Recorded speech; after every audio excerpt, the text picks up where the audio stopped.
May we now request the distinguished speakers for this session, CA Rashmi Ainapur, Ms. Shubhi Goyal. Kindly come forward to the dais. Ladies and gentlemen, a big round of applause. As roaring as today morning's rain. Shaping ESG practices across borders. Meet Dr. C.A. Rashmi Ainapur. With over 19 years of professional experience, she blends the precision of a chartered accountant with the vision of sustainability strategist. Holding a PhD in sustainability reporting, degrees in law and finance, and certifications of ICAI, KPMG, OCEG, and Harvard Business School.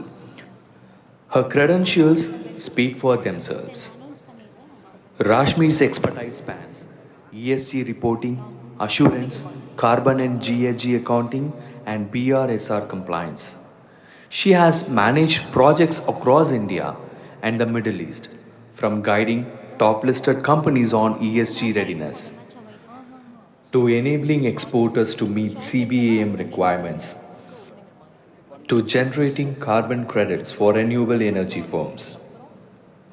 Her voice has been heard in the halls of the UK House of Lords, in discussions with Indian ambassadors abroad, and in training rooms of HPCL, the Ministry of Finance and the Defence sector.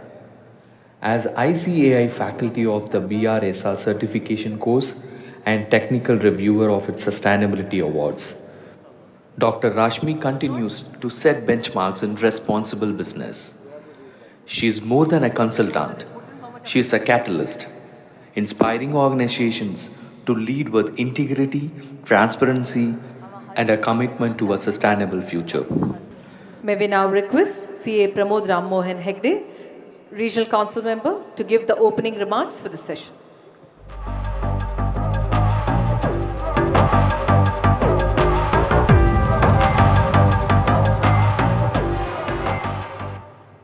Good morning, my dear members.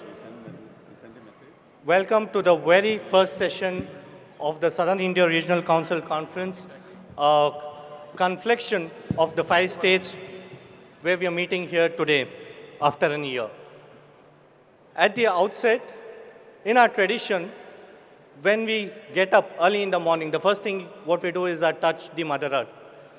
And the session is so aptly designed, so paying tribute to the planet, our Mother Earth.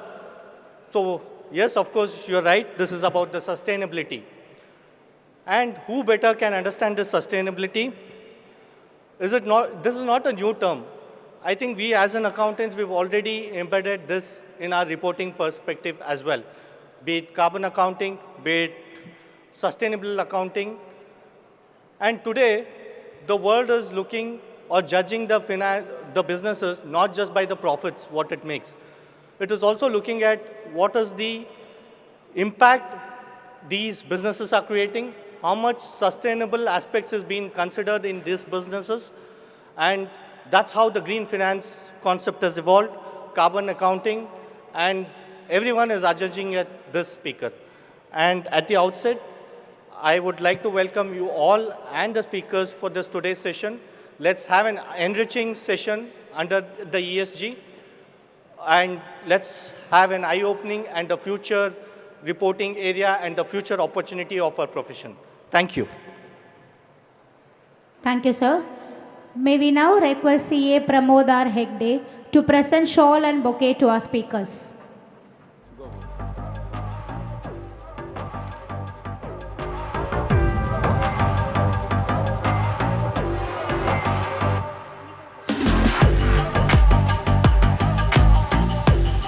As the shawl is bestowed, let's pray the Almighty that she's blessed with abundance of health, wealth, and happiness.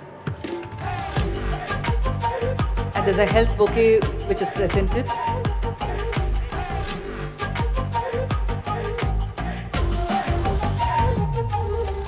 Thank you, sir. Over to you, ma'am, for the presentation. It's now time for the much awaited technical session. We begin with the presentation of the first technical session. Unlocking ESG, Climate Finance and Carbon Markets for Chartered Accountants by CA Rashmi Ainapur.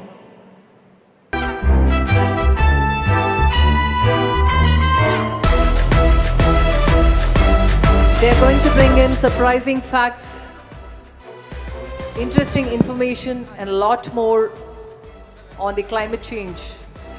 Morning all. A warm welcome to the first session of SIRC of ICAI. I am Dr. C.A. Rashmi Ainapur and she is my co-speaker. Hello everyone, very good morning and an honor to be here and present you a very new but needed and required topic. I am Shubhi Goyal. So we thank with wholeheartedly our inspiring chairperson Revati ma'am for giving us this opportunity and all the committee members for taking so much of pain in the coordination. Without any delay, we will be starting with the session Unlocking ESG, Climate Finance and Carbon Market Strategies, and there will be special focus towards chartered accountants in each and every discussion what takes place today. Yeah, today's agenda will be, we will be discussing about introduction of ESG. Maybe 5 minutes we'll spend on ESG. Then what are the sustainable development goals? Then the climate finance, net zero, carbon market strategies, and evolution of the frameworks in this area, both nationally, that is in Indian context, and also the global context. So Shubhi, what do you feel? In ESG, which pillar will be more important? See, if we are talking about our mother earth, we shall start with environment. But not just environment is important. So, as a whole, when we talk about ESG, we should integrate it and talk all the pillars together. So Rashmi, I would request you to major focus on environment first and then by one and one we shall go ahead with social and governance and together we'll combine and understand why these three pillars are crucial under the reporting for corporates. Thank you, Shubhi, so much. So Shubhi is telling environment is more important, but I'll show you the real-time examples where social plays a major role and also the governance. So we can tell that all the three pillars are important. Let us see together in this session. So ESG is not new.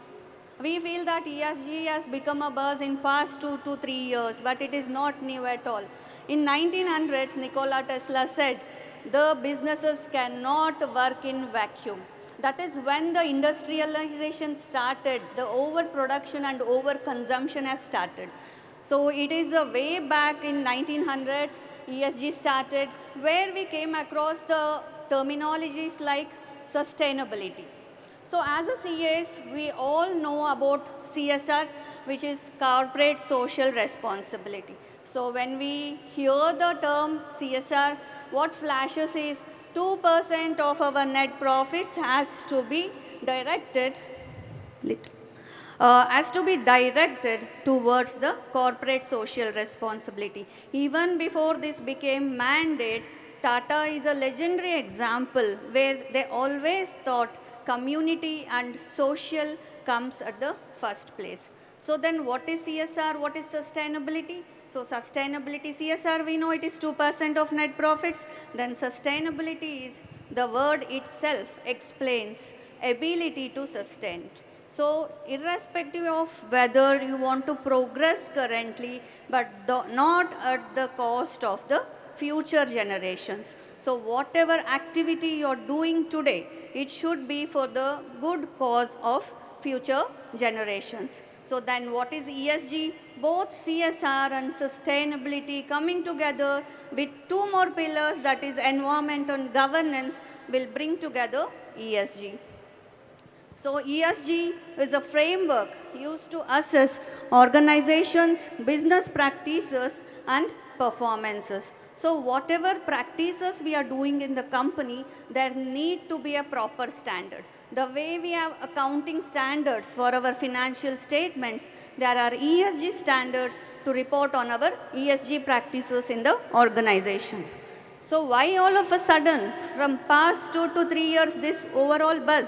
Yeah, we understand environment is important, social is important, governance is important. But why all of a sudden, from past 2 to 3 years, it is becoming a separate streamline? Because there is investor demand, there is regulatory demand, the compliance demand. Because of that, the ESG has become a mainstream today. So why a CA should be aware of ESG? A CA or a chartered accountant, we are known for trust and transferability from over decades. So now we are as the frontline warriors when it comes to people, planet, and profits. Okay, let the business make profits, but also the planet and people should be taken care of. So whenever we speak about ESG or any ESG activity or practice in the industry, the first concept which we should be aware of is the sustainable development goals. Nowadays, any conference we go, it speaks about sustainability. Even I have a badge of sustainability. Wherever you see this logo, it is nothing but the sustainability. So there are around 17 goals. So 193 countries have agreed that we will have sustainability practice based on these goals. So here what I want to tell is, if a company is claiming that we are doing the ESG practice or a sustainability practice, so it has to check whether that activity falls under any of these 17 sustainability development goals. If it is not coming in this SDG, then it cannot be called as a ESG practice. So again, these goals are divided into 169 targets and 232 indicators, which will tell us, for example, net zero. So how to achieve net zero? Goal 13 will tell about the climate action, but only the indicator will tell you how to become net zero in the organization. So these are the three pillars of ESG. First is environmental pillar, second is social, and next is the governance. So when it comes to environmental pillar, it is all about GHG emissions, water management in the company, and the waste management. So we have to give a great round of applause to our chairperson, where she has made this event a sustainable event by taking two initiatives, the main initiatives. She has stopped the use of plastic bottles in the conference hall. And the next is installation of the algae unit, which will purify the stage with CO2, and the complete stage will be oxygenated with that small unit, whatever you can see on the right side of you. And whatever the biomass is collected in the form of algae, so that can be used in the manufacturing of edible biscuits. Right now, the sailors of the defense, they are using those biscuits, and also it is used in the poultry for getting high protein eggs. So whatever carbon dioxide we are emitting on the in the hall or on the stage today is accumulated there, and again it is used. So please, a great round of applause to our chairperson. So then comes the social pillar. Let me give one example here to know whether social is important or no. There is an automobile company. It's a live example, a real example, because when we book their vehicle, it takes around 1.5 years to 2 years to get the delivery. So these people, when they set up the plant, it is a highly water intensive unit, as we all know, to manufacture the automobiles. So what happened was, they took all the regulatory approvals, permissions, and all those things. But what happened was, when the water has to be released in the unit, for example, if they have taken permission for 10,000 kiloliters per day, only 5,000 kiloliters was entering into their premises. Can you guess what would be the problem of less water supply in the organization? Any of you? Maybe the leakage. Few of will tell the leakage, pilferage, etc. But the real problem was when the survey was done, the real problem was the pipelines were passing through the farmlands. And the farmers, what they've done is they had shortage of water in that area. So they have put the mini pipelines where they were taking from the main pipelines. So what this tells is community plays a major role, not only your employees but also the community. So what these people said was, please don't disturb our main pipelines. We will provide you the water. This is how, when you start any ESG practice in the company, it is not only your company will flourish, but also the community around you. So then comes the governance. So governance, as we all know, as a chartered accountants, we have seen so big scams around the world. So governance speaks about the conflicts of interest, gender diversity, bias in decision making, etc. This is how the ESG pillars are divided. Yeah. This is one example when we aim at achieving sustainability in the area of environment, because as a chartered accountant, I don't like when it is a theory. I want to see everything in the increase or decrease of percentage, or I want to see in the value of currencies. Whether it is Indian currencies or any other currency, I do understand only these two language, right? So this is the example of an Indian foundry where I have closely worked with them.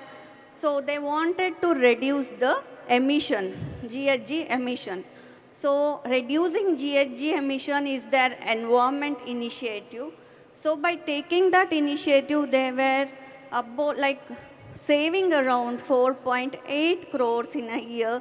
This is not a listed company or a large company, it's a closely held private company. So what was the initiative taken by them?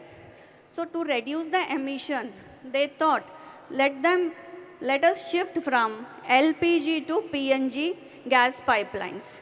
So what was the issue while shifting from LPG to PNG was the pipelines, because the gas pressure points are different for both the gases. Then they came up with the idea that the pipeline will not change, only the knobs which supply the main outlet pipe will change. By adopting that, they were able to save around 4.8 crores in 1 year. Next slide, please. Yeah. So this I lightly touched upon. So the next 10 minutes we will be touching upon few concepts in ESG. So this is about the circular economy. Before, it was the system where it was from cradle to grave. So you produce, you consume, then it will go to the landfill. This is what used to happen. Now the concept is cradle to cradle. Before you even select the raw material, you have to see that how it can be processed so that at the end of its life, it can be reused. So which means that there is no end of life of any product. So if you can just see two numbers, only 33% of e-waste is recycled and 30% of plastic is recycled as of now, which means that still 70% of the things is yet to get recycled. So this is where we are standing today. And the circular economy, as I said, this algae unit is a classic example which has been installed today. Whatever CO2 is been absorbed is again converted to edible biscuits. Again, this is one real example of one of my client where I give the assurance for them. This is a famous footwear branding company. So where they processed around 4,364 tons of the used or discarded footwear. As per the estimation, 20 billion pairs every year is being consumed. So this company took the initiative, and as you can see, they started their initiative in the year 21-22.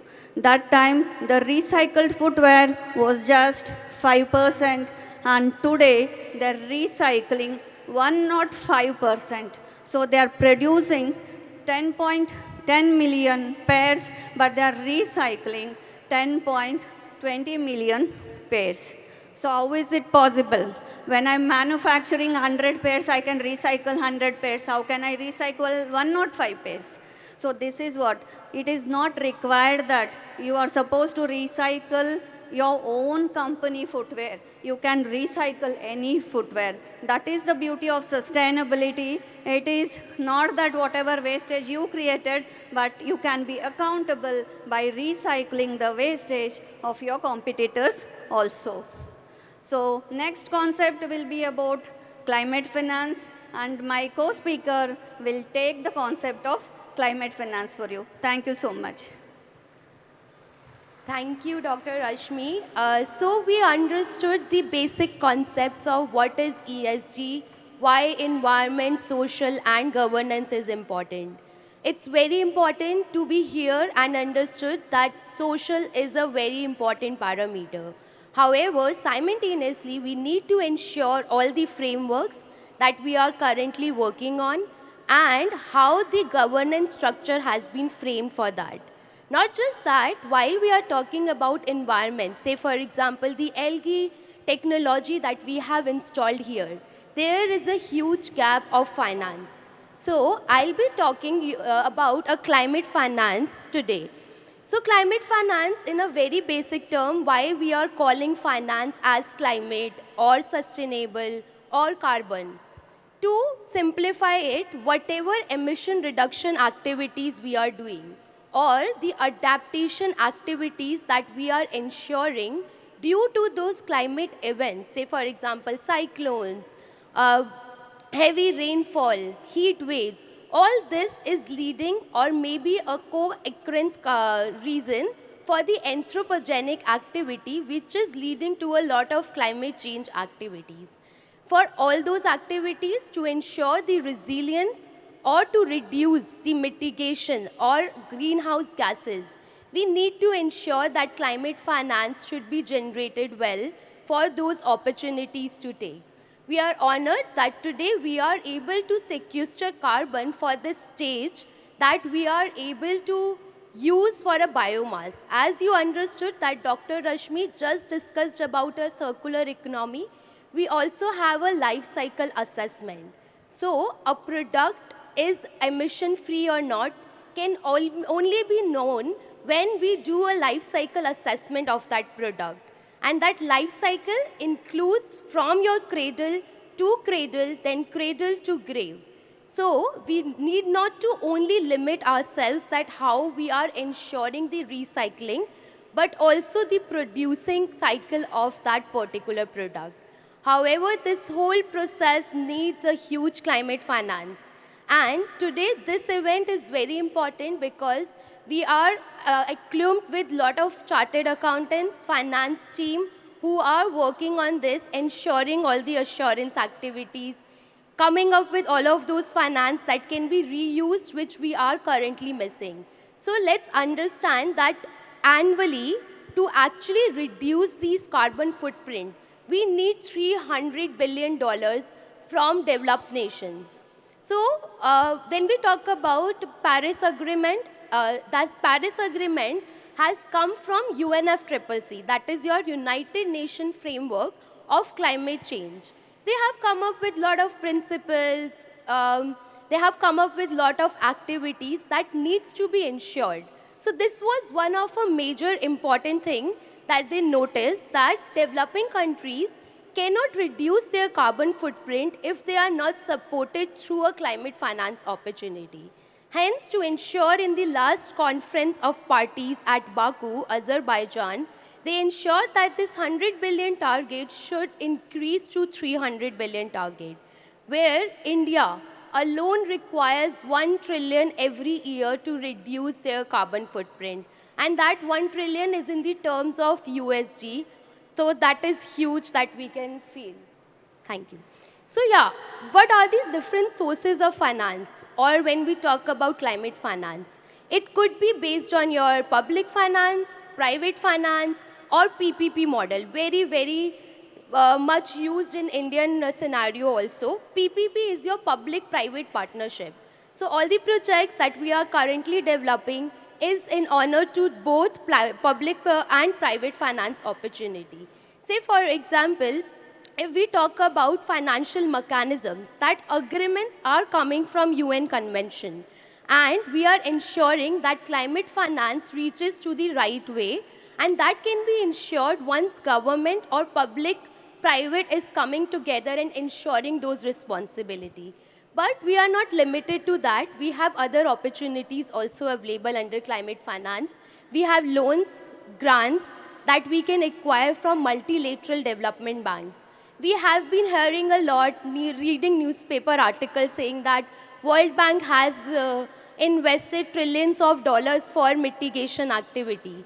So those mitigation activities or the trillions of dollars that has been invested is come under your multilateral development bank.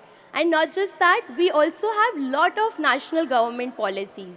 Say for example, National Hydrogen Mission. Government is working a lot on green hydrogen. Our Honorable Prime Minister has been emphasizing that we need not to only limit to the mitigation activities, but shall also ensure the adaptation activity, and wherein they are focusing majorly on behavior change. So if you heard Dr. Rashmi, she talked about PPP, which was your pro-planet and opportunities that is coming from the individual. So government initiatives for changing behavior is also very crucial while we talk about climate finance. Because whatever incentives I will get while reducing my carbon footprint, of course that will not be equal to a corporate generating climate finance, but it will actually impact in a real term scenario. So both behavior change, this multilateral banks and corporate climate activities are crucial to run the show and do the mitigation activities.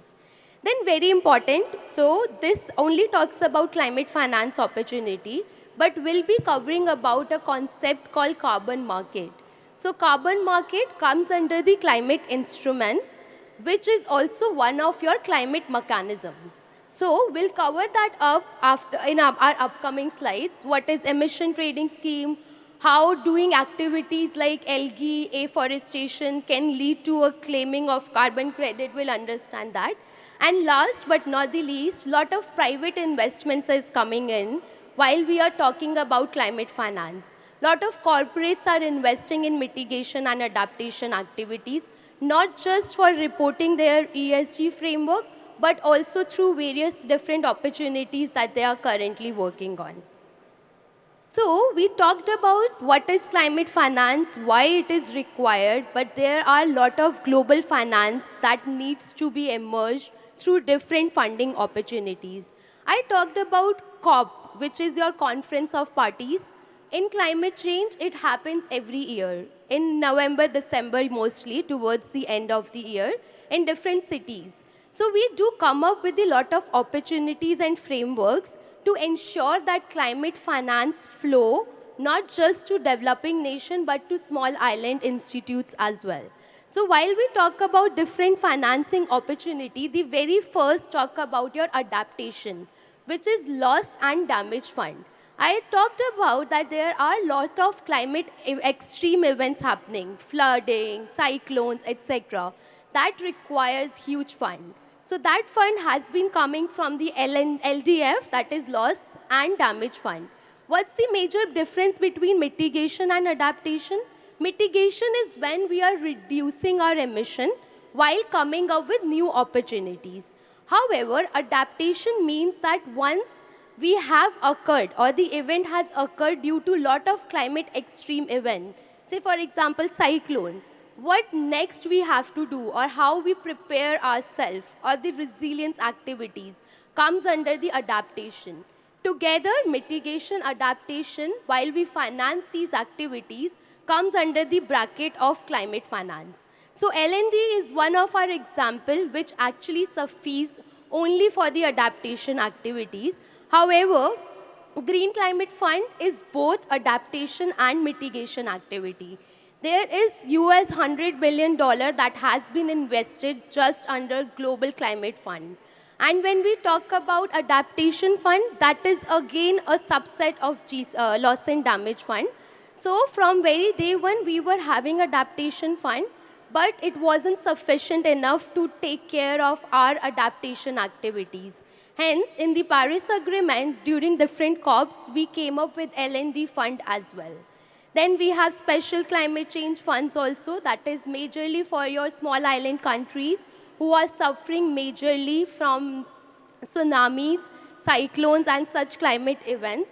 So to ensure that they receive enough technology, adaptation has to be resilient. This particular special finance was came up in the recent COP. And last, we have least developed country fund also. So the 100 billion target was increased to 300 billion target for all the developing countries. But these are major important funds that can be accessed for all the mitigation and adaptation activity. Now we understood what is circular economy, ESG, and climate finance opportunity. It is important to understand how we report our ESG through our corporates. So I would invite Dr. Rashmi again to take us through the reporting structure for the same. Thank you, Shubhi. That was wonderful explanation about climate finance. But as I said again, as CAs, after theory, we want the numbers. Climate finance, where it stands today in India and across globe.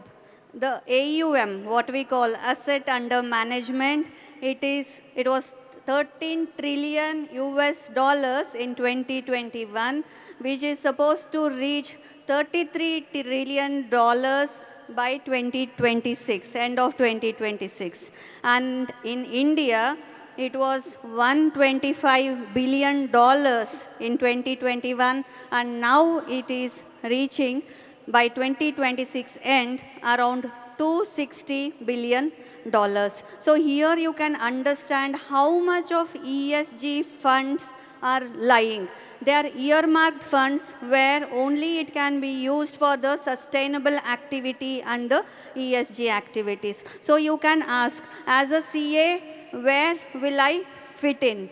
And there is also from Adventus Capital a projection of in India by 2050, 34% of the funding will be sustainable funding. There won't be traditional funding going on. So as a CA, how will I fit into this kind of funding? We are the excellent project making people. We make projects for normal finance, then now it is our duty to make the finance reports or the project report for the ESG financial system. So for that, it is very important we equip ourselves with the concepts of ESG. Only then I can do the green audits or the ESG audits. So with this, let us move on to the next concept of net zero.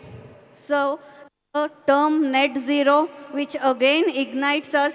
Net means there will be one positive and one negative. So that becomes the net.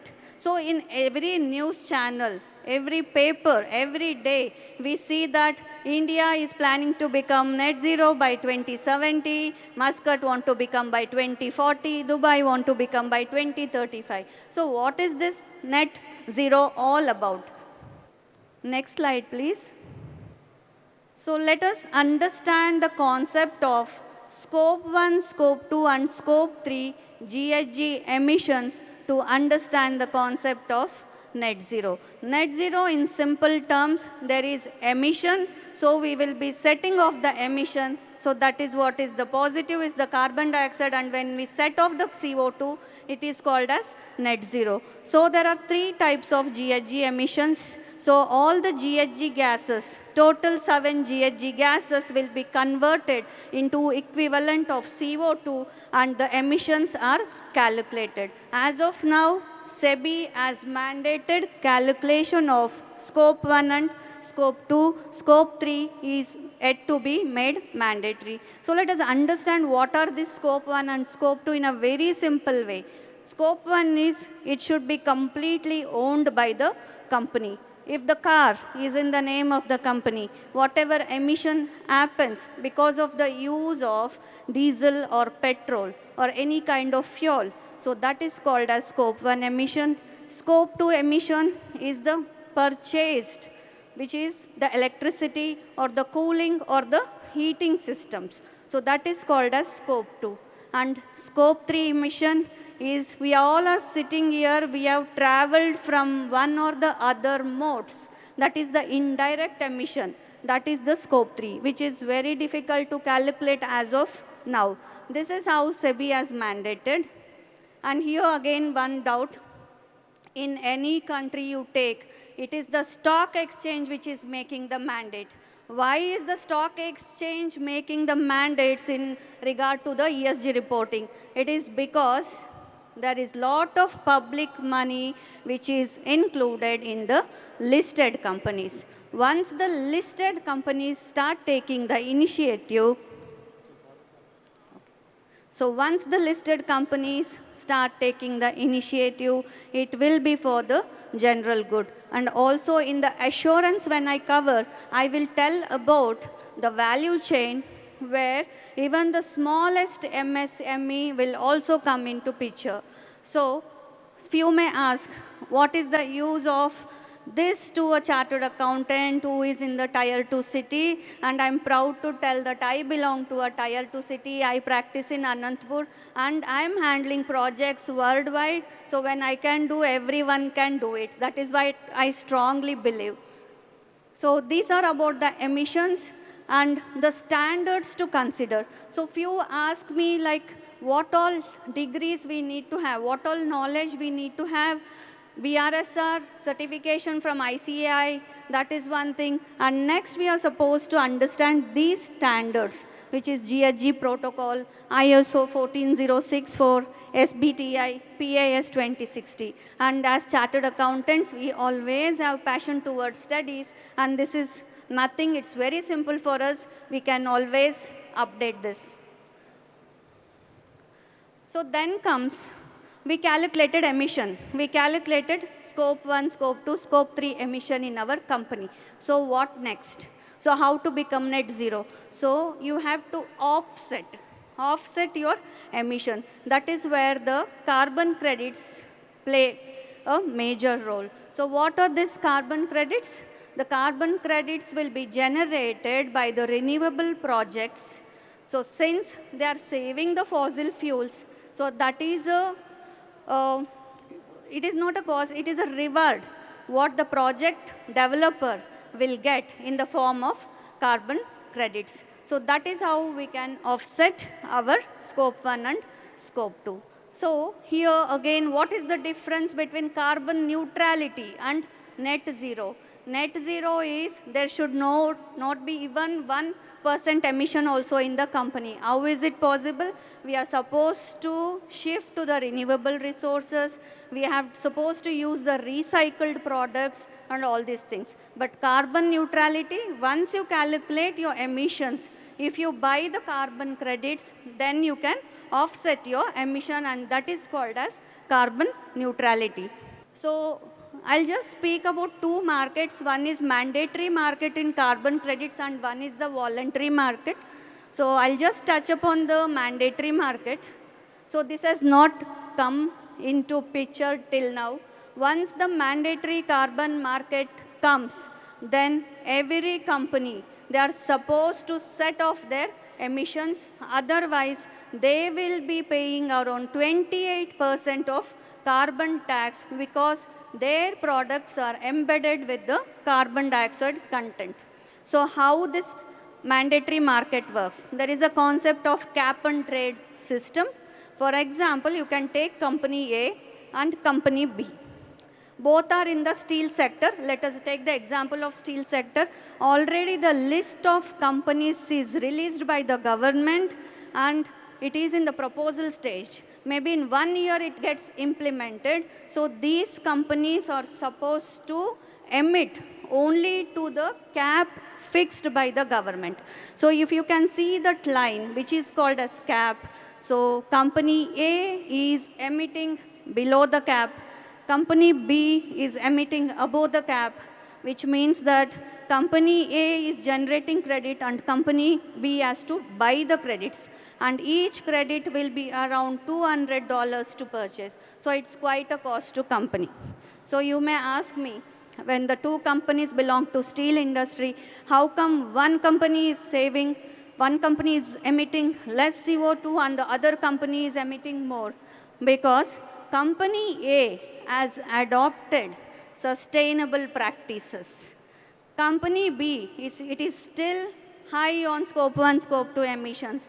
They are using the non-renewable resources and they're using the fresh products. Company A is using the recycled products. So they have done the life cycle assessment, they have done the impact assessment. So as auditors, we can also do the impact assessment. We can also do the life cycle assessments. So here nothing more we need. We understand the pulse of the client. We know the finance of the client. Just we need to upgrade our knowledge in this area and we are good to go. And now I'm handling a client where they wanted to improvise their BRSR. So whenever I take up assignment, I ask them what is the goal, for what you want to change your report. So they said, my reporting was rated by CRISIL and I got just 50% rating. I want to reach 80%. So when we reviewed their report, the GHG emission part not covered, water recycle not covered, waste management not covered. So we help the client to how to go about all these practices so that they get the good rating. So what is the use of rating? Again, there is a question, okay, if you get good rating, what is the use of rating? Again, it goes back to the ESG funds. Around $270 billion are in the asset under management as ESG funds, only when your company is sustainable. So this particular company, they belong to a software unit. They want to tap the ESG fund market, so they just want to review and improvise their BRSR so that they get the better rating.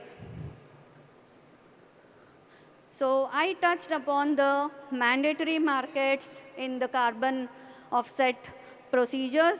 Now my co-speaker will touch on the voluntary markets. Thank you so much. All right, so we understood what is cap and trade system and what is emission trading scheme. But unfortunately, we are still developing our Indian carbon market. We are still developing our carbon credit trading scheme. And most of this is under the assumption that India cannot generate carbon credits. However, that is not true. And today I'll be covering about what is Article 6 and what are voluntary carbon markets. And I have actually accumulated all of these 5 boxes to take you through how these different attributes or carbon credit opportunities can be a leveraging tool for most of the corporates. And in addition, why the role of chartered accountants play very crucial to ensure that this carbon credit reaches to the right people while we are doing all of these activities.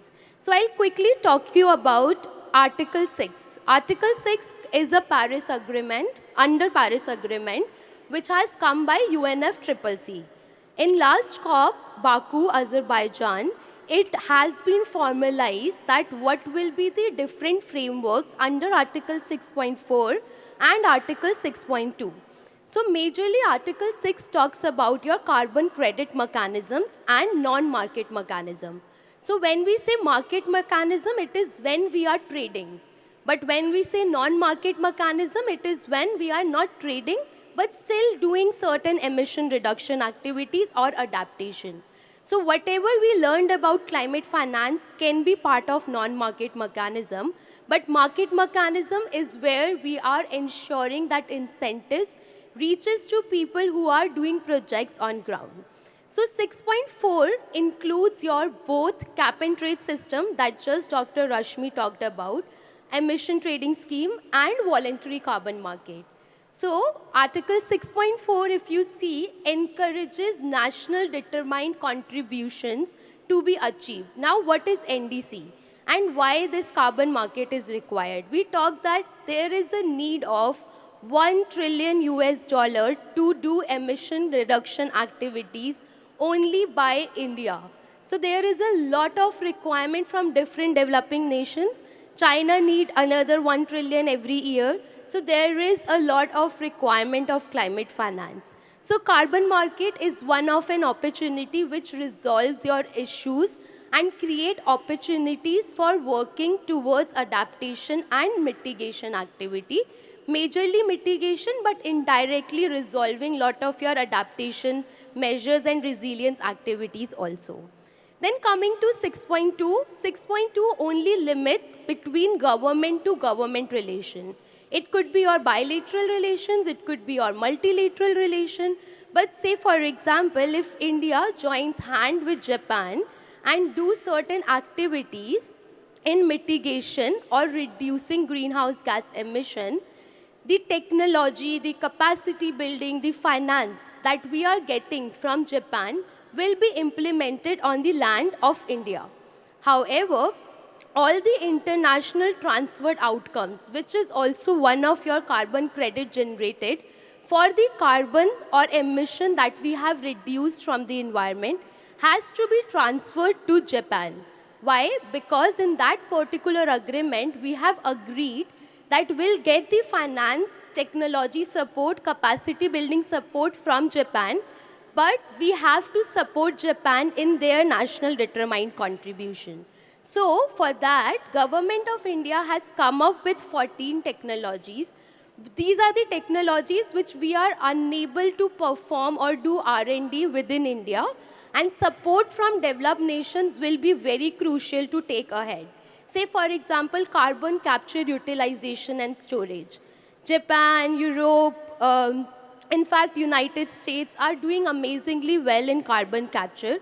That is where we want such countries to join hands and help us with those mitigation activities. Then coming to very important, I think which already Dr. Rashmi has covered, is emission trading scheme. This emission trading scheme is your cap and trade system which has been implemented by national government. Say for example, Europe has their own emission trading scheme.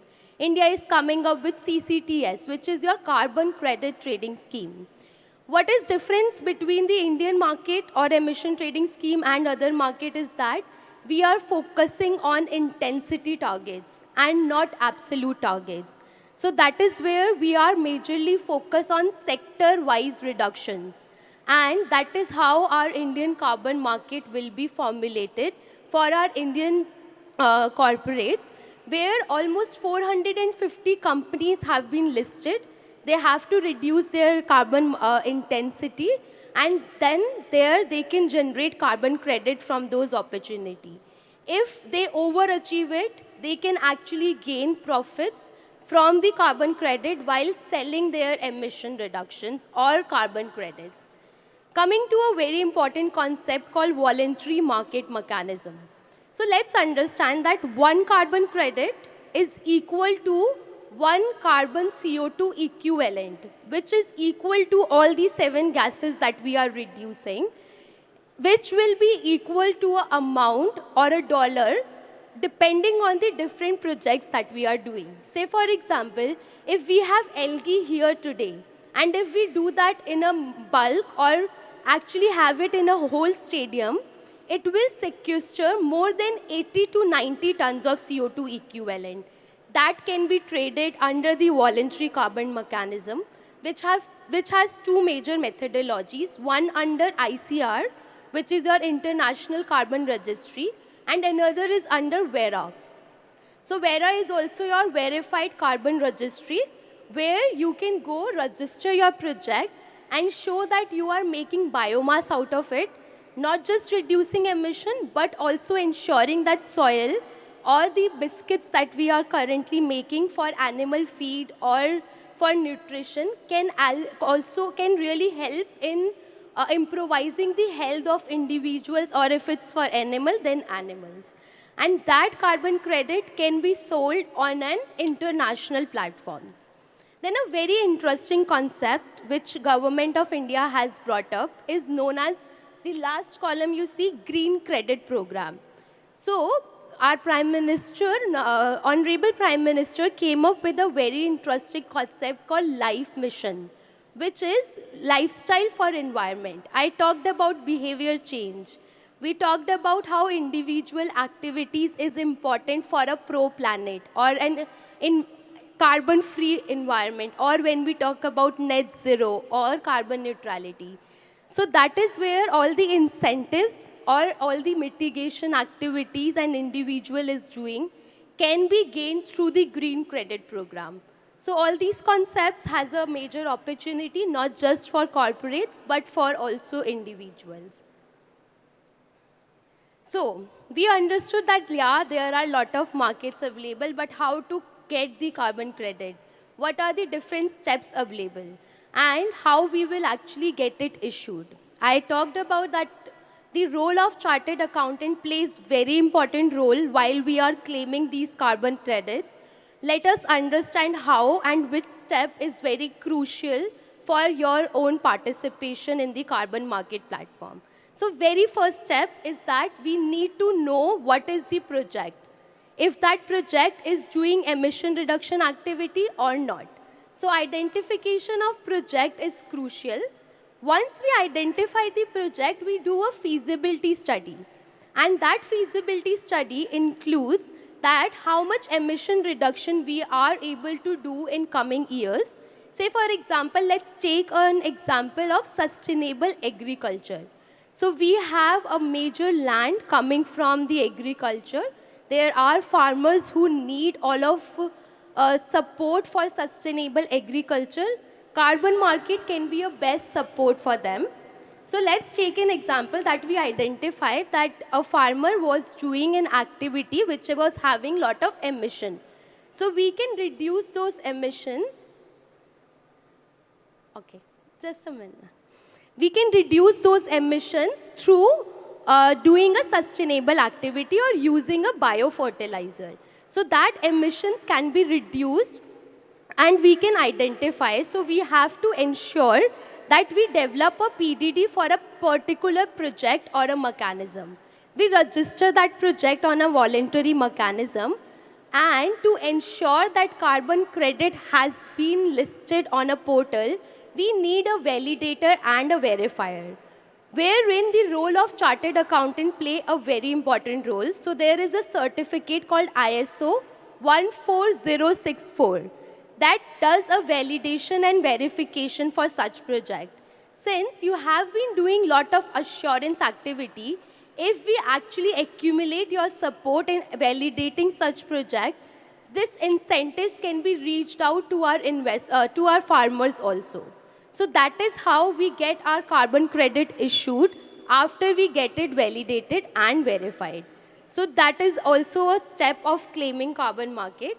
So I'll just ask Dr. Rashmi to quickly take us through the ESG reporting so that we can wind up this as soon possible. Thank you, Shubhi. So quickly we'll wind up the session, but just I will spend some 5 minutes on the ESG reporting. So after doing all the ESG practices in the company, how will I communicate to the investors, bankers, stakeholders so that I can tap the funding market? So as CAs, we play a very major role in this area where every one of us can become a report maker. Now I am making reports in Muscat, Bahrain, Kuwait and UK and also in India. So each one of us have a very huge role to play here. So there are around 600 frameworks around the world. This makes this area very complex. So to reduce this complexity, we will understand three major standards where if we complies with these three frameworks, that is enough for us. So this is the BRSR. We all know BRSR as of now, it is mandatory for 1,000 listed companies. Then the assurance is mandatory for 24-25 for 250 companies. SEBI has given a glide path. And then for the value chain assessment, it is mandatory for 250 companies coming next year. All these areas, all of us have a very major role to play. So as of now, we can remember one thing, BRSR, 1,000 listed companies are supposed to prepare.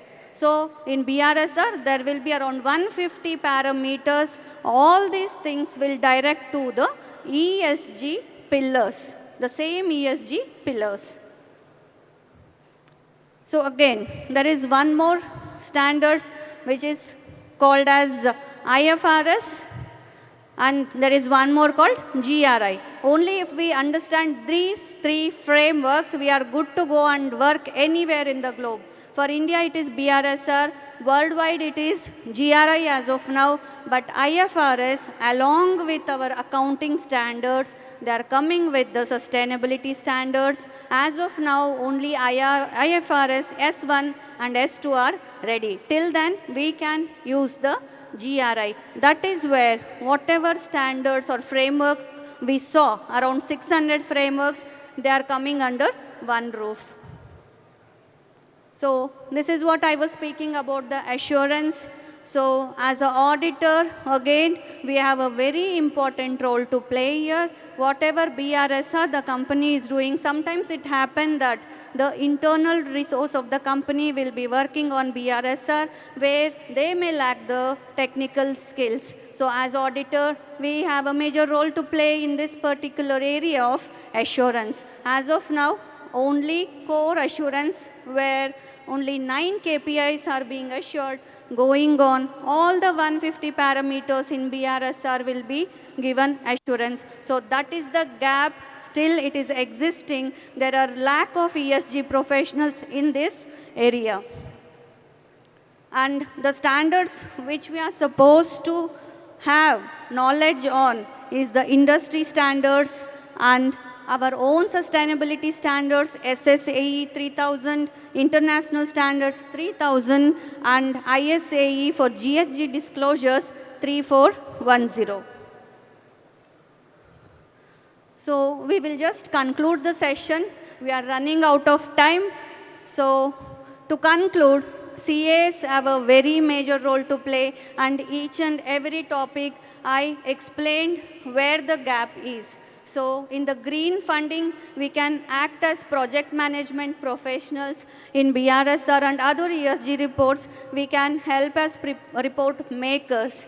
So as I said, BRSR is a template driven. There are questions and we are supposed to give the answers. But when it comes to ESG report, you are supposed to write a story of all the ESG practices in your company along the photographs. Once you make the report, maybe 100-page report with proper photos and the initiative, ESG initiatives, you can map that particular report to any of the standards, whether it is GRI, TCFD, CDP, SASB or IFRS. So these two things will be the takeaway, and empowered CAs can shape India's journey toward a low carbon economy. So as I told in the beginning of the session, we are known for our trust and transparency. Now we will also align with people, planet and the profits. Thank you so much for the opportunity and the patience listening. Thank you. Thank you, ma'am. Thank you, Dr. C.A. Rashmi Ainapur and Ms. Shubhi Goyal for your wonderful insights. Thanks for the eye-opening session on reuse and recycle the interesting biscuits out of algae carbon dioxide. Also, we chartered accountants how we should follow the standards on ESG reporting. Thank you. As a gesture of gratitude, we now give a presentation of mementos to our esteemed speakers. May I request CA Sripuram Himahasini Chairperson Nellore Branch to kindly do the honors to CA Rashmi Ainapur.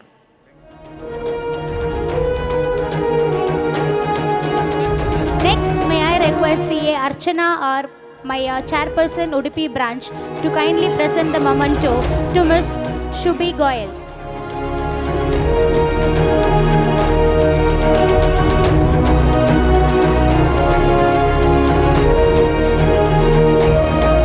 Gentlemen, a big round of applause.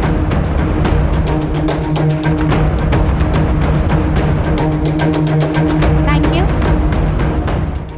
To conclude the session, may I now invite CA Pramod. Thank you so much. Thank you. We quickly move on to the special sessions of the day.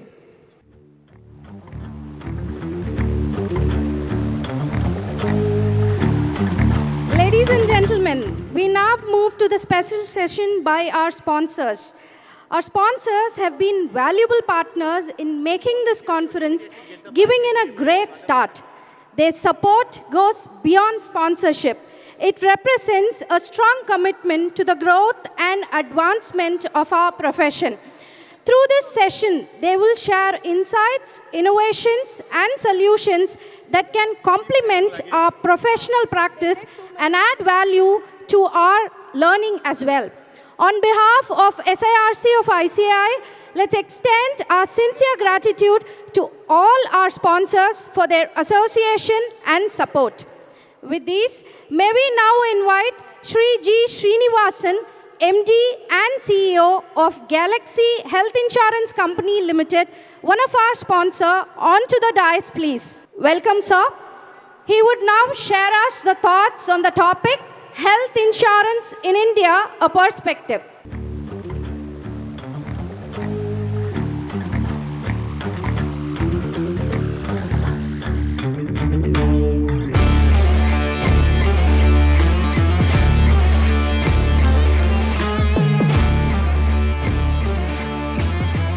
Good morning, friends. First of all, my thanks to the Institute of Chartered Accountants for giving me this opportunity of being here and talking to all of you. Seeing a large number of chartered accountants here gives me great happiness. I would like to compliment every one of you, the community of chartered accountants, for the phenomenal role all of you are playing in the economic development of our country. Congratulations to you and compliments to you. Also, my compliments to the SIRC of the Institute of Chartered Accountants for putting forth such a brilliant conference. Today, I'm going to talk on a topic which is very, very important to every one of you as an individual, and also to your customers, to your associates, to your family. Today, health insurance is absolutely essential for everyone. I don't think anybody can live happily without an adequate health insurance. So I'm going to talk about it. Before that, bit of an introduction about me. I'm the MD and CEO of Galaxy Health Insurance. This is a health insurance company just set up last year by the family of TVS, Mr. Venu Srinivasan, and also Mr. Jagannathan, the founder of the largest standalone health insurance company in this country. Within a very short period of time, we are now operating in about 8 states with about more than 70 offices. Very happy to tell you that we have covered more than 1,25,000 lives in a short period of 6 to 7 months. This is about the company I represent. I was earlier the CMD of New India Assurance and United India Assurance, which is a Chennai-based company. Let me start with a brief, overview of the economy of our country and also the healthcare situation in our country before I get into health insurance. Talking about India, India today is one of the fastest growing economies in the world. I think all of us are very proud to be part of this great momentum which is happening in our economy. The Indian economy is poised to reach $10 trillion in the next 7 years. Just imagine we were only 1 trillion by 2010, and we are now talking of 10 trillion by 2032. I don't think any other country in this world has achieved this kind of a growth in such a short period of time. And by 2030, India will emerge as the 3rd largest economy in the world, just following US and China. So clearly a very fast economic growth in the last 2 to 3 decades. a trajectory which India will continue to keep despite aberrations like tariffs in the coming years. If you look at the standard of living, the per capita income and also the affluence levels, again, there's a huge change, very positive change. If you look at 2010, only about 7% of the people in 2010, only 6% of the people were affluent. When I say affluent, with an income of more than $12,000, today, it's grown substantially. By 2030, about 23% of the Indian population can be considered as affluent, which is very, very positive. Even look at the bottom of the pyramid. The number of people who call as strugglers earning less than $2,000, $2 per day, which was about 33%, is expected to come down to 11%. So clearly the per capita income, the earning capacity of the people are increasing and reaching global standards very, very quickly. In terms of the demography, if you look at the situation, in 2015, only 6% of the population was senior citizens. Those, we call them above 65 years old, the silver generation. Because now people are living longer, the population of silver generation, the senior citizens, is increasing. By 2050, it's expected to reach 20% of the population. People live longer, but then people live longer with disease burden. So people need, health care. So there's a huge opportunity for the healthcare sector. And clearly, all of them need health insurance to take care of their healthcare needs. If you look at the healthcare infrastructure in our country, clearly huge improvements. The number of doctors have gone up substantially. The number of nurses have gone up substantially. The number of educational institutions training doctors and nurses have gone up substantially. The hospitals have gone up substantially, but of course there is a challenge because most of these institutions are in urban centers. The rural centers of India are still not got the kind of health infrastructure they need. But clearly, it's happening, and I'm sure in a few years' time, we will see an equal spread both in urban and rural areas in terms of healthcare infrastructure. If you look at the the investments, for example, healthcare budget allocation is almost $10 billion from $6 billion in 2018. So the 5 years it has moved up from $6 billion to $10 billion. Primary health care centers have gone up substantially. A lot of medical professionals are getting recruited, and of course India also contributing to healthcare professionals all over the world. The capacity of both ICU capacity as well as normal beds has also gone up substantially. AIMS, which is a premier medical institution, which was only one institution we had in Delhi, but the numbers have gone up substantially to about 19, and it's increasing year by year. A lot of health and wellness centers, government is trying to put it all over the country so that the primary care is taken care of. So the point is healthcare infrastructure is increasing day by day. So with this background, let me come to health insurance, which is something all of you need very, very, it's very, very important for every one of you. Just to give you a background of the health insurance space in India, health insurance is growing. It's one of the fastest growing lines of business in the insurance space. Today, even in a general insurance industry, it occupies almost 40% of the total business of general insurance companies. And of course, standalone health insurance companies do only health insurance. So the total health insurance premium, which was 1,27,000 crores in 24-25, is expected to reach 3,16,000 crores, almost 3 times growth in 5 years' time, growth of more than 20% on a year-to-year basis. This is largely because there's a growth in every segment of health insurance. The retail segment, which is where people take policies as individuals, there is a growth because more number of people are coming into the health insurance net. The health insurance premiums are also increasing, largely driven by medical inflation, and also people are taking bigger and wider covers and also larger sum insureds.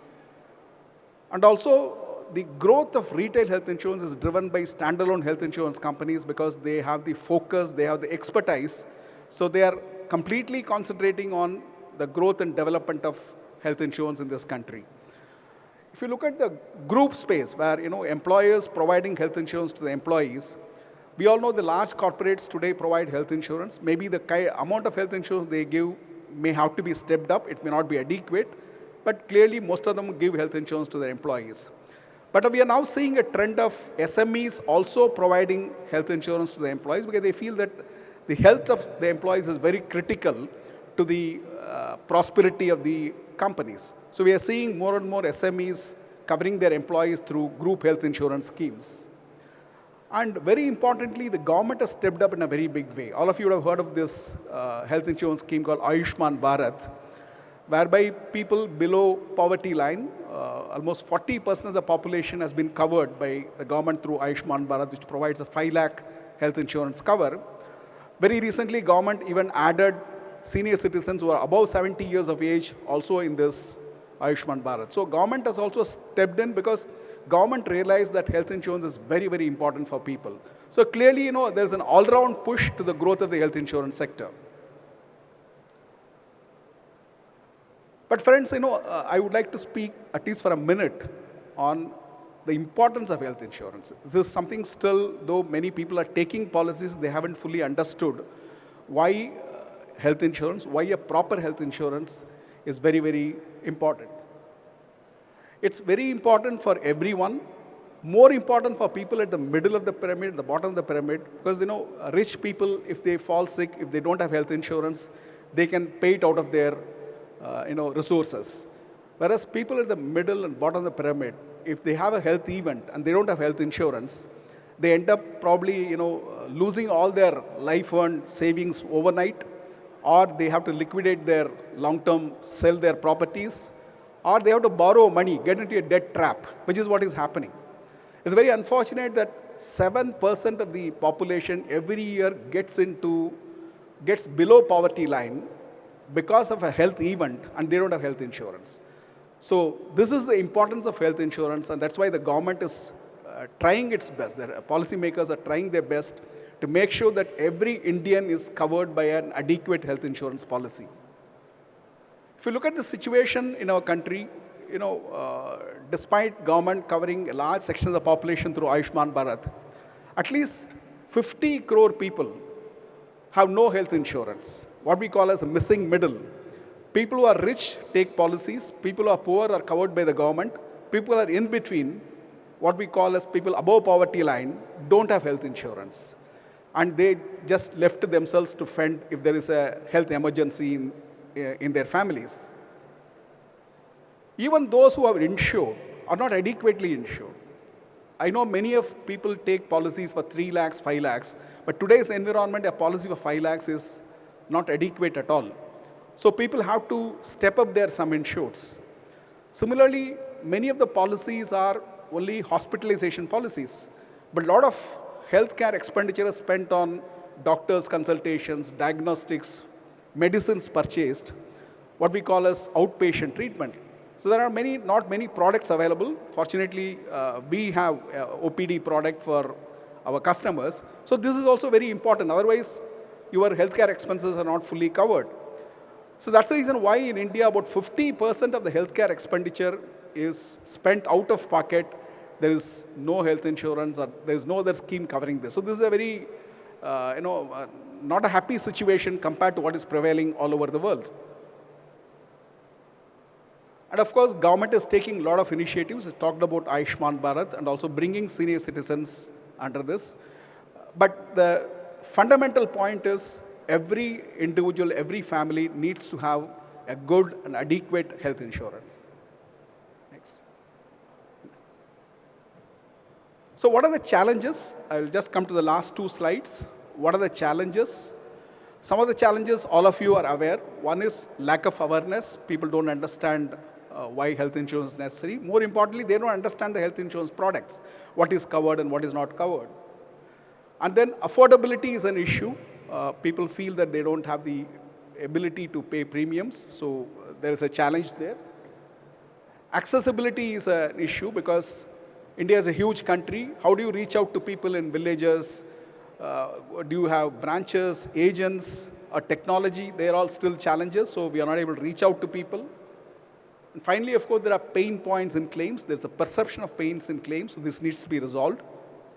And then, of course, there is fraud and abuse in the healthcare system, uh, whereby insurers end up paying claims, and ultimately the cost of those claims are borne by honest policyholders. So these are some of the pain points, and how do we resolve them? What is the way forward? One is, of course, creating an awareness. All the stakeholders have joined together to create an awareness that why health insurance is necessary, what is the kind of product people should take. So that's very, very important. Today, the insurance industry is doing that. The second is health insurance products need to be simple, customized. Companies like us are doing that. Wellness is very, very important. Again, many of our products are wellness initiatives because health insurance does not mean that one has to fall sick and then we cover their financial expenses. In fact, health insurance companies, companies like us, would like our customers to be healthy. They don't fall sick at all. Because today, many of the health issues are due to lifestyle diseases, due to lack of physical activity, lack of proper nutrition. We would like to educate our customers, make sure that they live a healthy and happy life. Of course, technology for distribution is something very, very important.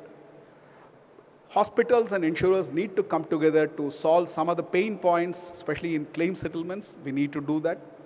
And finally, very, very important for India is to reduce healthcare expenditure, because if health premiums have to be affordable, the healthcare expenditure has to be affordable. Otherwise, if there's a medical inflation of 14% as against a normal inflation of 3 to 4%, clearly the expenses, hospitalization expenses are going up, and as a result, health insurance premiums are also going up. So to reverse this, we need to control the healthcare expenditure, make premiums more affordable, and make sure that everyone has adequate and proper health insurance. I think this is very, very important. I know this is the single point I would like to say is please look at your health insurance policy, look at the health insurance policy of your customers, associates, make sure that they're adequately covered, they are fully covered, they are covered with a proper insurance company so that, when there's an emergency, they don't have to worry about it. Thank you very much. Wish you all the best. Thank you, Sri Srinivasan, for sharing your such valuable insights on the evolving landscape of health insurance in India. Your perspectives are indeed enriching for all of us. As a mark of our gratitude, may I request CA Pampanna, BE, Regional Council Member, to kindly present a memento for our sponsor.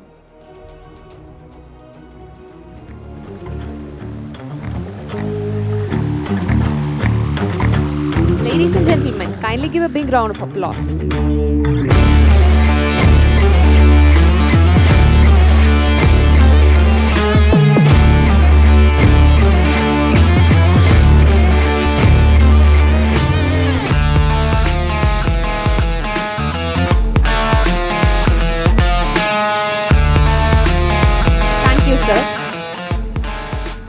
On behalf of the Southern India Regional Council, I extend our heartfelt thanks to our sponsor and Galaxy Health Insurance Company Limited for their support and for this enlightening session. Thank you. We are pleased to inform all members that each kit bag includes a reusable water bottle. Members are encouraged to refill these bottles at various water dispensers conveniently placed throughout the venue. This initiative reflects our commitment to environmental sustainability and responsible practices aligned with ESG principles. Ladies and gentlemen, we now move to a very special session. It gives me great pleasure to welcome and introduce our distinguished sponsor of this session, Mr. Prashant Ganti, Vice President, Global Strategy and Alliances, Zoho. We thank Zoho for their valuable partnership and support to this conference. Mr. Prashant Ganti, sir, will now enlighten us on the theme, The Road to Truly Autonomous Finance from Manual Grind to Self-Driving Ledgers.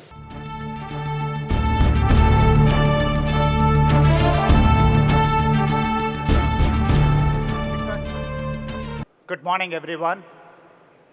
So thank you so much for being here. Thanks for SIRC for having me here. I'm going to speak about autonomous finance. What does the word autonomous conjure in your mind? Anyone? Yeah.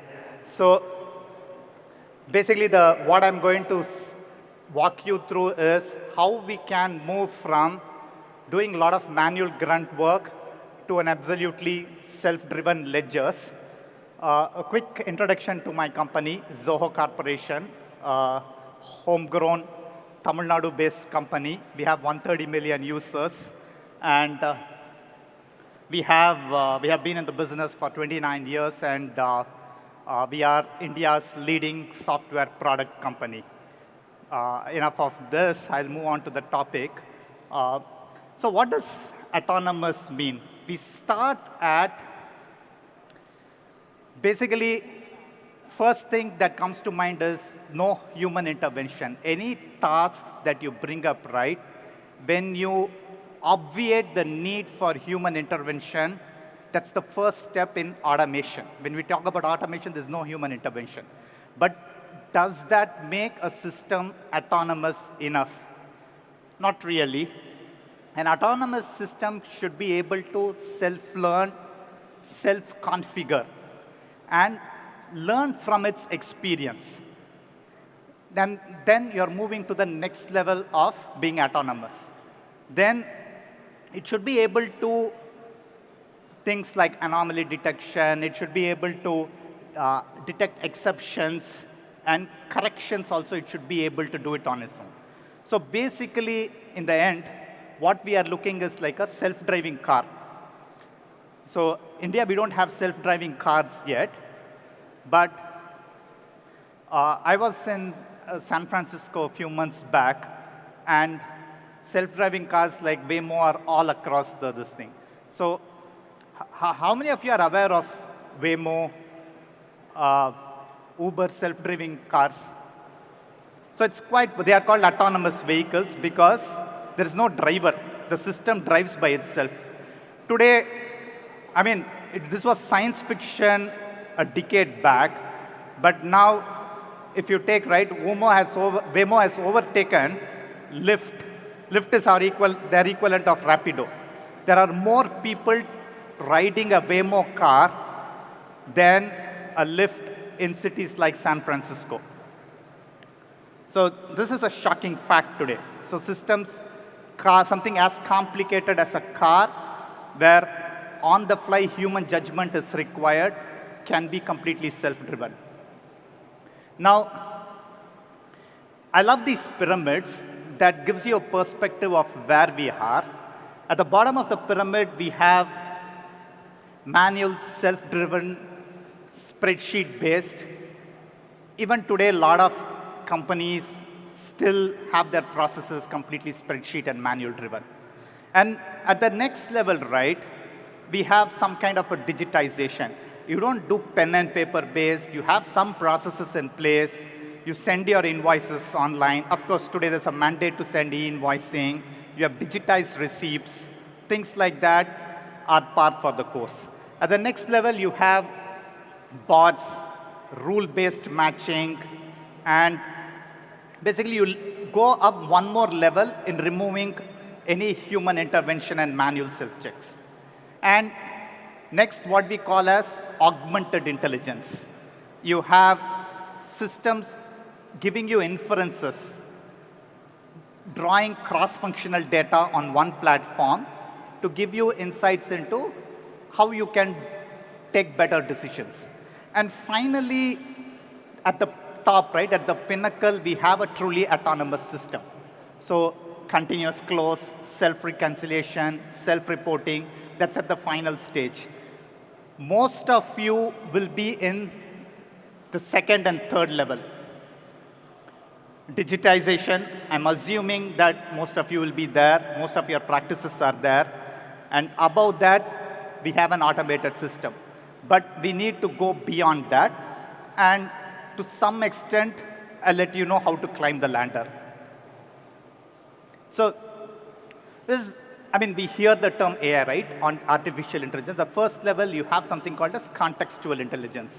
Drawing on various experiences, the background knowledge, that's contextual intelligence. You couple with adaptive intelligence. surrounded on the periphery by enough governance and control. We don't want systems to be rogue. We want enough background knowledge, enough controls in place for this to work for the benefit of us and our clients. Now, some quick examples I'll have from our experience, the systems that we built, right? Here, what I'm showcasing is ability for systems to automatically read receipts. If you're still manually recording your supplier invoices, you're not doing it right. So there are enough systems that can drastically reduce the time you spend here to automatically record these transactions, and we have built it for our 36 languages. And sorry.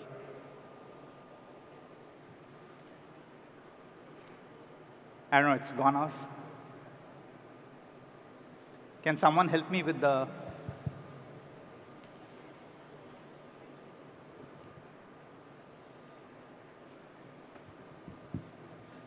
Can we have the slides changed, please? Yeah. Sorry about that. So, yeah. So this one. Next is on automation itself. For example, you have manual preset workflows. You can tweak it and automate it without any human intervention. Anomaly detection. Yeah, this is one of the most important cases where AI can step in and help.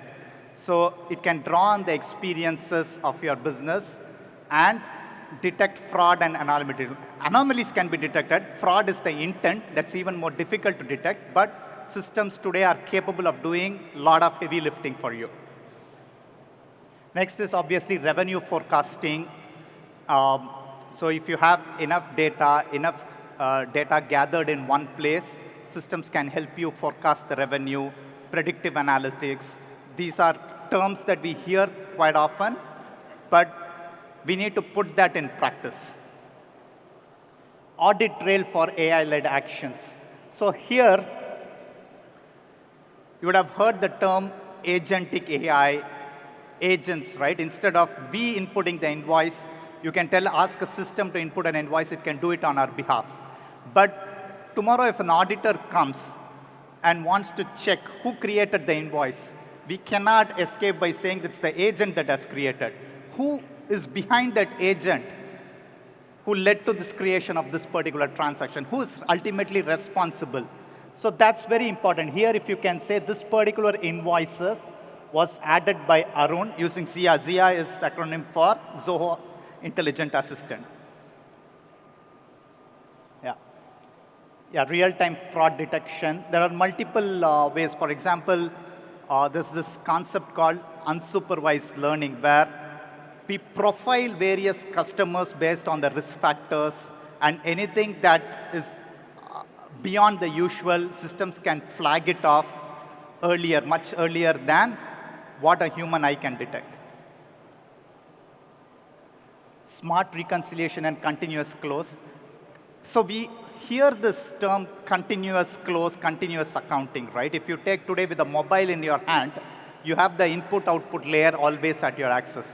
And then with the cloud, right, you have the data is always available. So that is also continuously available.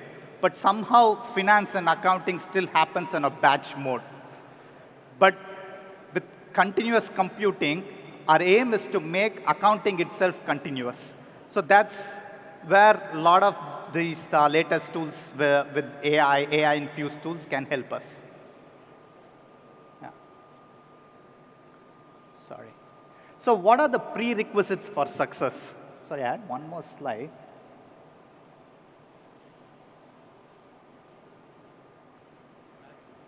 Anyway, see, there are enough tools available today. There are obviously AI is everywhere.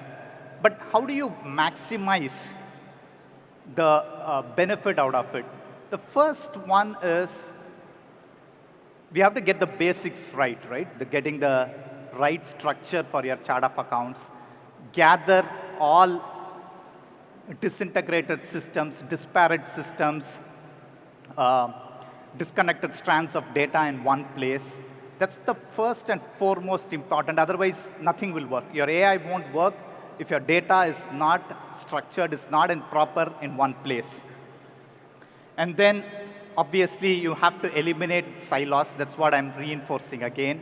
And this has to be, you should be aware of your process as well.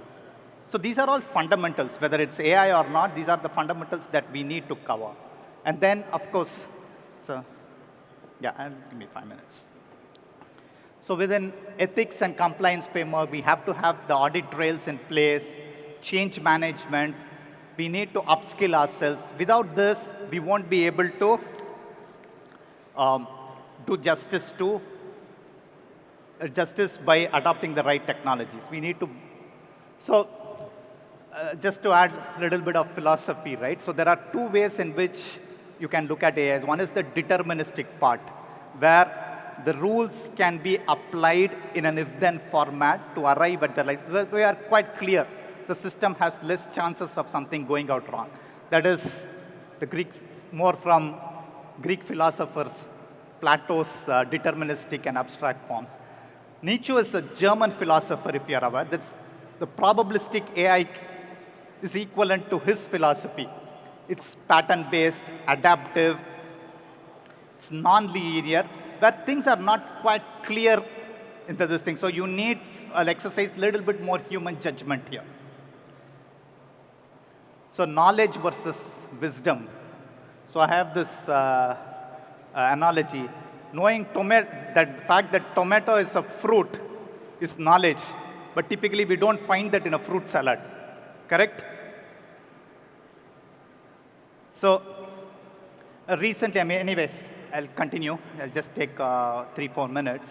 So with that, right, I actually came across an article where it explored whether LLMs, right, LLMs like ChatGPT, Claude can actually do accounting. Now, what they found out was it does to some extent, but there is always an error. And you keep using that, the errors can compound. So this is LLMs for accounting. And so if you, recently in ChatGPT 5, somebody asked if I have 5.11 equal to x plus 5.9. ChatGPT couldn't detect that 5.9 is greater than 5.11 because it thought 11 and 9, it got confused. So obviously, you cannot use LLMs entirely for closing the books. We are still not yet there because the purpose of LLMs was different. It was to predict the next word, and the emergent behavior was, it was used for language translation. Will that emergent behavior evolve to the extent of closing our books? May not be yet. It might take time. So we need, anyways, I think it's technology. We need to be patient. It can be moody at times. Apologize for that. Thank you. So I just ended with the last. We have to automate the grind and focus on the edges and humanize the touches. That was because the human element is very, very important even in the age of AI, because finally people pay us for the assurance that we get, given that the returns are getting filed. They are not paying for the technology as such. They are paying us for the assurance. So ultimately, a human has to be in the loop for that. Thank you very much. I apologize for the slides mishap that happened. Thank you very much. Thank you, Mr. Prashant Ganti, for sharing your valuable perspectives and insights on the future of autonomous finance. We truly appreciate your time and contribution to this conference. As a token of gratitude, may I request CA Deepak Ladda, Regional Council Member, SIRC of ICAI, to kindly present a memento to Mr. Prashant Ganti.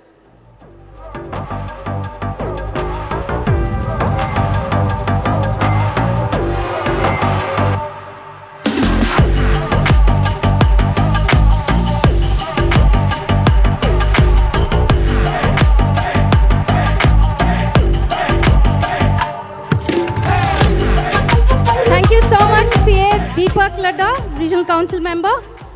On behalf of SIRC of ICAI, we extend our sincere thanks to Mr. Prashant Ganti and Zoho for their continued support and for sharing such a thought-provoking session with us today. Thank you, sir.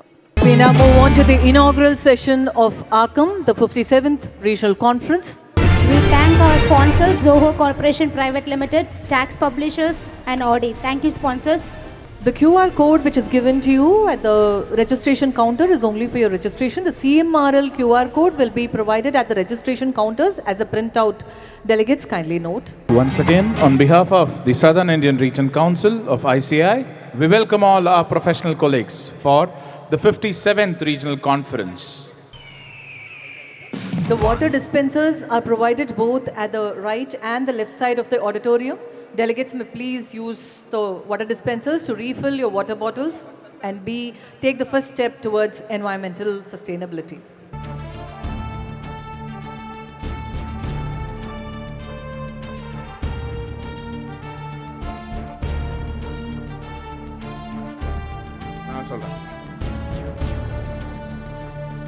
Ladies and gentlemen, respected members and esteemed guests, a very good morning to all of you.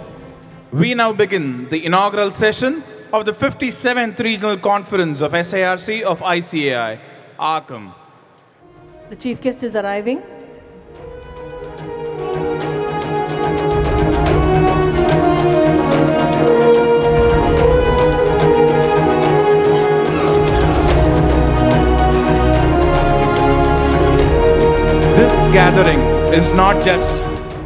This gathering is not just an event, but a celebration of the visionary spirit, unwavering integrity, and impactful leadership to define our profession. We are truly privileged to have with us today distinguished leaders from the government, global professional bodies, and our very own institute, whose guidance inspires us to lead us with trust and excellence.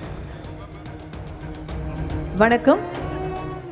பட்டய கணக்காளர் சங்கத்தின் 57வது தென்னிந்திய மாநாடு அனைவரையும் அன்புடன் வரவேற்கிறது. நமது ஆக்கம் மாநாட்டிற்கு சிறப்பு விருந்தினராக வருகை தந்துள்ள மாண்புமிகு சிறு குறு நடுத்தர தொழில்துறை அமைச்சர் மற்றும் தமிழ்நாடு நகர்ப்புற வாழ்விட மேம்பாட்டு வாரிய அமைச்சர் மாண்புமிகு உயர் திரு தாமோ அன்பரசன் அவர்களை வருக வருக என வரவேற்பதில் பெருமகிழ்ச்சி அடைகிறது தென்னிந்திய பட்டய கணக்காளர் சங்கம். Ladies and gentlemen, let's give a big round of applause to our chief guest. With great honor, we now invite the dignitaries of this session to kindly come forward and take their seats on the dais. We request our President, CA Charanjot Singh Nanda, Vice President, CA Prasanna Kumar D, and Chairperson of SIRC, CA Revati Raghunathan, to escort our chief guest, Thiru T.M. Anbarasan, Honorable Minister of Micro, Small and Medium Enterprises, to the dais. We also request CA Subbarao Mupala, Vice Chairman of SIRC, and CA Deepa Verghese, Secretary SIRC, to escort Ms. Taryn Rilton, Deputy President of the International Federation of Accountants, to the dais. May we also request CA Banu Narayana Rao, YV, Treasurer SIRC of ICAI, on the dais, please. Ladies and gentlemen, please join me in giving them a warm and an enthusiastic round of applause as they come onto the dais.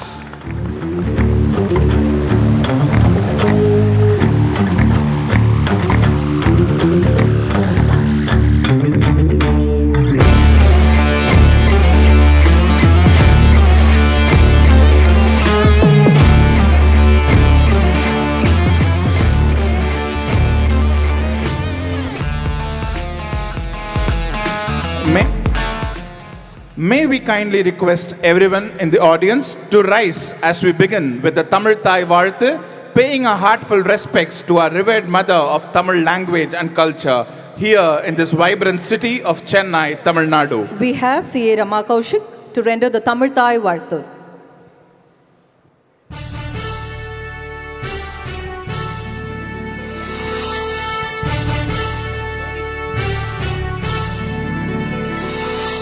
நீராறும் கடலுடுத்த நிலமடந்தை கெழிலொழுகும் சீராறும் மதனமென திகழ்வரத கண்டமிதில் எக்கணமும் தமிழ்நாடும் அதில் சிறந்த திராவிடனல் திருநாடும் தக்க சிறு பிறை முதலும் தரித்தனரும் திலகமுமே அத்திலக வாசனை போல் அனைத்துலகும் இன்பமுற எத்திசையும் புகழ் மணக்க இருந்த பெரும் தமிழனங்கே தமிழனங்கே உன் சீரிழமை திறம் வியந்து செயல் மறந்து வாழ்த்துதுமே வாழ்த்துதுமே வாழ்த்துதுமே. We will now have the ICAI motto song, a powerful anthem that embodies the guiding spirit, values and vision of our esteemed profession.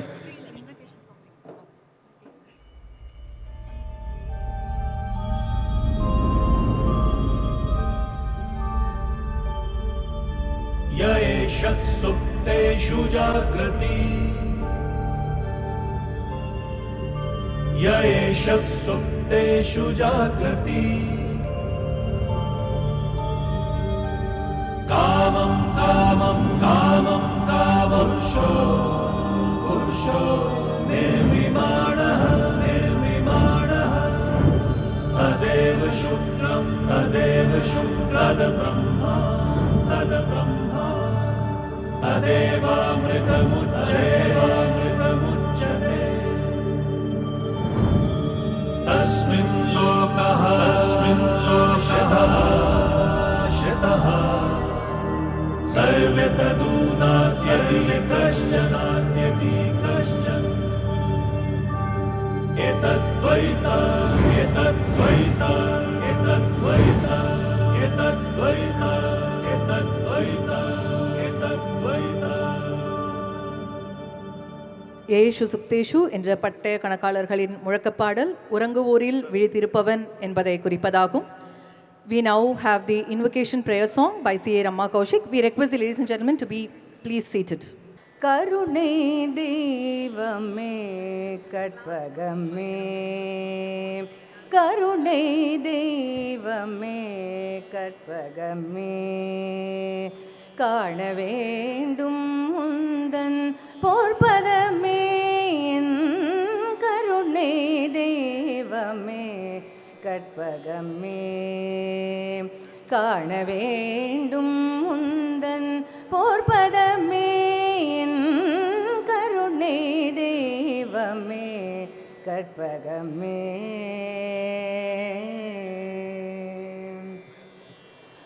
உறுதுணையாக என் உள்ளத்தில் அமர்ந்தாய் உறுதுணையாக என் உள்ளத்தில் அமர்ந்தாய் உனையன்றி வேறு யாரோ என் தாய் உனையன்றி வேறு யாரோ என் தாய் கருணை தெய்வமே கற்பகமே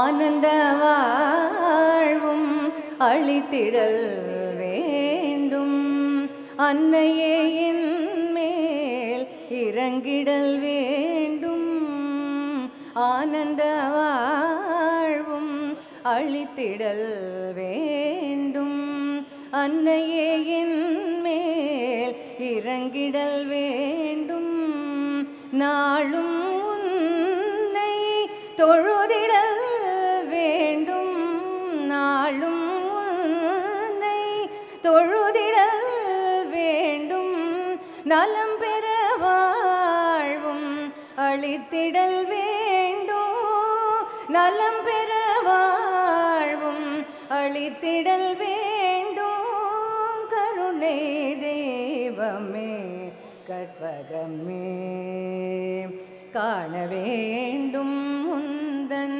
போர்பதமே என் கருணை தெய்வமே கற்பகமே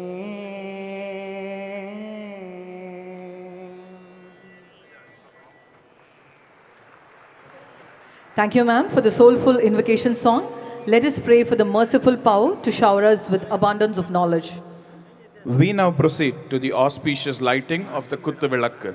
We now invite our chief guest, Thiru T.M. Anbarasan, Honorable Minister for MSME, along with our distinguished dignitaries on the stage, to kindly join in lighting the traditional lamp, symbolizing wisdom, enlightenment, and new beginnings.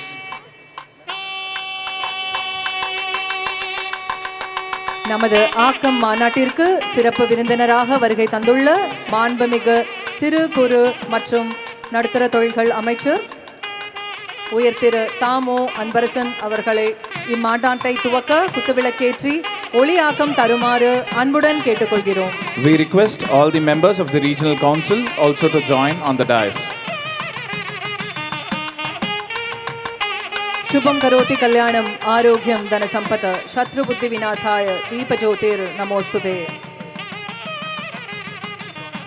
May we request the Honorable Central Council members of the ICAI to kindly join the dais as we light the lamp. May we request the Regional Council members and the Central Council members to kindly join the dais as the lamp is lighted.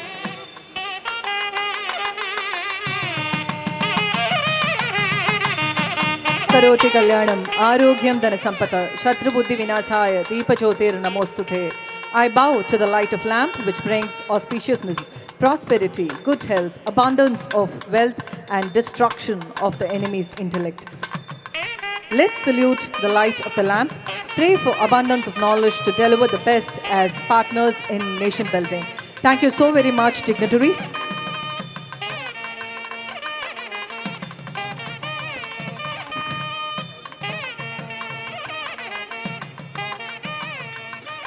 At the helm of SIRC, we have a remarkable woman whose leadership shines with vision, strength, and compassion.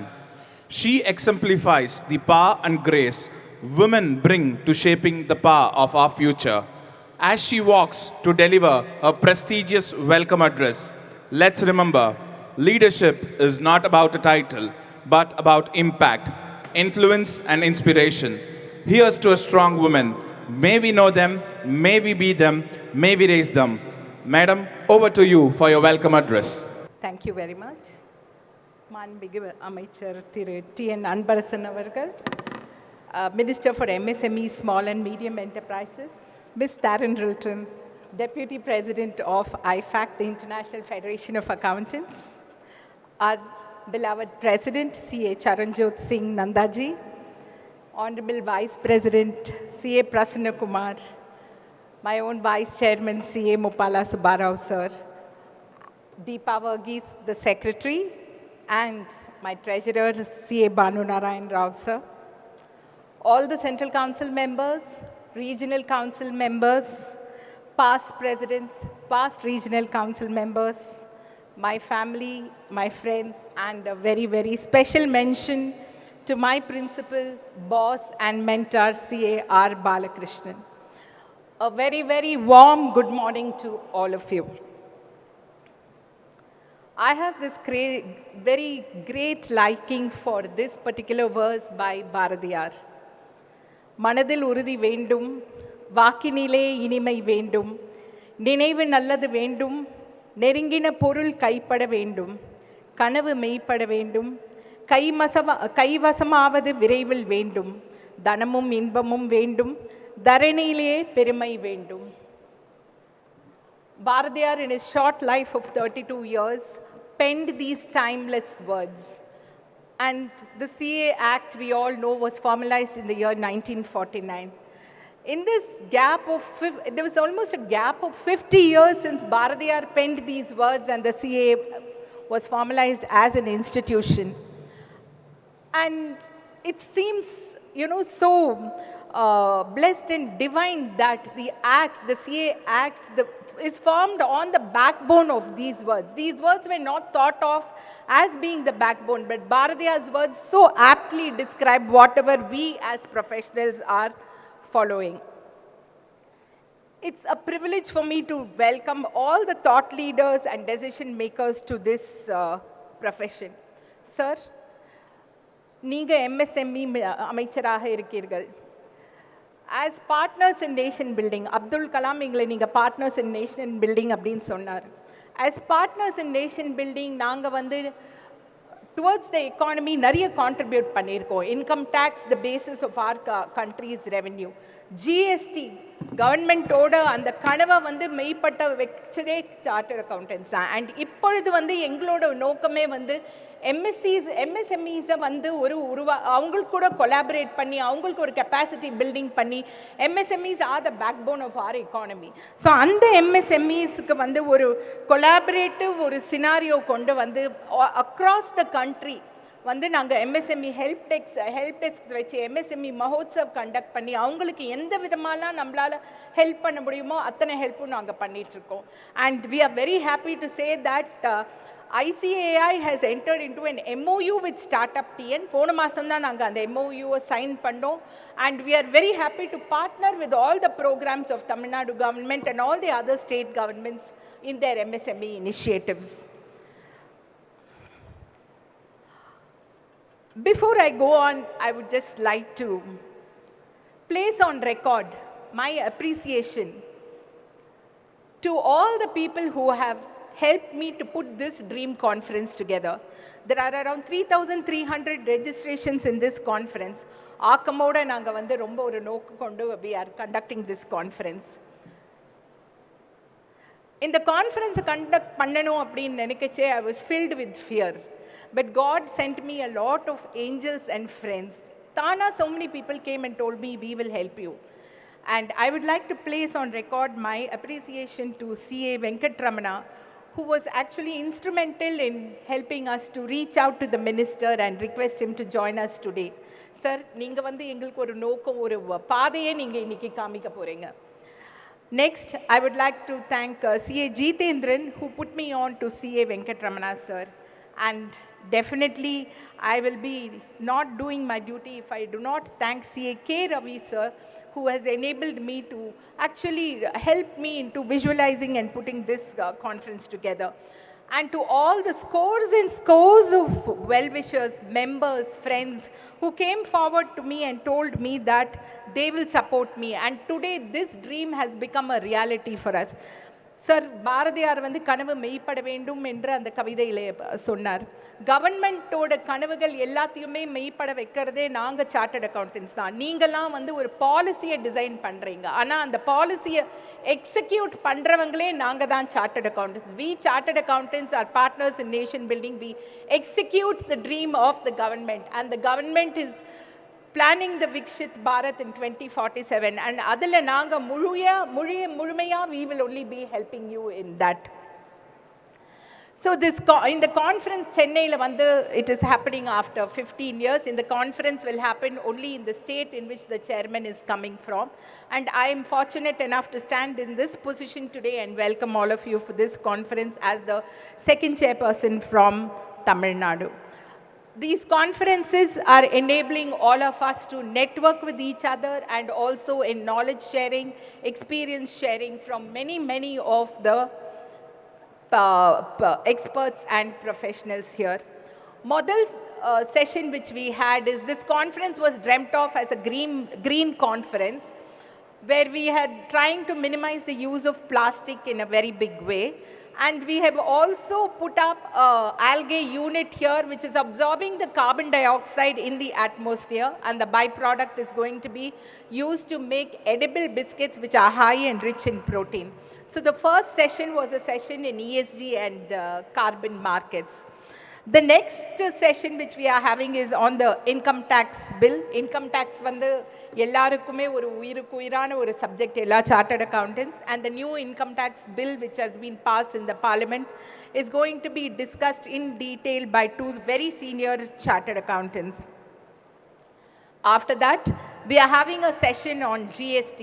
GST is a very dynamic law. There are changes every day, and GST is a law which has, GST an act which has actually, metamorphosized our country, metamorphosized our profession, and every month we see that there is more than 1.5 lakh crores of collections, which is again enabled only by the chartered accountants, sir. After that, we are having a session on CIBIL, where we all know what CIBIL rating is going to do to the professional and the personal reputation of people. So we are having the CFO from CIBIL who is going to come here and talk to us about it. And after that, we are having a CPCL session, CFO of the 10,000 lakh crore company of CPCL.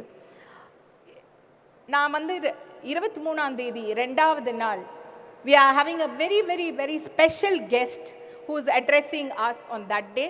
We are having the Honorable Minister for Information Technology, Dr. Palanivel Thiagarajan, who is going to come and address us tomorrow at 10:30 in the morning. We are all eagerly awaiting his session. Again, I should say I'm very grateful to Advocate K. Ravi and Jitendran sir, who enabled us to reach out to such prolific speakers and participate and share their knowledge with us. After that, we are going to have a session by Advocate Arvind Dattar, who's going to talk to us about how to scale the professional peak. You know, we all can't always be sitting and taking rest on our achievements. We need to keep scaling the peak. And the dream of the government is that India should have its own Big Four. And I think it's a very right dream which all of us should work towards it.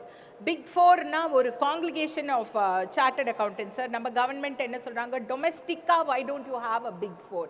எல்லா local chartered accountants ஒண்ணா சேர்ந்து ஒரு பெரிய company ஆரம்பிச்சா all the national international projects can be audited by the domestic Big Four. அதுக்கோசரம் India ICAI ல we have a committee called the Committee for Aggregation of Firms. And the Committee of Aggregation of Firms வந்து ஒரு 1 hour எல்லாருக்கும் பேசி they are going to tell us the benefits of actually uniting together to form a formidable Big Four which can take on the world. நாங்களும் வந்து we are also international level chartered accountants, and the ICAI is actually encouraging us to take part in the international business deals. And ICAI always has a global connect.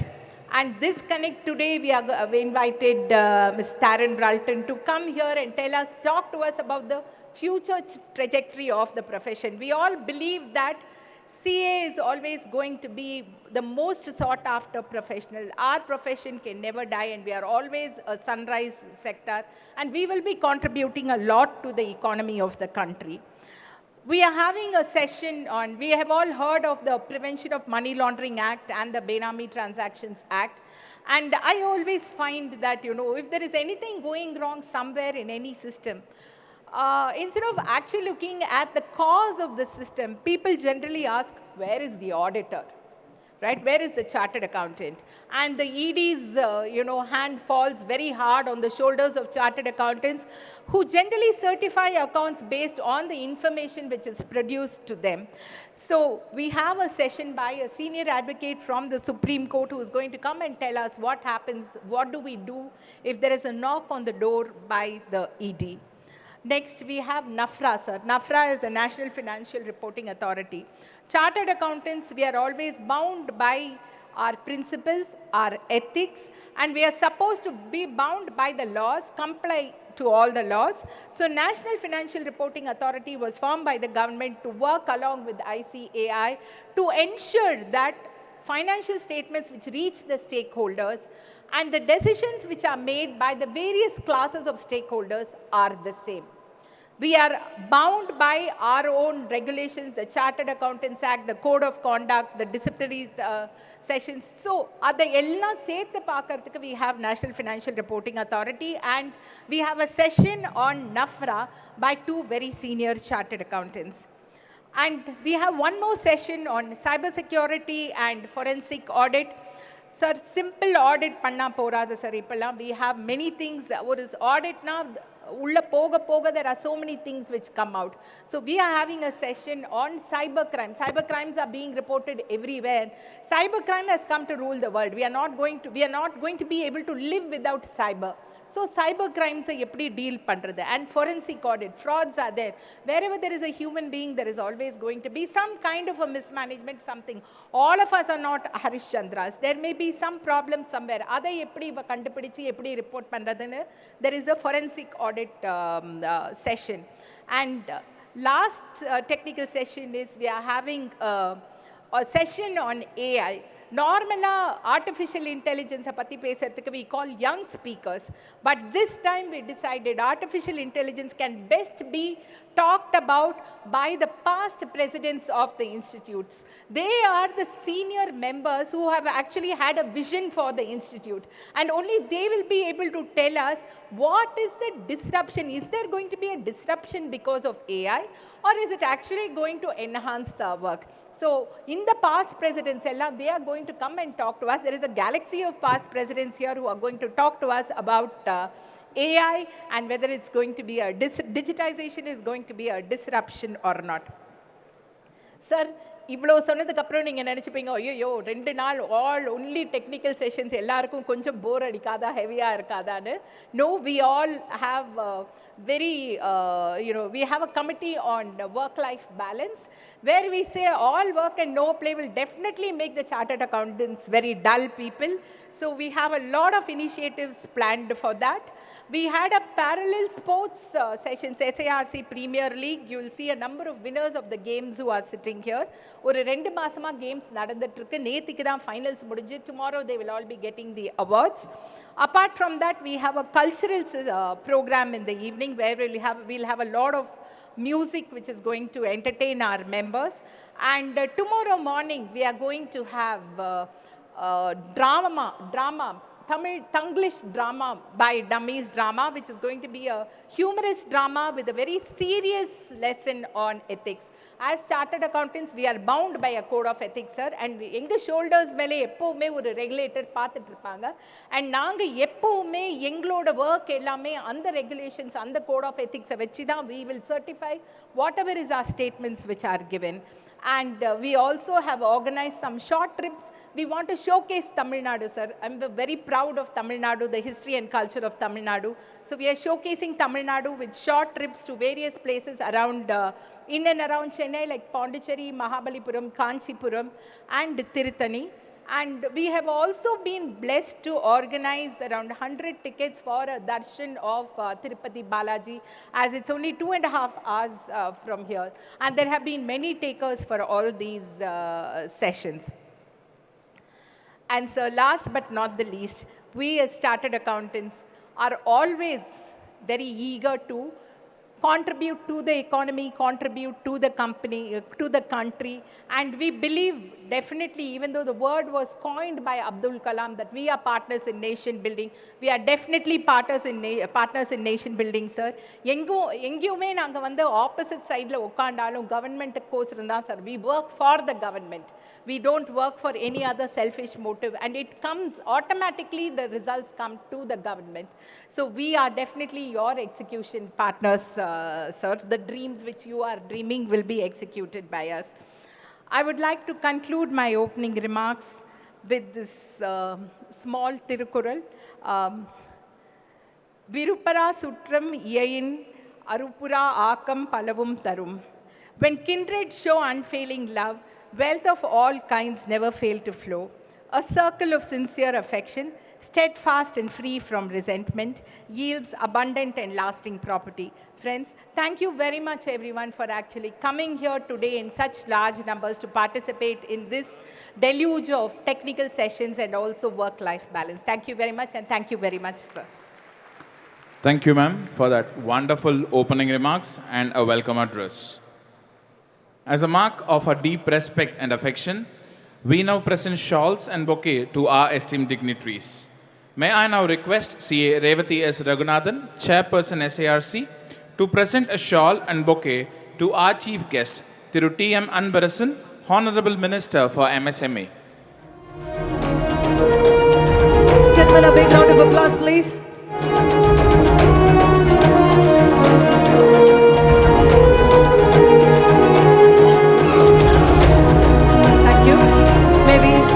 Request CA Revati S. Raghunathan to kindly present a shawl and a bouquet to our guest of honor, Ms. Taryn Rulton, Deputy President, IFAC, Australia. Ladies and gentlemen, a big round of applause again.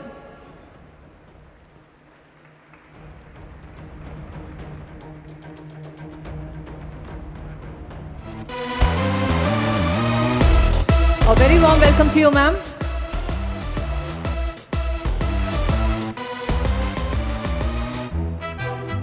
May I now invite CA Sunil Kumar Mandava, SARC member, to present a shawl and bouquet to our ICAI President, CA Charanjot Singh Nanda.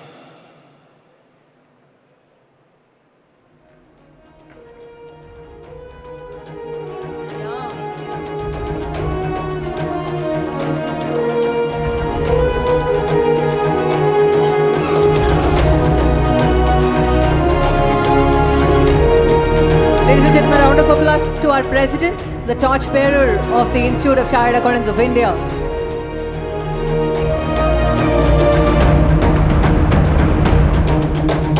May I now request CA Banu Narayan Rao, YV, Treasurer, SARC, to present a shawl to our Vice President, CA Prasanna Kumar D.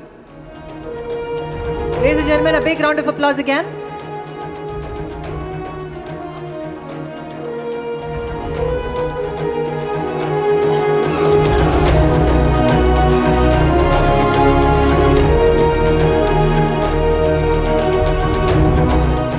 Thank you, dignitaries.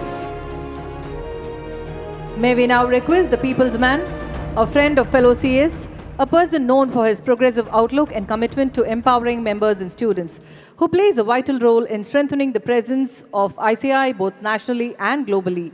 The Vice President of ICAI, CA Prasanna Kumar D, to deliver his special address for AAKKAM, the 57th Regional Conference. Most respected Thiru T.M. Anbarasan sir, Honorable Minister of MSME, Government of Tamil Nadu, and Chief Guest for today's program. Respected CA Charanjot Nanda sir, Honorable President of the Institute of Chartered Accountants of India, Madam Taryn Rulton, Deputy President of the International Federation of Accountants, IFAC, and the special guest for today's function, and CA Revati Raghunathan, the Chairman of SIRC of ICAI, CA Mopala Subbarao, the Vice Chairman, CA Deepa Vargi, the Secretary, CA Bhanu Narayan Rao, the Treasurer, and the galaxy of past President, CA Balakrishnan Sir, CA Bhupati Sir, CA Ramaswamy Sir, CA Raghu Sir, and CA Devaraj Reddy Sir, and galaxy of past Chairman of SARC and fellow colleagues in the Central Council, CA Rajendra Kumar Sir, CA Sripriya Kumar, CA Babu Abraham, Kallivailil, and the past Central Council members, past Regional Council members, distinguished guests, ladies and gentlemen, fellow members in the profession, ladies and gentlemen, good morning to all of you. I am delighted and feel happy and elevated that I am happy to participate in the regional conference which is organized by Southern India Regional Council. This is a flagship program for any regional council, more so for Southern region. This is a largely attended and flagship program for the Southern region. And again, we have got a lot of attachment to the Nehru Stadium. That in 2008, when CA Rajendra Kumar, he was the chairman of SARC, similar conference was conducted in the same venue, and that was also largely attended in spite of the torrential rains that time, and that found a place in the Limca Books of Records that time. So that also we recall. I am also most of us aware I am a volleyball player. I spent a lot of time in the stadium, and when the qualifying matches were conducted in the year 2004 for the Olympics, I stayed in the stadium for 8 days continuously. So I recall all those memories. I'm so happy and delighted to be attending this conference here. Friends, as we're all aware, we've got a special guest today, guest for our country. So, Madam Taryn Rulton, the Deputy President of IFAC, and she's from Melbourne, Australia, and she's CPA Australia, and a renowned personality, a multifaceted personality, a friend of ICAI. And on behalf of the entire CA fraternity in the country and the ICAI, Madam, we welcome you for today's conference, Madam. Friends, Southern region is the most active region in the country, among the 5 regions that we have. And the performance of Southern region is always spectacular. And whatever the initiative the ICAI takes, Southern region is the first one in the forefront to implement all those initiatives of the ICAI. And just give an example this year. And we have got 46 branches. Now newly we added another 2 branches, we're taking it to 48 branches in the Southern region. When in the audited accounts have to be submitted, by the entire, all the 183 branches and 5 regional council, 5 decentralized officers. I'm happy to share with you the southern region is the one where all the branches are submitted within the stipulated time, the first to submit. And always, there's initiative which was taken by target given by the Honorable then Vice President Charanjit Singh Nanda, now the President. He said, for the Chartered Accountant Benevolent Fund, so we were, all the funds were depleted. So during the time of COVID, he set a target that we should have a corpus fund of 100 crores for Chartered Accountant Benevolent Fund.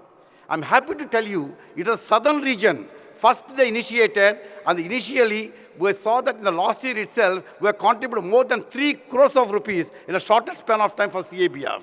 And thanks to the leadership of Visakhapatnam branch, Vijayawada branch, and the Ongole branch and Nellore branch, they have contributed substantially, and the contributions are pouring in now. And my compliments to all the 48 branches in the southern region, and under the dynamic leadership of CA Revati Raghunathan is doing very well. My compliments to the entire leadership. You are aware, the theme for the current year of the Honorable President is Vishwasniya. Vishwasniya means trustworthy.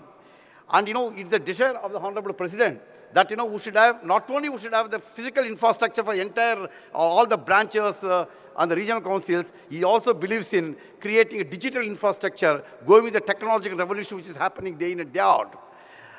And I'm just mentioning this one because you are aware, we have got a beautiful building, a heritage building in Nungambakam Highway, so where our Southern India Regional Council is located.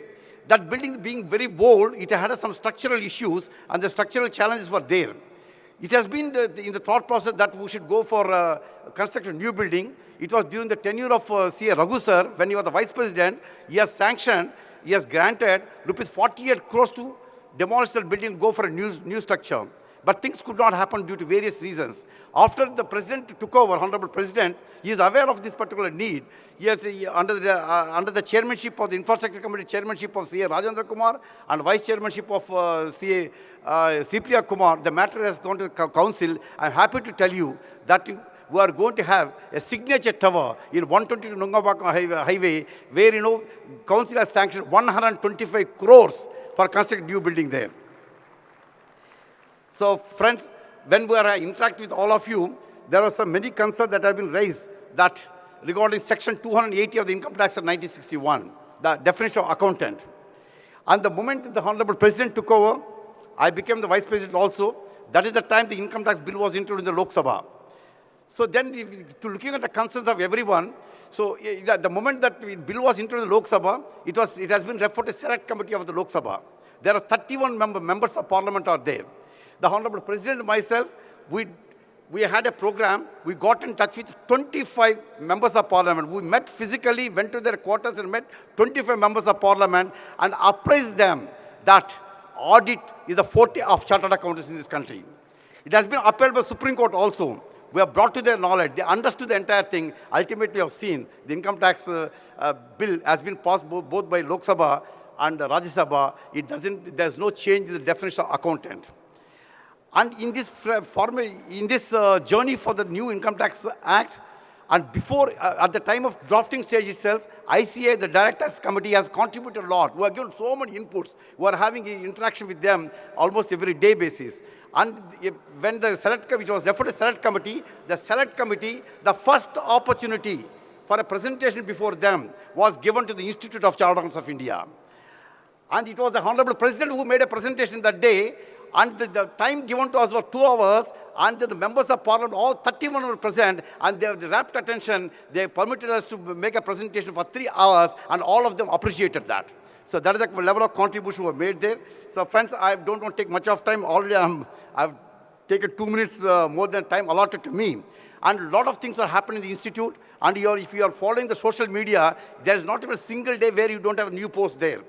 And be it the Global Capability Center, GCC, which is a happening thing in the world, particularly in India, and the forensic audit, forensic accounting, and investigation standards, and artificial intelligence in the ICI, and DGCA project, and technological developments which are happening around the world, which is implemented not only ICA but also for the benefit of the entire profession.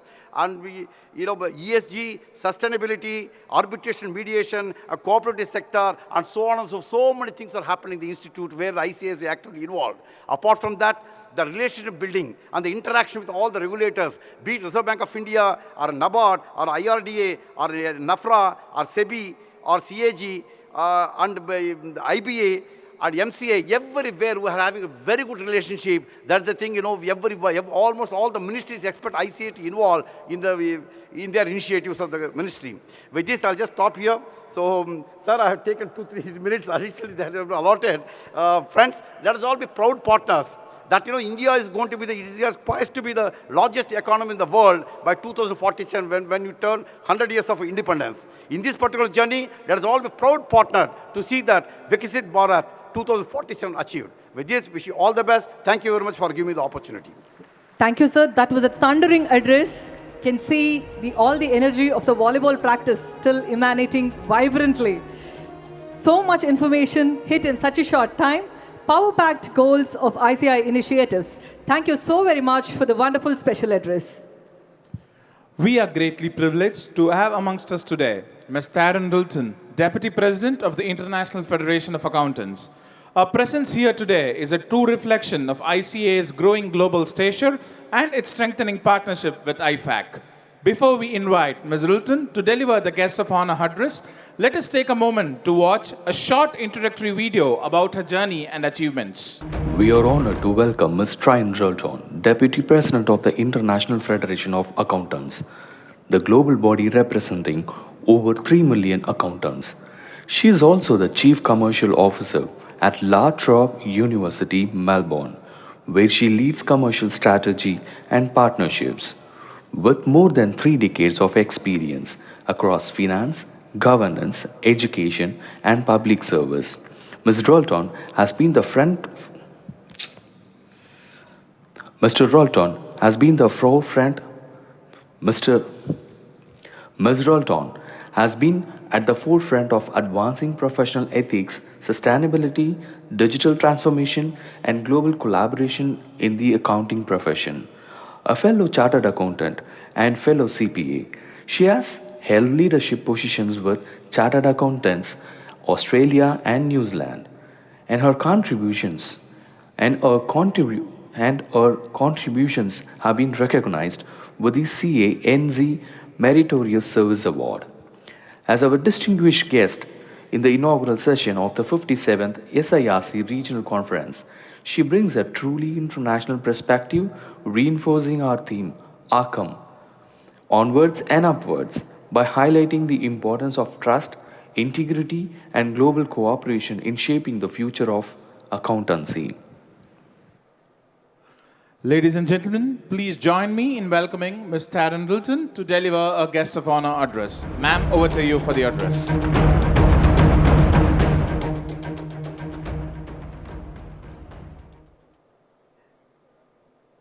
Kali Venakem. I may not have pronounced that correctly. I'd like to recognize our esteemed guests that I share the stage with. I have the honor of sharing our stage with. So we have our Honourable Minister, Mr. Annabasaran. We have our President of ICAI, Sharanjot Singh Nanda, Prasanna Kumar D, the Vice President of the ICAI, and then we have our Southern Regional Council members as well. We have our Chairperson, Revati Raragunan, and our Vice Chairman, Subaro. Thank you very much for inviting me here.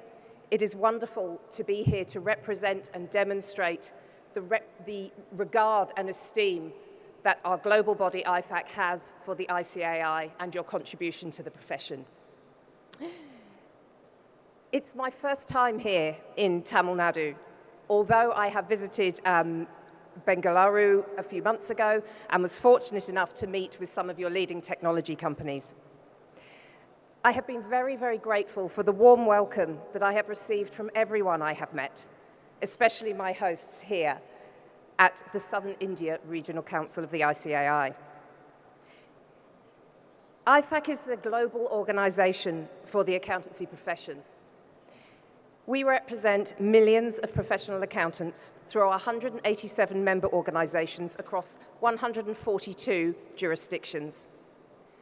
The value we bring to our members has three main parts: connection and unity, integrity and global recognition, and a collective voice and commitment to the public interest.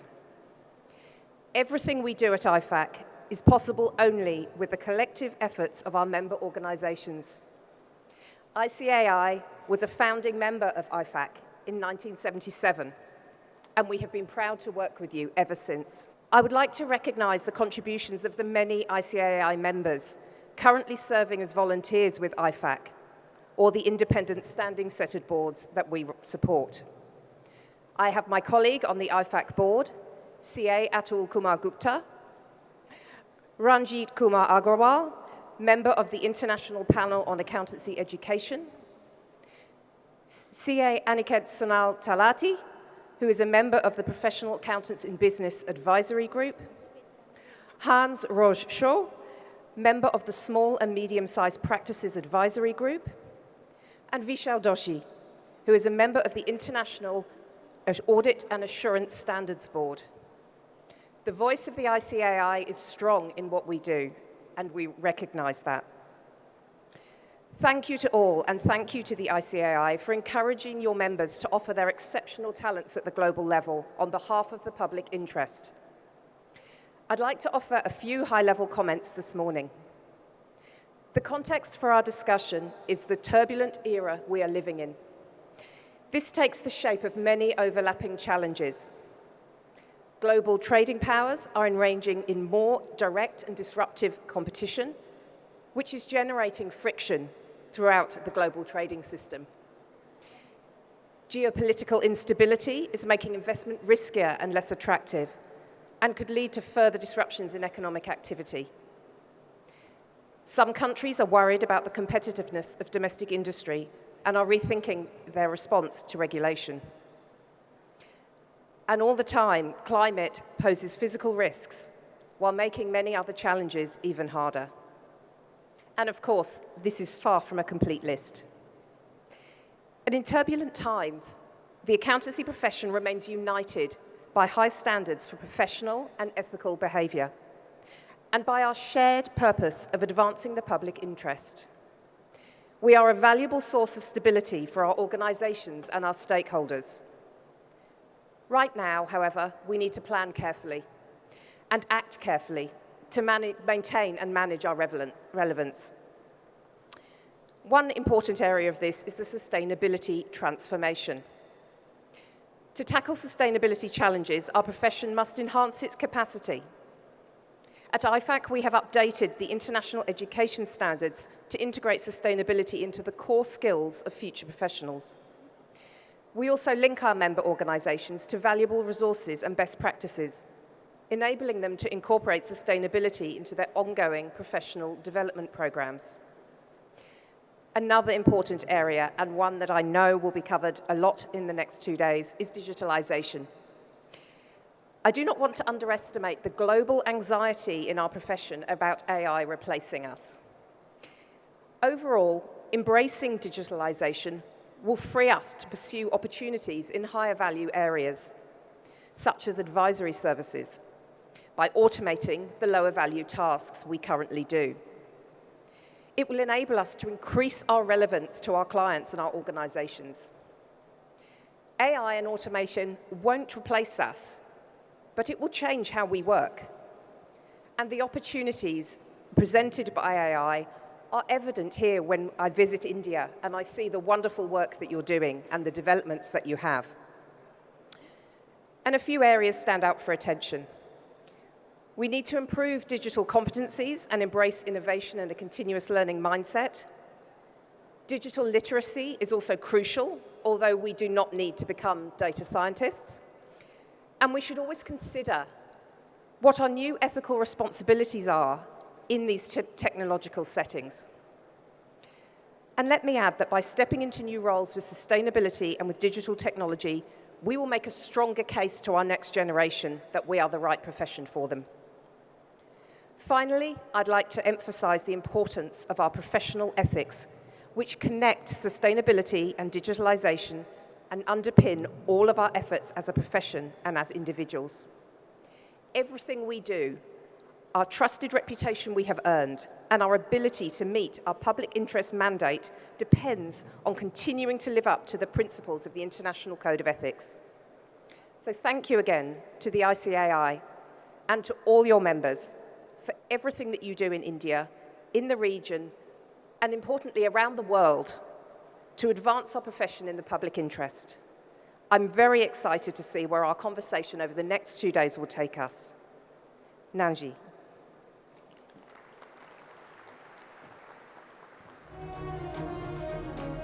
Thank you so very much. We are privileged to be your host. We at SIRC of ICAI are truly honored by your presence. While recognizing the turbulence, disruptions, and challenges, the importance of planning and acting carefully to bring stability by upskilling through best practices and embracing technology. Thank you so very much, ma'am. That was wonderful listening to you. A visionary leader, tireless reformer, and a passionate advocate for our profession. He has been at the forefront of transformating initiatives, elevating ICA's stature on the global stage, strengthening the role of chartered accountants in nation building, and championing technology-driven growth. Ladies and gentlemen, it's now our distinct honor to invite to the podium a powerful orator and our inspiring president of ICAI, CA Charanjot Singh Nanda, to address us. Sir, over to you for the presidential address.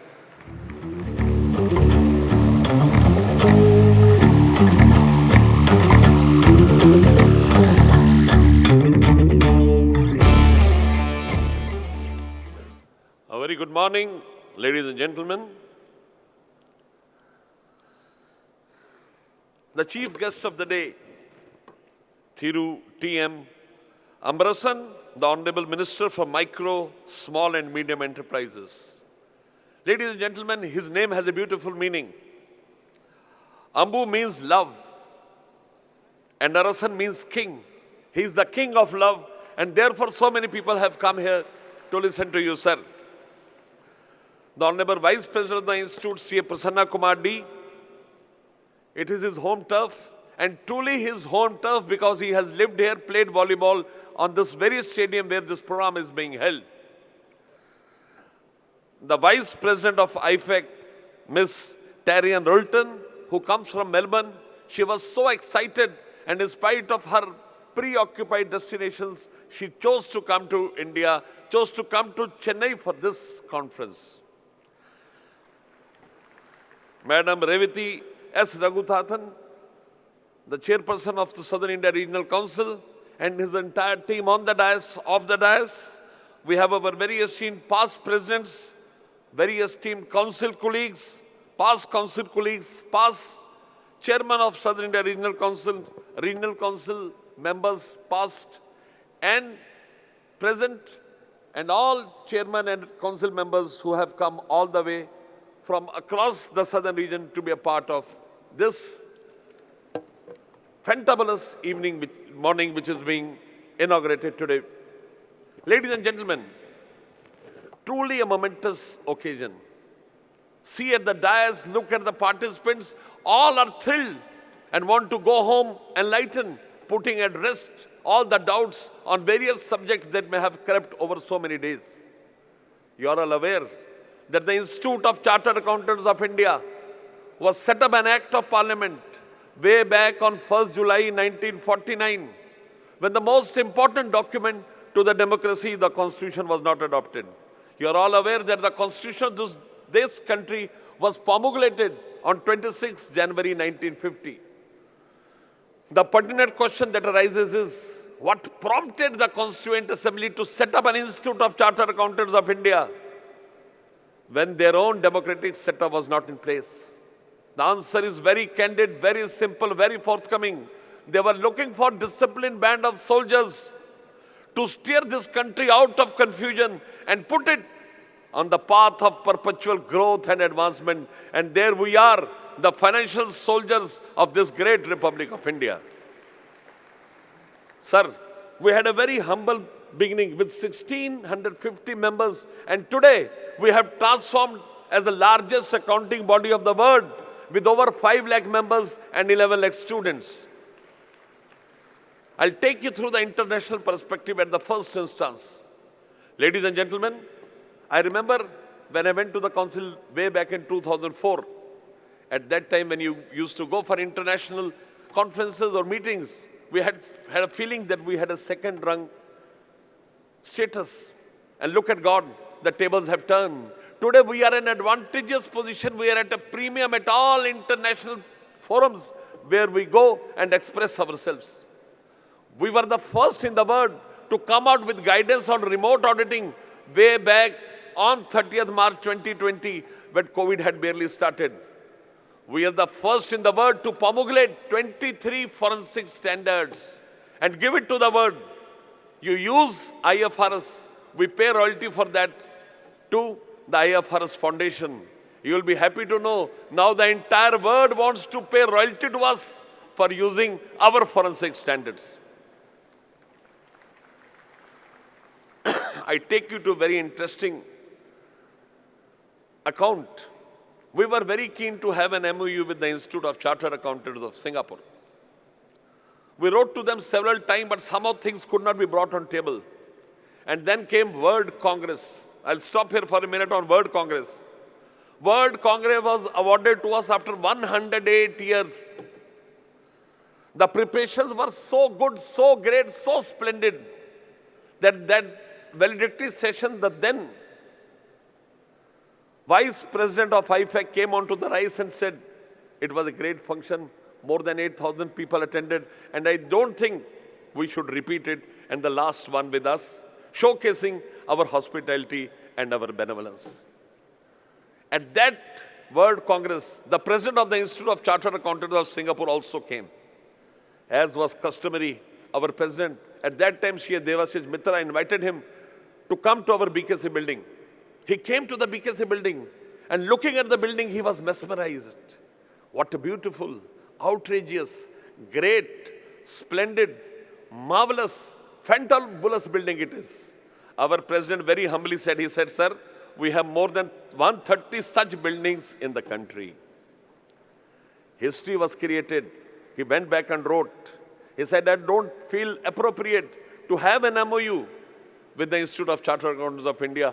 Rather, I would make a unilateral announcement. What the President, Institute of Chartered Accountants of Singapore said made a history. He said, ladies and gentlemen, any Indian chartered accountant who remains in Singapore for more than 6 months for reason whatsoever shall be awarded the membership automatically of the Institute of Chartered Accountants of Singapore. Ladies and gentlemen, we are a class apart. Madam Revati said that AP Abdul Kalam Saab said that we are partners in nation building. Wait for 2 years, people will say Indian Chartered Accountants are partners in global building. Our indulgence, our working in all aspects has surpassed the peers. Madam was today very happy to know we have a convocation on 25th. On the breakfast, I told her, Madam, we will be convocating close to 14,500 members. She was excited. The entire world is slowing down. No chartered accountants in India. You see growth of close to 15,000 chartered accountants. Madam, we are dedicated to the cause of this nation. We are dedicated to the cause of the entire globe. We have been working incessantly to create values for the entire world. I want to tell you, 81% of the international technology initiates emerged from India. With respect to technology, I want to tell you that we are masters in artificial intelligence. 30,000 of our people in 1 year cleared the certification course on artificial intelligence. Come to blockchains. We are using it extensively in our profession endeavors. Move ahead. Internet of Things, data analytics with respect to forensics, with respect to SLA assignments have been used extensively. Cyber security audits, information system audit, and now we are coming with a framework on information system standards. Again, it may be the first in the world. Ladies and gentlemen, I would like to tell you that Madam Revati gave a hint of big CA firms. Yes, We are geared to have big CA firms. There are 4 reasons for it. Number 1, we do maximum outsourcing business. The work from Philippines, the work from China is shifting to India. You know, China is a manufacturing hub. India now has emerged as a services hub. There are 4 reasons to it. Number 1, we give timely completion. We are responsible professionals. Number 2. Number 3, we understand the job. We have a great flair of understanding, learning and delivering. And the last thing, India's story is now something which is very common. We have an advantageous position, not only for professional avenues, even for investments. Look what Mr. Trump did about the tariffs. And look the way the stock market reacted. It is near its all-time high, with people buying quality stocks. Now the world acknowledges the role of Indian chartered accountants, and therefore, big CA firm is only a matter of time. We are trying to identify such firms with such infrastructure, and more importantly, we don't want a big firm only, we want a big firm which excels in all perspectives, and therefore, ladies and gentlemen, we are waiting for it. Going ahead, benevolent fund. The Vice President has one mission, one passion, to escalate the benevolent fund. I remember when I was a student in 1985, I attended a program of Mr. N.A. Palkiwala in a stadium like this, where close to 3,000 chartered accountants were there, 85. Mr. N.A. Palkiwala, the eminent jurist, came up to the dais and said, "Ladies and gentlemen, I envy you." We were all taken aback. And he concluded, he said, "I envy you because you have 2 things which is not very common in the world. Number 1, you have continuing professional education. Even doctors don't have. And second, he said, was great. He said, you have a benevolent fund. Indian Army also has a benevolent fund. The distinction between your benevolent fund and other benevolent funds is that any person who's a chartered accountant, whether he is a member of the benevolent fund or not, he has equal rights with respect to claiming anything from the benevolent fund. 1985. Ladies and gentlemen, our perspective have to be very clear. If you want to perform, you should know what are your weaknesses, what are your strengths. I'll give a small anecdote to you. A man came home late at night. When he entered, he saw his son sitting there. He said, "My boy, it is time for you to relax. What are you up to?" Son said, "Father, I'm struggling to write an essay on an elephant." He said, "Okay, how much time do you have?" He said, "I have 7 days in hand." He said, "Relax. I have so many people in my office. I will ask them to write the essay." The very next day, when he assumed his office, he called 3 of his trusted lieutenants. First, a Japanese. Second, a person from Britain. And third, an Indian. And entrusted them the job of writing the essay. The very next day, when he assumed office, the Japanese was ready with the essay. With all curiosity in his mind, he took the essay. Oh my God, the name of the essay was Elephant and its Economic Uses. 2 days hence, the Britisher came with the essay. The name of the essay was Elephant and its Uses to the royal family. And then he gave a call to his Indian counterpart. He said, "Where is your essay?" The man asked, "How much time is left?" He said, "You have 4 days." He said, "Wait, I will come when the deadline is about to lapse." And when the deadline was about to lapse, he came with 2 fat books and placed on the table. The man took the first book. Oh my God, it was Elephant, Exchange and Control Act 2025. He said, "What is the other set?" He said, "Sir, it is the proposed set of amendments to the act which we are going to promulgate." Ladies and gentlemen, we all need to understand this is a great profession. How you take it forward is very important. Before I conclude, I have 2 small things. First, I want to tell you about Tamil Nadu and Chennai accelerating upwards, because today's theme of the conference is AAKKAM, which means onwards and upwards. As we gather here in Tamil Nadu, it is important to recognize the state's phenomenal economic trajectory. Tamil Nadu recorded 11.19% GSDP growth in 2025, the highest among Indian states. Per capita income rose to approximately 1.97 lakh, 70% above the national average. The state leads in electronics exports, manufacturing, EV production, and defense tech innovation. At Tamil Nadu Global Investors Meet, Tamil Nadu signed MOUs worth 10.32 lakh crores with 77% already under execution. Chennai as the capital is a technology, finance and logistically powerhouse witnessing 5.5 million square feet office leasing of 57% year-to-year growth. Major investments by global players like Winfast, Murata, Schneider Electric and Optum. And let me tell you, ICI ARF is also an integral part of this globe. We have signed MOUs with Treasuries and Accounts Department, Government of Tamil Nadu, and we have undertaken the task of rewriting the regulatory framework governing Treasury and accounts in the state, primarily Treasury Code, Accounts Code, Pay and Accounts Office. I compliment the efforts of Madam Sri Priya and now Shri Rajendra Kumar who has taken over this. We are rewriting the Tamil Nadu Financial Code, Volume 1 and 2. We are in pursuance of an MOU signed with Commissioner of Treasury and Accounts to have training programs for their officers. Apart from this, one more program was conducted for the officials of Metropolitan Transport Corporation Limited on 19th April 2025. Ladies and gentlemen, before I say goodbye to you, I want to share something which is emotionally very high.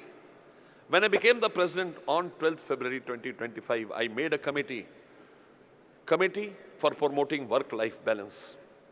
Chartered accountants have a lot of money, but they don't have time for their families, their parents, their spouses, their children, their friends. With folded hands, I want to tell you life has only one span, no rewriting of life. So we have to give proper time to our families. Our parents are the greatest loser in this entire initiative. We keep on working, having long office hours. We don't get time for our families. Your mother, the most beautiful thing in this world is mother. You can never think beyond her. How much time do you give to your mother? Your father, your children, your family. It is a matter of introspection. Please spend as much time you want to spend on your professional avenues, but at the same time, take out some valuable moments with your family. Everything will go, works will go on, but time spent with family would be something which you will remember at the last moments of your life. We are class leaders in everything. Let us become leaders in promoting work-life balance. I'm thankful to the Regional Council for inviting me. I'm thankful to all of you for coming here in large numbers. Let us all work together to make India the world leader and our profession, the profession of chartered accountants, the best profession of the world. Thank you. Thank you so much.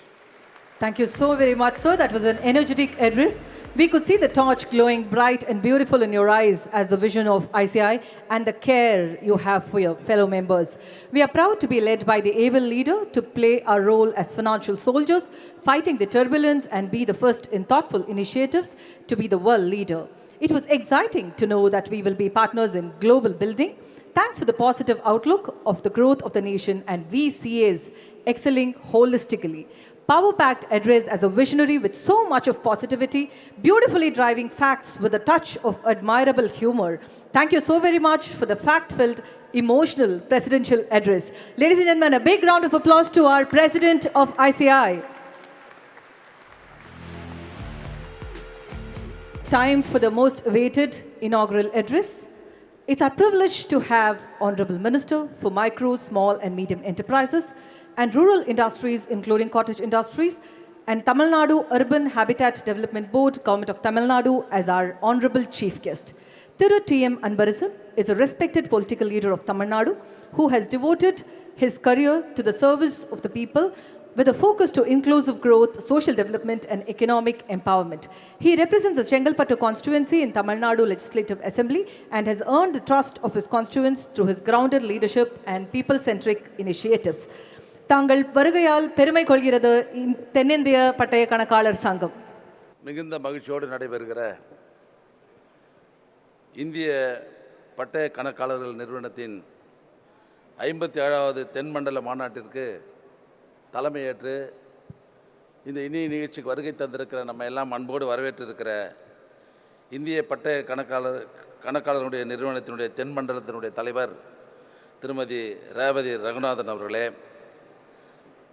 மிகச்சிறப்பாக இங்கே உரையாற்றியிருக்கிற இந்திய பட்டய கணக்காளருடைய நிறுவனத்தினுடைய தலைவர் மரியாதைக்குரிய சரண்ஜோத் சிங் நந்தா அவர்களே,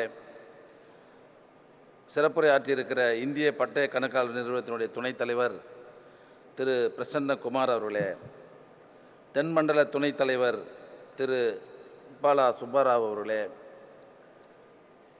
நிகழ்ச்சியிலே கலந்து கொண்டு சிறப்பித்திருக்கிற ஐபேக் என்னுடைய துணைத் தலைவர் திருமதி டரான் டால்டன் அவர்களே, தென்மண்டலத்தினுடைய பொருளாளர் திரு பாலு நாராயண ராவ் அவர்களே, இறுதியாக நன்றி உரையாற்ற இருக்கிற தென்மண்டலத்தினுடைய செயலாளர் திருமதி தீபா வர்கீஸ் அவர்களே, மாநாட்டிலே கலந்து கொண்டிருக்கிற பட்டய கணக்காளர்களே, பல்வேறு முக்கிய துறைகளின் பணியாற்று மிகுந்த மகிழ்ச்சியோடு நடைபெறுகிற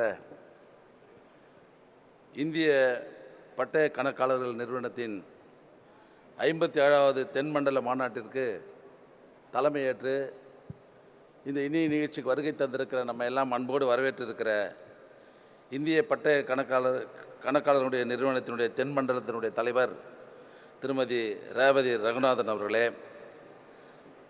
மிகச்சிறப்பாக இங்கே உரையாற்றியிருக்கிற இந்திய பட்டய கணக்காளருடைய நிறுவனத்தினுடைய தலைவர் மரியாதைக்குரிய சரண்ஜோத் சிங் நந்தா அவர்களே,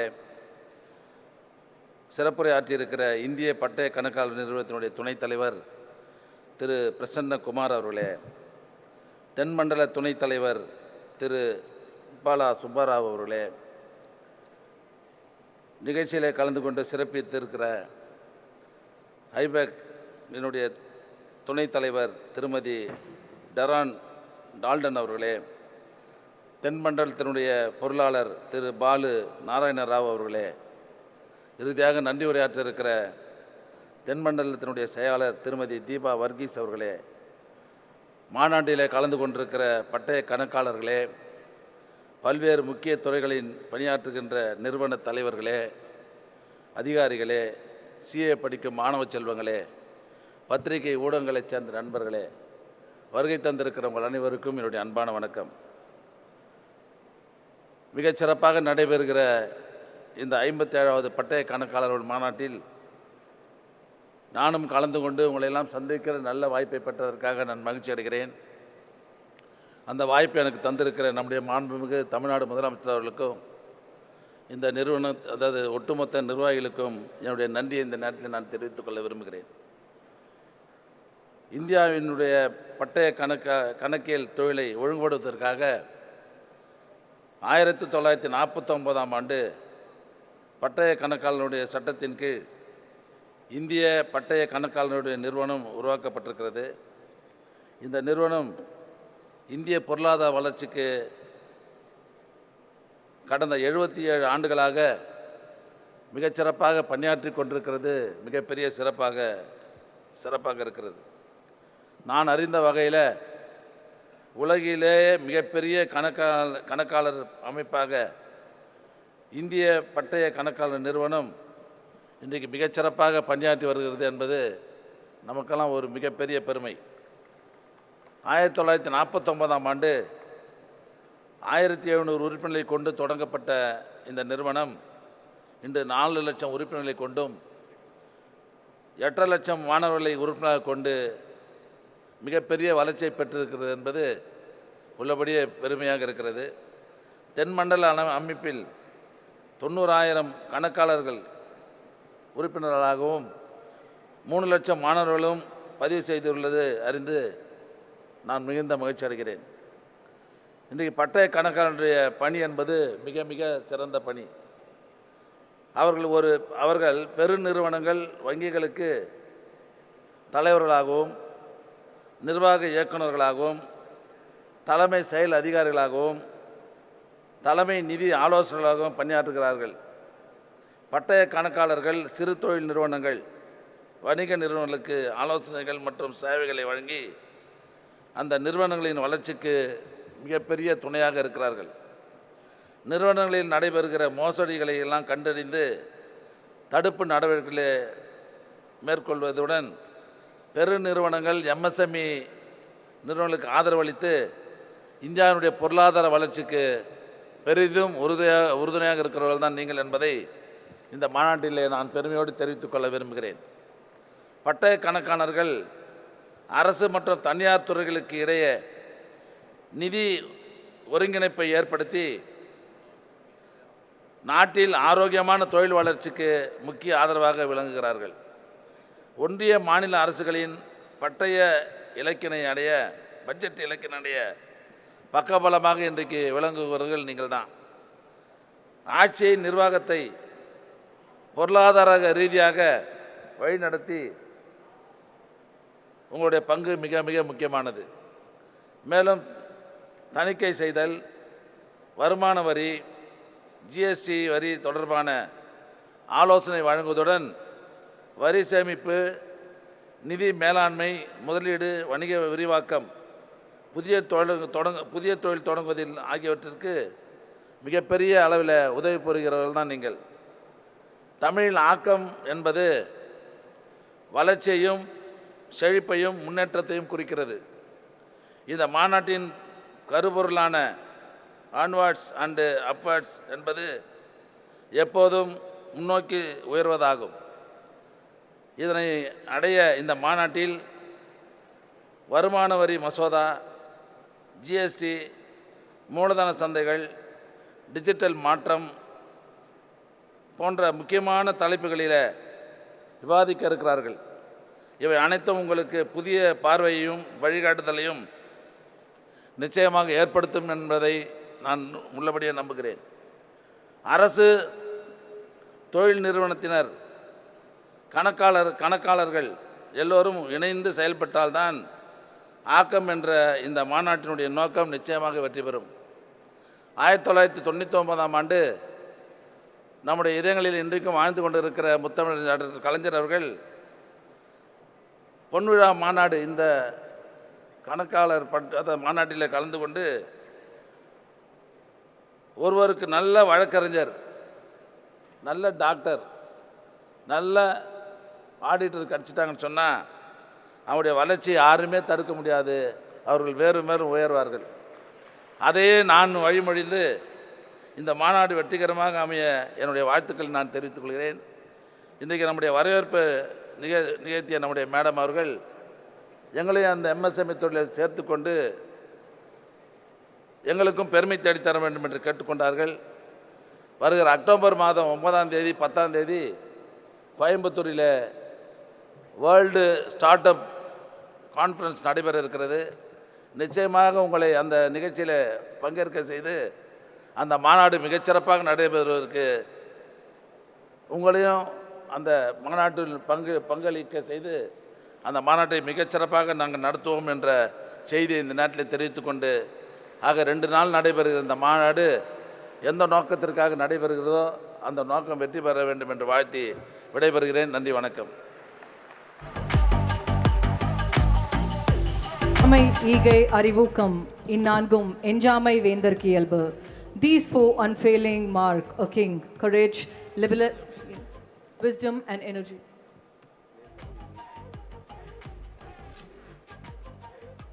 எங்கள் பட்டய கணக்காளர்களை பற்றி இத்தனை அழகாய் எடுத்துரைத்தீர்கள். தங்களின் அன்பான வாழ்த்துக்கு மிக நன்றி. We now move on with the release of the e-souvenir of the 57th Regional Conference. May I now request our Honorable Chief Guest, Thiru T.M. Anbarasan Sir, Honorable Minister for Micro, Small and Medium Enterprises, to release the e-souvenir of the 57th Regional Conference. I also request the other dignitaries to join in this release.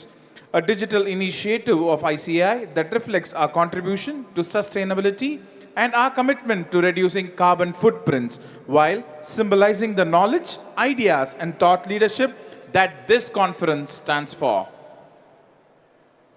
May we request the Regional Council and the Central Council members on the dais, please, as we release the souvenir of AAKKAM, the 57th Regional Conference.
We now have the ICAI's vision video, Vishwasniya. We request to play the Vishwasniya video, please. In a world of constant change, a partner that stands firm with deep-rooted values of excellence, independence and integrity, and embracing the motto, Yaesh Supteshu Jagrati, driving India's economic growth is ICAI, the Institute of Chartered Accountants of India. ICAI stands committed to strengthening India's leadership in accounting and finance. Under the visionary leadership of C.A. Charanjot Singh Nanda, the 73rd President of the world's largest accounting body, ICAI, embarks on a transformative journey. I am thrilled, honored to assume the position as 73rd President of the Institute of Chartered Accountants of India. I want to tell you that I have dreams which I've seen over so many years before assuming this position. 3 important agendas for this council. Number 1, we mean business. When I come in a commanding position, you will see that there are certain sweeping changes. We want this to be as a boardroom, which does professional business, which transacts agenda which is of high order. Second important thing, the plight of members and students has to improve. Along with members and students and council, we have to take our employees along. They work exceptionally well in pressure. Let them ease out and work in normal circumstances in the same vigor in which they work in pressure. The theme for the year 2025-26, Vishwasniya, meaning trustworthy, resonates with the commitment to be a trusted partner in India's development, illuminating the path towards Viksit Bharat. Asmakam karyam vishwasniyam Viksit Bharatasya samarpitam cha asti, meaning our work is trustworthy and dedicated to a developed India. V, vision for Viksit Bharat. V in Vishwasniya symbolizes a vision to make India a Vishwa Guru in the accounting world and steering the nation towards becoming a Viksit Bharat by 2047. अपनी देश की economy को सही रास्ते पे ले जाने के लिए ये डेडिकेटेड फोर्स है और मैं डायस से as 73rd president of institute आपको कह रहा हूं सर, ये सब देश के लिए मर मिटने को तैयार है सर। आईसीआई इंस्टीट्यूट जो कहती है वो करती है। तो अगर तीसरी इकोनॉमी का वादा कर लिया आपने, तो पूरे देश में आपके मेंबर्स हैं, उनमें आप अपनी ये भावना फैलाइए कि भारत को सबसे बड़ी तीसरी अर्थव्यवस्था हमें बनाना है, और जब आप लग जाओगे तो निश्चित रूप से तीसरी सबसे बड़ी अर्थव्यवस्था बन जाएगी। As far as chartered accountancy profession is concerned, highest ethical profession is there, this chartered accountancy. Because we've got such a, I don't say that by birth itself somebody becomes ethical. And by virtue of law, the implementation of law and the punishment that you have, those things that become as deterrents to see that you are not unethical. I, integrity and ethics. ICAI ने यूडीएन यानी unique document identification number की शुरुआत की है। इसके जरिए chartered accounts के प्रमाण पत्रों का सत्यायन हो रहा है। व्यवसाय में प्रामाणिकता की बहुत आवश्यकता है। मुझे खुशी है कि आपकी यूडीएन के जरिए ये सार्थक प्रयास शुरू किया गया है। In the world of finance, where trust is paramount, ICAI stands tall as a beacon of integrity and ethics, shaping professionals who uphold the highest standards of ethics and accountability. आपका सिग्नेचर सत्यता की, भरोसे की गवाही देता है। Chartered accountants देश के इकोनॉमिक सिस्टम के भरोसेमंद एम्बेसडर होते हैं। आप सरकार और टैक्स देने वाले नागरिकों और कंपनियों के बीच इंटरफेस का काम करते हैं। आपका सिग्नेचर देश के प्रधानमंत्री के सिग्नेचर की वो ताकत नहीं है जो ताकत एक चार्टर्ड अकाउंटेंट के सिग्नेचर की होती है। Indian chartered accountants have earned unparalleled recognition for their trustworthiness and expertise. The accounts you sign inspire such immense confidence that the people invest crores of rupees based solely on your word. S stands for Sustainability and Social Impact. That is embedded in ICAI's core and actions. Going ahead this year, ICAI has formed a special group on impact financing that will focus on profit, people, and planet. To inspire eco-conscious living among CA fraternity, a special group on enabling lifestyle for environment or life has been created, promoting sustainability in daily life. H. Holistic Professional and Leadership Development. CA Charanjot Singh Nanda is an ardent proponent of holistic professional and leadership development. He believes that a healthy mind and a balanced life are the true foundations of professional success. Bringing the vision to action, a specialized committee on promoting work-life balance has been set up to promote well-being and personal development among members, students, and employees. A for accelerating digital transformation. To keep Indian CAs at the forefront, ICAI is continuously accelerating digital transformation initiatives and has further strengthened the AI in ICAI committee, focusing on data analytics to elevate AI-driven solutions and education to the next level. S for stakeholder engagement. Stakeholder engagement is vital for true progress, and President ICAI strongly advocates public participation, emphasizing Janabhagidari at all levels. ICAI will actively collaborate with stakeholders for knowledge sharing, policy making, educating and creating awareness, and fostering collective growth.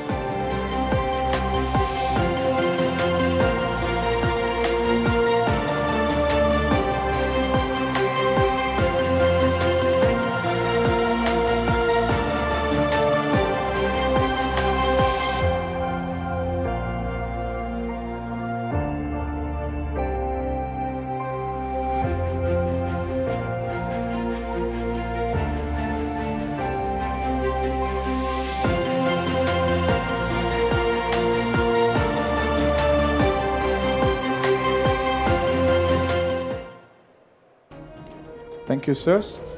May we now request our President, C.A. Charanjot Singh Nanda, sir, to present a memento to our guest of honor, Mrs. Taryn Dilton.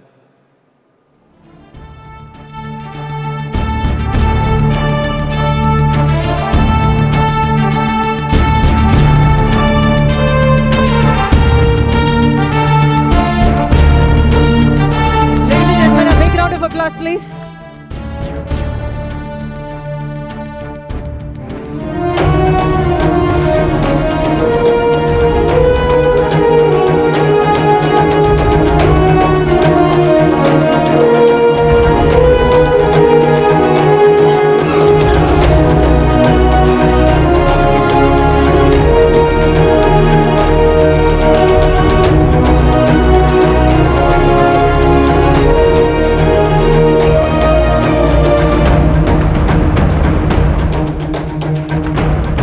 Request our President, C.A. Charanjot Singh Nanda, sir, to present a memento to our Chief Guest, Honorable Minister, Thiru T.M. Anbarasan.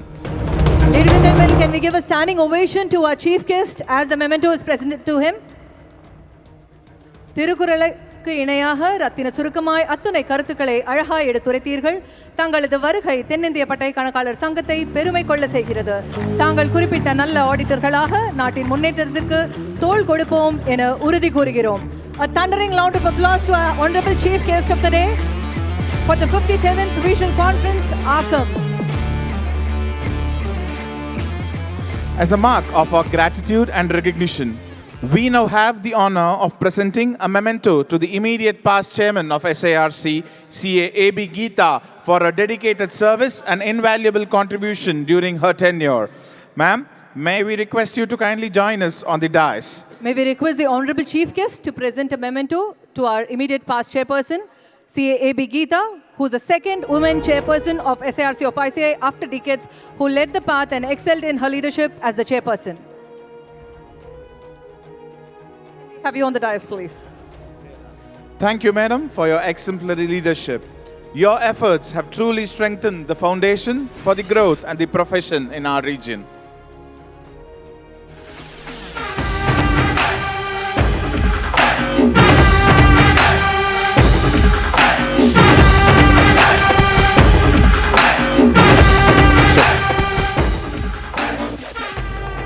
To conclude this inaugural session, may I invite CA Deepa Varghese, Secretary SIRC of ICAI, to deliver the word of thanks.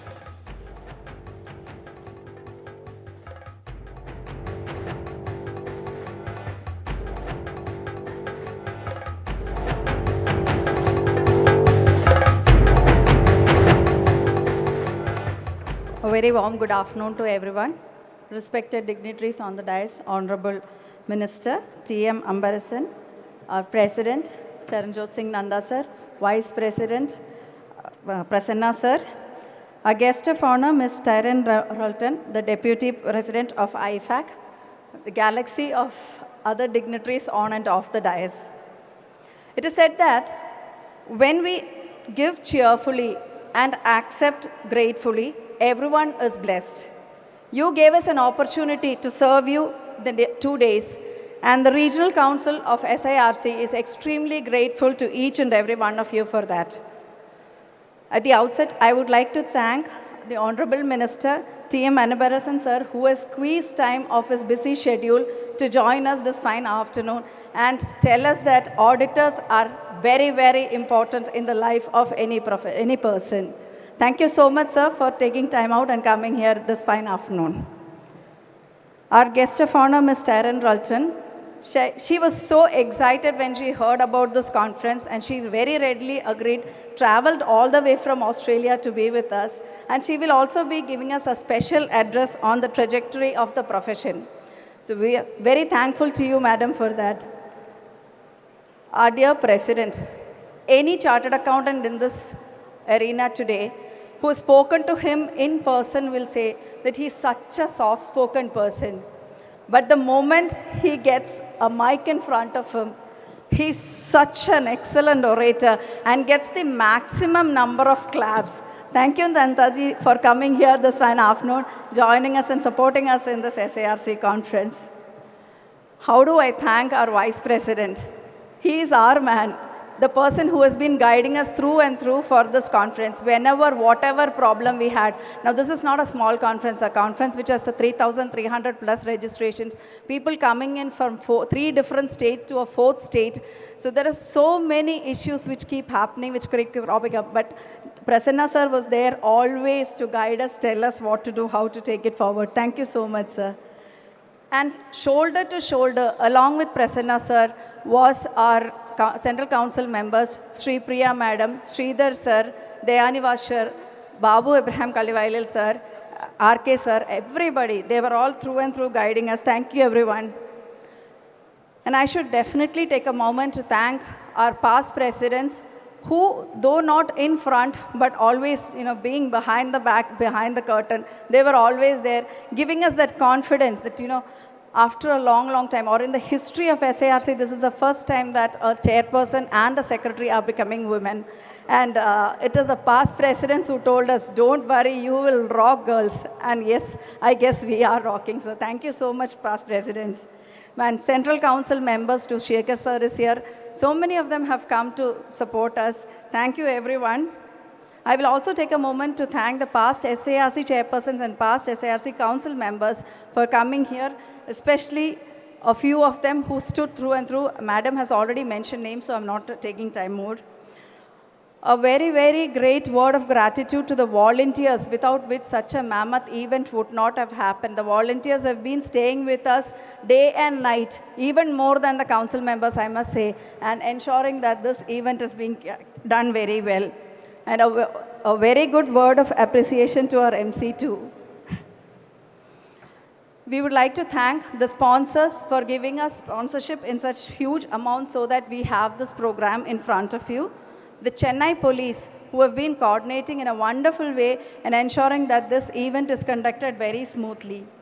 The music team and the various vendors who have been supporting us, and the persons about whom we should thank the most is the SIRC staff, ably led by Shabarigirishan sir and Sangeeta Jagannathan madam, who have been really literally burning the midnight oil. We get mails for approvals at 12, 1 a.m. and all that. Thank you very much, team, for being there with us. The members who came to participate in the sports, it was a wonderful event. The sports, we were parallelly having the cricket and various indoor games. Everybody enjoyed it through and through. Dear delegates, had you not registered in such huge numbers, had you not come here this morning to support us, had you not come here with this passion, this event, how much ever we would have taken an effort, it would have not become a success. Thank you so much for coming here. As we come to the conclusion of the inaugural session of the 57th Regional Council Conference, AAKKAM, on behalf of the chairperson and her 13 council warriors, and on my personal behalf, I would take this opportunity to thank each and every one of you. Sirs, ICA will continue to be partners in nation building, and let us continue onwards and upwards. Jai Hind, Jai ICA. Thank you, ma'am. With this, we formally conclude the inaugural session of the 57th Regional Conference of the SIRC of ICAI. We request all the regional council members and the central council members to kindly join the stage for a quick group photo.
Thank you all. That was a wonderful inaugural session.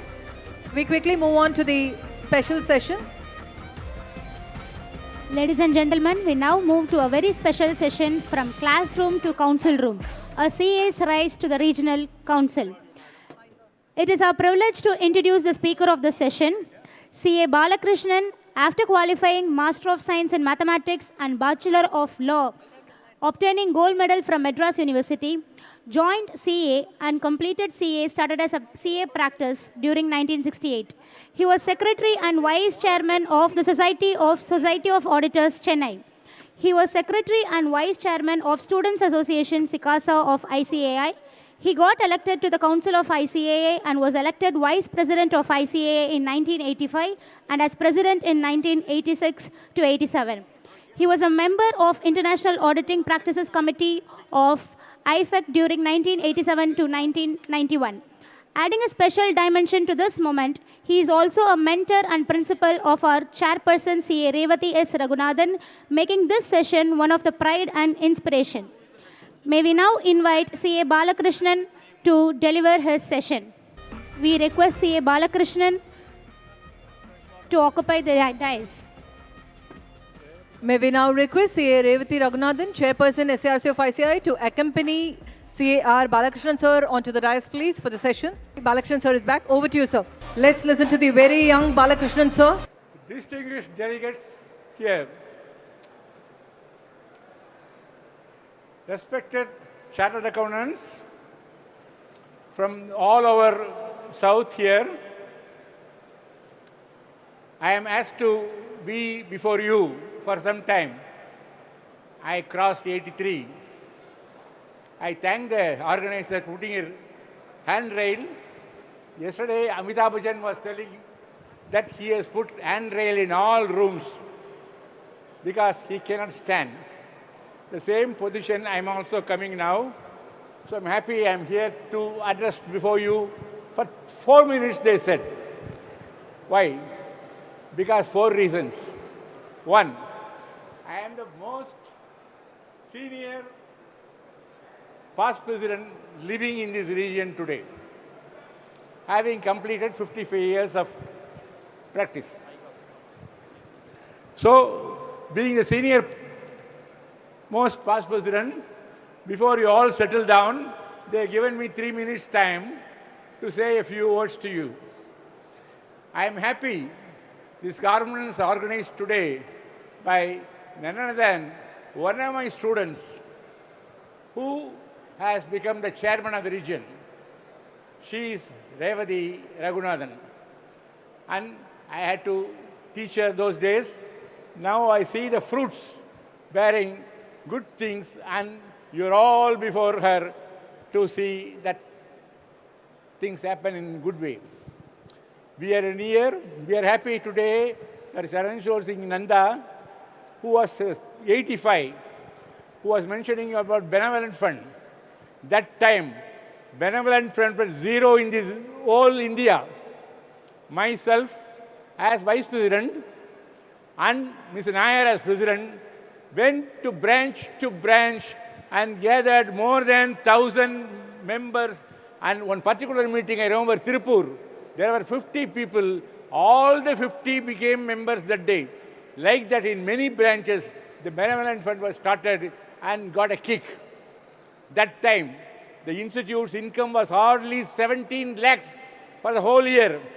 Now it is in crores. We have grown. We have grown. So why I am telling you, the benevolent fund started that day and now going in a very good way. Now we have reached a different stage. No more pencil, no more this thing. We never had a computer in the institute. When I became the vice president, the first year, first computer to the institute, I got for every branch one computer. Nobody knows what is computer institute. Today, you see, we go on digital. Everything on digital. Yeah. So today the whole structure is changed, and you youngsters are the future of the nation. And I know here hardly about 80, about 5, 10 people are there, but about 70 few people, and above 25 and above, you are plenty. So now, as the senior most past president of the institute, I am proud. Our region is going strong in every respect, and now I am happy that you youngsters from different regions will set an example. Now the president, knowing that something should be done to Code of Ethics, have put me in this year in the Code of Ethics committee. Put me. I am there. Yesterday there was a meeting, and we are bringing out a new edition, new Code of Ethics, and the Chartered Accountant Act itself. We are going to suggest new Code of Ethics to members, and now we are trying to bring equivalent to the international global level. So that is the position today. Hello. So, gentlemen, they have given me just 4-5 minutes to say something to you, and I took this opportunity to see you all. Why I am here? I am extremely happy to see the love and affection you saw, every one of you. Anusha, you are there, a secretary, and our regional council, and all people, all chairmen, all regional chairmen here, most of them are well known to me and love me, and now I am with them. So, delegates, I didn't have the opportunity to be with you all. Today, I thank the chairman and the committee members for giving me an opportunity to be with you, to wish you all best. But you will, if there is a conference, if there is going to be railing, and I am going to be there every conference with you and see that I am there. So, wish you all the best. Thank you very much. Thanks, Chairman and organizers, for giving me this opportunity to present before you whatever I say. Tomorrow evening also, I'll stand for a few minutes, but I won't talk, because there are experts here. All the younger past presidents are there. And they will be with you and I will be with them. Wish you all the best. Thank you very much. Thank you, sir. On behalf of SIRC, we extend our heartfelt thanks to CA Balakrishnan, sir, for gracing this conference with his presence and for sharing such valuable insights with us today. Your journey continues to inspire generations of chartered accountants, and today's session will remain a memorable highlight for all of us. Thank you, sir. So next we invite Ms. Shruti Shambhavi to present on CMRL. Ladies and gentlemen, can we request you all to kindly take your seats as we have a special session by Shruti Shambhavi from CMRL. CMRL, our travel partner of AAKKAM, the 57th Regional Conference. Over to you, Ms. Shruti Shambhavi, Manager Public Relations, Chennai Metro Rail Limited, our travel partner of AAKKAM. Ladies and gentlemen, can we request you all to kindly take your seats and listen to our Honorable Speaker? Good morning. It is truly an honor to stand before such a distinguished gathering at the 57th Regional Conference of the Southern India Regional Council of ICAI. I thank the organizers for inviting me to share a few words about Chennai Metro Rail Limited, a project that is not just about transport, but about transformation. When we think of metros, we see trains and tunnels. But in reality, a metro system represents something much larger. The aspirations of a city, the economic growth of a region, and the institutional discipline that brings such projects to life. At CMRL, our journey has been exactly that. The vision was to create a world-class sustainable and inclusive public transport system for Chennai. Today, that vision is a reality for the 3.50 lakh commuters who use our services every single day across 41 metro stations and 51 kilometers of operational stretch. With phase 2, construction of 118.9 kilometers with 128 metro stations underway, after completion, Chennai will have a total of 173 kilometers of metro lines, making us the second largest metro rail network in India. We are not just building for today. We are shaping the city's future for generations to come. And on that note of partnership, I am happy to say that CMRL is the official travel partner for this conference. For professionals like you, chartered accountants, I know what resonates is not just the engineering marvel, but the financial stewardship, transparency, and accountability behind such a massive public project. Every kilometer of metro rail is built on careful financial planning, optimal use of public funds, and compliance with global standards. The ICAI and CMRL share a common value, trust. For you, trust comes from integrity in financial reporting. For us, it comes from delivering safe, reliable, and affordable mobility. Both demand rigorous governance and constant innovation.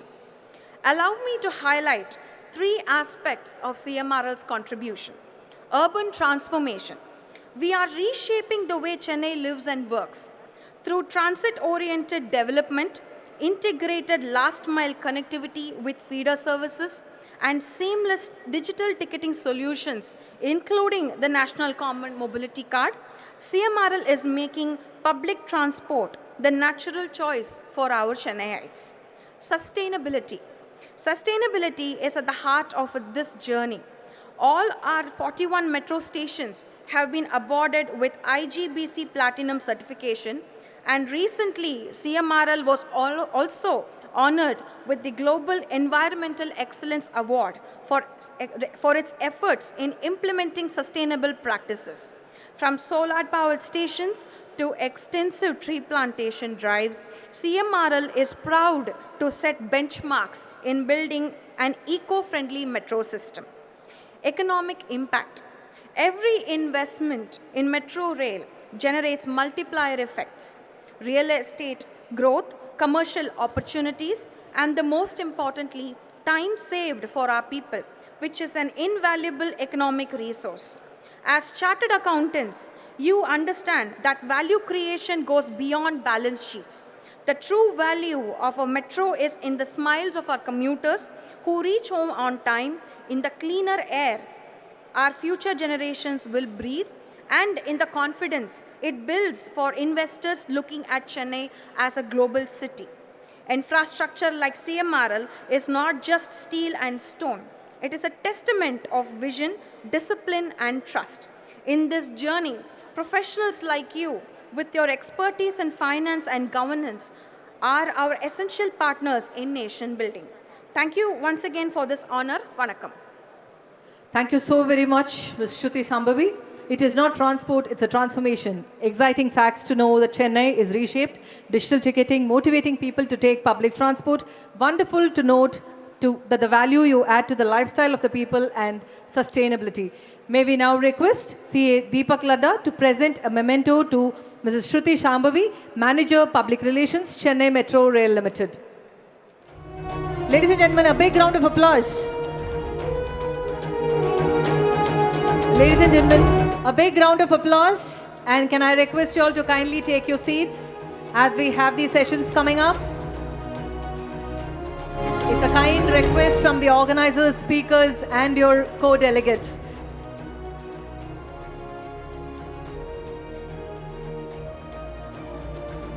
Thank you so very much, CMRL, for the wonderful support to AAKKAM, the 57th Regional Conference of ICAI. We at SIRC are very, very grateful to CMRL for the wonderful support. Thank you so very much. Ladies and gentlemen, we now begin our third technical session of this regional conference on highly inspiring theme, Future Trajectory of Profession. We are deeply honored to have in our midst a very distinguished global leader of our profession, Ms. Taryn Rulton, Vice President, IFAC. We may request CA Deepak Ladda, member SIRC, to accompany Ms. Taryn Rulton. May we request CA Deepak Ladda, member SIRC, to kindly accompany. It's certainly interesting to know the future trajectory of the profession from a global perspective, and we have the Deputy President of IFAC, Ms. Taryn Rulton, addressing us on this wonderful topic. We have CA Deepak Ladda, Regional Council Member SIRC, accompanying our Speaker of the Day. Ladies and gentlemen, a big round of applause. And once again, a kind request from the MC desk and from the organizers to take your seats to listen to this wonderful address. May we now request CA Deepak Ladda, Regional Council Member, to give his opening remarks.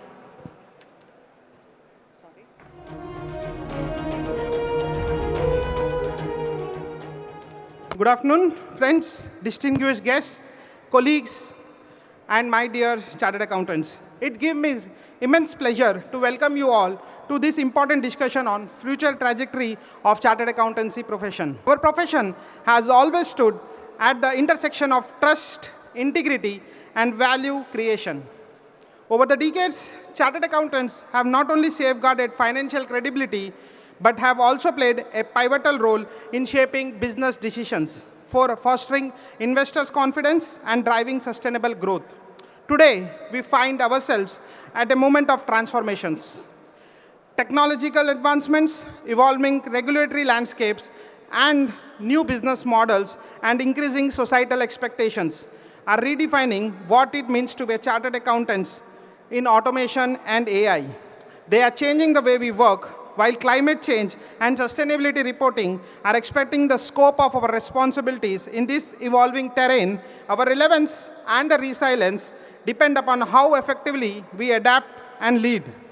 The future belongs to professionals who combine technical collaborative excellence and forward-looking skills, who can navigate complexity, harness data, uphold ethics, and provide strategic insight. To take us deeper into this dialogue, we are truly honored to have with us today Ms. Taryn Rulton, Deputy President of IFAC. Ms. Rulton brings a global perspective on how the accountancy profession can thrive in a rapidly changing environment, and we look forward for her insights on how we as chartered accountants can continue to remain trustworthy partners and more relevant. With this, may I now invite Mr. Rulton to address our august audience. Ladies and gentlemen, one more request to kindly take your seats as we have the Deputy President of IFAC, Ms. Taryn Rulton, addressing us. Thank you so much. Distinguished colleagues, ladies and gentlemen. I'm Taryn Rolton, the Deputy President of IFAC, the International Federation of Accountants. It is a great honour to say a few words here at the opening of the 57th Regional Conference for the SRC of the ICAI. I thank CA Ravathri Raganuthanan for extending the invitation and for offering such warm hospitality. Some of you may not be familiar with IFAC. We are the global organisation of the accountancy profession. We represent millions of accountants through our 197 member organisations across 142 jurisdictions. The ICAI became a founding member of IFAC in 1977, as I mentioned in my opening address. And the ICAI has been an essential part of our family ever since. And the world of CA, we are a family. The ICAI has been a pillar of Indian society and the Indian economy. ICAI is an important member of the South Asian Federation of Accountants and the Confederation of Asian and Pacific Accountants. And your influence extends around the world through your many chapters abroad, including a number of them in my home country of Australia. We have also benefited greatly from the volunteer service of talented ICAI members over the years, and I recognise and thank them for their contribution. I thank you for all the essential work that is done to grow the future of our profession, because developing an accountancy profession is the focus of a lot of global work. I would like to describe 3 themes that are high on our agenda at IFAC: sustainability, support for small and medium-sized enterprises, and digitalisation. So starting with sustainability. In recent years, we at IFAC have been talking to our colleagues across the global accountancy profession and to regulators and other stakeholders outside of the profession about the opportunity and public interest responsibility that professional accountants have for enabling the sustainability transformation that is happening in our companies, our economies, and in society. IFAC has unique contributions to make to these efforts in our role as both the profession's global voice and its global convener. I believe this is a critical role. Accountancy, as a trusted and influential public interest profession, should have a clear voice in how society can best undergo the sustainability transformation. And within the profession, we need to engage with each other through active, ongoing dialogue and support each other's efforts by exchanging best practices and resources. Financial markets need trustworthy, high-quality sustainability information so that investors and lenders can make efficient decisions that align with sustainability targets. Other stakeholders also need this information so that they can fully understand the sustainability impacts of a business.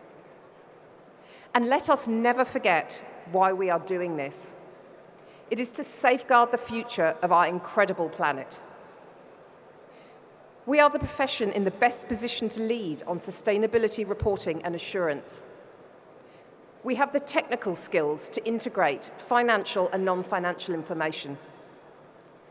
Wherever we are in the value chain, we have the skills to transform high-quality standards into high-quality information.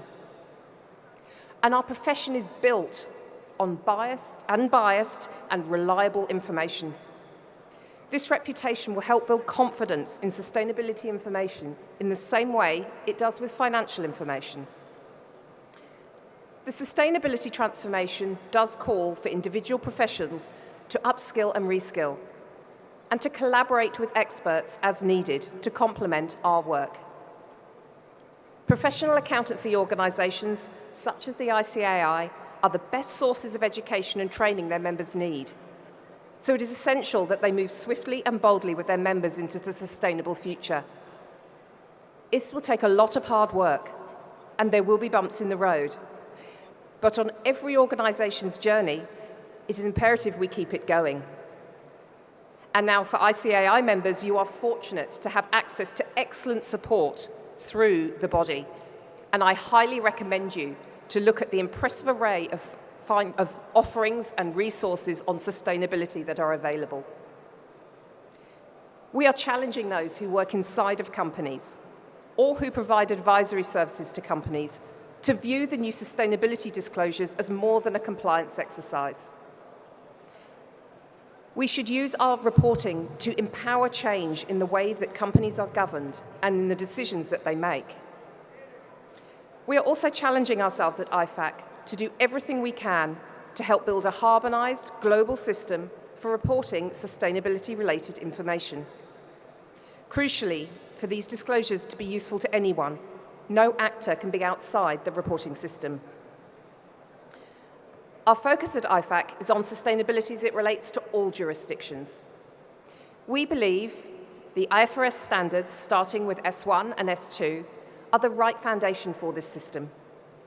We welcome all well-intentioned initiatives for sustainability reporting standards, and we strongly encourage alignment. Ultimately, we are all on the same sustainability journey, so we should embark on it together.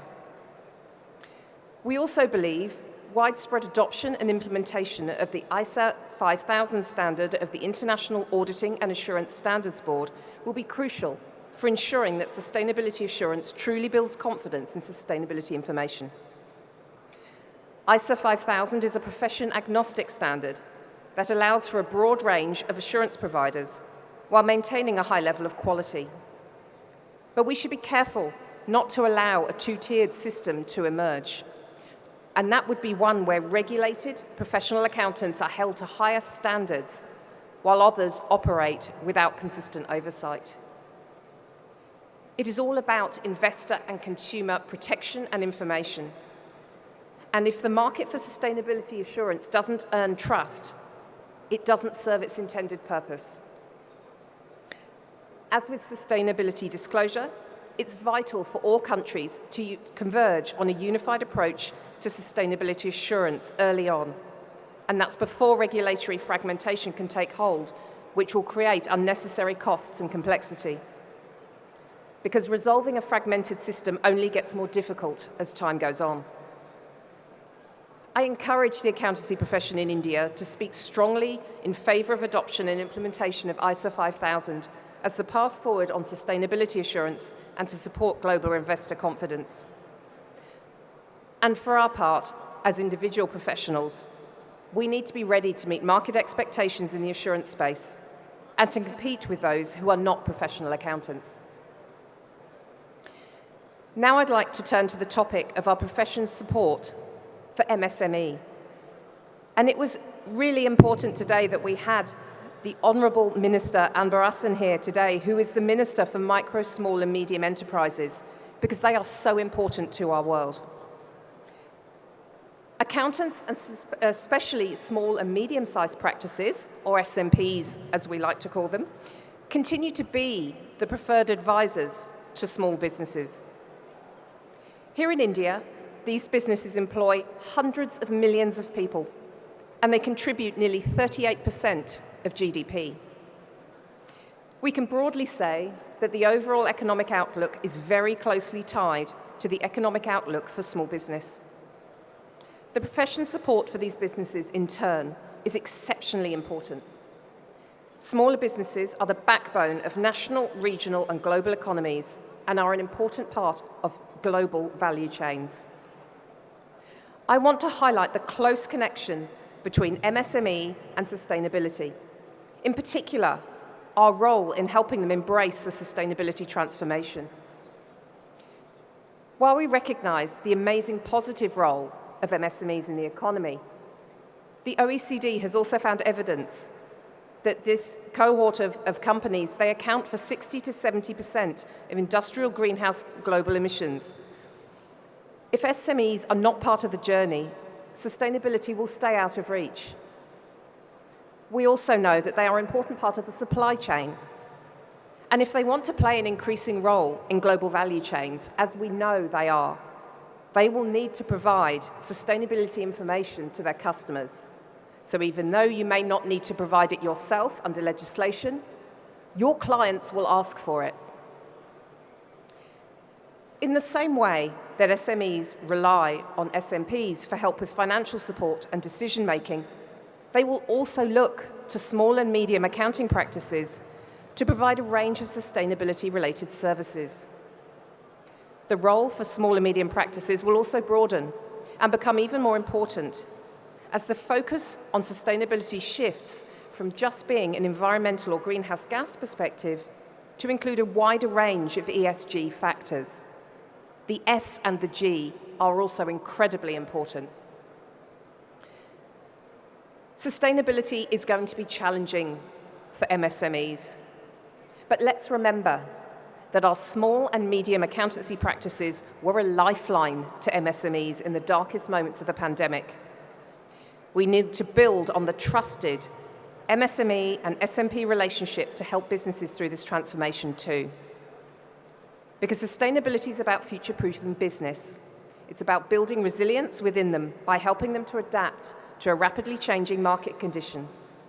It's about helping them make decisions that are good for shareholders, the environment, employees, and the community. Having high-quality sustainability information available is central to the ability to do this. But to get it, SMEs will need to introduce or improve their processes, systems, and controls for identifying, measuring, and analyzing sustainability information. Small and medium accountancy practices have the skill to help design strong systems and advise MSMEs on process improvements. So it's vital that they get familiar with these services and step into this space. At IFAC, we're also creating resources and guidance for small and medium practices through our Small and Medium Practice Advisory Group. I invite you to visit our website and investigate our Small Business Sustainability Checklist, which is a short diagnostic tool aimed at helping MSMEs identify sustainability risks and opportunities, ideally in partnership with a knowledgeable and informed small to medium accountancy practitioner. I'd also like to offer you a view from the global level and a few thoughts on how digital technologies, especially artificial intelligence, are changing our profession and how we should adapt. AI is revolutionizing the way accountants and auditors work in ways that enable us to process and analyze vast amounts of data with greater speed, accuracy, and impact. We have use cases such as auditors leveraging AI to uncover hidden patterns, correlations, and insights. And these outputs can support predictive analytics, risk evaluation, and fraud detection. Generative AI is also proving to be a valuable tool for drafting audit reports and distilling complex information, although we know it is always to be done with the need of human interaction. Here in India, I am aware that the ICAI has developed its own CA ChatGPT platform to bring direct benefits to its members, and that's an excellent application of this technology to directly support you. So we have an incredible opportunity. We can use AI to shift from scorekeeping to strategy, to create more time to do higher value work, and to participate in the transformation of our profession rather than resist it. The profession's real challenge is not whether we can use AI. It's whether we will redefine our own work before others redefine it for us. Our skill set makes it natural for us to lead in driving the responsible use of AI. We can lead in work to identify and manage the new and still emerging risks of AI, which include cybersecurity, threats to privacy, lack of transparency, and bias within AI models. And they also include climate impacts from AI's heavy energy use. I fully recognize that some in our profession feel anxious about how AI may impact our relevance. I want to emphasize that overall, AI is an opportunity to add more value and increase our relevance. But we should consider carefully whether we are prepared to seize this opportunity. The core skills of a professional accountant are strong, and we do not need to reinvent ourselves, but we must build on those skills and show others there is a future. Individually, each of us must increase our digital literacy and get practical experience with AI on an ongoing basis. This is not a learn it once, set and forget. As with sustainability, professional accountancy organisations need to support their individual members to upskill and reskill for AI and a range of other digital competencies. The ICAI offers so many webinars, there's certificate course and other offerings related to AI, and these are a fantastic resource that I strongly encourage you to use. Professional accountancy organisations also need to engage with educational institutions to make sure that their curriculum for accounting students is keeping pace with technological change. IFAC's International Panel on Accountancy Education oversees the international education standards, the global baseline for accountancy education, and they ensure that they remain relevant in a rapidly evolving world. Right now, the panel is exploring the AI competencies that future accountants will need and how AI is reshaping the learning process. On education, ICAI's continuing engagement with stakeholders on behalf of its members is vital to ensuring a successful digital transformation of the profession in India. Thank you for always advocating to your members and your future members who are still in school through your strong relationships with academia. And in conclusion, within each of the three themes I have discussed today, sustainability, support for MSMEs, and digitalisation, our profession has a major strategic role and an obligation to lead the way in collaboration with our stakeholders. I'd like to just mention one more thing. Our profession's fundamental purpose of serving the public interest. The quality that enables us to do so, which sets us apart as a profession, is ethics. Our ethics define us, and they have earned us our trusted reputation and the central position we occupy in economies, financial markets, and organisations. At all times, we need to keep earning our trusted reputation and never take it for granted.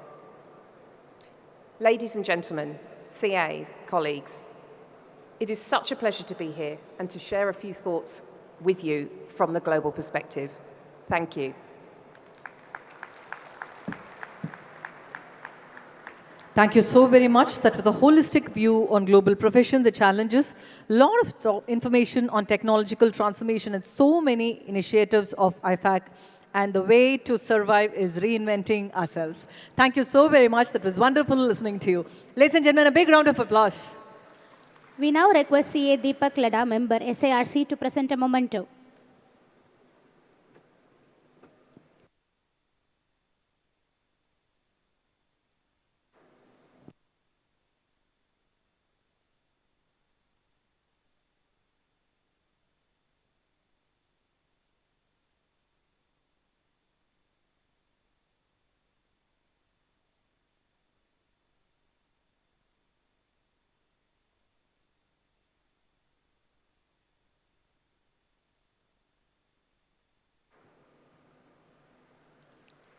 Thank you, sir. Thank you, ma'am.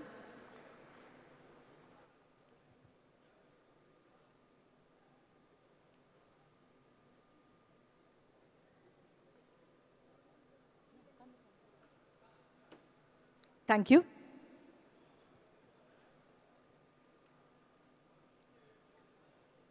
Ladies and gentlemen, there were a few changes made in the session.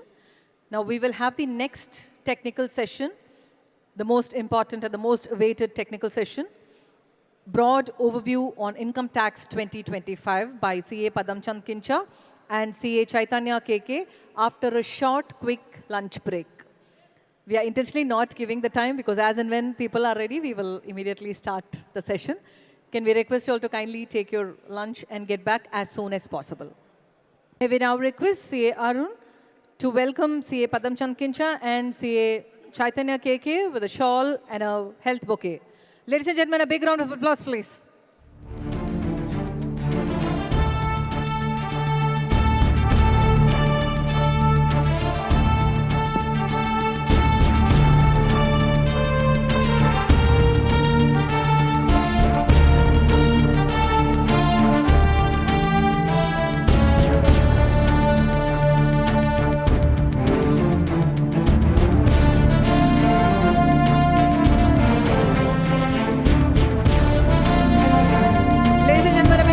applause, please.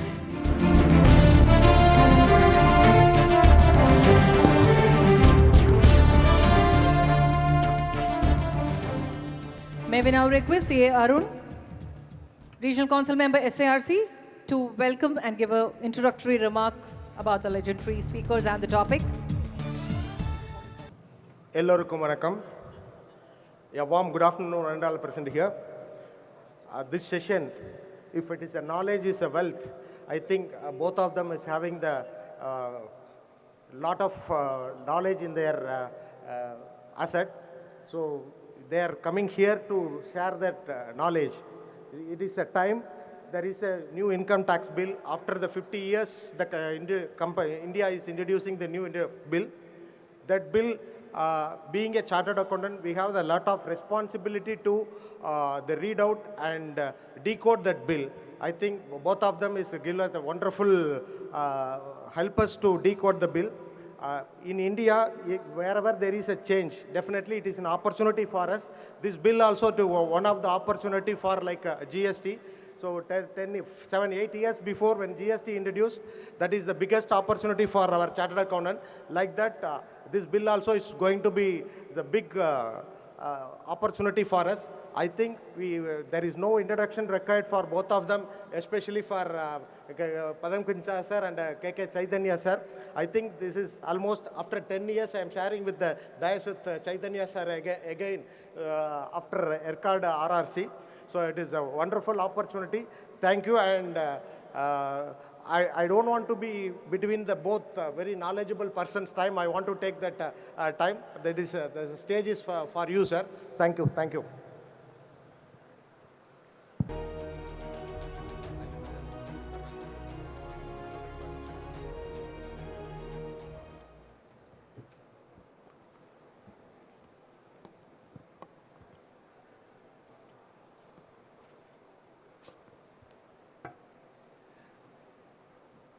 Good afternoon, ladies and gentlemen. Chaitanya and myself thank the organizers, SIRC, for giving us this opportunity. First, to learn about the new Income Tax Act now. It was a bill till yesterday. Now it's become a Income Tax Act 2025. And the opportunity to come and share some ideas with you here in relation to certain important provisions of the bill. We had prepared reasonably well for the purpose of this deliberation, but because of the fact that things have gone a little awry and there have been some delay in terms of the time available, we therefore are compelled to cut the time in terms of our presentation.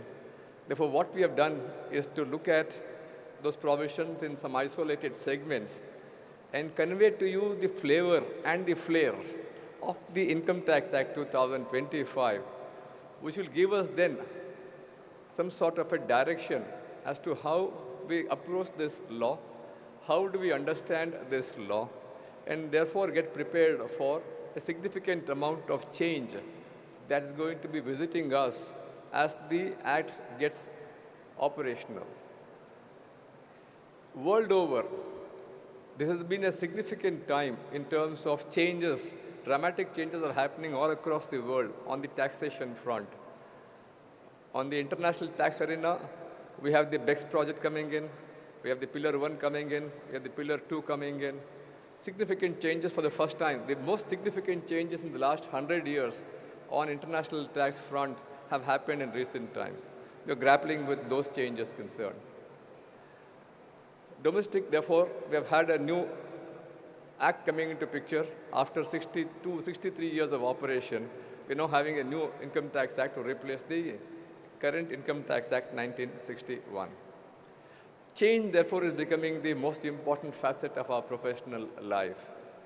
And this change doesn't come in very politely. It comes in with a lot of questions. It comes in with a lot of uncertainty. It comes in with a lot of discomfort. And therefore, we need to get prepared for the fact that, yes, these are the attributes that are troubling us, but at the same time, it gives us an opportunity, it gives us a challenge, it gives us a potential for improving ourselves, for updating ourselves, for becoming more stronger, for becoming more adaptable as a quality of life. And this is the approach by which we need to have a look at this law concern. And believe me, if you approach this law very well, there's a significant opportunity waiting us in terms of reinventing ourselves, in terms of having a potential for good growth, as also for the purpose of a renewed purpose that we are going to see in our professional life. We therefore have to come with a mindset that we will not find answers to many of the questions immediately. We therefore have to be prepared for committing to the journey. That's the most important aspect, that you commit to the journey concerned, although you may not know the answers immediately. And that will therefore make the whole job, that a journey that begins with a little difficulty, possibly getting a little messy in the course of your journey, but can ultimately become very gorgeous in terms of the ultimate result if you stay steadfast to the aspect of understanding what the law is. This law was introduced by the finance minister, saying that we would like to have a simpler law, a shorter law that can be therefore easy to understand, easy to implement, and therefore will facilitate the ease of doing business in this country concern. Therefore, they said we are going to have some sort of an approach to understanding the law and drafting the law concern by looking at the existing law and finding out that there are certain problems in the existing law. We have too many provisos in the existing law. We have too many explanations in the existing law. We don't have provisions gathered at one particular place. Many provisions on a particular subject are scattered across the act concern. We have long sentences. We don't have grouping concern. We therefore are situations of the language also getting complicated concern. Therefore, they said we will have a different approach to the aspect of drafting the law. So we'll therefore convert the provisos and explanation to subsections and see how they look at it in terms of a fundamental alteration in terms of the way the act is going to be structured. Very clear, the government was very clear that we are not going to have any policy changes as far as the law drafting is concerned. We're going to maintain the spirit of the existing act. And therefore, the title says, an act to consolidate and amend the Income Tax Act 1961.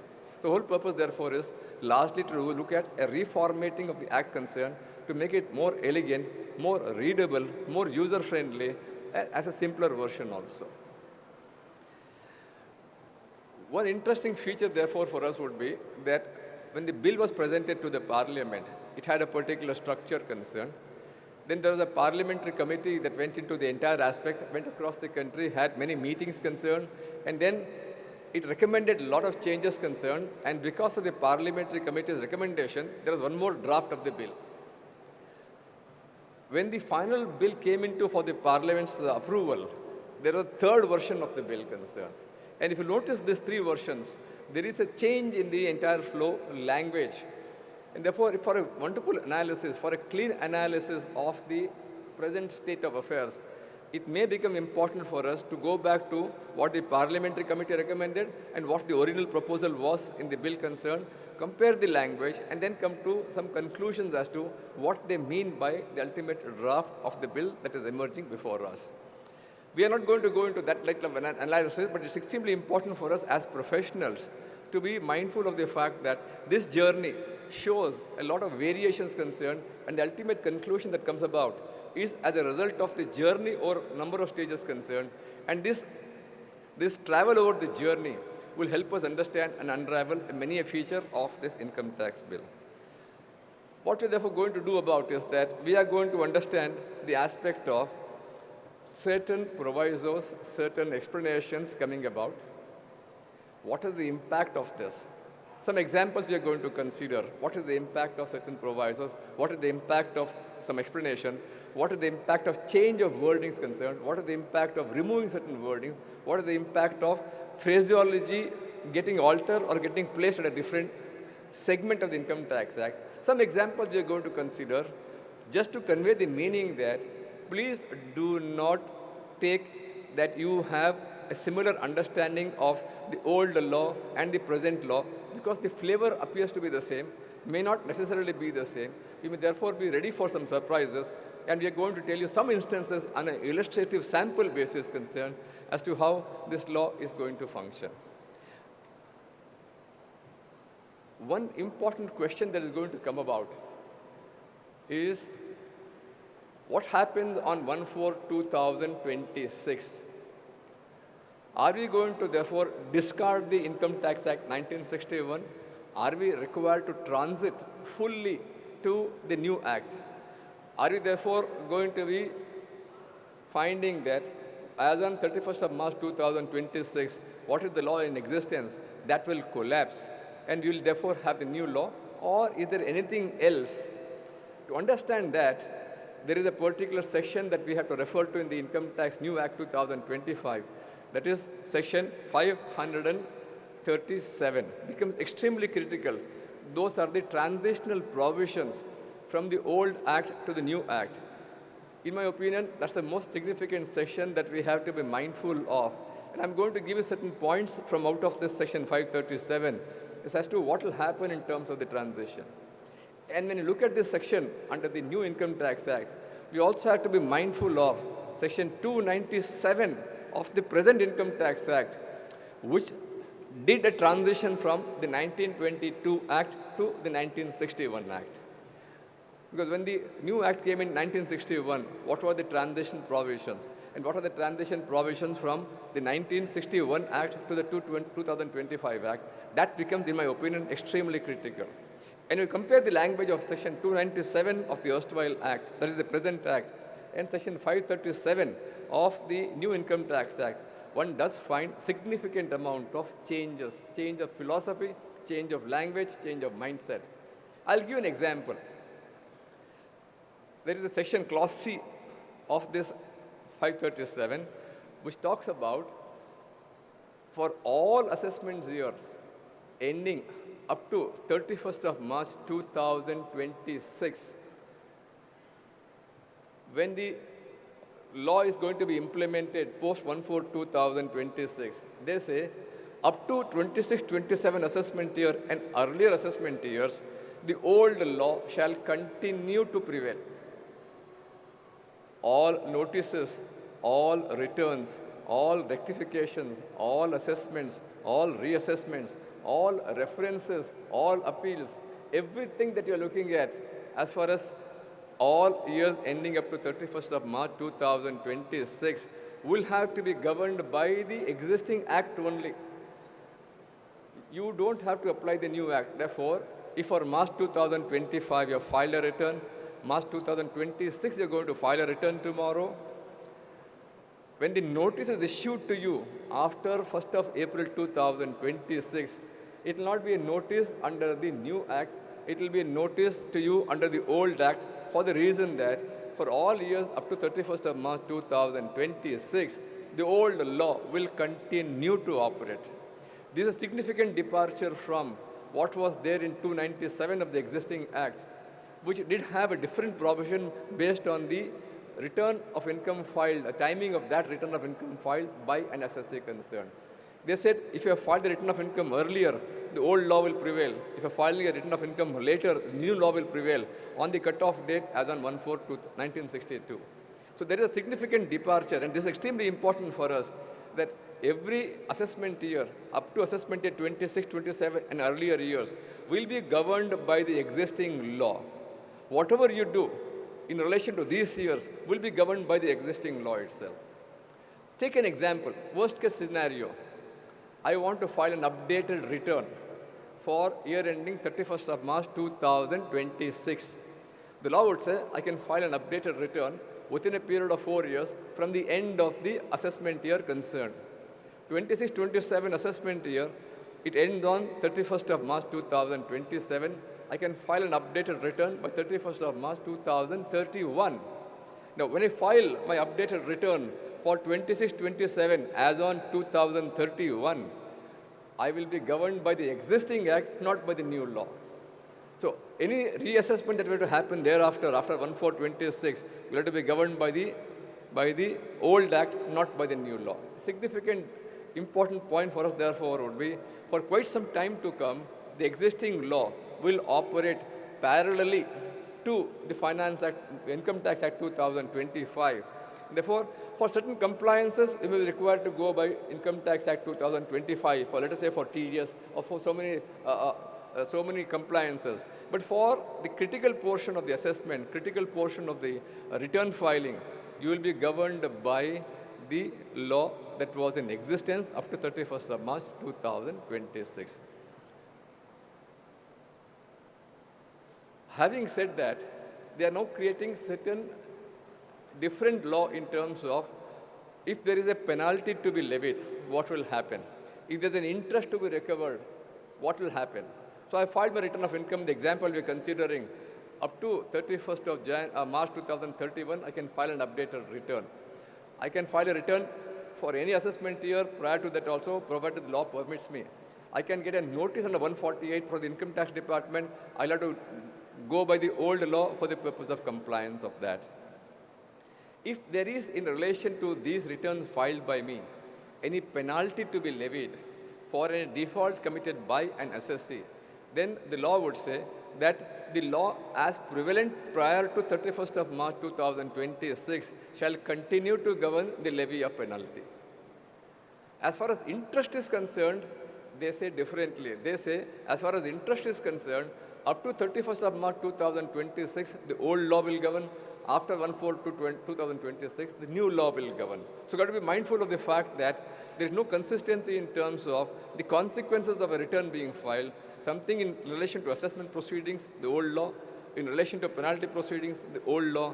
In relation to interest, partially the old law, partially the new law. In relation to recovery proceedings, only the new law will apply. So, got to be mindful of the fact that these transitional changes do not have a consistency in terms of their implications concerned, and we therefore have to be very careful about Section 537 and look at the various clauses concerned. I'm only giving you a sample illustration of the import of this 537. There are a number of subclauses there, up to subclause U concerned, and we therefore have to be mindful of the implication of all of these concerns. Some other issues in terms of 537 will be handled by Chaitanya in this connection. We will therefore have some illustrations concerned to say what is the way in which we have to be looking at the law concern. 537 subsection 4 makes a reference to the General Clauses Act and says that to the extent we have provided something to the contrary in subsection 2, then the Income Tax Act will prevail. As we have enacted in the present law, that will prevail. Otherwise, in relation to other provisions concerned, the General Clauses Act will prevail, and therefore, when we look at a repeal provision, we have to be mindful of the provisions of the General Clauses Act and then find out what is the repercussion by virtue of the General Clauses Act and find out are there any specific provisions in Section 537. If there are specific provisions, those provisions will govern. Otherwise, the General Clauses Act will take care of the transitional provisions as to what happens when a particular law is repealed and a new enactment comes about. Under the new law, we have the concept of a tax year. Earlier, we are used to the previous year and assessment year. We now have the concept of a tax year. So the whole of the act concerned makes a reference to the tax year. The Income Tax Act 2025 continuously makes a reference to the tax year. So when you look at the definition of a tax year, how do you understand it? Because prior to 1/4/2026, we had the concept of a previous year, we had a concept of an assessment year. No. We are also making a statement that when the new law comes into picture from 1/4/2026 onwards, if there is any implication for the old law will prevail. So therefore, we are looking at the two acts concerned. You may possibly look at the present act, you may possibly look at the old act also. There are certain spillover effects of the provisions concerned. For example, my unabsorbed depreciation will get carried forward, my unabsorbed business loss will get carried forward, my exemption deductions claimed, the conditions I have to comply with under the new law. So therefore, those conditions will get carried over. So many provisions therefore have some sort of a spillover effect. So when you look at the spillover effect, when I look at the new law concerned, we have a reference to the fact that there is a violation of a particular condition under the new act, tax year. But then they relate to certain events that happened in the law prior to 1/4/2026. So to get over the difficulty to say somebody may object to the reason that you are having a definition of tax year which does not envisage the concept of a previous year, which does not envisage the concept of an assessment year, how do you interpret this aspect reference to the word tax year? So 537 subsection 3 is extremely important here, which says that whenever under the new act there is a reference to the tax year, And you are required to imagine a situation under the old law. So when you read the new law, and there's a reference to the tax year, but you're required to imagine the consequences as though the old law were applicable. 537 subsection 3 says that you shall now interpret the word tax year as referring to the previous year whenever a reference to tax year is made and when that reference has an implication for any events, any transaction, any implication prior to 31st of March 2026. So the word tax year, therefore, is to be understood in some sort of a fluid manner. Tax year will apply for events happening after 1/4/2026, any event happening after 1/4/2026, but having an implication for an earlier year. We may therefore have to be careful by understanding that it's a situation where the word tax year, although you're referring to the new act, will refer to the corresponding provision of the previous year under Section 3 of the Income Tax Act 1961. Therefore, that will be an extremely important aspect for us to be careful about. They're also saying that every circular, every notification, every scheme, every instruction, every order, every rule, every approval that you have obtained under the 1961 Act will continue to remain valid for the duration that remains under the respective approvals for the duration under the new Act also. So exemptions claim, those conditions will be therefore continuing to operate and they'll operate in your favor. There's no need for you to apply for a fresh registration or a fresh approval on the ground that the new act has come into picture. They also say that if there is a situation where an exemption or a deduction had been claimed by an assessee and there is a violation of that exemption or condition. For example, we have Section 47 exemption for a lot of transfer. When a holding company were to transfer an asset to a subsidiary company, when a subsidiary company were to transfer an asset to the holding company, when a partnership firm were to become a company, or a proprietorship were to become a company, or an LLP were to become a company, or the LLP were to become a company concerned. So there are a lot of continuing conditions to be satisfied there in many of these governing conditions concerned. 47 capital A is one example, therefore, of a number of conditions to be complied with on a continuous basis for you to continue to retain the exemption concern. Otherwise, under the existing law, they say, in the year of violation, you may be liable to pay tax, and the tax may be therefore payable by the successor to a successor entity concerned. So when an exemption was availed of by an entity under the old law, and a violation happens under the new law, 537 provides for a consequence of this violation concern, and there are certain language deficiencies concerned in that context concerned. It makes very interesting reading. Time does not permit us to go into those ramifications, although we are prepared for that today. You have to be mindful of the fact that, therefore, when there is a transition that is happening and there is a violation of the conditions concerned, the peculiar wordings of two clauses, Clause H and Clause Q of 537 subsection 2, when you start comparing and contrasting this language with what language is existing in the present law, can make very, very interesting reading in terms of the consequences that may befall an assessee for those violations concerned. We also have a number of provisions of the charging provisions, the basic 4, 5, 6, 9. There are a lot of implications under those aspects concerned. Chaitanya will deal with those aspects concerned, and I think the time for us will therefore permit us to go into some of these aspects concerned and give you an illustrative background of what the atmosphere is, what the background for us about this law is concerned. And with this flavor being available to us, we then should be mindful about how do we approach the law, how do we therefore master this law such that we are of valuable service to our client community at large. Thank you very much.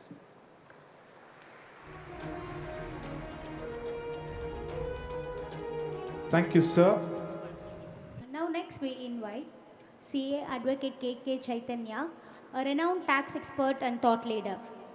Designated as Senior Advocate at Karnataka High Court in December 2021, he began his career in finance and taxation, later transitioned to full-time litigation and advisory practice.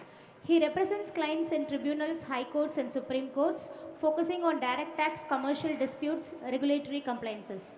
He is an expert in the fields of income tax, GST, transfer pricing and cross-border taxation. He is a frequent speaker at ICAI and tax conferences, also a regular contributor to tax journals and periodicals. Over to you, sir. Thank you, SIRC. And nice to see so many delegates around.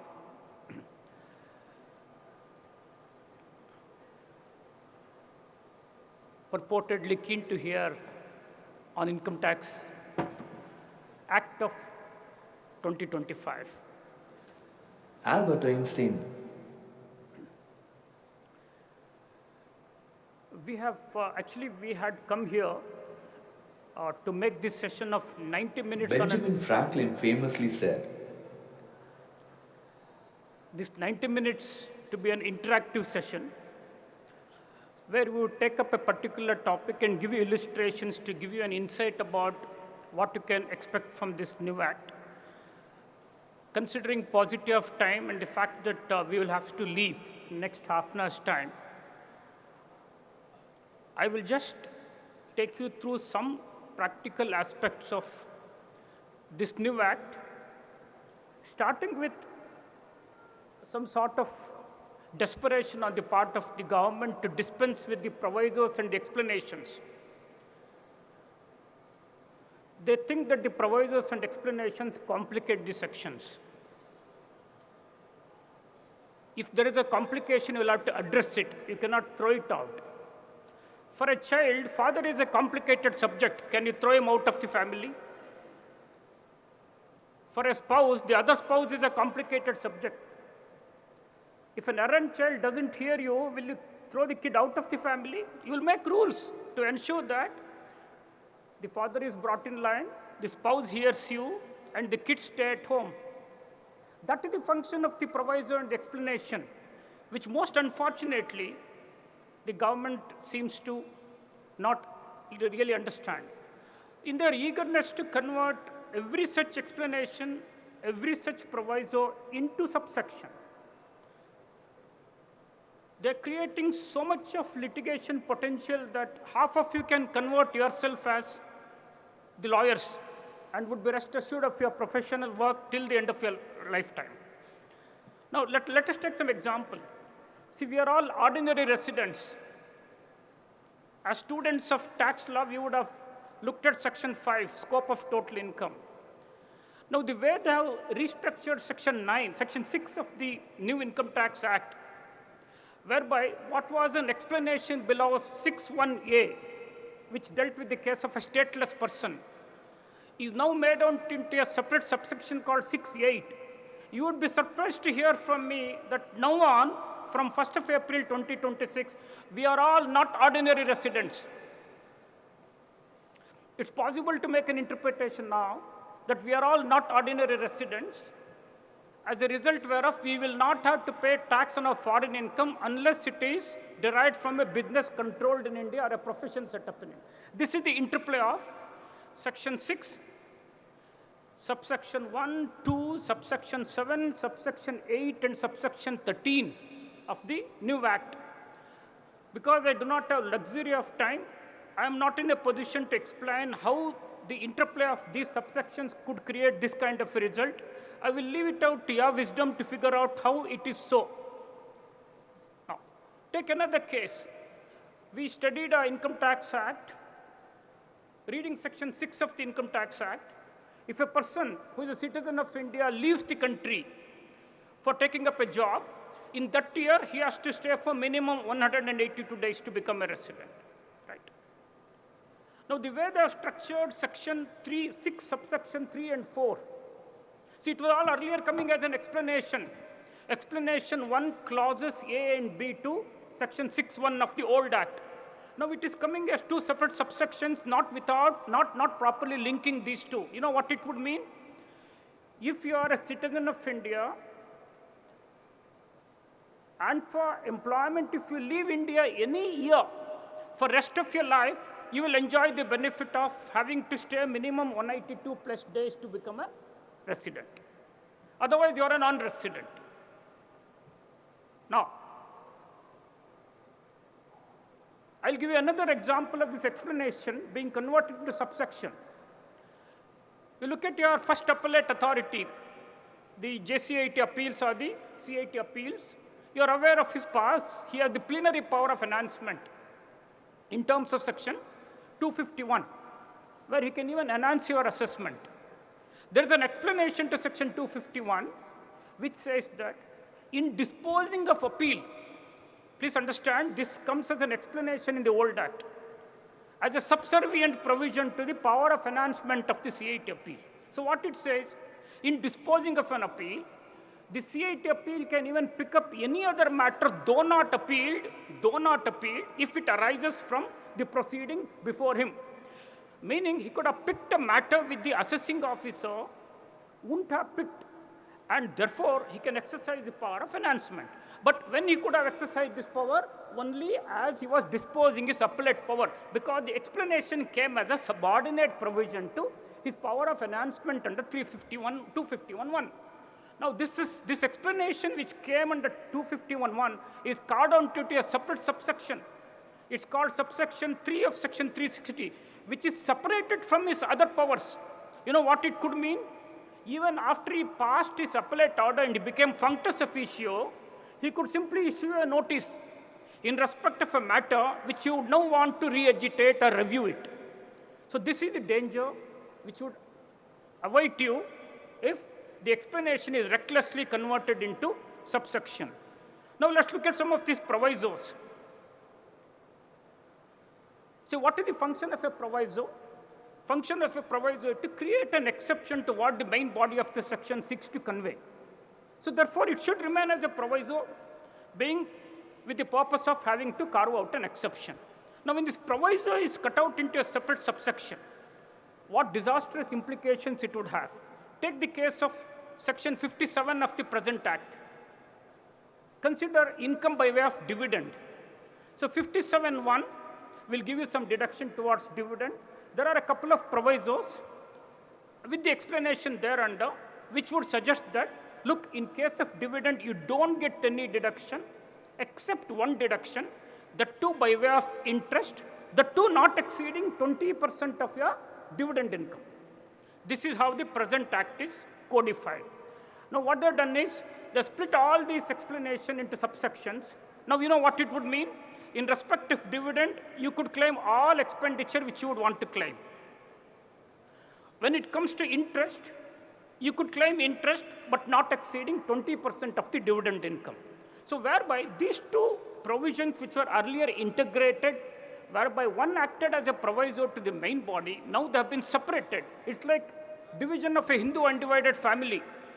When there's a Hindu undivided family like Karta who would have overarching power over rest of the family members. But what if the family is divided?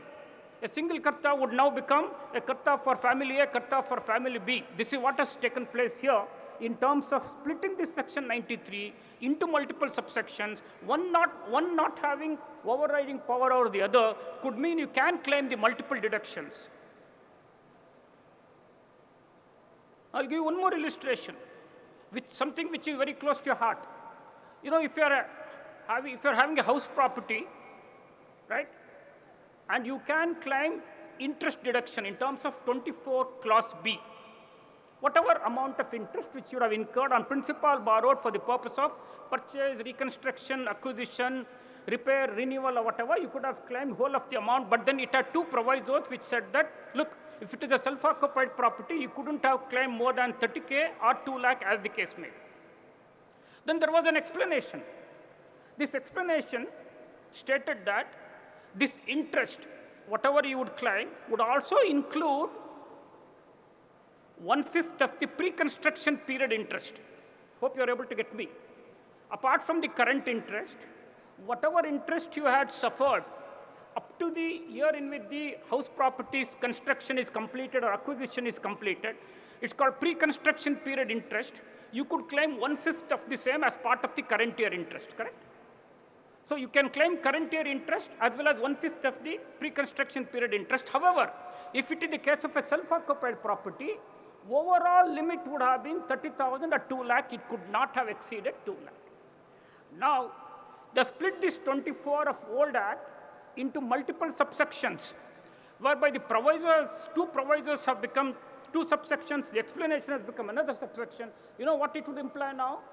If you have a self-occupied house property where the annual value is deemed to be nil, insofar as current interest is concerned, you can claim 2 lakh or 30,000.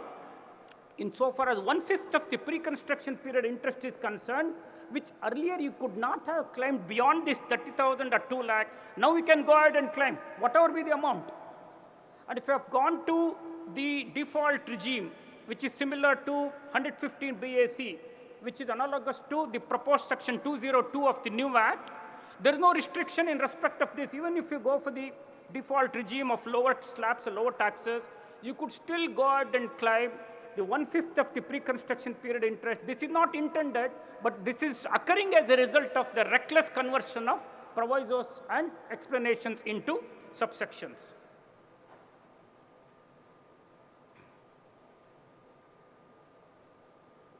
Now, you look at section 9, for example. Section 9 would provide for situations when the income accruing or arising outside India is nonetheless deemed to accrue or arise in India. You have section 911, which inter alia includes income from business connection. You have an explanation too, which explains what is agency business connection. What does it mean? If you are a non-resident, if you have an agent in India who is dependent on you, meaning not an independent agent, such dependent agent would trigger a business connection for you if you would carry out one or more of the prohibited activities. What are the prohibited activities? Habitually concluding contracts or playing the principal role leading to the conclusion of contract, or habitually holding stock and regularly delivering stock therefrom, or habitually securing orders for the non-resident. See, what is the law presently? It's only if a dependent agent were to carry out one or more of these prohibited activities, then the non-resident would be said to have had a business connection, and therefore he would become liable to pay tax in India. Now, this was coming in the form of explanation 2 to section 9.1 with 2 provisos thereunder and also an explanation thereunder. Now, what have they done? They split all these and put them into multiple subsections without taking care of interlinking each other. And the implication is in terms of the interplay of section 9, subsection 9, clause B, subclause 1, subclause 2, read with subclause C of section 9.9 of the new Act. Together, it would now imply the moment you have a dependent agent, please hear me carefully, the moment a non-resident has a dependent agent, irrespective of whether he will carry out the prohibited activities or not, irrespective of whether he habitually concludes contracts, he habitually holds stocks for you, or he habitually secures order wholly or almost wholly for you, he would trigger a business connection, which will mean attribution of income to the non-resident. So this is extremely dangerous, and you have to be extremely careful about these implications. And now, they are simply split at times for absolutely no reasons. Some subsection into multiple subsections. Section 4, charging section. Compare this with the present charging section. Present charging section, subsection 1, would have both the normal income tax as well as additional income tax.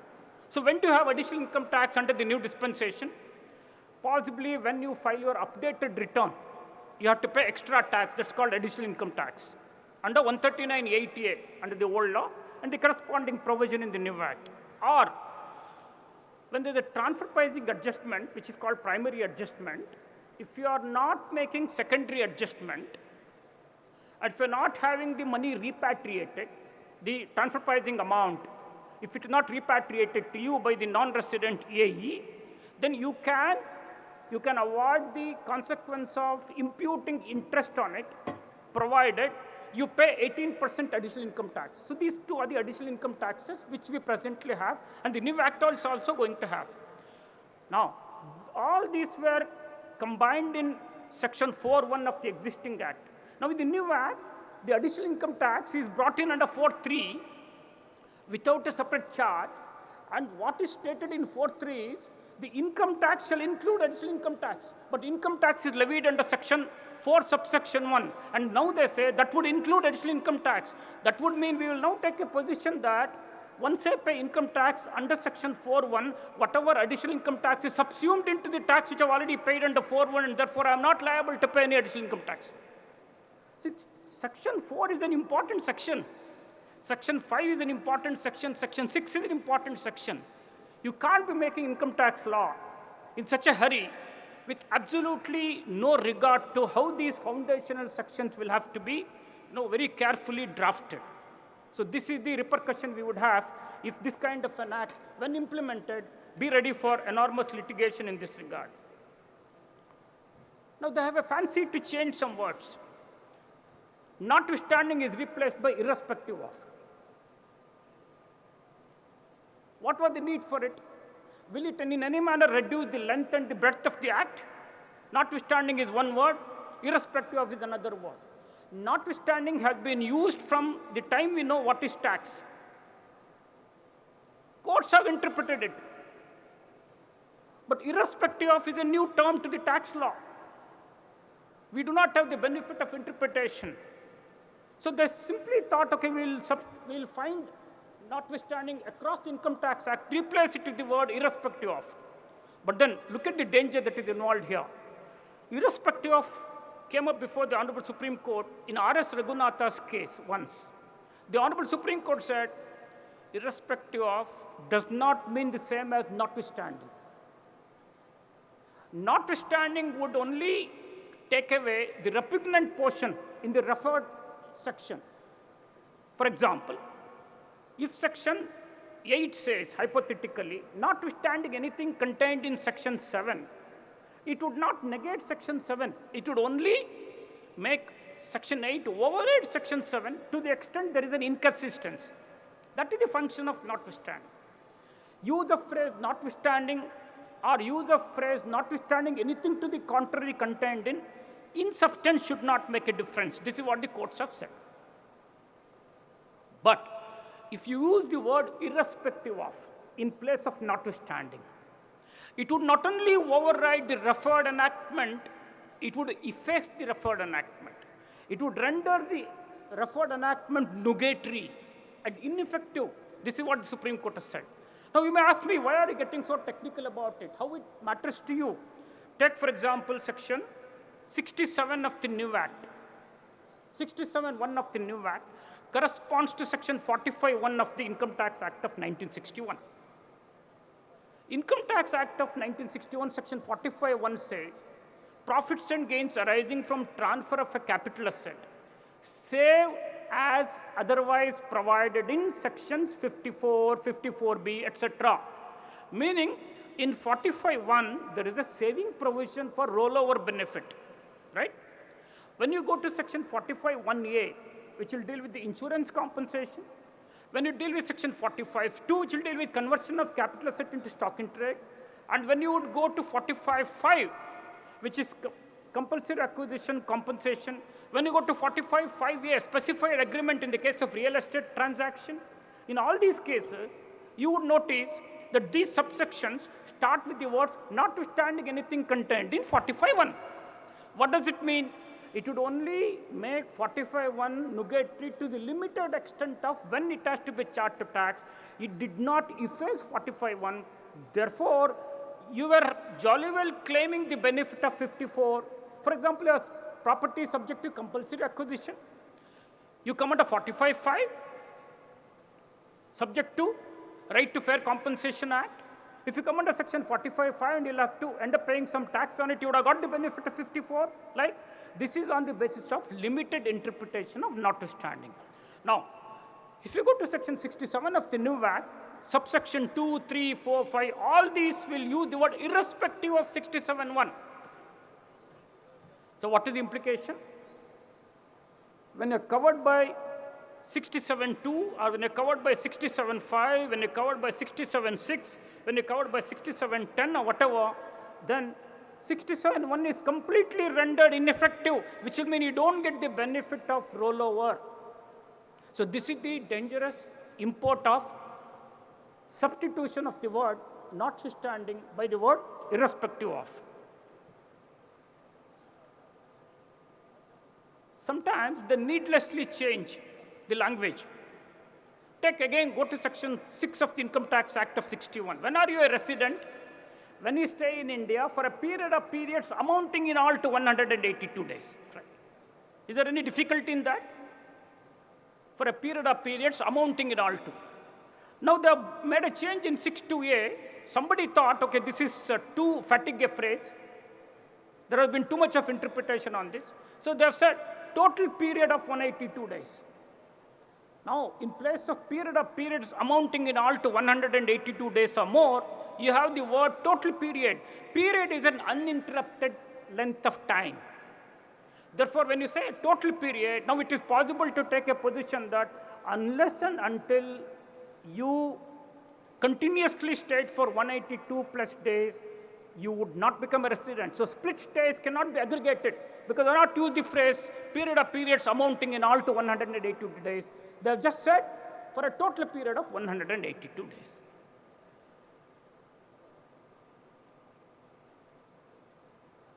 And for heck of it, they just change the language. Look at your 56-10, gifts deemed to be incomes. Take the case of an immovable property. If you receive an immovable property for a consideration which is less than the stamp duty value, the delta would be charged to tax. Agreed? You receive an immovable property, stamp duty value is 25 lakhs. Consideration is 10 lakhs. The language of 56-10 within brackets, B within brackets, capital big B, which dealt with the case of an immovable property, received for consideration less than the stamp duty value. The language used was the amount of stamp duty value over the consideration that exceeds amount of stamp duty value that exceeds the consideration. Instead, this is the language that is used, whereas under 57, the language is the amount of stamp duty value as exceeds the consideration. See, as exceeding is different and distinct from that exceeding. As exceeds means by the amount it exceeds, to the extent it exceeds. That exceeds means 13 bananas exceed 10 bananas. What does it mean? 13 bananas. So therefore, you will have the big risk of having to pay the tax on whole of the stamp duty value, whereas earlier, because of the use of language as exceeds, you would have paid tax only on the delta portion of it. See, ultimately, some court will come to your rescue on all this. But then, the income tax department. And given the weapon, how they could use. So how many of the taxpayers can afford to go to court and get a ruling in this regard? And as you go, there are several such situations. Now, coming to transition issues, Mr. Padam explained Section 536 of the new Act. See, 536 is an important act, more particularly subsection 2. And before you get into transition of subsection 2, as you rightly mentioned, you'll have to also be mindful of subsection 3. So what is subsection 3? Whenever in the new Act, they refer to a tax period, because you don't have the concept of assessment year previous year. You just have the concept of tax period. So whenever in the new Act, there is a reference to tax period, if the tax period or tax year is 25, 26 or backwards, then it shall be construed to be a reference to the previous year. So what does it mean to you? Take, for example, Section 41 of the present Act. If there is an allowance, 41(1) of the present Act, if there is an allowance in your hands, subsequently, let's say you have bought something on credit, you are following accrual system of accounting, it would have been allowed to as a deduction on the basis that you follow accrual system of accounting. After 3 or 4 years, the creditor will write back the dues. So you get some benefit by way of remission or cessation of liability, including unilateral write back. Then in the subsequent year, whether or not you are continuing to carry on the said business, it shall be deemed to be a profits and gains of business or profession, and you'll have to pay the tax. Now, if you apply 41 now in the new enactment, you will have it in the form of Section 38, subsection 1. And because the word tax year is used, it would even go back to the past tax years, though they are then the previous years, And you would continue to have the repercussion in so much as when there is a remission or cessation of liability in respect of an allowance that was made in the regime of 1961 Act, but the remission cessation takes place in the new Act, though it is not covered specifically in terms of section 536 subsection 2, by reason of interpretation of 536 subsection 3, you will end up paying tax in respect thereof. But it need not be the same situation in all cases. For example, take recovery of bad debts. Take the case of recovery of bad debts where when you wrote off the bad debt as bad, under 36(1)(7), you would have been allowed deduction. In a much subsequent year, when you recover it under 41(4), you will be charged to tax. But that is not addressed in the transition provision. So you may not have to pay tax when there is a recovery of bad debt. Now take the case of block assessment. Very interesting development would arise here when you would consider block assessment. What is block assessment? When a such takes place, they'll take 6 years preceding the year of search, call it as a block, and assess you in lump and levy tax at 60%, right? Now, let us say the search takes place post 26. In 26-27 tax year, the search takes place. In 26-27, when the search takes place, they would have to take 6 years. These 6 years will fall in the 1961 Act. Please understand, the search happens during the new Act, but the period will go back to the 1961 Act. And however, the way the tax year is defined in 536(3) is that it would allow even 6 years of the 1961 Act to be part of the block, which will be subject to assessment under new Act. Having done this, they failed to take it to logical end.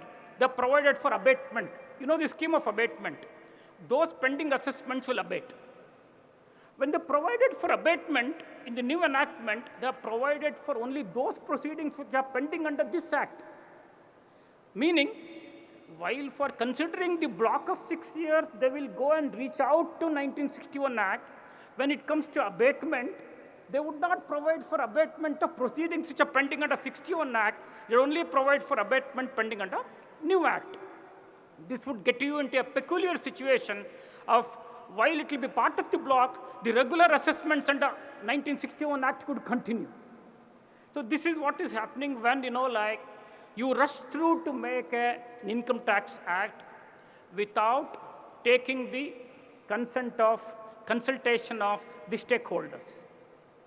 This is the typical problem you would have when you would allow the revenue department to draft the tax law.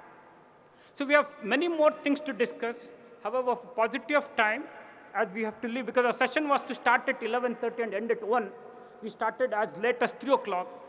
We would not want to miss our flight, so you'll have to kindly excuse us. We'll have to leave now. And I would thank SIRC for giving this opportunity. I would thank you all for having very, very patiently heard us. Thank you, one and all. Thank you, sir. A heartfelt thanks to both of our speakers for bringing the spotlight on the Direct Tax Bill 2025 and making sure the members are well updated. Honestly, tax provisions may change every year, but the way you explain them makes us feel they were written just for us. Grateful for your constant guidance, wisdom, and the little dose you always manage to bring into even the serious world of direct tax. As a token of our gratitude, we now call upon CA Satish Kumar PS, Chairman of Madurai Branch, to kindly present a memento to our speaker, CA Padamchand Kincha, sir.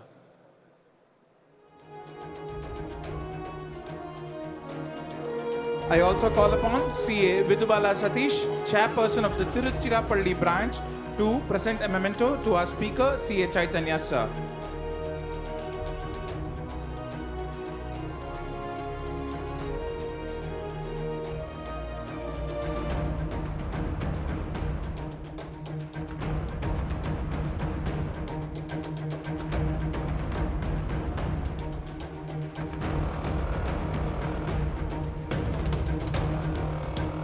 Thank you, sir. Thank you, ma'am.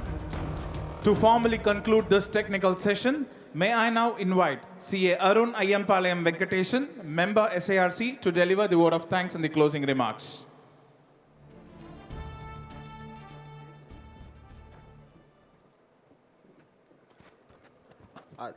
Thank you, Patam Rinkinja sir and Chaitanya sir, because the paucity of time, they are shortened their speech. Definitely, with their knowledge, the amount of knowledge they have, we are getting only the drop out of it. Thank you, sir. Thank you, sparing your times and enlightening us in the Income Tax Act.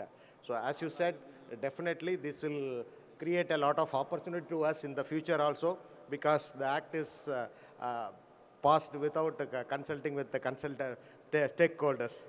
Definitely, we have a lot of opportunities. Whenever there is a problem, Chartered Account seen as a opportunity. I think it provides a lot of opportunity to us. So thank you for your time and everything. Thank you, sir. Thank you, sir. We now move on to a special session, a session on health. Because, let's be honest, with the new Income Tax Rule Act dropping, deadlines piling up, and clients expecting miracles before breakfast, staying healthy isn't just nice to have anymore, it's a survival. We spend our days helping others grow their wealth, but what about our own most valuable asset? No, not that blue chip stock. We are talking about our health. That's why we are thrilled to have with us today Dr. Mohammad Rahan Sahid, Senior Consultant Cardiothoracic Surgeon from Apollo, who is here to remind us that stress, spreadsheets, and skipped meals don't have to be our default setting. So whether you're running on caffeine, client calls, or just pure chaos, take a deep breath because help has arrived. Over to you, Doctor, for the presentation. Good afternoon, everybody. At the outset, I'd like to thank the organizers for giving us this opportunity to be here and to speak to you about various issues, I think, that bug every one of you sitting in this auditorium. So I was planning on making it an interactive session, but I think that would be a little bit of an ask now. To get down to the basics, I think all of us in this day and age lose track of time. And that is something that we need to do. The most common things that have been hitting the headlines now is the sudden deaths of young individuals. People in their 40s, people in their 30s, just dropping dead after a walk, after a gym workout, and things like that. To start from the basics, which you must have heard from multiple doctors, multiple speakers, YouTube, telecasts, and everything. Yes, it's important for us to pay attention to the basics, that is, lifestyle modifications. We need to be wary of our diet. We need to do at least 30 minutes of exercise every day. And we need also to try and keep stress away from us, but that's going to be impossible. But there's one thing that we miss out completely on, and that is the lack of good quality sleep. So sleep is an independent risk factor for us to have sudden cardiac death. It is imperative or absolutely mandatory for us to have at least 6 hours of good sleep. Anything less than 6 hours will put you at risk, irrespective of how well your diet is controlled, irrespective of how good you are at exercise. This applies to people who are even marathon runners or cyclists or people who go to the gym on a daily basis and are extremely fit, people who are even thin-built and have no other risk factors on testing. So sleep is a very, very important thing. The other thing to keep in mind for some of you who are here is with staying on sleep is that if you feel that during your day you are tending to doze off in the afternoons, your energy levels are dropping significantly in the afternoons, and you tend to snore in your sleep at night, then you are a patient of obstructive sleep apnea syndrome. So snoring is not benign. We may feel when we sleep that we're having a very high quality deep sleep. But when you get up, you are not refreshed and you are starting to tire during the day. This is bad. Sleep apnea is an major risk factor for early stroke, for early dementia, and for sudden heart attacks. So this is one of the biggest ignored things in our society. People feel that I'm sleeping well, it's okay, so what if I snore a little bit? No, it's not true. You need to sleep. There are now experts in sleep medicine that are available. You can see one of them, see what's wrong. If it is something simple like just adjusting your sleep position or losing weight, then you can do that. If it's something major, then you have to address it. On the cardiac side, heart disease in Indians is no longer a disease of those above 60 years or 70 years. The average age of someone falling from a heart attack in India is down to the 30s. We are no longer even in the 40s. We have come down to the 30s. You have youngsters, 31, 32 years old, coming in requiring stents. There is a lot of rumoring that it is because of COVID and its related vaccines. Maybe 10% of it can be attributed to COVID and its related vaccines, but 90% belongs to our genes. We as a population are prone to heart disease, and we need to keep this in mind. So if someone in their 30s feels they're not going to have a heart attack, then they're absolutely wrong about it. They will, if they don't take care of their lifestyle, if they don't address the risk factors, then they definitely can have a heart attack. India is also the diabetic capital of the world. Being the diabetic capital of the world, we have the largest number of young diabetics, meaning people who become diabetic even in their teens or in their early 20s. And this subset of patients develops heart disease very early. That's in their 30s or early 40s. So this is also something that we need to keep in mind. One more thing to understand for all of us, if you take it decade by decade, is you can gain weight, lose weight easily when you're in your 20s. You might gain weight and lose weight relatively easily when you're in your 30 to 40. But at 40, one switch goes off. And the amount of effort that you need to lose weight between 40 and 50 is double the effort that you'll be putting in when you're between 30 and 40. At 50, the next switch goes off. And if you don't go for a walk, if you don't do what you're going to be doing, not only are you not losing weight, you're going to start gaining weight. And getting that weight off is absolutely so difficult that 3 months of hard work is all gone in 2 weeks of not doing it. So that's this next switch that goes off. And all this starts getting to us when we get into the late 50s and into the early 60s. I understand, just like our profession, all of you sitting here have crazy deadlines to meet, at year ends, and there's a lot of stress coming onto you from clients asking you to perform, get my tax down, whatever it is that needs to be done. But at the end of the day, you need to take care of yourselves. So it's important for you to give yourself that me time, whether it be 30 minutes or 40 minutes in a day, but you have to give yourself that me time to at least get up and do some form of an exercise. Any time of the day is fine. It need not be early in the morning, or I think even a late evening or even a midday break will make a difference to it. And all it requires is 30 minutes. And with that, you're pretty much done. For those of you in the audience who are, say, diabetic, those who are above 60 years of age, and getting into the 7th decades of life, one of the dictums of aging is that as we age, we lose muscle mass. Our muscle mass starts dropping, and that's what puts us at risk of injuries. So there is a misconception that if I just walk 30 minutes a day, it should be enough for me. Yes, it is better than doing nothing, no doubt about that. But just walking 30 minutes a day, and if you're losing weight, then you're also losing your muscle mass, which is not very good. So my advice to those of you would be to add some form of strength training into this schedule. So if you break it up into, say, 7 days of the week, leave 1 day as a complete rest day, take the remaining 6 days, walk for 2 to 3 days, and then use some form of strength training for the other 3 days. Yoga is very good. It's an excellent form of exercise, and it also adds a significant amount of strength to our training.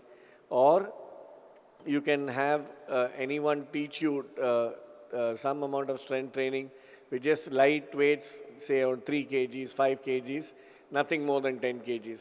When you do this, you actually build muscle mass. When you build muscle mass, you actually reverse your age. You're going into biological reversal of aging. And this is what gives you longevity. This is what gives you the freedom from injuries and freedom from having to visit hospitals with nagging injuries. So this is very important. It's a take-home point for you all. Walking alone or swimming alone does not fit the bill, does not satisfy the criteria. You have to add at least 2 days a week of strength training, and you will see when you add it, it makes a whole difference. For diabetics, your sugar levels will start coming under control. Your HbA1c will drop much more significantly when you do this format than if you just walk every day. And for those of you who are non-diabetic, you will see the difference in your strength and your posture and your overall sense of well-being. So this is a very, very important point. So the other thing is on for the youngsters. If you have a family history, this is to reach out to those of you 35, 40-year-old chartered accountants making the big bucks but adding the stress also onto yourselves. If you have a strong family history and you are having very vague symptoms, then you should go and get yourself tested, because stress is an independent cause of heart attack, and don't ignore it. One of the most common presentations of a heart attack itself is having retrosternal, or let's say chest pain after eating. It won't be like pain, it'll be like a burning sensation which might go to the jaw, or it might go, it might just stay at your, just in the upper part of your stomach. But that is not always gastritis. Most often that is something to do with the heart. It's impossible for us doctors to listen to you and say whether you're having a heart attack or not having a heart attack. We also rely on an ECG. If the ECG is normal, then we say, okay, you had only gastritis. But in the interest of safety and in the interest of our own well-being, it is good to go to the nearest hospital, get an ECG and get an opinion on that ECG to ensure that you are safe and sound. Because heart attacks are treatable and even curable. And they definitely, if you get your treatment in time, then you increase your life expectancy and your quality of life. So these would be my take-home points for you all. If I split it decade by decade, the 30s to 40s, guys, don't ignore vague symptoms. It's important. Smoking is a disaster. It hits you from every angle. It causes heart attacks. It causes every cancer in the body that you can think of. Cancer is also on the increase. It's quite rampant today. And so any little trigger factor can set you off over there. So, and get some sleep. You need at least 6 hours of sleep apart from just exercising and being healthy on your diet. For the over 40s and getting into the 50s, not only do you have to take care of your diets and your exercise, but I also mentioned that you will have to change the way you exercise. You will have to add a little bit of strength training so your diabetes gets under better control. You have to keep your blood pressure under control. You can do meditation, and you have to make sure your tablets are taken on time. So these are the broad perspectives with which I was here to talk. One of the questions that has been coming to me every time I do any public speaking is, Doctor, what is the reason these youngsters or anyone going to the gym just drops dead after exercise? So in very layman terms, an artery is like a road. You're driving on the road. There are trees at the side of the road. The road is open. There is no problem. These trees are actually all our cholesterol plaques. These develop since our childhood. Depends on our childhood eating habits, and the kind of food that we ingest and our genetics. When you have, say, a strong wind or heavy rainfall, then one of these trees just falls, and it falls across the road. And what happens to the road? The road is jammed, it's blocked. You cannot drive past that road.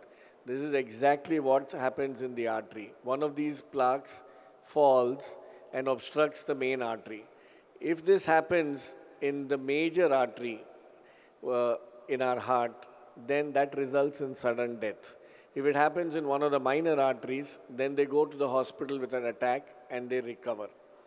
But when it happens in the main, or the left main as we call it, there's absolutely no chance to recover these people. Even if they are in the hospital, it will be maybe a 10 or 20% chance for us to recover them. So most often what happens is they go to the gym, they exercise overly, that's something that they are not used to, and then they come home and the trigger has already happened at the gym, but actually the plaque breaks only when they come into the rest zone.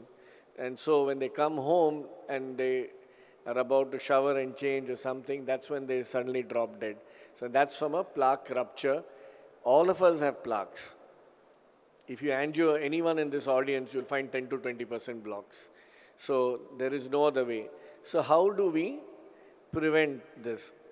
How do we recognize this, and how do we protect ourselves? An ECG and an echo will not give you the guidance. An ECG shows changes only when something is happening in your heart or something has happened. An echo shows changes only after the damage is done, not while the damage is happening. The only way for you to find it out is to do what we call as a CT calcium score. It's a CT scan of your heart. You first do a CT of your heart, it will show the amount of calcium in your arteries. If that calcium score is very high, then you do need a CT angiogram. That's what you need to do. And that CT angiogram will tell you 100% what your problem is, and that will give you your guidance. So I guess that's the reason that happens, and that's what you need to do to protect yourselves. Thank you again. Thanks for the session, and thanks for the opportunity. That was wonderful. May we now request C.A. Revati Raghunathan, Chairperson SIRC, to present a memento to the doctor. Dear members, we are happy to announce that there are some exclusive benefits for AAKKAM onwards and upwards registered delegates. In collaboration with Apollo Hospital, there is a privilege card which will be sent to the registered delegates. As a valued delegates, you will be enjoying the following benefits. 20% offer on outpatient investigation, 30% offer on room rent and investigation, 30% discount on health checks. These privileges are available across the 5 states of South India at all Apollo hospitals. Thank you so very much for the wonderful tips. While you gave us a warning that cardio risk is not just related to age, you enlightened us on the factors to take care, be it the muscle mass or the improving the quality of sleep. Thank you so very much. We quickly move on to the next session. Are taxpayers' rights and expectations being compromised? We now request CA Dr. Abhishek Murli, Regional Council Member, SIRC, to accompany Senior Advocate Sujit Ghosh onto the dais, please. May we also request CA Rajendra Kumar, Central Council Member, on the dais. He is the moderator of the session. RK sir, can we have you on the dais, please?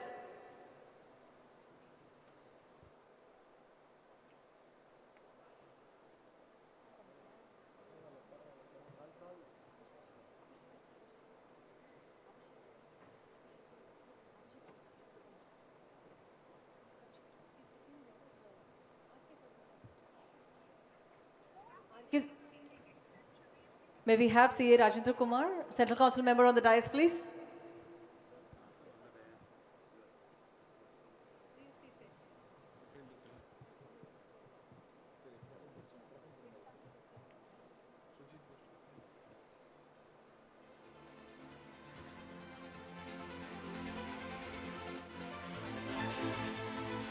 Can we request CA Rajendra Kumar, Central Council Member, on the dais, please?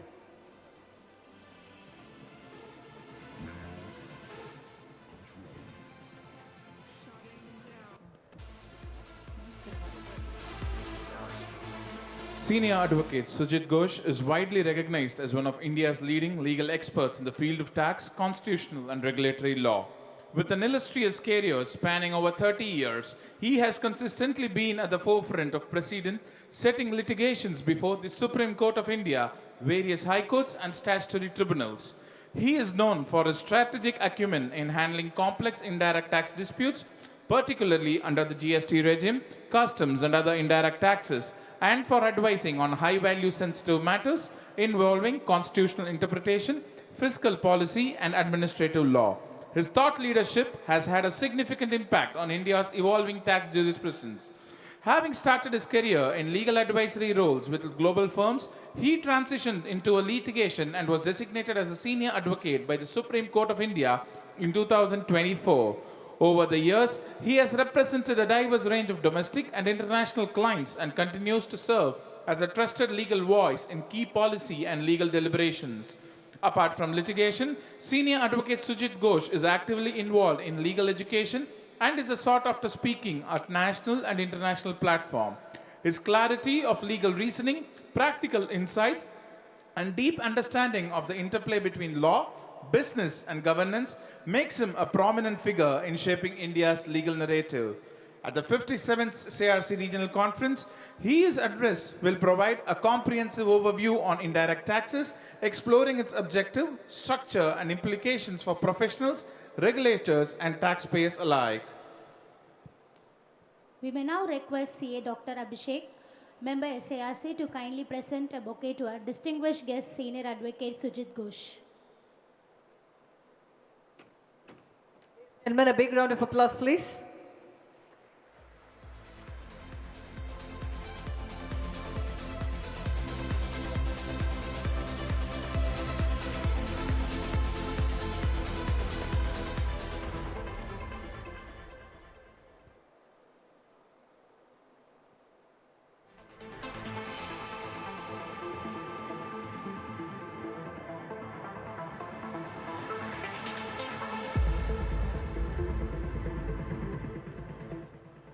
May we now request C. Rajendra Kumar P, Central Council member, to give his opening remarks for this wonderful topic, GST at 8, hits and misses are taxpayers' rights and expectations being compromised.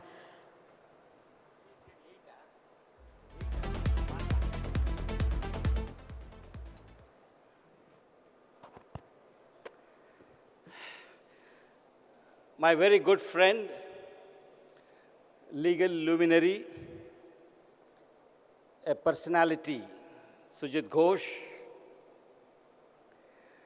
a lovable friend whom I have seen from younger days as a kid running here and around there, and today occupying the chair on the dais, Abhishek.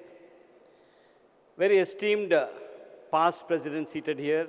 I can see Raghu sir, Devaraj Reddy sir. Esteemed past chairman, regional council members, central council members. Today is a very special day in the history of Chennai. How many of you are aware of this? Today is August 22nd. In 1639, precisely, Chennai was born as Madras Pattinam. So happy birthday to Chennai. And I was hearing what our master of ceremony was telling, that GST 8. So I asked her, what is the topic? GST 8. Then I told her it's Bhasha. Now, what is this Bhasha? Sujit bhai, we have a very lovable artist who has a mass appeal. He is known by the name Rajinikanth. And I am also Rajinikanth. RK, both are one and the same, people say. But friends, if you have seen that film in which he acted, there is one song. in which the writer of the song divides the human life into 8 different phases, 8, 8, 8 like that. In 1 8, what happens? In second 8, what happens? In third 8, what happens? So the first 8 is the days of playful, years of playful years, children. So GST for the first 8 years, everyone played, department played, SSC played, professionals like us also enjoyed playing the games. But what is the second phase? The second phase, the writer says, it is those 8 years of learning. And maybe precisely that is what the Prime Minister also told from the Red Fort, that the second phase of GST review or GST changes are going to come. So we are going to learn more. And people like Sujit Ghosh, who are all seated here, who have come here to deal with this topic, are going to point out those areas which require deep understanding, deep learning, and what with the GST tribunal just about to be started very soon. Friends, in the GST and Indirect Taxes Committee of ICAI, we are leaving no stone unturned to ensure that the academic brilliance of our chartered accountants is added, is enhanced. We in the committee continuously engage with all the stakeholders to ensure that the objective behind which the indirect tax laws of this country got changed is achieved.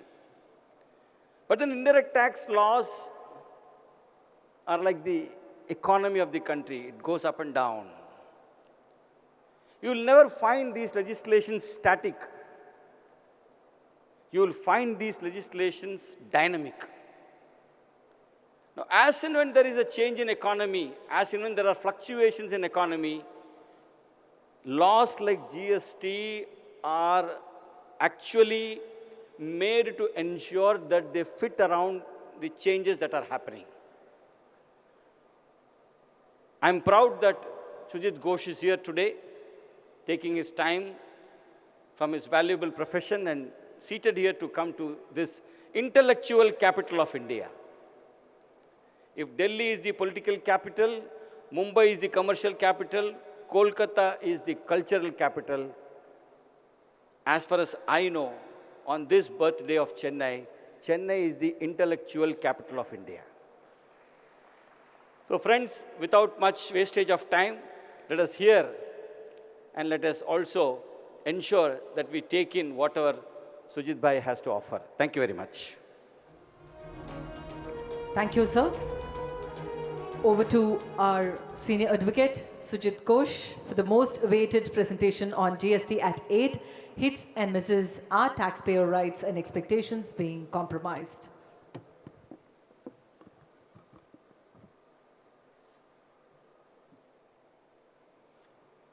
Good afternoon to all of you. Honorable the Chairman of the session, my dear friend Murli, Honorable the President, thank you very much for inviting me here. It's quite a privilege for me to be addressing such a large gathering. And before I start, I want to wish Chennai a very happy birthday. So, happy birthday, Chennai. My topic is taxpayers' rights and expectations. Have they been compromised? And I chose this topic myself because I felt that beyond the niceties of GST, the simple tax that was conceived, there has been a lot of hidden pain. And it is about time that after 8 years of having experimented with truth, these pains are discussed. Because unless we discuss this in an open forum, we can't communicate it to the echelons of power who are framing the policy and implementing it. So we'll divide this discussion into two parts, the expectation part and the rights part. So let me start with the expectation part. I still remember when we were conceiving GST, and this I'm talking about 2004 onwards, after VAT was implemented at the state level. And I happened to be part of many of those discussions in many of the forums, many of the Chamber of Commerce and so on and so forth. The one and only expectation that people had was that you should permit credits to flow seamlessly across the states, across supplies, across manufacture, across everything else. And therefore, the first point of concern that we should flag, or we should ask ourselves this question, this seamless flow of credit as was envisaged, this expectation that we had, has it been met? Related to that, another expectation that we had was blocking of credits because your output was not enough. You are not able to utilize it. Some kind of tax neutrality should be brought in where I can claim my refunds. Because tax is not utilized or tax credit not utilized is essentially a cost to business. You are chartered accountants, you know it better. So our expectation was any amount of excessive credit that I should have, I should be able to claim or recoup that, get a refund of that. That was the second expectation that we had. The third expectation was make the law as simple as possible. Make the law in such a manner that it is business friendly. And therefore, the third question that begs our consideration is, did the law really become a user-friendly or a business-friendly tax regime? There were several such expectations that were there. But the most important of all of this was that the businesses wanted to be left alone and not become the victims of prejudicial tax investigation. Businesses wanted to be left alone so that they could do their businesses and not at the drop of their hat be summoned or kept beyond midnight through the many means of control that the tax administration exercises. So they wanted to be a simple tax and not a draconian tax. So these are, on the one side, these were the expectations at a large, high level. At the rights level, your tax rights really does not exist. There is nothing called tax rights to my mind. Your rights are what are conferred either under the Constitution or is conferred through the statute. So your fundamental, pivotal, structural support that you get is from Article 265, which talks about levy and collection with authority of law. And therefore, if there is no authority of law, then you have a right to question that. So your first and foremost right comes from there. And the authority of law is so large that anything that is not good law, in accordance with the constitutional test, becomes your, what can I say, becomes your iron dome to support you. And those constitutional protections could be fundamental rights, etc., etc. But beyond that, there is also some rights that comes out from the statute, which are etched by the parliament in the manner that they have drafted the legislations. So I'll keep these 4-5 things on the anvil and canvas and give you my 2 bits on how GST has fared and what should have been done.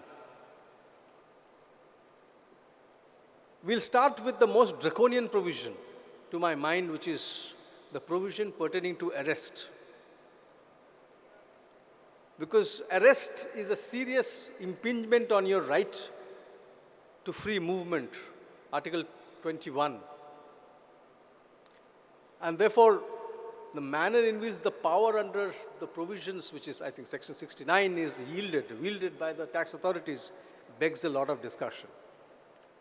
In the first few years, I wouldn't say first few years, substantial many years in the last 8 years, at least the first 7 years, we saw that intelligence department wielding this power in the most naked manner.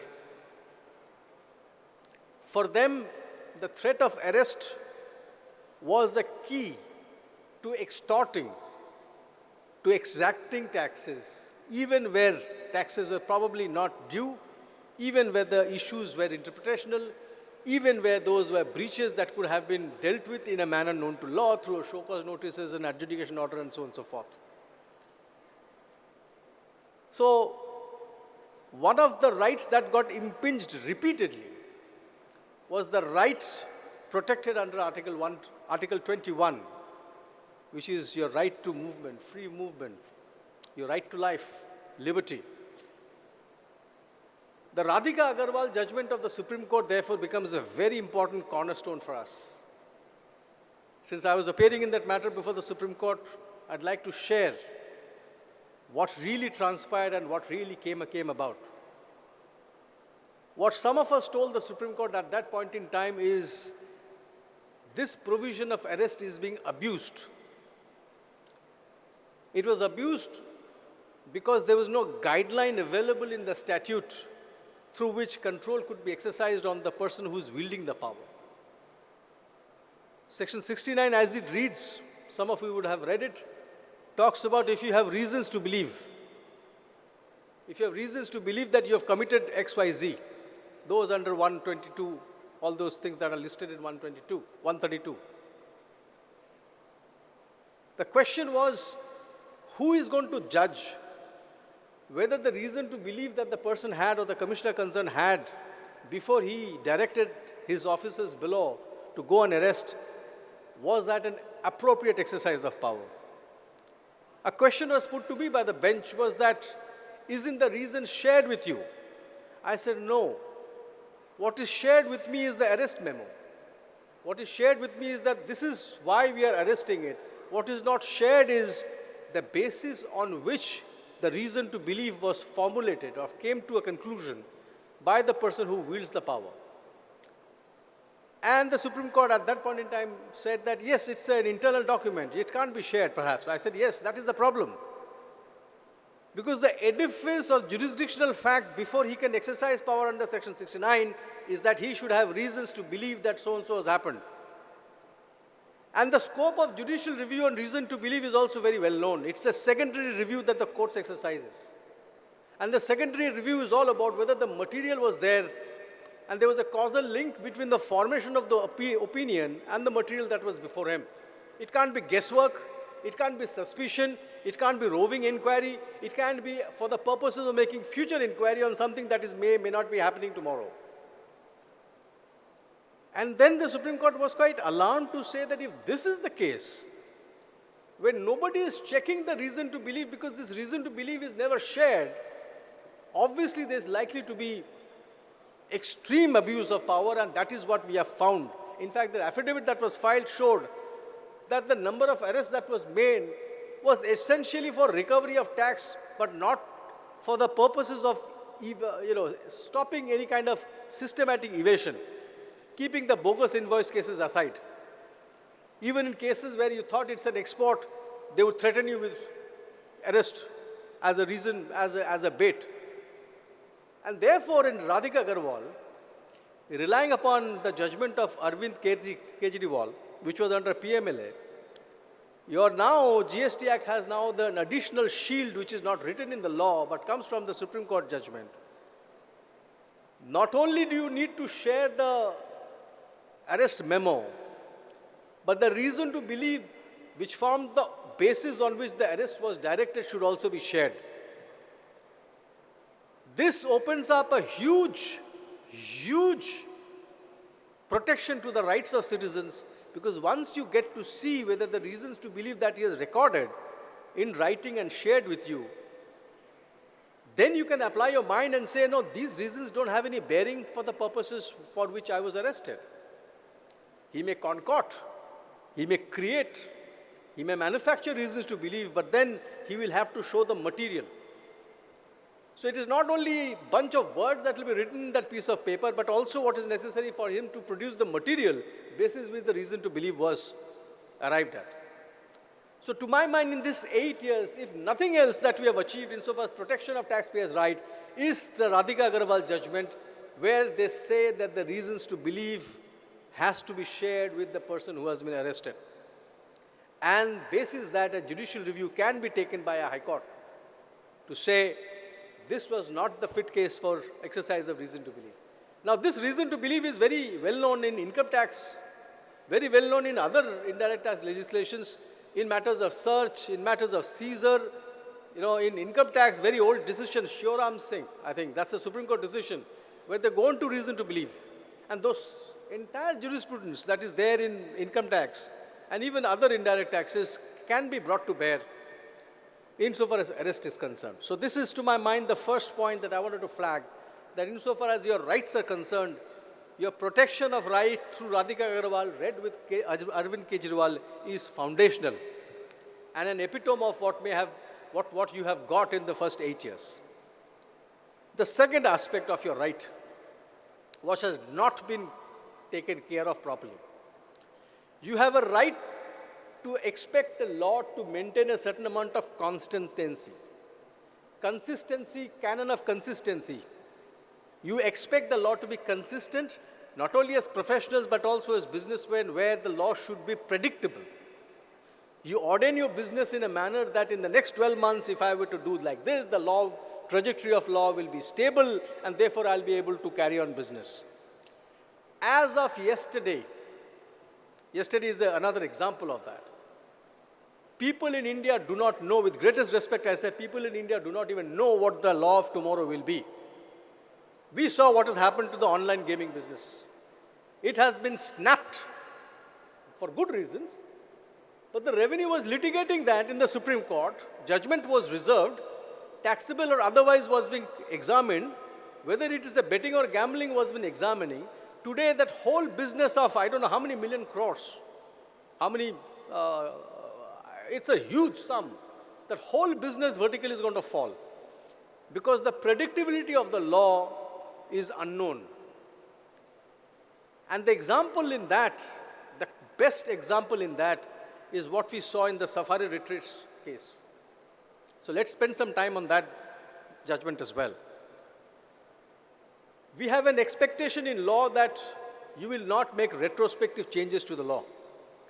Because what happens in a retrospective law is your efforts, initiatives, business practices, decisions, costing, pricing that you would have done goes for a toss when changes are made on a retrospective basis.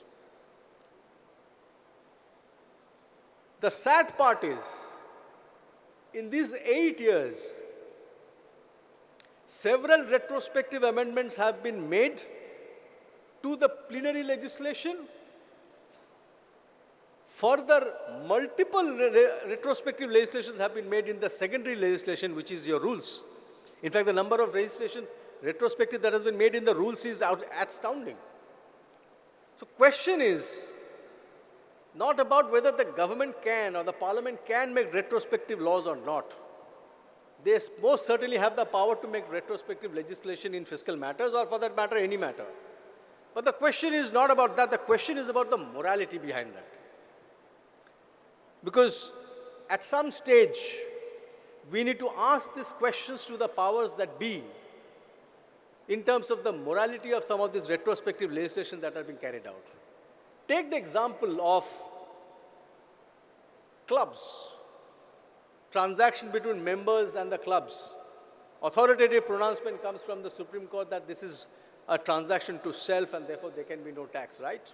Commonality of identity. That is all gone.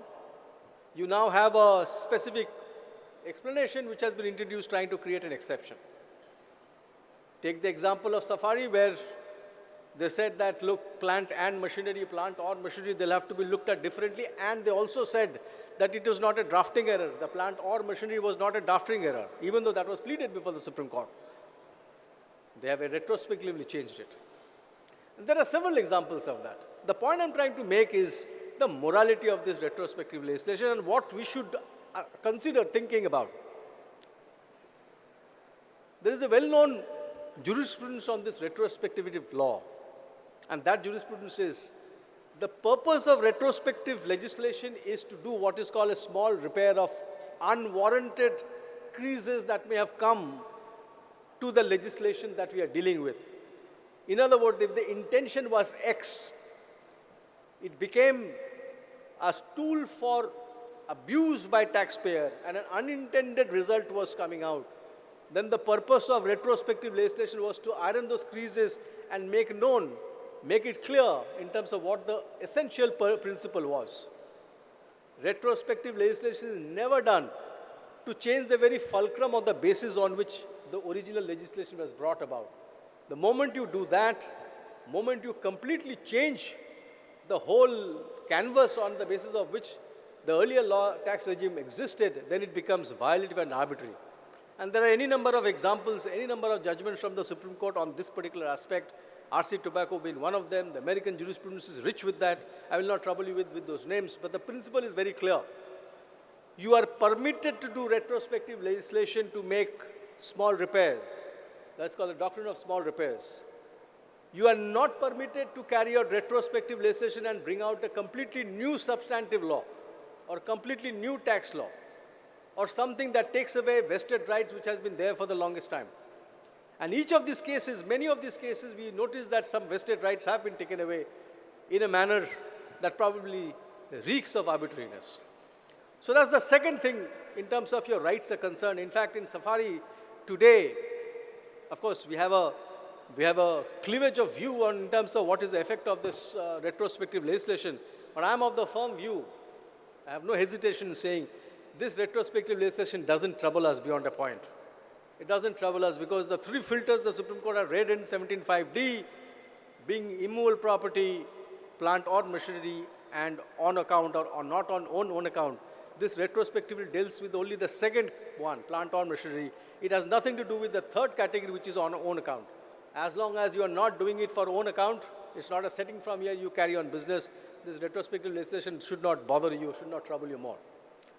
The third, in terms of a right, I may not have a statutory right in everything, but I certainly have a statutory right to go on appeal. It's a statutory right. 8 years and we've been begging for the longest time that we need to have tax tribunals. Sad and unfortunate that for the last 8 years the jurisprudence has really not developed. It will be probably the only case where the jurisprudence got developed by High Court at a generic level, at a principal level, but not by the original tribunals which were meant to be created, which was created for the purposes getting into facts and law both together. Because some of these tax disputes are mixed question of law and fact.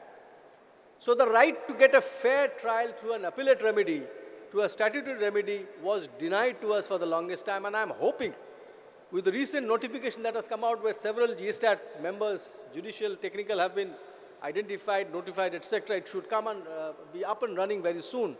But unfortunately, I don't know the timeline that they have. Somebody was saying September. I don't think September is happening.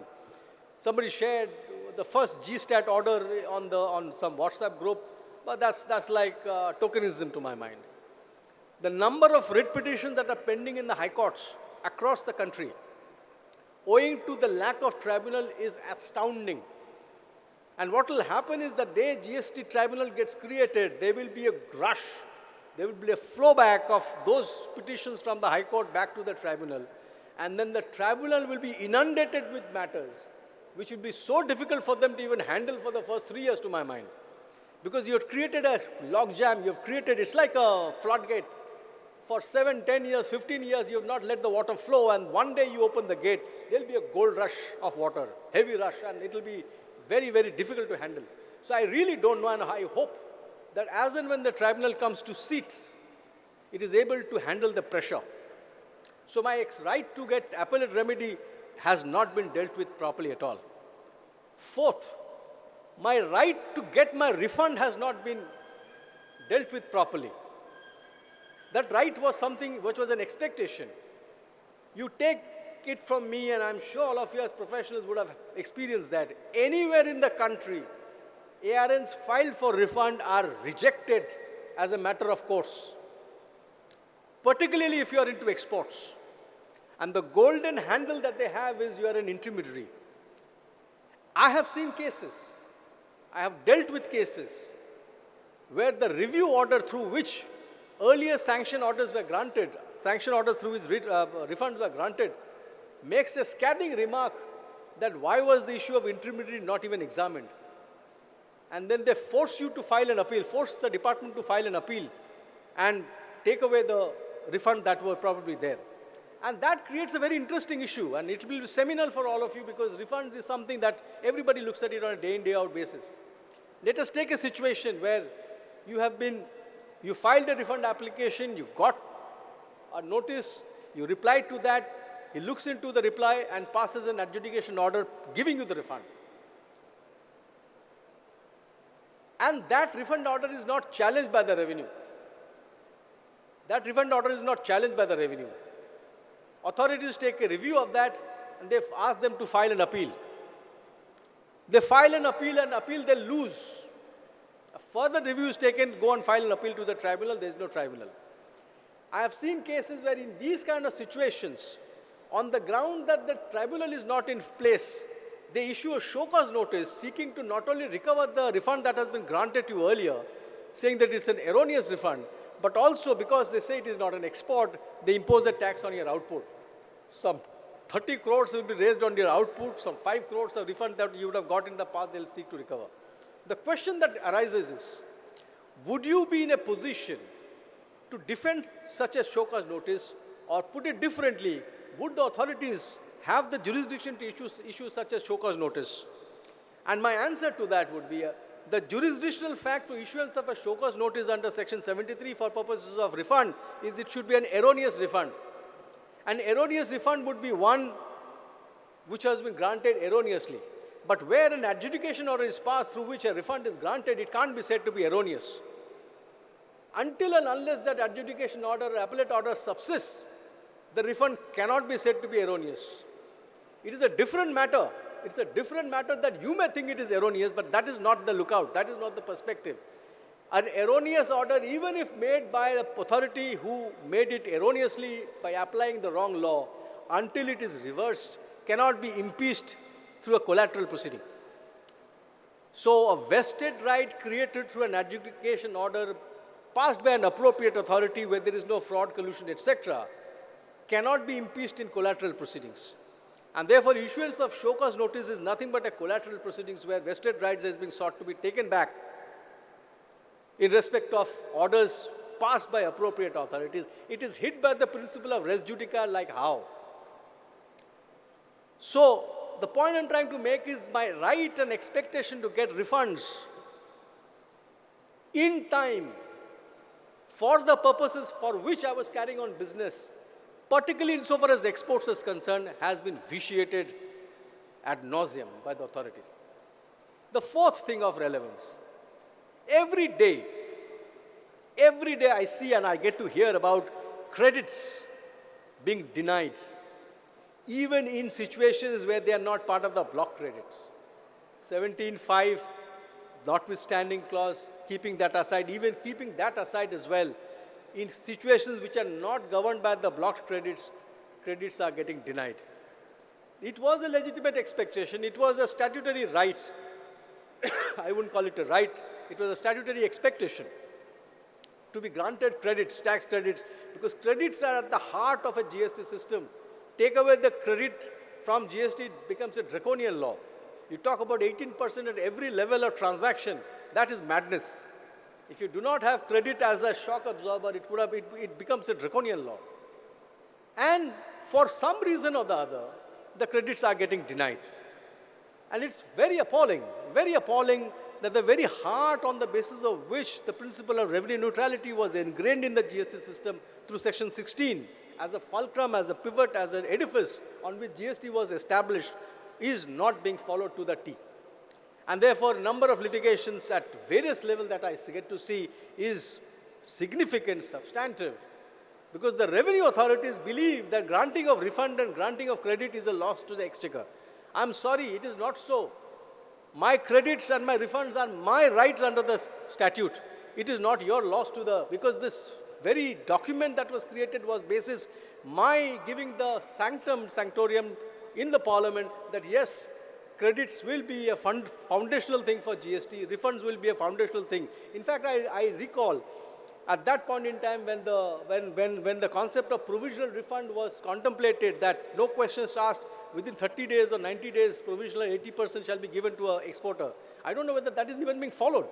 And the whole reason why the timeline was said that, provisionally refund will be given to an exporter was cash flows are a significant aspect of any business. For an exporter, for that point, if you have to run for 2 years to get your refund, you might as well bake it into your price and cost it and then export it along with that. So the whole benefit of GST goes out of the box completely if refunds and credits are not being taken cognizance of. The next few things I'm going to rattle out, I don't know how much time I have, are some of the new era litigation that I'm noticing, which is very, very interesting as we go about. You created ARs. You created ARs at different states, appellate authorities, different states. But the unfortunate thing is the incongruity in the manner and approach of the multiple ARs across states.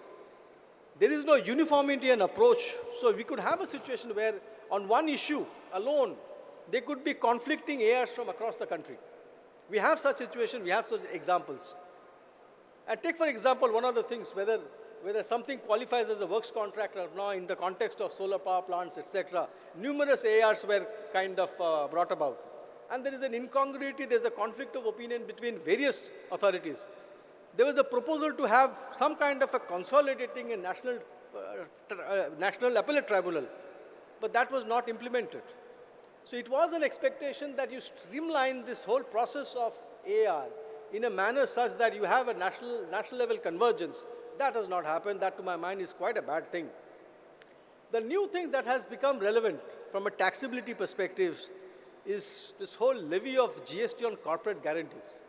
I don't know how many of you have been exposed to this particular issue, but I am noticing that at large levels in most foreign subsidiary kind of situation, or most large infrastructure project at the holding company, subsidiary company level, whenever you're giving a corporate guarantee, the tax authorities want to levy a tax on that.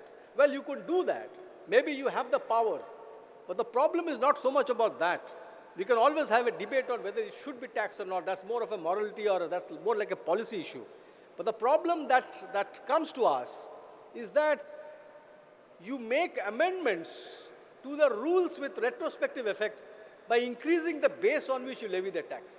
I spoke about the retrospective levy and I spoke about how bad and how dangerous it is and how retrograde this is. This levy of GST on corporate guarantee at 1% per annum, computed for the number of years for which the guarantee was given, brought out through a retrospective legislation, is to my mind the most draconian thing that could have happened and probably as arbitrary as it gets. So, imposition of GST on corporate guarantee kind of looks very slippery to my mind. The second is about the secondment of international expatriates into the country. After the Northern Operating Systems judgment, NOS, the revenue went overdrive trying to collect tax on all this secondment agreement. Some kind of succor came to us from the Delhi High Court in Metal One's case where they said that if there's actually no monies transacted, then there is no value and therefore there will be no tax, etc. And the board circular was kind of quoted to that effect. But in reality, trust me, every other day, the revenue is sticking their guns trying to levy tax on secondments. So the question that comes out is every secondment a taxable activity in the manner that NOS judgment was dealing with? And the facts, as I have seen, the number of matters that I have dealt with, the facts of every secondment need not be the same. It is not a case that one size fits all. Different companies will have a different HR policy, different companies will have a different expatriate policies, remuneration policies, employment policies, contracting policies, hire and fire policy, and what have you. And therefore, to take a bold view or a common view or a normal view as a baseline that NOS applies to everything, every secondment activity is, to my mind, a disaster. The difficulty that we face is these are all adjudicatory facts. This is not a jurisdictional fact. These are adjudicatory facts. Adjudicatory facts is you look at the law, you look at the facts and come out with a conclusion basically through a synthesis. And unfortunately, high courts are not the right place for you to deal with adjudicatory facts. For adjudicatory facts, you need to have the tax tribunal. And this is where we need the tax tribunal up and running at the earliest, as early as possible. Because commissioners who are passing the order and commissioner appeals who are passing the orders are towing the line of the revenue, towing the line of the circulars that are issued under 168 by the CBEC. The tribunals are likely to be the first place where you can expect some kind of equitable justice, some kind of neutrality in approach, some kind of a fair view of the matter, applying international policies, international law, international jurisprudence that applies to GST across the globe. And until tribunal comes, these adjudicatory aspects, these adjudicatory disputes cannot be taken away. And I'm hoping and I hope and pray that as soon as possible the tribunals come, some of these contentious issues can be taken to them, and you can take a deal, you can deal with them. The other issue that I find quite intriguing is the whole aspect of circularization. It's a word that I have used. Section 168 is being used by the board, sometimes as a panacea to solve your problem, sometimes as a diktat to give revenue at the strong arm of the law. And I must make a statement here with full responsibility. Please, for heaven's sake, stop begging before the board. Stop taking representation to the board. Please clarify this particular position. It is not the business of the board to clarify the law. It is the business of the courts to clarify the law. You use the board as a stepping stone to seek clarification. The moment you do that, the board also uses that power to come out with conclusive views on matters. For example, the aspect that corporate guarantee is taxable came through the board direction, that this was taxable always.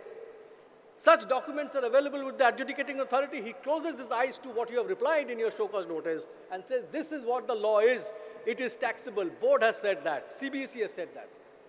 So you have armed the board to give clarifications beneficial. The board is also taking advantage to say that I will also clarify what is taxable. That is nothing but executive legislation. Please do not permit that. Please do not use this exercise of sending representations to the board as a means to get a solution. Yes, those are solutions, but those comes with a lot of pain. In issuing clarifications, there are many damages that they keep on doing. The short point I make is this circularization. This circularization has become a big problem. And it kind of inhibits your ability to access to justice until you are before a high court. Because as we all know, Supreme Court long back, Ratan Melting, Dhiran Chemicals, etc. had very clearly brought out circulars are binding on the revenue. It is not binding on the court. So therefore, what will happen is your chance of success, your cost of litigation goes up at least till the high court if you are not able to deal with these circulars before that. And what remains out of that is numerous writ petitions that get filed challenging the circulars. So I think it is about time to be sensitive about how much you need to use the board as a stepping stone for your success and clarity. Please do not use it to such an extent that the board becomes virtually the central government or the parliament or a mini parliament. Do not let it happen. And the other problem that I see, and this is something as part of my expectation gone wrong, GST Council has now become the real parliament. Parliament, to my mind, has abdicated its power of legislation to GST Council. While the Supreme Court in Mohit Minerals did say that recommendations of GST Council are not binding, but that, to my mind, is only on the books. You show me one case where a recommendation of GST Council has not been implemented to the boot. Because every place where a delegated legislation is supposed to be issued, the central government on the basis of recommendation of the GST Council shall do X, Y, Z. Whenever recommendations have happened, central government has notified it. Because the application or non-application of mine to test the correctness, viability of the recommendation or the fairness of the recommendation is all but gone. Central government seems to be under the impression that no sooner than there is a recommendation, I shall go and notify, because some bunch of people, some 30 of them have taken a conscious decision based on fitment committee report, this committee report, that committee report, must be good, and therefore I will just abdicate my legislative power. I think that's been the worst thing to have happened, that today the parliament is not the lawmaking point. Today the lawmaking point is with the executive wing, A, the board, B, the GST council. A recommendatory body is de facto running the country. Very, very unfortunate. And I see people in the industry making a beeline, let's make a representation to the GST council. Well, right, that when you have no other choices to go, you go to the GST council, probably you think that's the only way to get a panacea. But for heaven's sake, do not assume that GST council is the be-all and end-all. No power, howsoever high, is above the law. The rule of law is the highest. So if there are recommendations of GST council which are outright unfair, arbitrary, take cajoles with it. Take it to courts. Unless you do that, the country will become a slave to executive diktat. Tax legislation under 265 is supposed to be with authority of law, and law is not an executive diktat. Law is law as legislated validly on the floor of the parliament. So this circularization, GST council is another bane that I see, which I think is about time that we need to put a lid to that. And the last, I have great trouble in understanding how much of GST knowledge has been passed on to the revenue authorities in the last 8 years. Because I still see in many adjudication orders a touch and feel of central excise if the officer that has drafted is from the central wing. Touch and feel of sales tax if an officer has come from the state wing. I don't see a touch and feel of GST when the orders are drafted. For example, in one case, credit was denied, a refund was denied to one of my clients, saying that you will not get this refund because you have not provided indication of how it meets with the conditions of Section 16. In the reply to show cause notice, it was very clearly brought out, Section 16, so and so, in relation to business, furtherance of business, pursuit of business, all kinds of jargon was written, case law, etc., etc., etc. Adjudication order says no. For getting credit, it should be directly used in business, as used to happen under central excise, in or in relation to business. So he's borrowing concepts from the heydays under the Central Excise Act into the GST Act, even though the language of the two legislations are poles apart. Intended for use in business was a wide term used in GST. Used in relation to manufacture was a narrow term in Central Excise. He just can't get over that. So the point I'm trying to make is that is the sensitization of the revenue authorities happening in such a manner that they are also up to speed with the expectation of the law, the march of the law, expectation of the people, the nuances of GST. I know NASIN does a lot of training, but then those are classroom trainings that happens for a day, 2 days. I don't know in how many batches it happens. By all means, do as many more trainings. The short point for consideration is the revenue, to my mind, is not as much geared. Probably the industry is running faster than the revenue.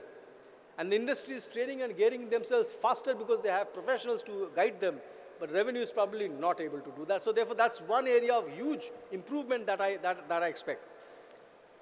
Overall, if you ask me, what is my 3 hits and misses if I were to talk about the 8 years of GST? The hits are significant buoyancy in the economy because of contribution of GST to the net GDP of the country. Significant, alarmingly large, alarmingly large. But that could be a function of multiple things. The rate itself is higher. Many refunds have not been granted. Many credits have been denied and so on and so forth. But overall, the number of people who are now registered under the GST framework is much larger than the number of people that were registered earlier on. So the base for levy of GST, the tax base has exponentially increased. That's a big hit to my mind. The revenue generation and the tax base widening. The misses to my mind are this all aspect of refunds, credits, tax litigation, alternate forums, AAs, negativity in the approach of the revenue, the draconian use of the power of arrest, and several such things. So I am hoping, while the Prime Minister very recently made a mention that he's going to do a revolutionary change, a reform in GST. I don't know the contour of that. Some press information bureau note did come out saying that the tax rate will alter. We won't have 12% and 28%. Probably everything will roll into 5 and 18. Maybe that is one of them, but there could be others also. So I'm hoping that the next 8 years should be consolidation of GST and not an experimentation, a further experimentation of GST. Let us pray that the next 8 years is a smooth ride with a proper tribunal being in place where we can ventilate and agitate, debate, nuanced tax points, which are something that we can't take it to high courts because high courts are really overburdened. High courts do not have the time. High courts do not have the wherewithal to get into those technical nuances, which probably the tribunal is the better suited. So with all these things, with all statements, I'd like to thank inviting me, and I'd like to conclude my whatever little bit I wanted to speak to you all about. Thank you very much. Thank you so very much, sir. Thanks for the most required topic and bringing out the most relevant challenges. Seamless flow of credits, underutilized input, ease of tax, and right of law. Starting from the superpower of DGGI, nitty-gritties on reasons to believe, retrospective amendments, removing concept of mutuality, increasing tax base, right to appellate authority, the challenges, right to appellate remedy, the challenges, right to refund and related challenges, denial of credits, issues on corporate guarantee, secondment, door to seek the right clarification. The solution is being sensitive, knowing our rights, knowing how to exercise our rights, and the rule of law presides. Let's get our rights right. Thank you so very much for the wonderful session on GST 8 hits and misses. Thank you so very much, sir. We may now request CA Shivachandra Reddy, Chairman Chengalpattu District Branch, to kindly do the honors and present the memento to Senior Advocate Sujit Ghosh.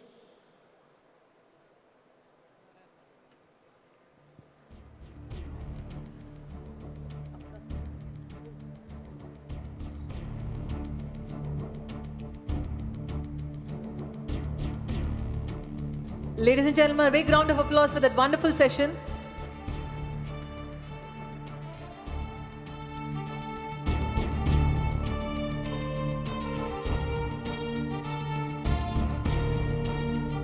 We now request CA Dr. Abhishek, Regional Council Member, to give the vote of thanks.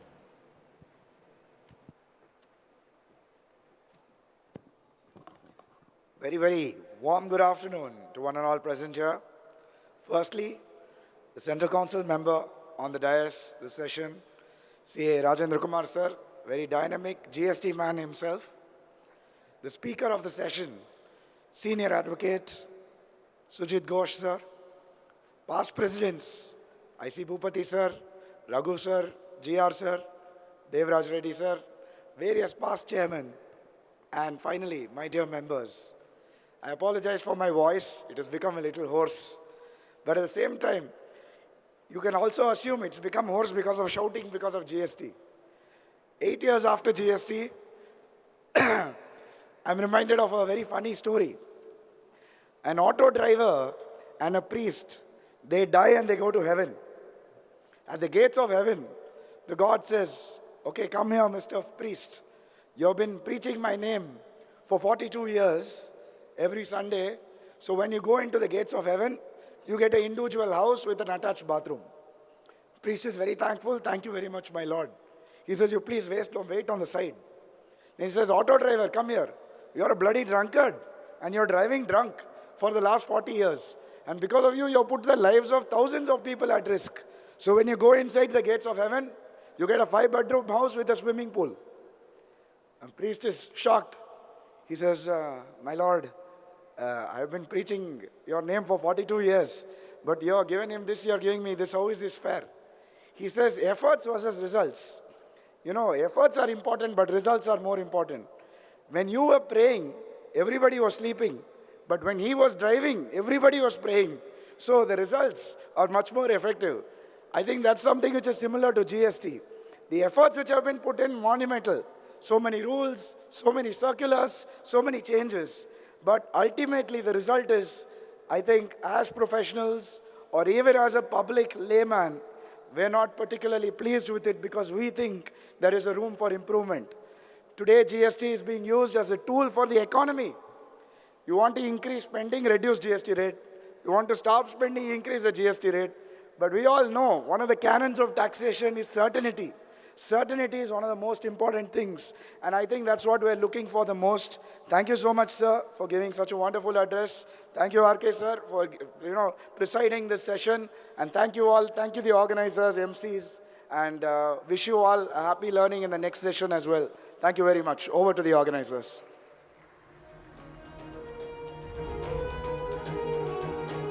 Thank you, everyone.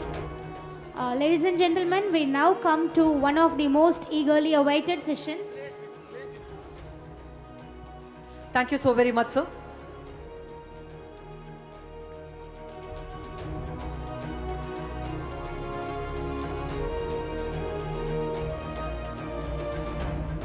Ladies and gentlemen, we now come to one of the most eagerly awaited sessions of this conference, a panel discussion on the Indian Big Four. Now we request CA Pampana, member SIRC, to accompany CA Babu Abraham Kallivailil, Vice Chairman Committee for Aggregation of CA Firms, ICAI, a passionate advocate of firm consolidation and collaboration, and CA Madhukar Narayan Hiragange, Central Council member, ICAI, a thought leader with vast experiences and progressive ideas for the profession's future. I request CA Pampana to accompany CA Babu Abraham Kallivailil and CA Madhukar Narayan Hiragange to the dais. The subject is especially close to our profession today, as it aligns with Honorable Prime Minister Narendra Modi's vision of building globally competitive Indian professional firms. Firms that can match international scale, quality, reach, while staying rooted in our Indian values.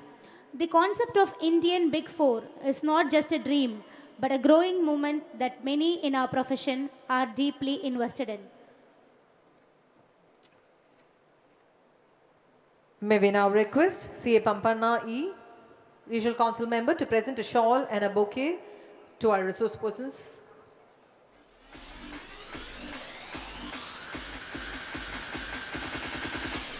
May I request CA Pampana E to give his opening remarks?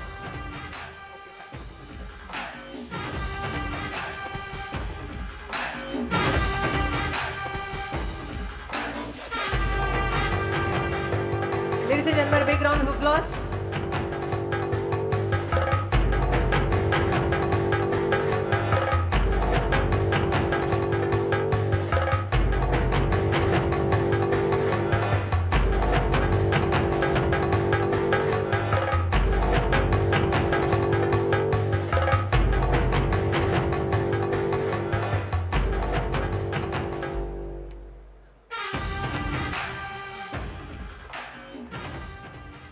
Introducing Babu sir and Madhukar sir to this audience will be like introducing Central Station to Chennai. So that is of course not required, and the topic had enough introduction. Over to the panelists for their wonderful interactions.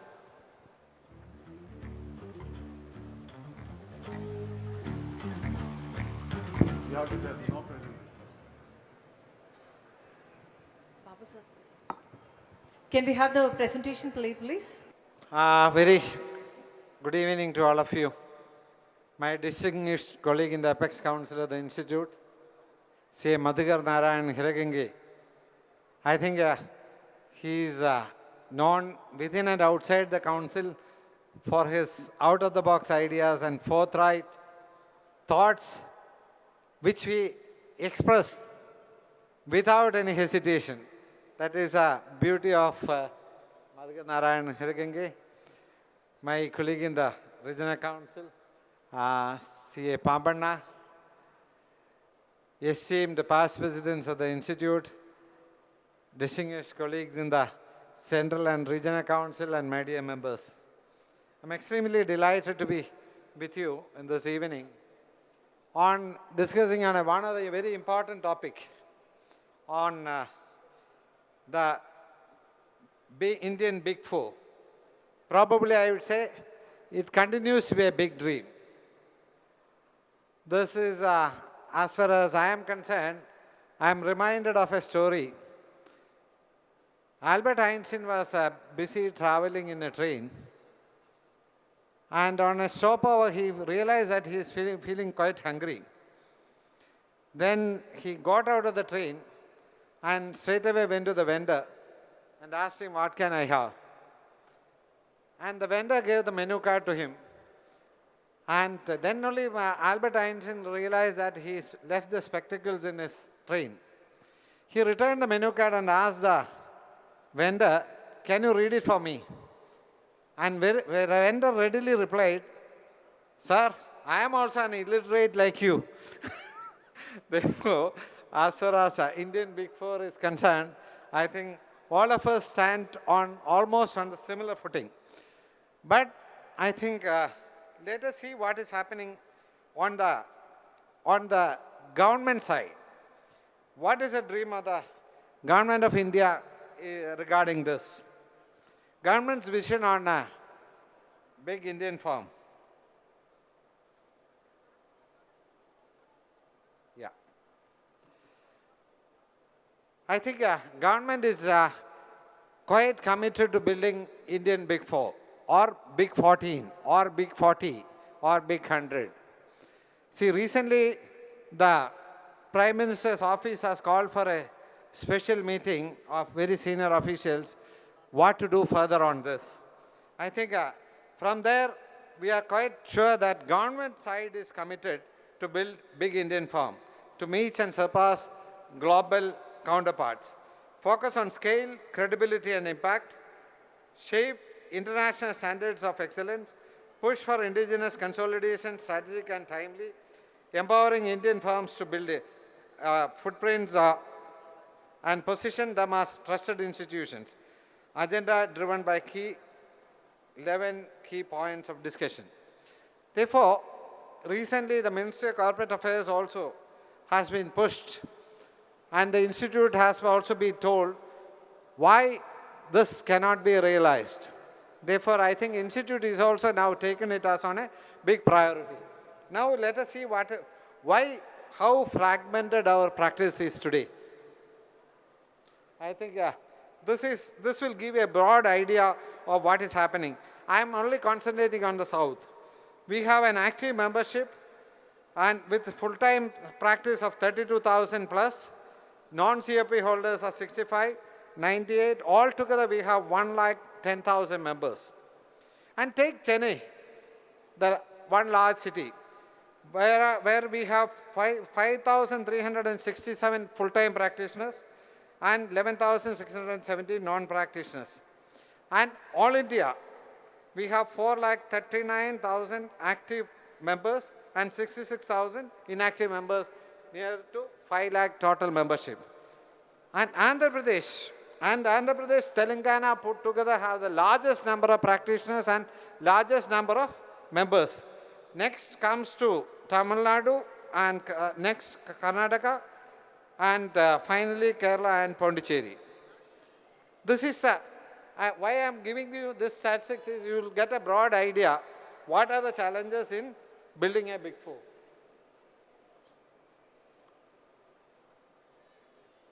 I think.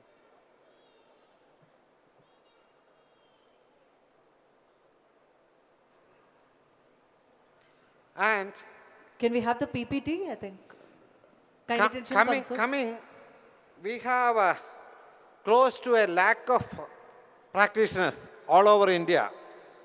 Out of that, 68,163 firms are proprietary. Yeah. And individuals 3,690, partnership firms are 27,307. That means 72% of the plus percentage of the total practitioners in India are single individuals. Whether you call it as proprietary firm or individual, it is one and the same. And don't get excited, there are 27,307 firms. If you see the composition of the firms, there are only one firm in this country which is having more than 55 partners. Only one firm. Let us see that statistics.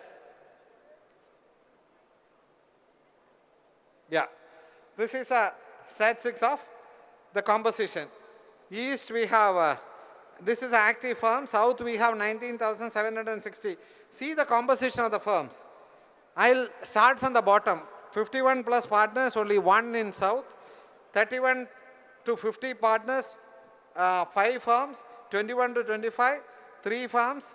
11 to 20, 62 firms. How much? Total? Total is 71 firms. Actually, what we can call it as a partnership is only 71 firms.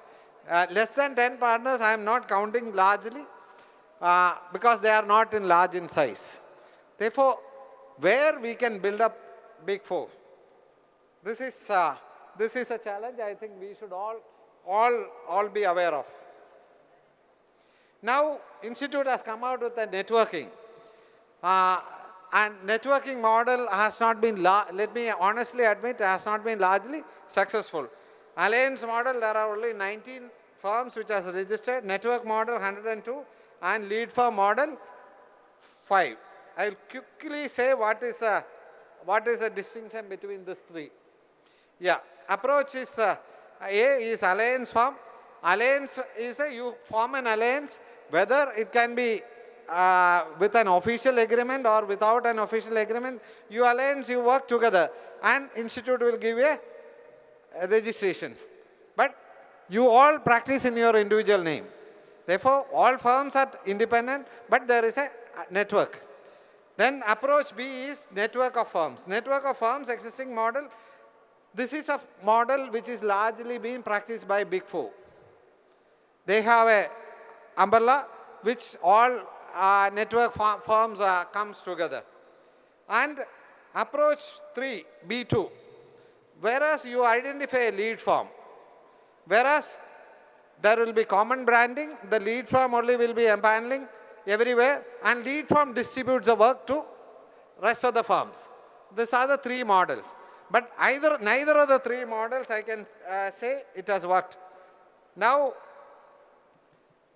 Institute has come out with a recent guidelines on aggregation firms. Both aggregation firms nationally as well as internationally. What are the advantages of one is expanded client base, access to specialized expertise, enhanced market, or collaborative opportunities, brand. These are the, because of the paucity of time, I'm just quickly, Pampana, you alert me before 5 minutes so that accordingly I'll close it. See, what are the concerns? Concerns relating to the, let us see what are the basic concerns relating to the, these are the concerns relating to the aggregation. Majority of the CA firms are SMBs, which we have seen. A large number of firms have confined to practice to audit and taxation only.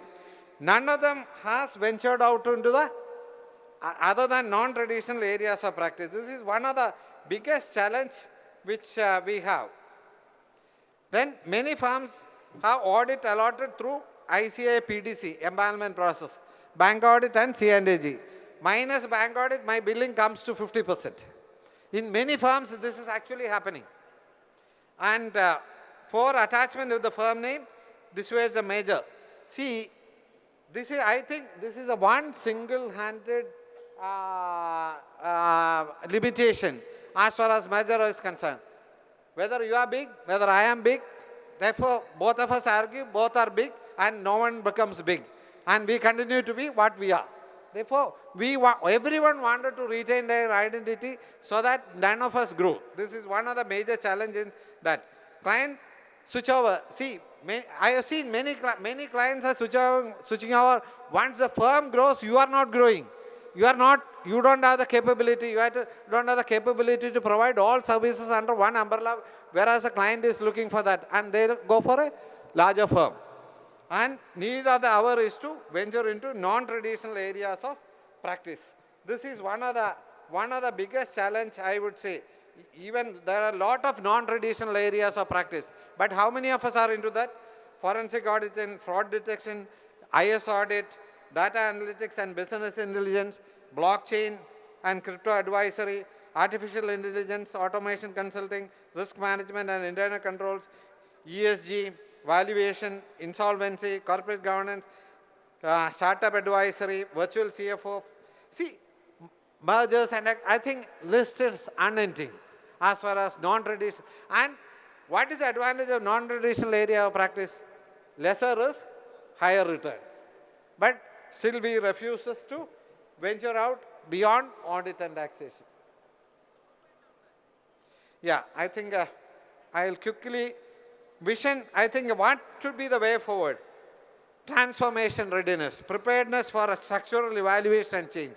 Unless we do that, it will not happen. Growth aspiration.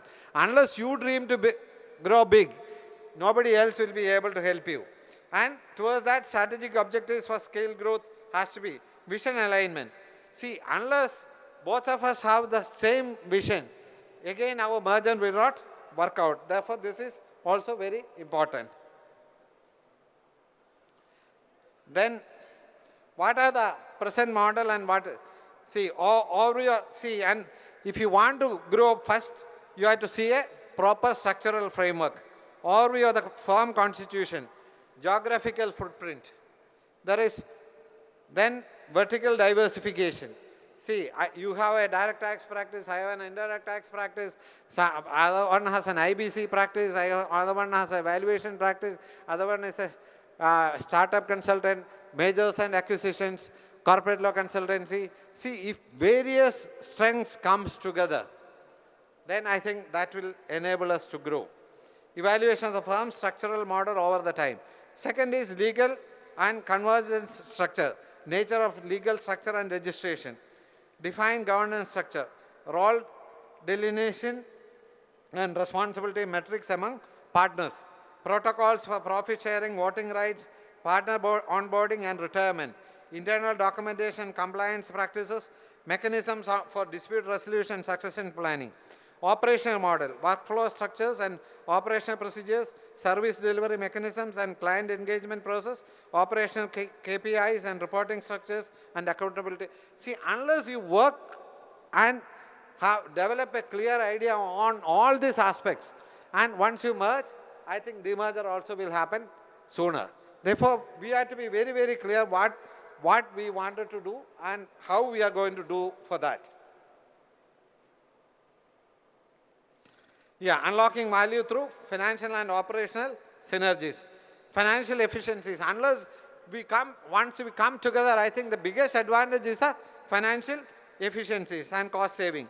Then synergetic value creation, enhanced profitability and service delivery. Your capability levels multiplies and naturally then your profits also will. Operational efficiencies. Sorry, I am running through faster because of the paucity of the time. Technology integration.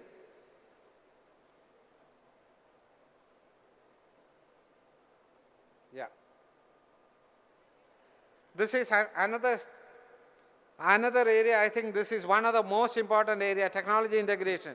See, and this is where the most expensive part of it and where you require huge investment. Therefore, unless you once you come together, unless you also are able to mobilize capital, which institute also has identified this is one of the stumbling block. Therefore, institute is also working out on modalities, how to permit different partnerships.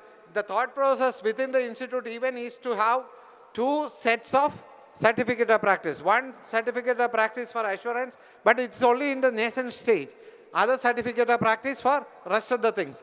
Where audit and assurance is sacrosanct, whereas rest of the areas of practice, we will completely liberalize. You can advertise, you can do everything. You can have a non-CA as a partner. All those things are as in the thought process stage now.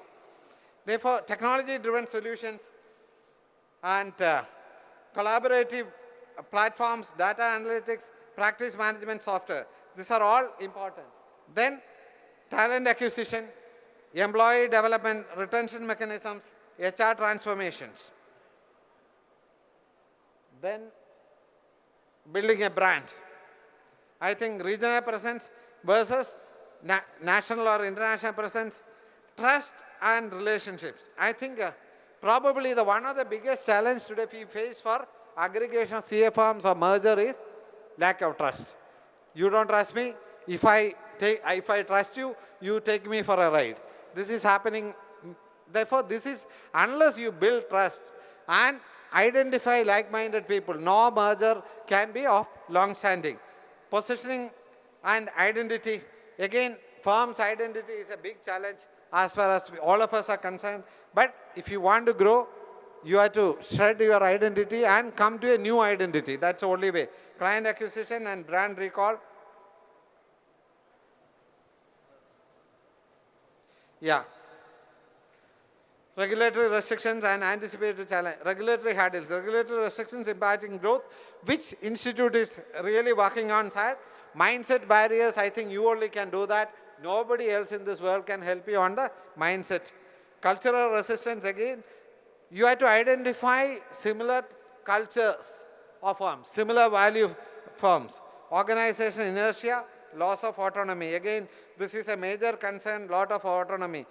Who will control? Non-negotiables. I think you have to identify the non-negotiables if you are going for a merger or want to build a big firm. One is governance.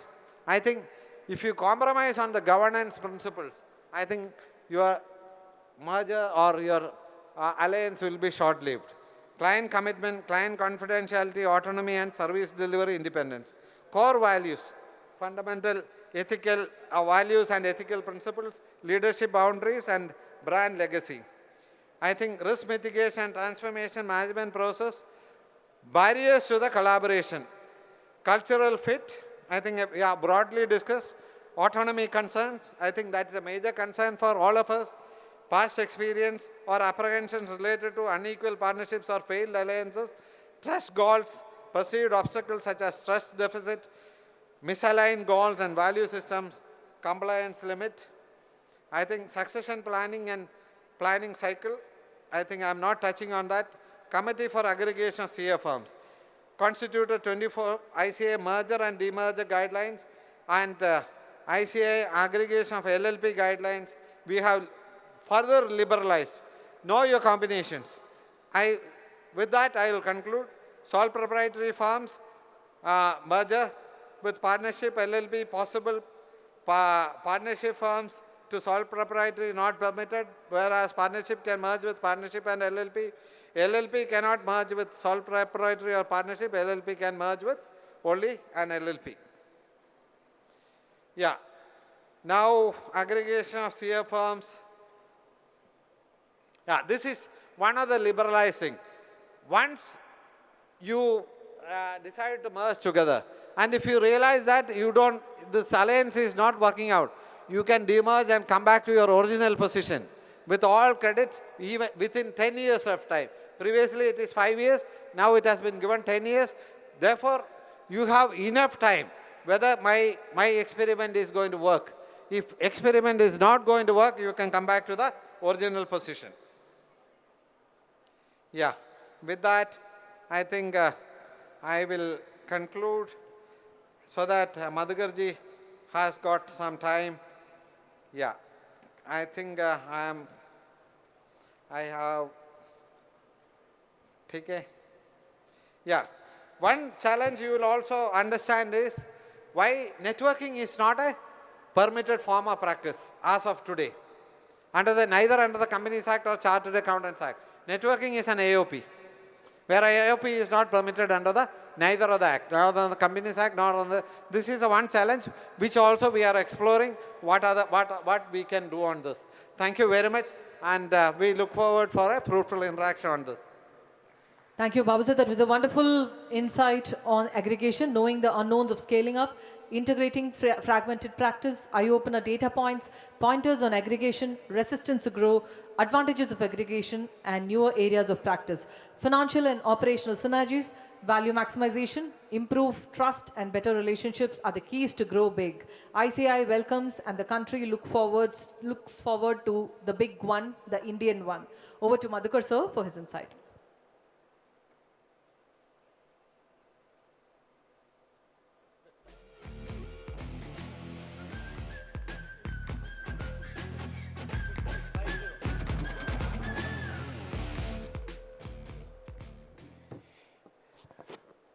I think Babu has spoken quite a lot and given a lot of points. And as I understand, 15 minutes is available. It should have been 30 minutes.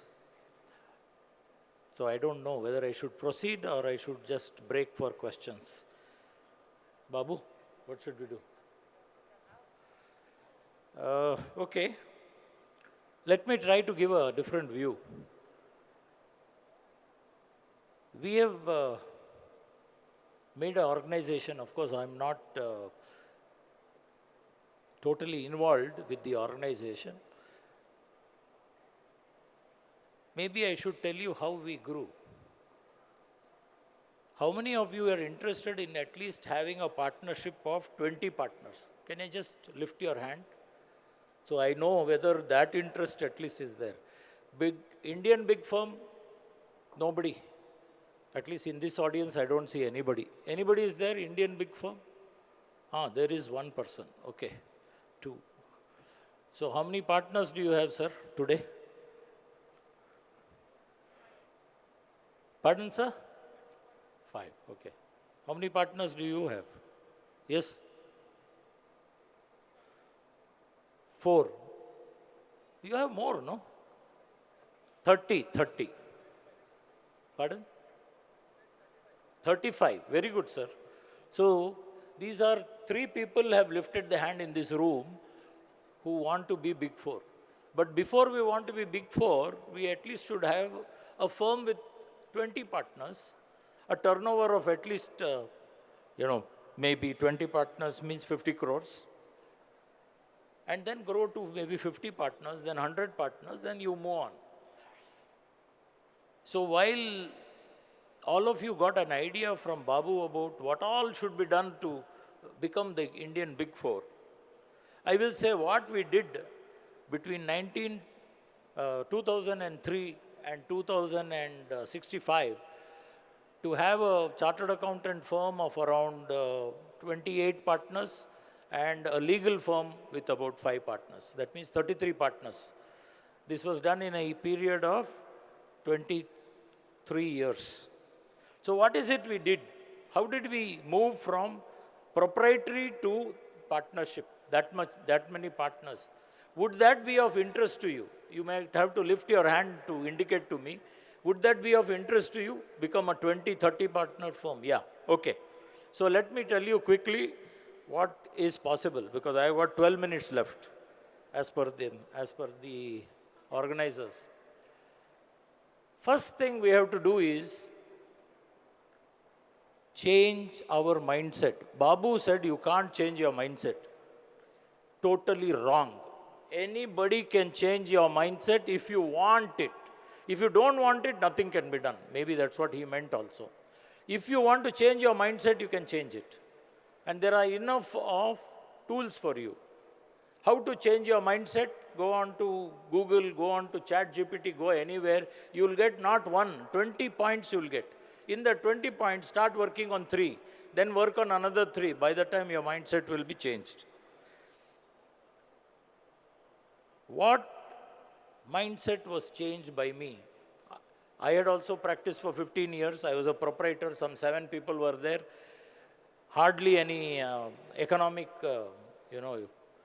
anything to say except 2 books I had written with Raghuraman. Raghuraman had done more of the work and I did a little less of the work, and we wrote those books. So I got a good name to start with.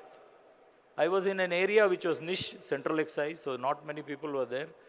So I came to be known at least. From then, I used to always think about myself. I, me, myself. Nothing beyond.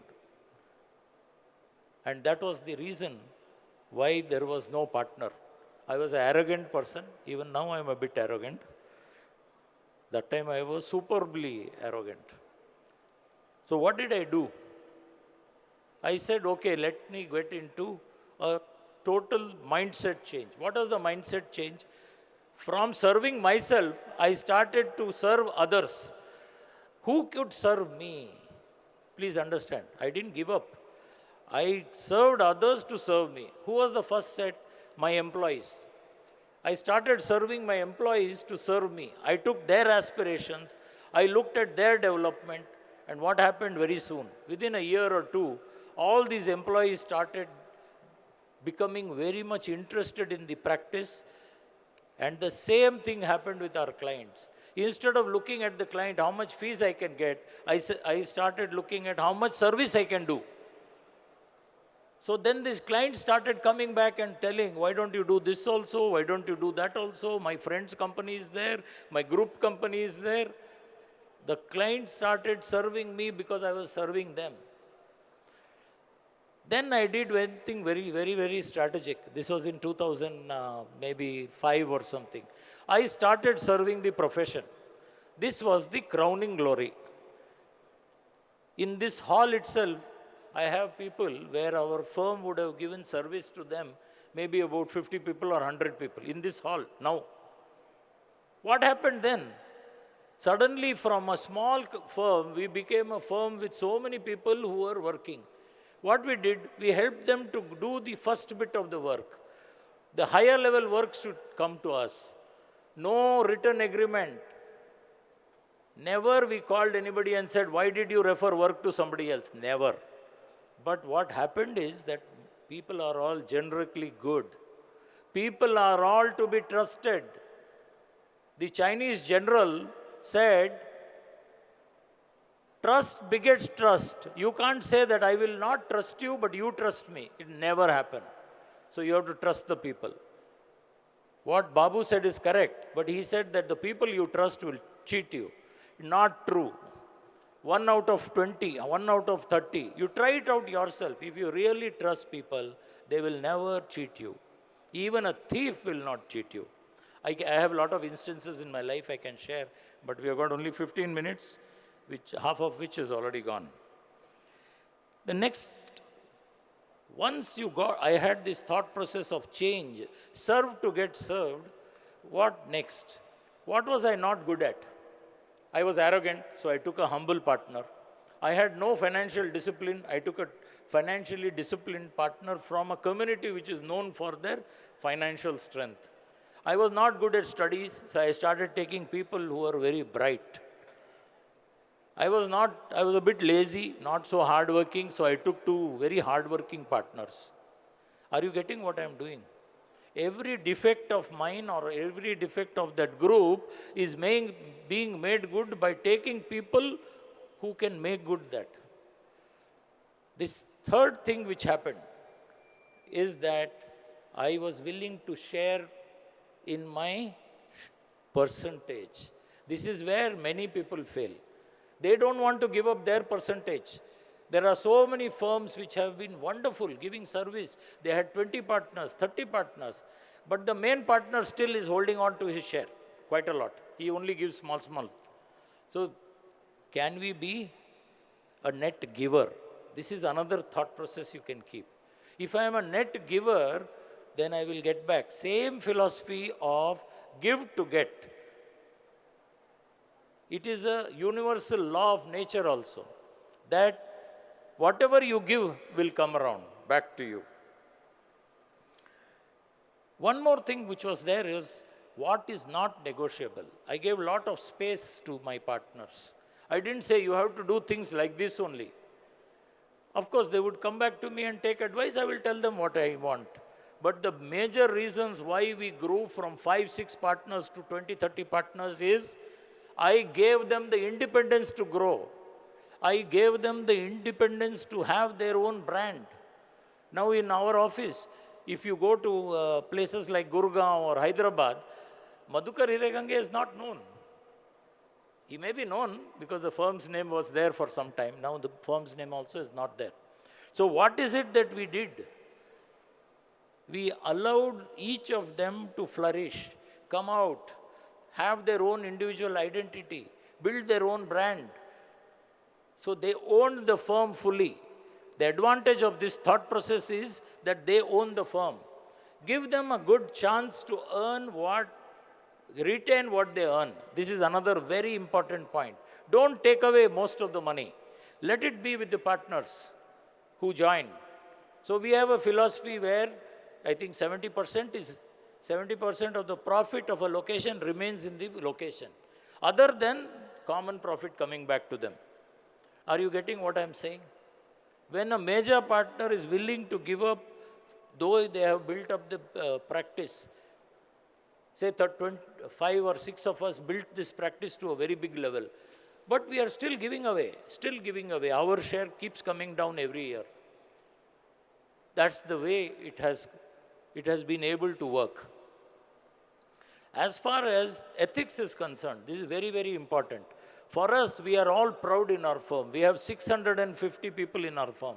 All of us are proud that we don't pay a single paisa bribe in an area like GST. However, we have not paid, we will never pay. Every employee is proud of it. See, please understand, this pride is very important.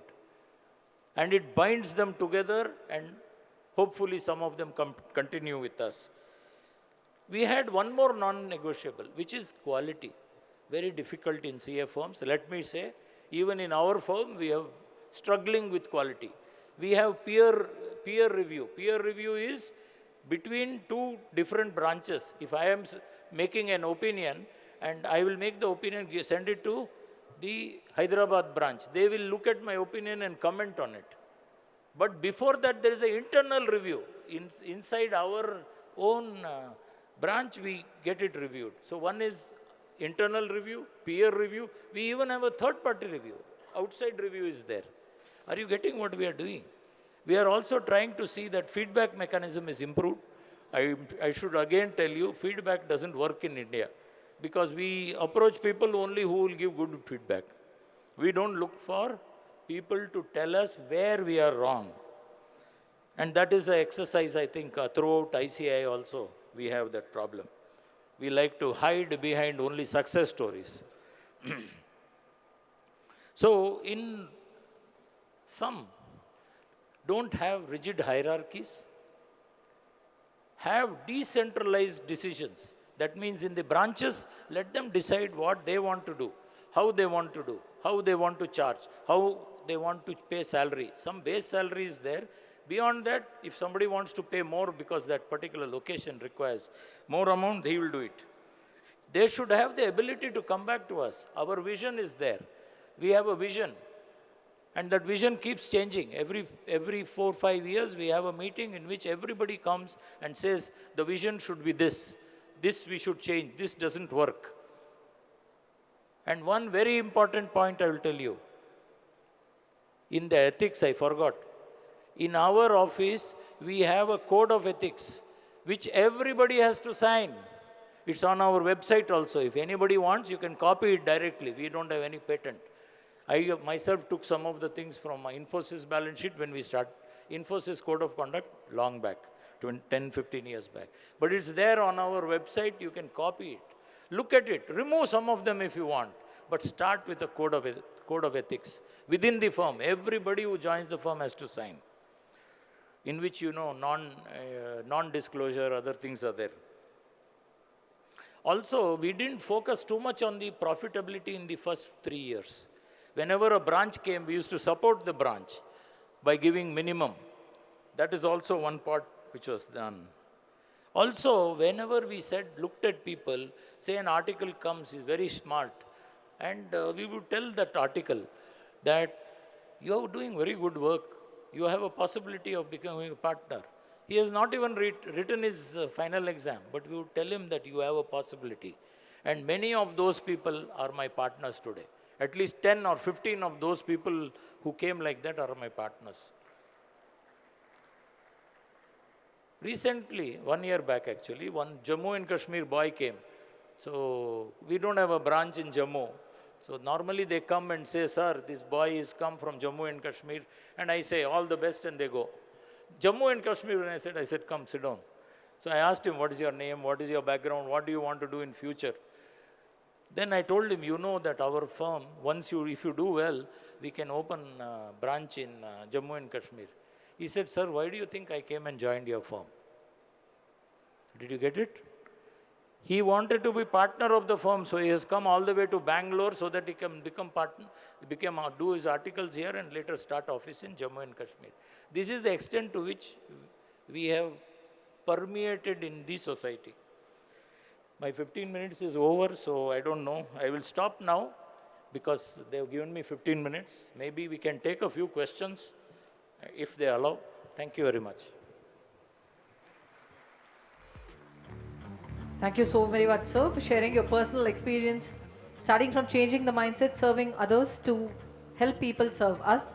Trust begets trust is the mantra. Non-negotiable aspects on value systems, quality, delegation of powers, and carrying a common vision are the secrets of success. Thank you so very much, sir. That was very, very insightful.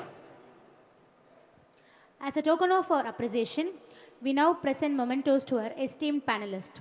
May we request CA Anand AS, Chairman Ernakulam, to present the memento to CA Babu Abraham Kallivayalan.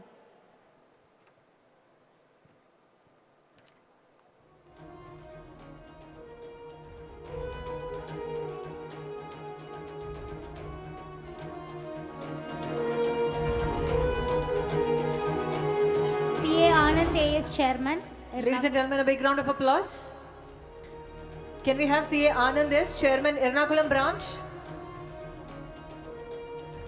Can we have Pampana sir present the memento to Babu sir? That's lovely. Oh, he's coming there. Yeah.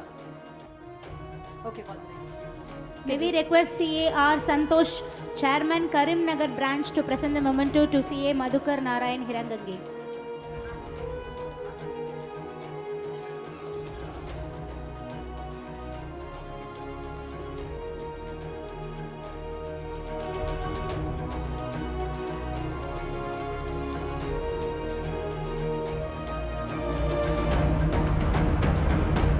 Round of applause, please.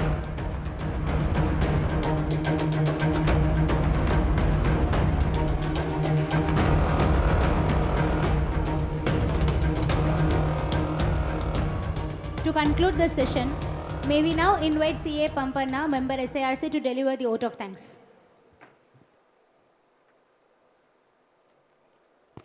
Good evening, members, where we had a wonderful session, having a Big Four, Indian Big Four, dreaming Big Four. We got more insights from Babu Abraham Kallivayalan sir, having clearly explained all with the statistics, how many partners we have in India and how many firms which having more than 50 partners, and all the detailed analysis from Babu sir. And we are having a setting up of a Big Four of India. We can always take an advice from our Babu sir. And also I thank you sir for giving great insights on how we need to go about the institute guidelines and all those things you have explained very detailedly. Thank you, sir.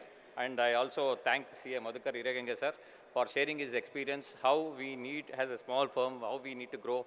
Growing is not difficult, managing the growth is difficult. As he has explained is how we can grow from 3 to 20, 30 partners, as we can always do, and we can think big and we can achieve big, that's all. As our Modi ji, by 2047, 100 years of independence, the world stand recognized not only for the existing Big Fours, but also 4 Indian giants, chartered accountants, proudly standing tall on global stage. This is possible because we have the unmatched strength, knowledge. Indian CS are among the best trained in the world. Values, integrity, honesty, and disciplines are in our DNA. Vision, with the technology, AI, and digital India, we can transfer the profession. I urge you, do not just audit accounts, audit the future. Do not just certify the numbers, certify the trust. Do not just serve India, serve the world. Let us take this pledge to make Indian Chartered Accountants not just a profession, but a global mission.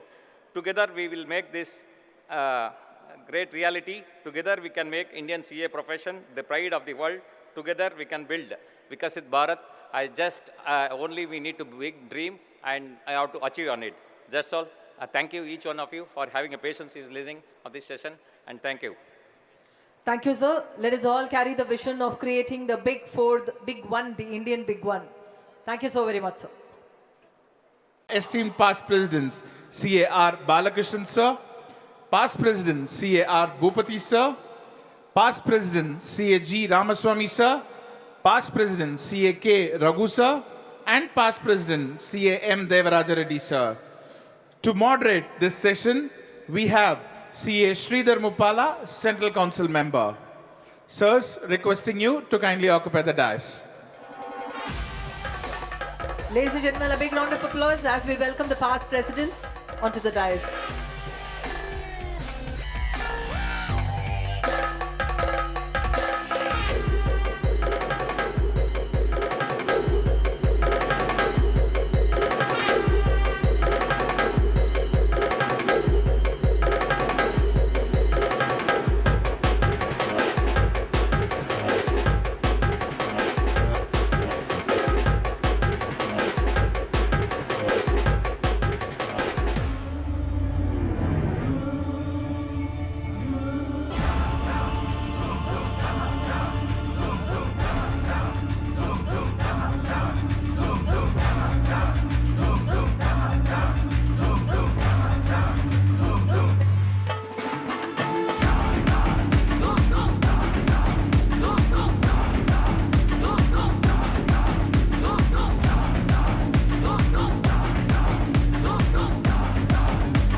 Sure. May I now request CA Sunil Kumar Mandava, member SIRC, to kindly present a shawl and a bouquet to our esteemed past presidents.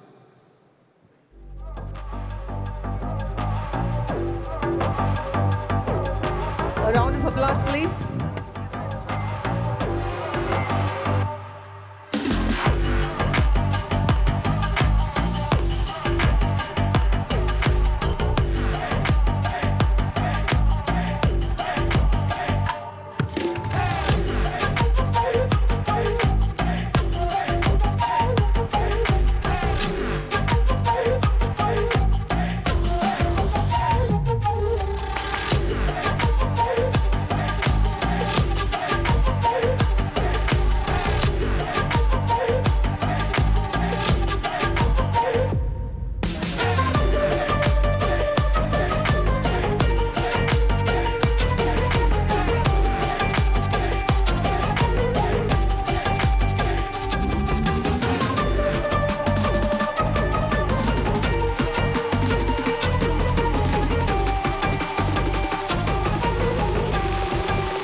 Thank you. Thank you, sir. Over to CA Sridhar Mupala for the panel discussion. A very good evening to one and all our distinguished guests, the past presidents of ICA from South India, who has taken our institution to today's heights, what we are, with almost 430,000 members and 1 million and above students. So first of all, from the bottom of my heart, as a current council member, I can visualize the extent of vision you people carried out, the ideas you people cherished, which today it came into a reality. Today a member, after qualifying, getting his membership within an hour, a student can directly apply his examination online and directly download his hall ticket online. These are few of the tips what we are seeing, but it's all because of their past effort. So thank you very much for all your efforts and contribution towards ICI. So before I start, I think Balakrishnan sir want to speak something. Yeah. And now that I want to speak, my dear delegates, at the outset I'm telling you, I got with me 4 other past presidents who are young, energetic, and applying every day the digital transformation, everything. Whereas I, after 80, thought artificial intelligence is nothing. We have got manual intelligence. That is more sufficient than artificial intelligence. So I didn't try to transform. I still continue. But of course, railway tickets, etc., I book by digital. But at the same time, yesterday, I got from income tax 20 messages saying your file was returned at 1208, 12010, 1215, 1218. 20 messages came to my mobile. I have not filed one. Why? That is the digital performance happening in the government level. Yesterday I got 20. Even now I would have got 1 or 2. I never filed one return for the past 4 days. So I believe something what I believe. I believe in manual intelligence. But at the same time, my youngsters, these are all Raghu, below 61 year. Next year is celebrating Sashida Murthy. Our Devaraja Reddy is a man who said, if I shave my mustache, I'll be better off. I told him he looked fantastic. And Ramasamy became, son got married. So he says, I am getting all intelligence from daughter-in-law. He's a doctor. And Bhupati is doing well. So when these people are there, and the organizers chose only 8 questions for 5 people, they don't know how to divide. So I thought I will divide. Give them each 2 questions. Give them each 2 questions. I will be a motivator to them.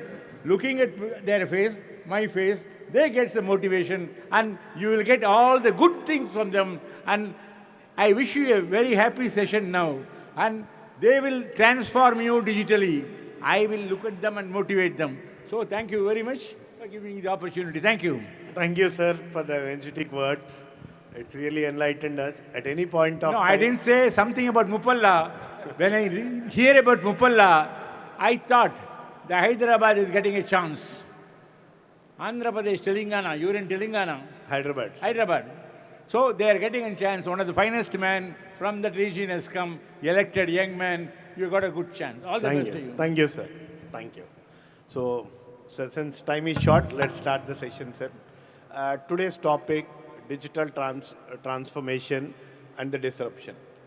My dear colleagues, today, the way the digital transformation is happening, it's no more an optional for us as a practicing chartered accountants. Many of the basic compliance services are getting automated. As sir told, the kind of messages you are getting it. Therefore, embracing such technology is being inevitable. When it comes to a small or a medium practitioners especially, today, certain services are getting automated. At the same time, they're opening doors for the new avenues, maybe an advisory, consulting, and all. So how do we embrace such technology? How to make sure that we maintain our relevance, integrity, at the same time, improve the quality of services we provide to our clients. So this session is more focused on how a practitioners can embrace the technology. So with us, we have the guests today, all the 5 presidents who have shaped the ICAI digitally over a period of years. What you are seeing today, UDIN, SSP, all the areas of digitalization. So Raghu sir, I'll go with you, sir. First question. Today, if you see recent case studies shows that a leading Indian practitioners are being giving tenfolded effect after using the AI tools. By leveraging not only AI tools, it also shows that only 3% of SME accounting representative Indias are using AI tools. At the same time, 52% are optimistic that in the future they are going to use the AI tools. Considering these facts, how is digital transformation reshaping the practice model, especially for a small and moderate CA firms? Good evening, friends. Thank you, Sridhar. I think a very relevant question for all of us sitting here because all of us are witnessing the digital transformation that is taking place in the entire economy, entire global economy. The way products and services are being offered today on the online platforms, the way business is being happening on the online platforms, digital mechanisms, digital payment mechanism getting integrated. I think as chartered accountants, we need to understand that this digital transformation that is happening around the world is impacting the accounting profession in a big way. And to say how digital transformation is reshaping our practice model, especially for small and medium firms, most of us represent the small and medium firms. I think it is absolutely essential for us to understand that we need to embrace technology. It's absolutely important for us to know what are the new developments, whether it's artificial intelligence, whether it's analytics, whether it's blockchain, whether it's robotic process automation. We need to understand. All of us have seen AI, how effective it is in our day-to-day working, whether in your drafting your representations before the departments or whatever way you want to use AI. AI is coming very handy, and the certification courses of the Institute of Chartered Accountants of India have been a big success. More than 200 batches have been completed across the country. I personally believe that today the accounting firms should start using cloud-based accounting softwares, which we are already started using it. In addition to using cloud-based accounting software, we need to use audit tools, again, which are cloud-based, that will help you to conduct a remote audit, an audit on a 24/7 basis.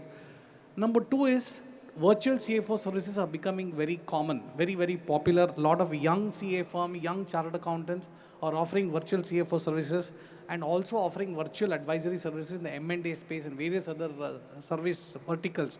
So virtual CFO services is becoming the order of the day because of the digital transformation that is taking place. Today, bookkeeping is totally AI. You are able to do simple reconciliation, punching of data very easily. And what is important is that you need to develop client digital portals so that the interface between you and the clients becomes much more easy and seamless. So let us say your client wants to download the audited financials last year, should be able to give him a user ID, password, he should be able to download everything. He wants a copy of the income tax file, he should be able to. So the interaction between you and the client should be seamless. That is very important. And for that, a lot of mobile applications are there where the clients can easily try to know the status of the returns filed. And finally, what is important, friends, that upskilling. All of us should upskill ourselves. We need to work with IT companies, IT firms, and try to see how best we leverage on the digital transformation taking place. I think if we do this, I think all of us should be immensely benefited because today we are able to service clients not only in India, outside the country also. So we need to be smart digitally. We need to embrace technology. We need to work with IT companies. We need to see that we are completely in tune with what is happening around the world. Thank you, Raghu sir.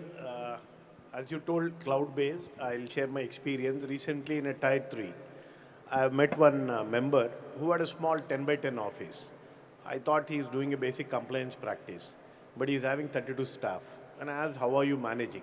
He has digitalized his office, entirely cloud-based. He has employed people at different parts of different parts within the country, and he is executing the works. Thank you, sir. Thank you for your valuable insights. Sir, next question to our beloved past president, Bhupati sir. So today, if we see the two segments, both from client side, MSME sector, who are the pillars for the growth of any economy, at the same time, the relevance of that to a small and medium enterprise. Sir, in the recent statistics, India's MSME digitalization is surging at the rate of 88%. In that, SMEs have digital transformation strategies in place, with accounting being focused for 43%. This suggests that small CA firms using cloud-based and automation tools can compete more effectively in the MSME segment. So, in the recent session, we had a big four. So, how we can use the technology, and can this technology be a level playing ground for a big firms and a small and medium practitioners? Thank you, Sridhar. Good evening to all. The question is, can technology level the playing field between large and small firms? I will try to answer this question in 4 parts. The first part is a categorical yes. Being a person with a positive mind and outlook, I say yes, it is possible. Why is it possible? Earlier, to source information was the domain of large firms. Today, sourcing information has become very easy. You could source all the information throughout the globe. And secondly, the drafting skills. Once you have the source, you have to draft it. And we have the AI for drafting also. What you require is a fine-tuning of that knowledge and the drafting skills, which other big firms are having. Now all these small and medium firms will have, and therefore they could scale up. Second reason I will tell you why is it possible. Go through the Google. And I read, just like you gave me an example, a small firm and a virtual CFO based on MIS, based on Power BI and startups, operating for startups in Singapore and USA. In a very small office, but they are able to do it effectively, productively, and commercially viable. So it is possible to scale up. Another example I will tell you, managing 100+ small and medium enterprises across nations. Therefore, it is definitely possible. The second aspect of my answer to your question is the mindset. In the previous session, Babu said, you cannot change the mindset. Madhukar followed, said, it is in your hands, you could follow. But I will tell the third answer. The third answer is, there is no option. For survival, you have to change your mindset. If you don't change the mindset, you cannot survive, you cannot sustain. Therefore, you have to change. What is the second part of my presentation? Second part is what you should do to become a big firm. One is the size. The size you should scale up. That is very important. The third thing is, and it was very nicely demonstrated to here in this conference, in the morning session, very first suggestion, two persons, two chartered accountants from a small place like Anakapattur, they came and made a presentation on ESG, and they are mentioned in the public platform here that they are servicing clients in rest of the globe, Muscat and other places. So they have already demonstrated. If they are able to demonstrate, I was taken aback by the quality as well as the presentation skills, and kudos to them if they are there. I would like you to carry it to the loud house plus for chartered accountants from small places who have excelled them in such a great manner.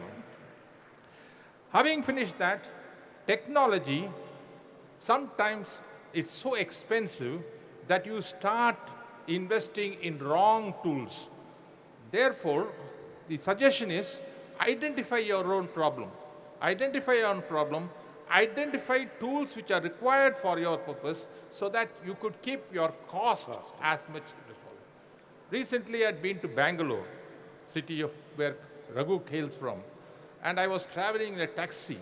And traveling in a taxi, I saw a sort of a calling bell there. Then, curious enough, I asked the driver, what is that calling bell there? Then he said, sir, in case of emergency, if the driver is misbehaving with the passenger, then we give a number, ask the passenger to call that number. That will take time. That person may not respond. Therefore, the purpose of the emergency call is defeated. Here is a bell, sir. If you just press it, it will ring there. And it goes to a live portal where some ombudsman is looking into the problem. See technology which is used for that particular purpose.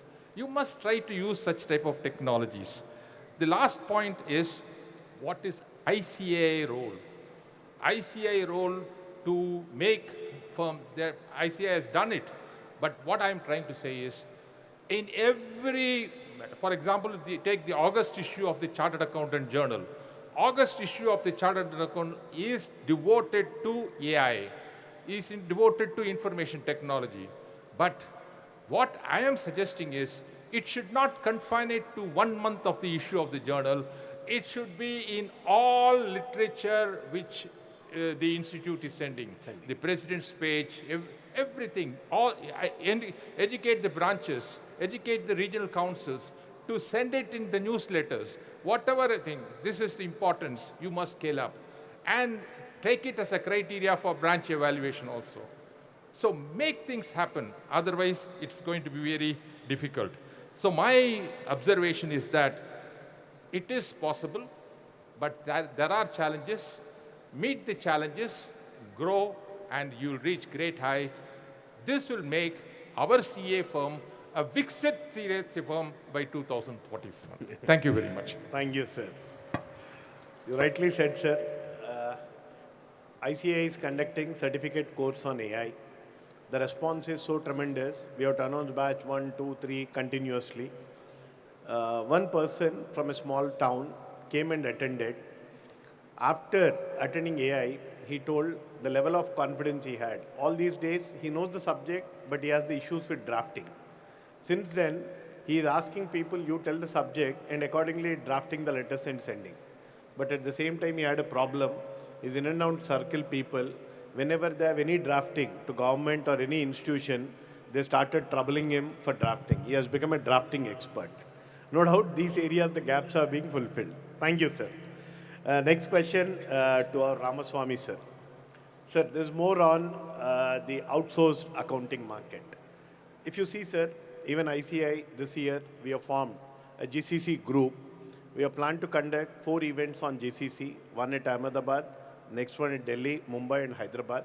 The response is very good, sir. Especially the youngsters would like to understand the global market and deliver the service. So to go with the question, today India's outsourced accounting market is experiencing a rapid growth. Digital accounting solutions saw 45% increase in adoption among SMEs in 23-24, indicating vast potential for SMPs in services like Raghu sir told, virtual CFO, bookkeeping, and more. Now, what new opportunities can a small and medium practitioners tap through this digital transformation? Good evening to all of you. Now we are, as a panelist, we are explaining many matters relating to the small and medium practitioners, their opportunities. Very rightly, Mr. Raghu has pointed out that outsourcing, the opportunities are opened up for Indian accounting firms. Then he has also mentioned that you can go through the virtual CFOs. Payroll, you can do that. It is already there, many of the firms are doing that virtual CFO, payrolling support, outsourcing of an accounting. Many of the firms which are they are all doing, not necessarily they're all chartered accountants. Please understand, there are non-chartered accountants that are also doing this type of a job with the help of the chartered accountants. Now, what is opportunity? What are the opportunities opened up for the small and medium practitioners? The way in which the globalization and as well as digital transformation is happening in India, especially those who are living in the smaller areas, small and medium practitioners, they have to catch hold of their upskilling of the knowledge. If just you want to start I want to start my own startup, I want to start up my accounting outsourcing work, nothing will happen. So today the world is opened up, you had to search your opportunities. First you must upskill. In the case of an AI, I must compliment the institute because the number of programs they've organized, certificate course and everything, it's very well taken up by all the youngsters. Similarly, this GCC conference, it's also very important. For example, now UAE corporate taxation opened up in all the Middle East. Many youngsters are opening their offices there. They are doing the outsourcing work within India. US is opening up, US corporate CPAs are opening up their outsourcing work in India. Recently, the Australians are opening their accounting outsourcing work in India. So many of them, they have started working up, opening up on all the services relating to the management consultancy, ESG consultancy, or maybe other consultation relating to the finance. So it's an opportunity for you, but you have to upskill how? You have to strengthen your firm, educate all your partners. If you are an individual partner or a partner with one or two partners, you have to make it yourself as a bigger firm. Even if it is in a smaller place, you have to make it a bigger firm. Not necessarily you have to compete. First, you want to start Indian Big Four. Indian Big Four, naturally in the small and medium practitioners, mindset will not come immediately. If you start the type of digital transformations, today you walk through any of these places, in any rural places, even walk through the city, you can see, you can buy some product, even for your vegetable somebody is purchasing. When you want to pay cash, that vegetable vendor will say, just give a QR code. Please kindly GPay it. So there will be inclusive financial transactions are happening. Large number of financial transactions are happening through the digital transformations. Naturally, the regulators like GST, regulators like the tax authorities like income tax department, now by using their latest emerging trends in the investigation, they were able to identify overall taken the biggest turnovers. Like that, they are issuing notices.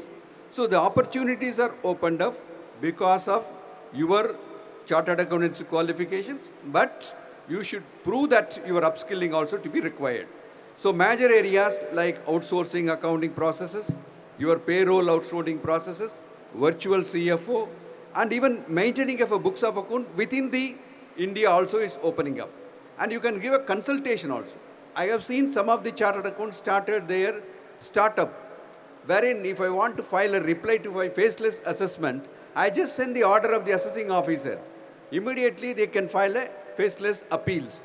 I will send the notices of the assessing officers to your expert.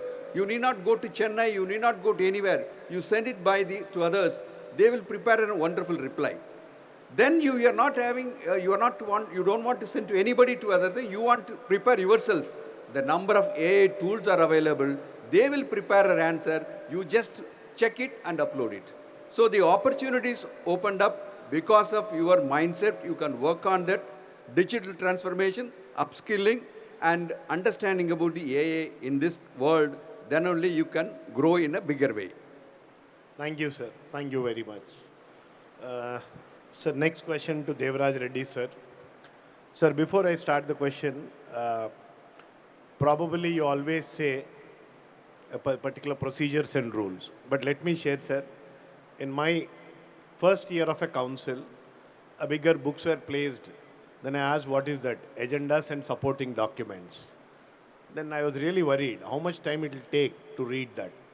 The very next meeting, we all were given the iPads. Then they say history behind that, that one day, when the first year of Devraj Reddy sir, when the books were placed, all youngsters were worried in the council. Then he told immediately he sanctioned the iPads. Within a week, iPads were given to all council members. The same is followed today. All things are in the e-office, e-meetings and approvals. So it is his direction is which it is bought. Thank you, sir. Thank you very much.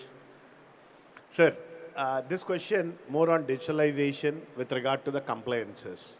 If we see today, whether an MCA portal or a GST or a faceless assessment in direct taxes, everywhere government is roping in digitalized approach, and therefore professionals as such, we also need to comply.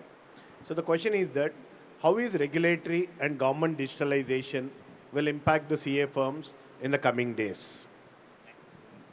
Thank you, Sridhar. Good evening, dear friends. I congratulate all of you for attending this conference with the interest, and I show you are the people who are having highest interest to attend the conference to take something back in the form of knowledge. Because now it is more than after 5 o'clock. You are not going to shopping or visiting, you are staying back here. And if you see the things the world is happening, today everybody is digital. You are having a cell phone on your hand. So, and all of who are traveling here, either train or flight, you all came purchasing tickets from your office only, not going to any queue. If it is happened in personal life this way, then what happens in the professional front? We are having clients around the world, across the world.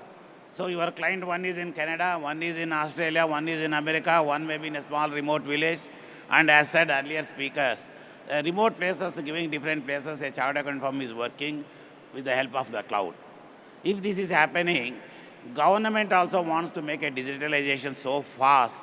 So in this particularly Ministry of Corporate Affairs, Income Tax Department and GST. Today GST, the government is collecting highest tax, e-invoicing, e-delivery challans, everything is happening by how? Because of digitalization. This digitalization forms so standardized over a period of years. Now it is becoming very perfect proof. They are controlling any frauds or anything also. Same way in income tax portals. They are getting lot of information from the clients. What is their credit card facilities? What is their foreign travels? What is the assets purchase? Particularly assets purchase, removal purchases in the register of companies, standard form of information they are giving. Particularly AS or income tax site where we are getting the information. Automatically the government is in a position to finalize the information. For that you are a best evidence. Now the returns has to be filed by July 30th. Government delayed, extended up to September 15th to update the forms properly. So that the human involvement will be less and missions are finalizing and processing the information. And we are all well, senior members are here to get a refund where excess paid TDS or excess paid advance tax or TCS is happening. It will have to move pillar to pole to get the refund amount. Clerk, officer, sometimes above 1 lakh we have to get the commission appeals. Now within 1 month or 3 months, automatically is going to credit to the accounts. How it is happening? The digitalization process it is happening. So here what my dear friends I am telling, nobody says I am not computer savvy, I am not having knowledge. This is one day 5 years, 6 years back, I used to tell sometimes it may be difficulty. As Sir has said, it is a must. One has to adapt, and we're all adapting also. Those who are ignorant, they say that I am not computer savvy, I am not having technology. We are all, our lives are in digital. Even if you go operation, if you go in a hospital, your BP, your heartbeat, everything is in the computerization. If science itself, it is happening so much. In commerce accounts, it is very easy, and the way it is processing, it is happening. Maybe this digital sometimes from somebody for whom somebody had difficulties. Big Four we are cursing. These Big Four are taking the benefit of this digitalization. They are having lot of processing with less human involvement. Same thing we have to get that opportunity. As earlier networking of firms has said, I request all the members, seniors and juniors, please try to connect 5, 6 people at least.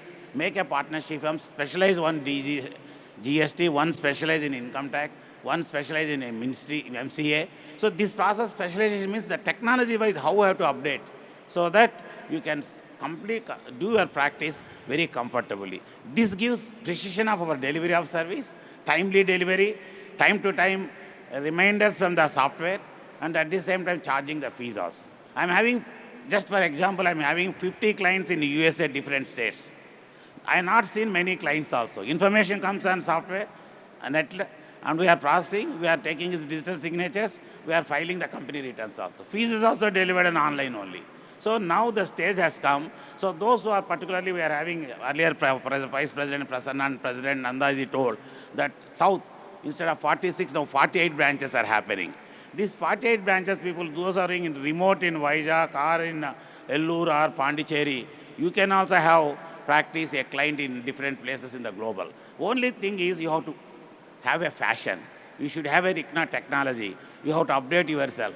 This is not possible for one person. Appointment of different people you require. Madhukar said, deficiency where is there? For that type of partner we have to take. If you take, definitely we tell. And the statics, I'm having a lot of statics. I don't want to touch. How many income tax returns filed in a year? How many are processed properly? Everybody knows. The figures, it is only a number. I got it, some number. This reveals that government is doing very efficiently. Only one thing I'm telling, what is technology, professional skill, or you want to update. Always I link to the Bhagavad Gita. The reason, the line which you have chosen, you have to select, and you have to proceed that way. You are in software, you are in chartered accountant. Your skills has to be updated. You have to be in this line only. Don't deviate to other business lines. Do this, definitely collects. That's why always it reminds me Lord Krishna. Sreyan sadarmo ginaha, sadarma nidram sreya paradharma bhayavaha. The line which you have chosen, whatever difficult, now you think technology, digital is a difficulty. Don't leave it, pursue. If you can, you can. Otherwise, take a assistant, support, or networking. Proceed. Definitely we can excel. This digitalization of government with Aadhaar, with the different things, it is going to help profession a lot. We can do with 10 people work, we can do with 2 people. And cost also initially maybe feel costly. Now it is coming very less, the way it is going. I request all the people have cloud so that we can have information storage very less paperwork, more delivery to the clients will be there. I think, Sridhar, this is the way Institute is going on, and thank you for your appreciation of my introduction of laptops that side. Maybe one has to start. Maybe having a limited technology. Now I watch as a past president or a practicing CA with 10 partners are having good practice. My knowledge of technology is limited. I know, where I don't know. This itself is a big asset, so I'm engaging the people who are required for this I'm doing. My request to all of you also, you need not be expert in all these things, but find to know where you are weak, where you want, where you know, where you don't know. For that, take appropriate people's support. Definitely we can success, we can deliver to the clients their expectation, and we can get the public trust and confidence. Government only has to come a little bit forward, out of the box thinking, with respect to my all past presidents and you. One thing is there, Big Four are influencing the companies which are giving big funds. Here government also to make a strike. All stock exchange companies in India, all banks which are giving funding, there should be an attestation of Indian Chartered Accountant firm also jointly with the Big Four. If this class comes, definitely we also become shortly Big Four. What Modi ji said on introduction of GST on 1st July 17, like Big Four, India also has to become 15 or 20. If not 15, 20, 100 firms will happen if government has having an inclination, Ministry of Corporate Affairs, And we are having many MPs, MLAs. Please kindly put influence, all the MPs, MLAs who are having political influence. See that attestation of any stock exchange company balance sheet, all banking, nationalized banks, loans, attestation should be one Indian company other than Big Four also jointly. Then the things will move. This forum should be passed as a resolution SIRC, sent to the council. A council member Sridhar is also there. He can raise this point also in the council. This may help for us. This digital transformation we should reap. Even though it is difficult, we should reap the benefit from this. Thank you, Anand. Thank you, sir. Next question to Balakrishnan, sir. Sir, one small thing, sir. It's more on upskilling, basically, because you being a senior. Okay. I'll skip, sir. Then. I'll skip. Sir, next question to Raghu, sir. Sir, studies show that digital accounting practices significantly improve efficiency and accuracy. Through implementation brings cost and security concern. Firms adopting structured digital roadmaps often achieve 25 to 30% efficiency gain, demonstrating the value of phased secured approach. What should be the digital transformation roadmap for the CA firms? I think the first step that each one of us should try to do is maybe you need to have a plan. What is a plan? How exactly you need to go about? Maybe identify one or two people in your organization. Try to understand what are the resources, IT resources that you're currently using, whether it's the hardware that you're using, whether the software you're using, whether you're using licensed software, whether the hardware is adequately good. So you need to take a review of the entire IT hardware and software within your organization. That's the first step that you need to do. Because friends, without investing in IT infrastructure, whether it's both hardware and software, we'll be nowhere. And we need to have clear budgets.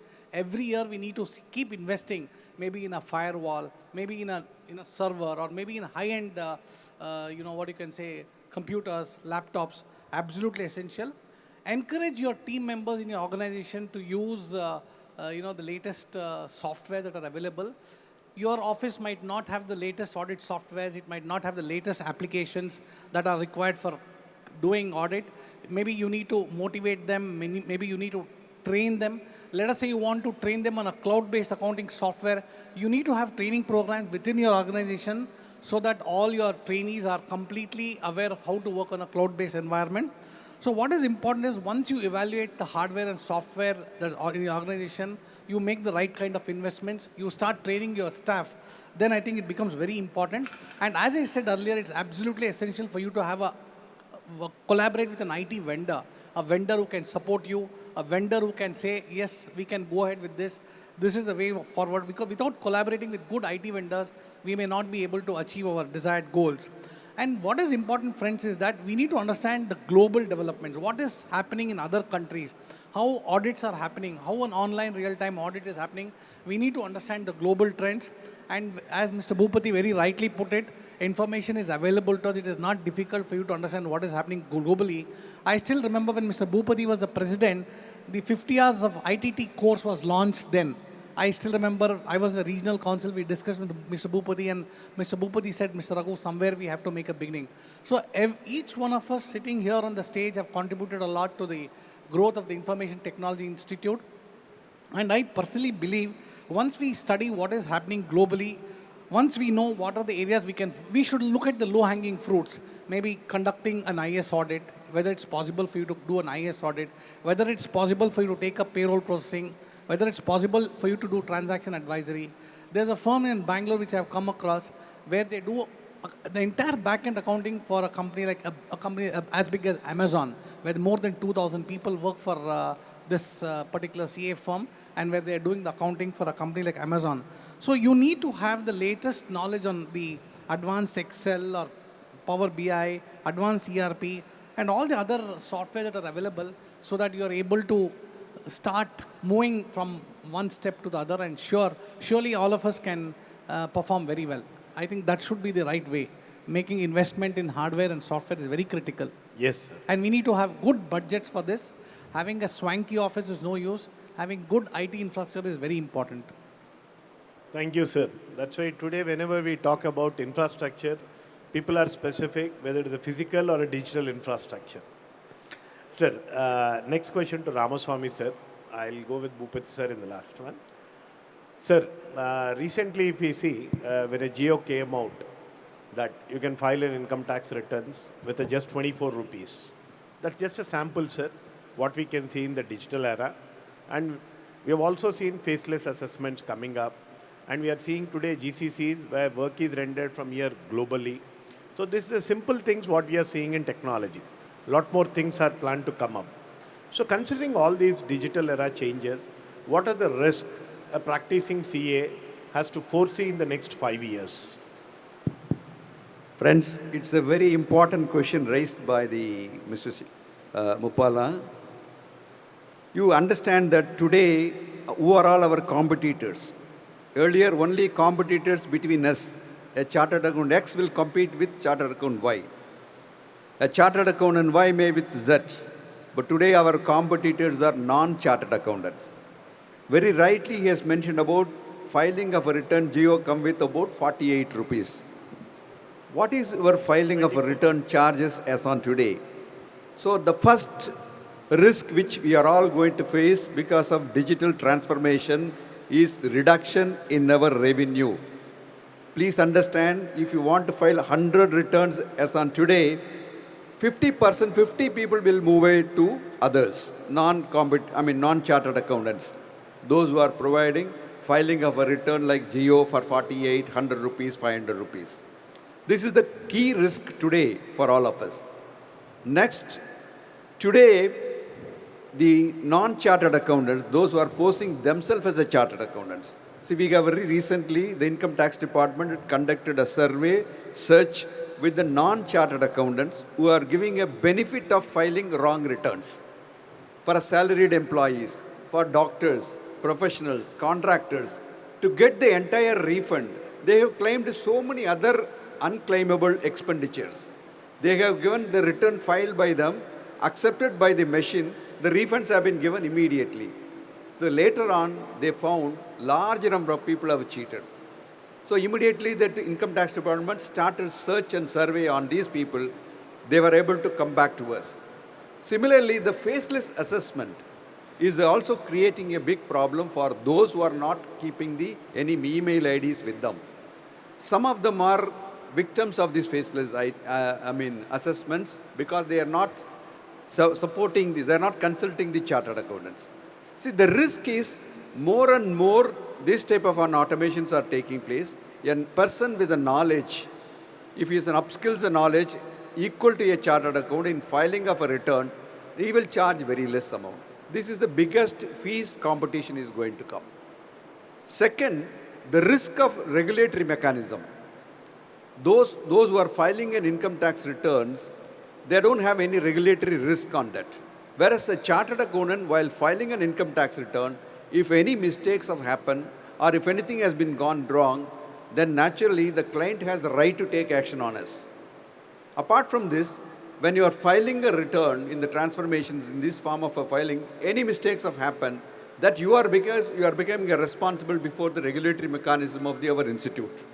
So there is a risks are happening because you need a trained person are there. Now it's a brain train. The skillful chartered accountants. Today, about 10 years back or 20 years back, the chartered accountants working in industry is very less. Today, the practicing members are very less. The average age of the practicing chartered accountants are very high, more than 50. The large number of people. The youngsters are not coming to you. You don't have a trained person to fill your income tax return, uploading of your income tax return. Today, the AI is taking up into consideration of filing of a return. Then other laws like prevention of money laundering. If anything happening to any discussions are taken place, then automatically you are responsible to inform to the government about money laundering. That is a regulatory mechanism on you. It is not for others. Then apart from this, there is the emerging trends of investigations. You say then emerging trends in the investigation in the income tax department, your phone calls have been watched. They have a right to verify all your email. They have a right to verify your WhatsApp. Prior to this 1st April, this new law, there are a number of court decisions have come the WhatsApp messages are not valid or evidentiary value, or the loose sheets are not evidentiary value for making an assessment. The law now changed, and the all electronic records, your computer messages, your mail given by your client, your discussion taken place with your client casually. Now we have seen that clients are coming out with vague ideas, number of ideas. By Google their own way, they're asking this provision can be applicable or not. Of course, there's like a doctors, they are Google it and they can take it out and come and argue with us.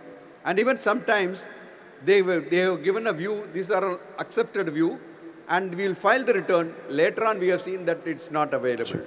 For example, somebody says this, my agriculture land is an agriculture land. You are filing it without getting his details, then automatically the Google map will give the investigation report to them. So like that, many things will come. In the transformation, we have a number one, there is a competitors, fees will be reduced. Number two, you have a very more importantly, you have to follow all the regulatory mechanism. Filing of your income tax return, filing of your balance sheets, filing of your tax audit report, filing of any other certificates. All are you are becoming a responsible based on these transformations. Then other area of cyber security. Whatever records you are maintaining with you, anybody can take a copy. That cyber security is very important. If anybody, any copy relating to your client is going to an outside, that is also a biggest risk for us.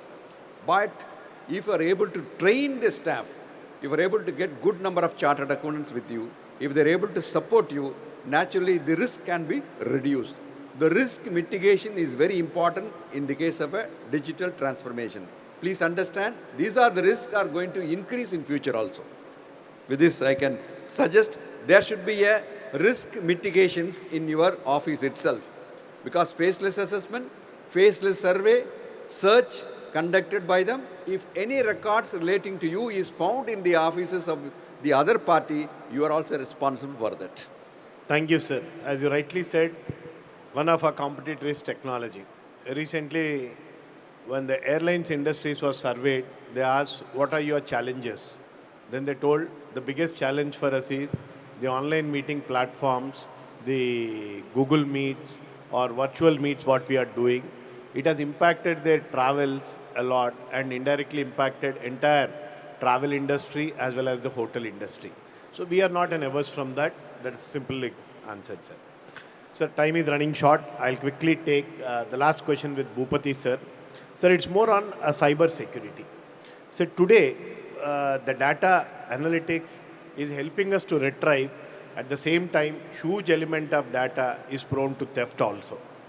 Considering that, sir, cyber attacks on professional firms have showed an increase of 38% in India. For CA firms, client data we know it's highly confidential and sensitive, and over 40% of our small and medium practitioners report that they don't have any specific formal cyber security policy at all. Considering this, sir, what role does cyber security play in digital transformation of CA firms? Sridhar, as you rightly said, we have in our possession clients' sensitive information. So if it is going out of our office without their permission, then we will be held responsible. So cyber fraud is a great risk parameter for chartered accountant firms. I had a couple of points, but because of we are running out of time, I'll restrict myself to only one point. How to cyber security cannot be eliminated. That fraud will continue. Till such time there's a human mind, that human mind will think positively as well as negatively. It is going to happen. Only thing is we should take efforts to minimize it.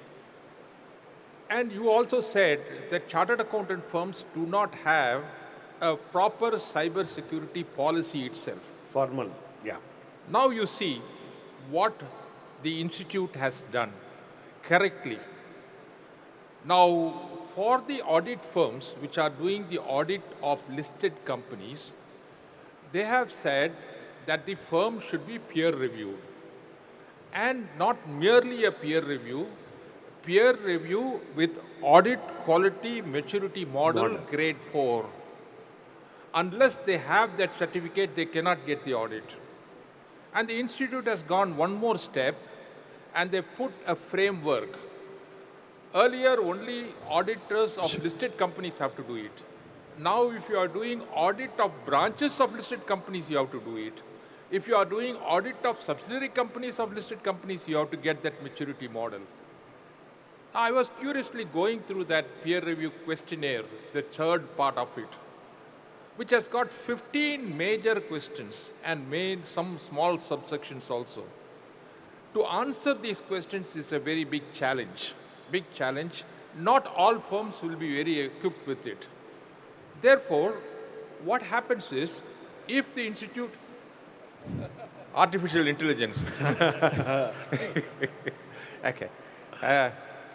Now what happens is, if the peer reviewer is going to come and say that you have not complied with all these things, therefore I am not going to give you category 4, and the firm loses an opportunity of an audit, to my mind it is not fair. Therefore, I am suggesting to the institute for your active consideration, the peer review certificate should be given in two forms.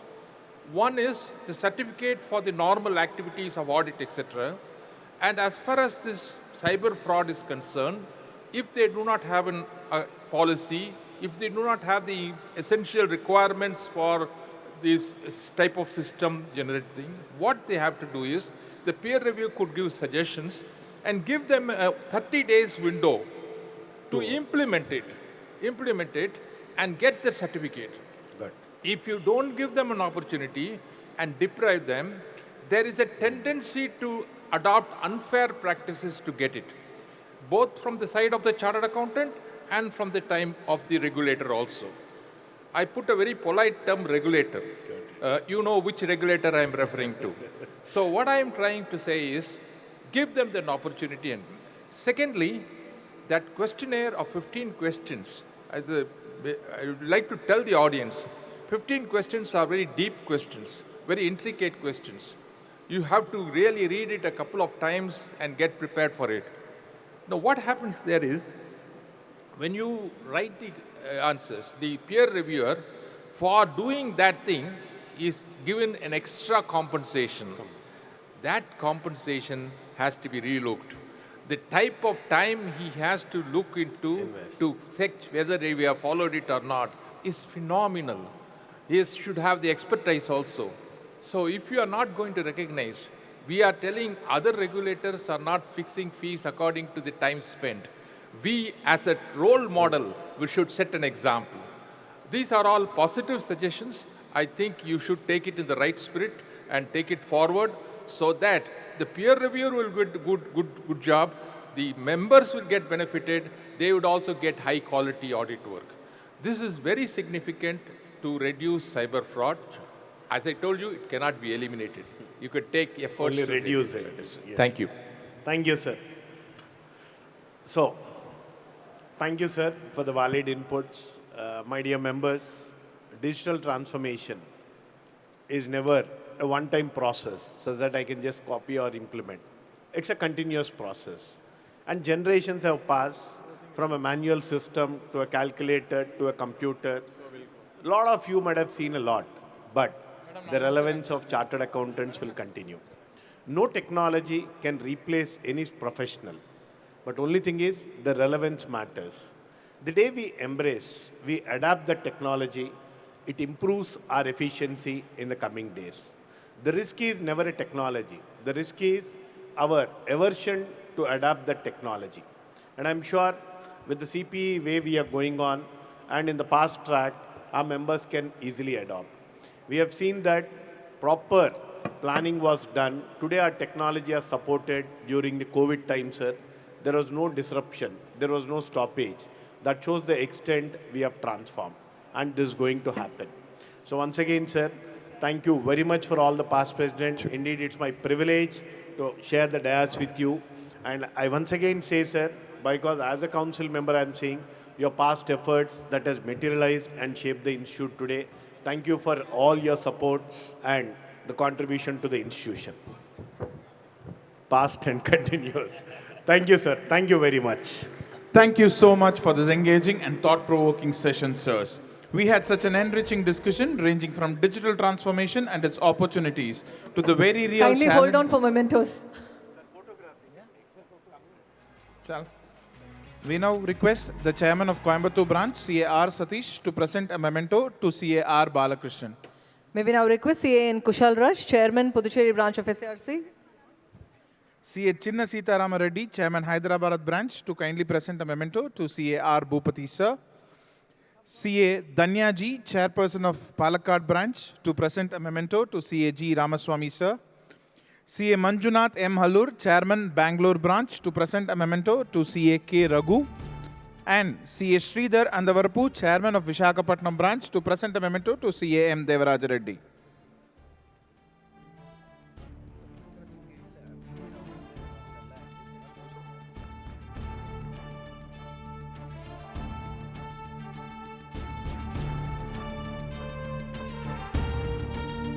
Ladies and gentlemen, a big round of applause.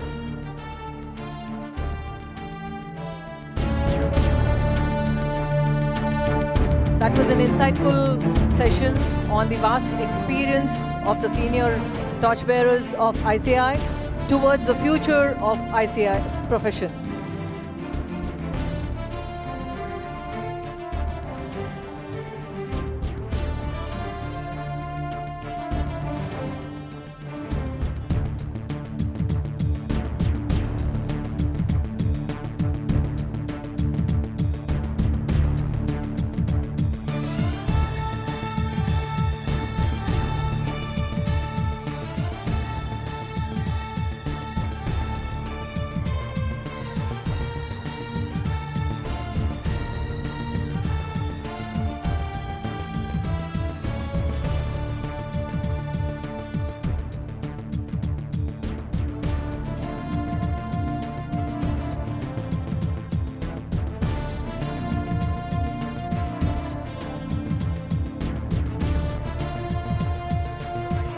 Thank you, everyone.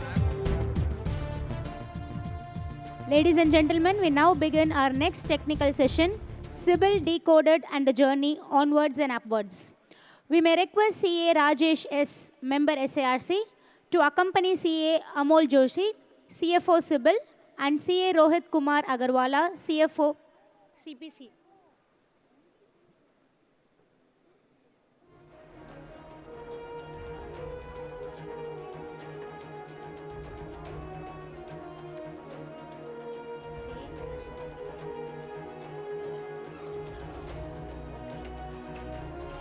Sorry, we may request CA Rajesh S., Member SARC, to accompany CA Amol Joshi, CFO Sybil, to the dais, please.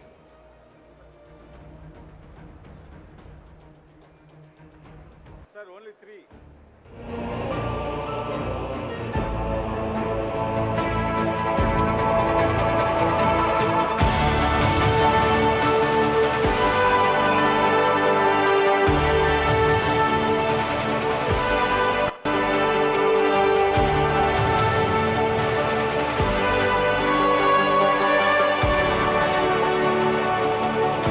CA Amal Joshi, the Chief Financial Officer, TransUnion Civil Limited. May we have you on the dais, please? May we request CA Rajesh, Regional Council Member, to accompany CA Amal Joshi onto the dais.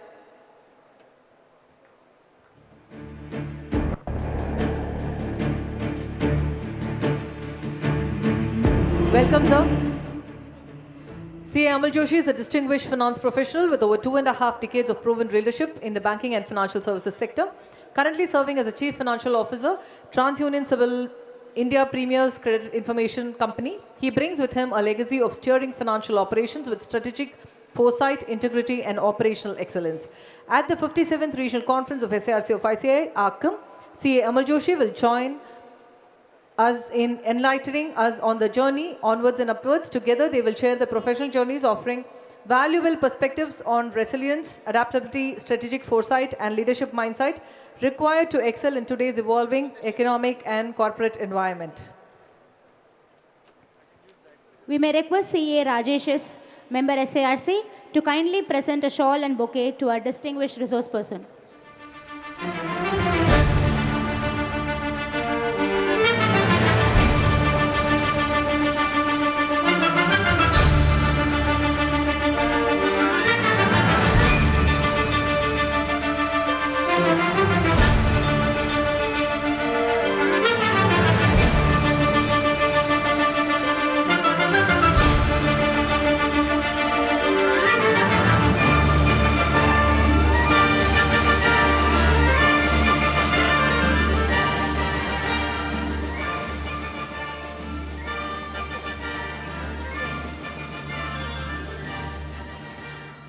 Front and back.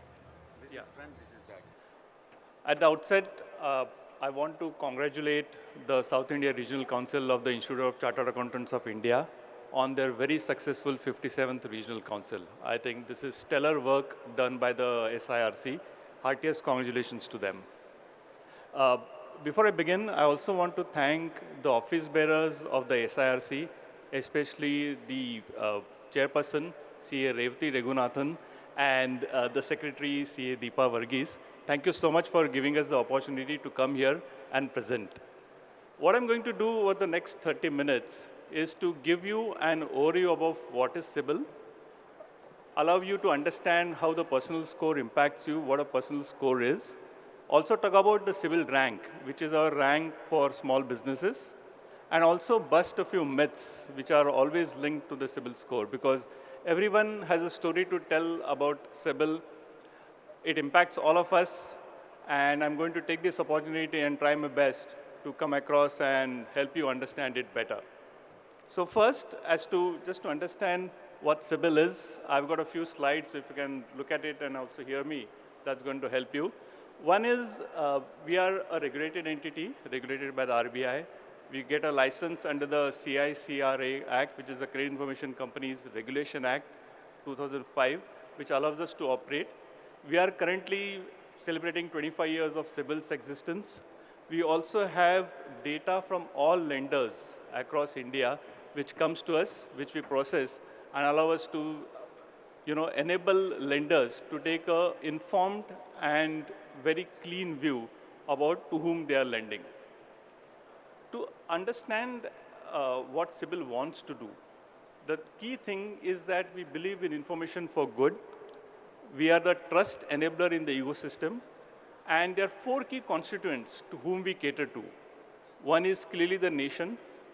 We contribute towards nation building by allowing the information flow to be symmetrical.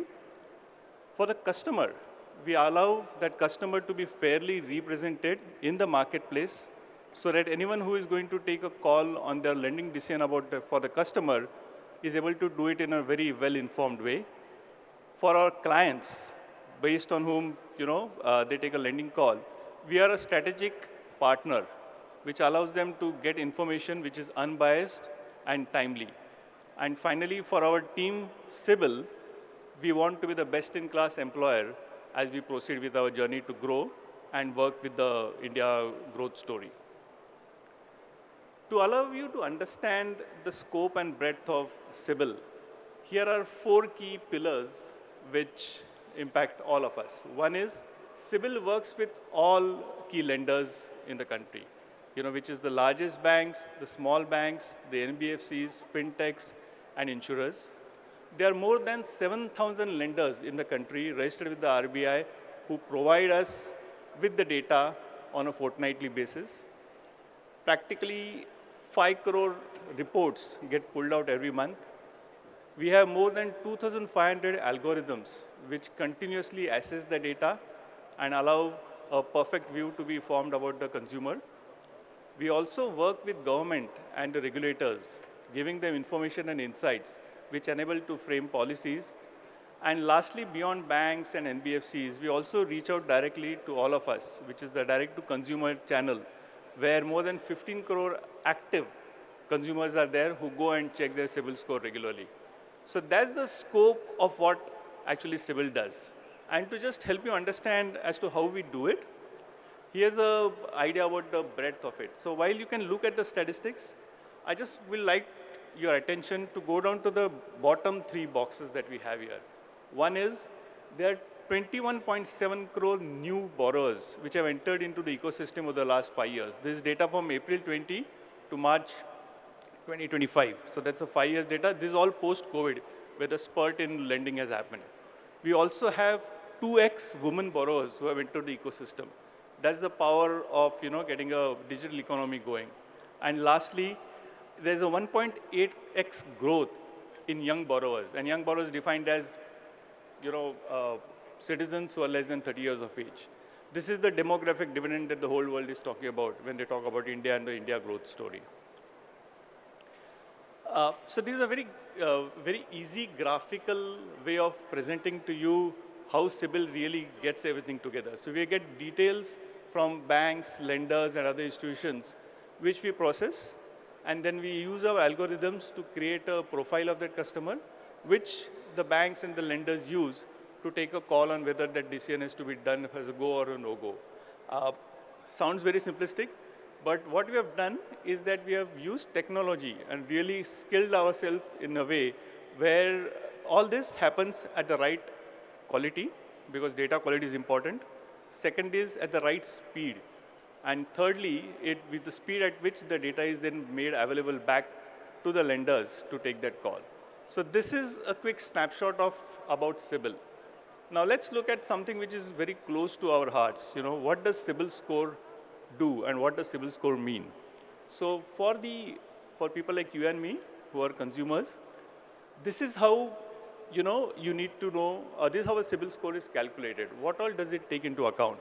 It takes into account, it's a 3-digit numeric score ranging from 300 to 900, with 900 being the best.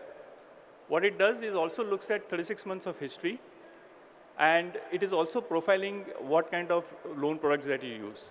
So this is what comes together as what you see as a CIBIL score. And for some of you who haven't seen that directly from CIBIL.com or through our app, this is how it is represented when you download a report. So you'll get a score, you will get your personal information, whatever you have submitted to the banks or to the lenders with whom you operate with.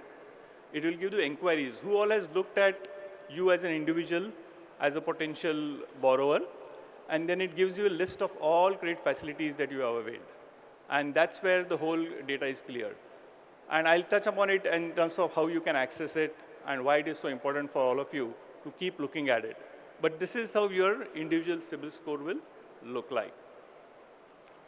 If you look at the other piece that I spoke about the CIBIL rank. So a lot of people have this misconception that CIBIL is only about individual scores. No. We also look at small borrowers with less than 50 crores of borrowing, and for whom we have a CIBIL score or CIBIL rank which is there. So it is not only for personal loan, it is also for your business. And the rank is known as a CIBIL rank. It is a scale of 1 to 10, with 1 being the best rank, 10 being the worst. And we have a lot of data with us which shows about how your loss rates if you're a lender, actually get impacted if you use the CIBIL rank in your credit underwriting. Similar to your personal report, the CIBIL company report, which is CCR, also has a certain detailing that is there. One, it gives you the CIBIL rank. It will give you the company profile in terms of your details of contact number, addresses, the directors, who all has inquired about it, the credit facilities that you have taken, also the utilization, which becomes a very key monitoring tool not only for you or as chartered accountants for your clients, plus also for the lenders, because they're at all points of time assessing as to how to navigate that credit that they have given. And lastly, what we have enabled is that if we use the GST and login to pull out a CIBIL report, we'll actually give you a summarized GST report as well for an entity for which the report is being pulled out. So there's a lot of data packed into that one report, which we have enabled for all of you. What it does, and this is actual data, and the next slide also talks about it, is that it allows you to get faster approval for your loans. So if you maintain a good personal CIBIL score or a good CIBIL rank, it allows faster approval rates from the banks itself. Clearly, there's lower rate of interest which gets done.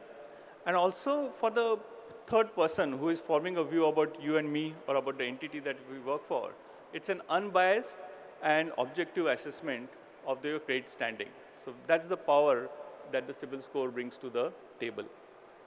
You will actually find that these four items and your ability to track and be a bit disciplined about these four are going to matter quite a bit when you actually manage the CIBIL rank.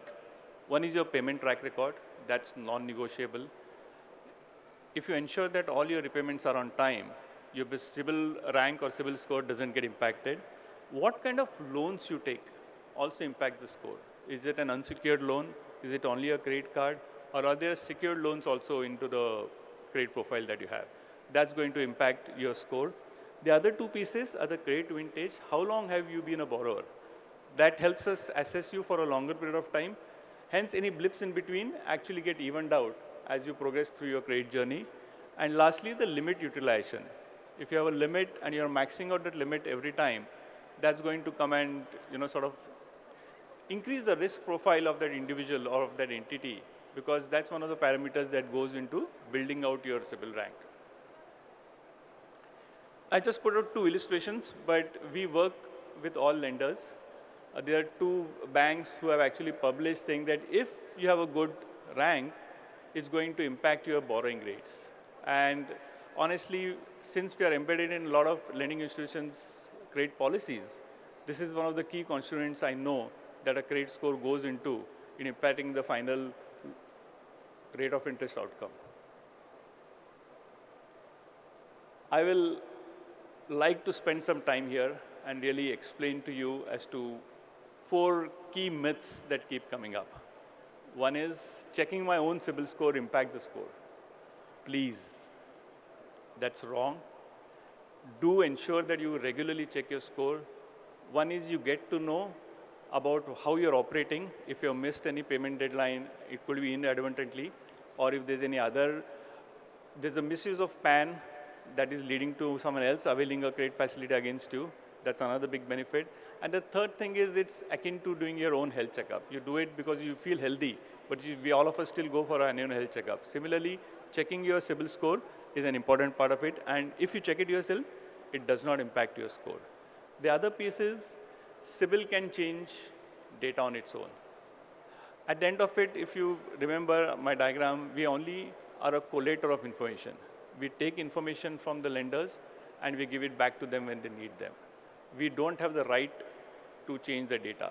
So at all points of time, even if you raise a dispute or a query with us, we still have to go to the lender who has sent the information to us, verify it, and only then we can change the data. CIBIL cannot change the data on their own. Third thing is, only individuals have CIBIL score.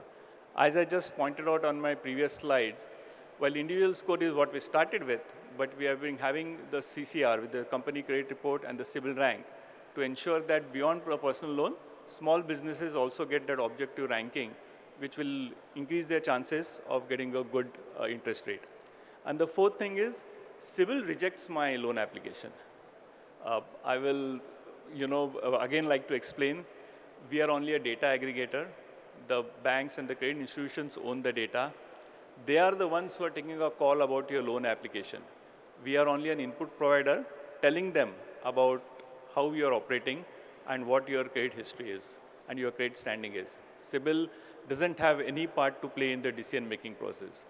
I have actually plotted out only 4 of the many myths which surround CIBIL, but I thought it was important to address this because a lot of times you are going to go ahead and explain this to your clients, and I just wanted this August gathering to be well informed when you do that.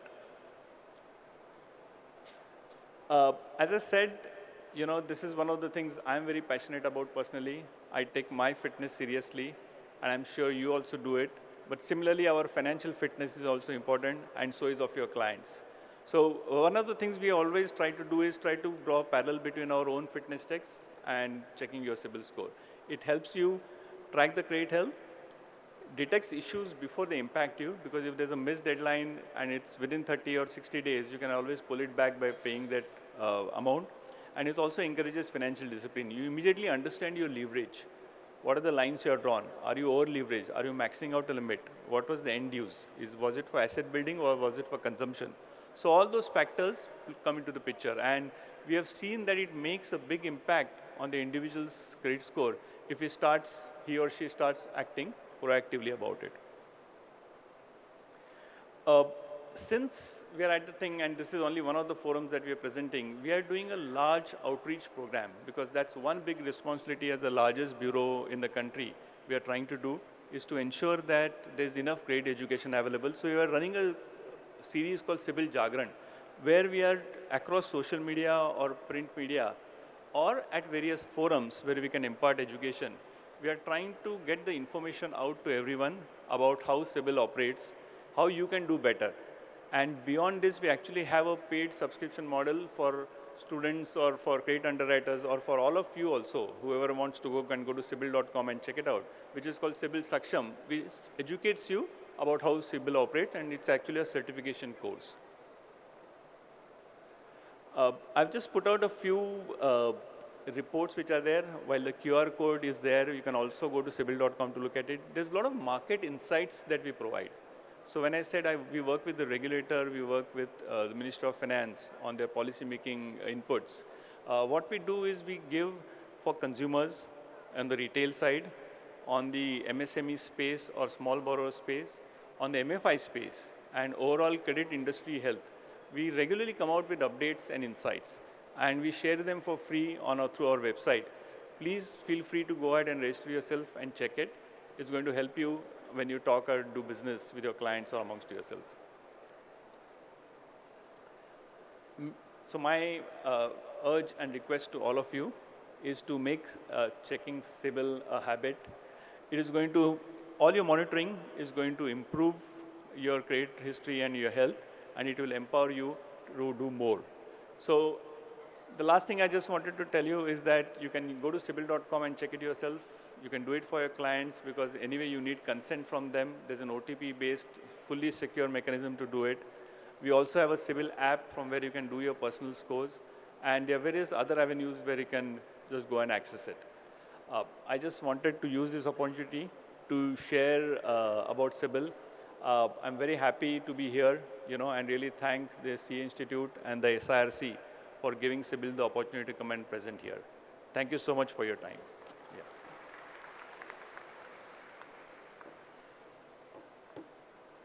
That was a holistic insight about CIBIL score, tips and myths, how to keep it healthy. Thank you so very much for the wonderful session.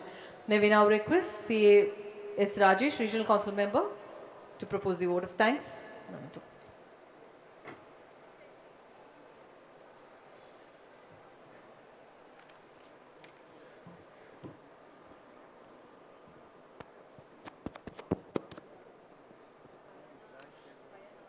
Good evening, ladies and gentlemen. It's a great pleasure to be part of this wonderful session on CIBIL Decoded by a wonderful speaker and the CFO of CIBIL, CA Amal Joshi, sir. Sir, it's a great pleasure having you here in this regional conference at Chennai, AAKKAM. Sir, many of the points you shared, certain points are still new to us with regard to the myths or other things.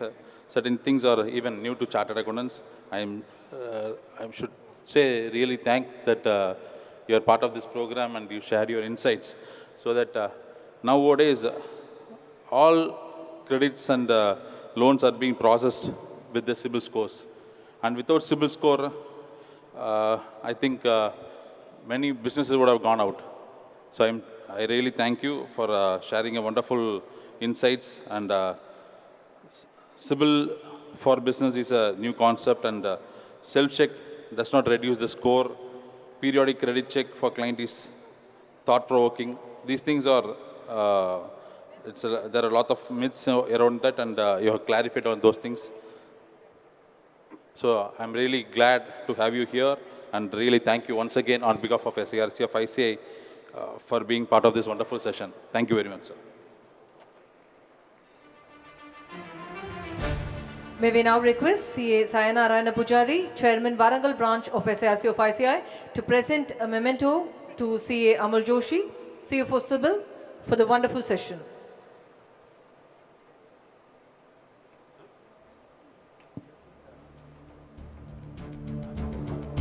There we have CA Sayanarayana Pujari, Chairman, Warangal Branch.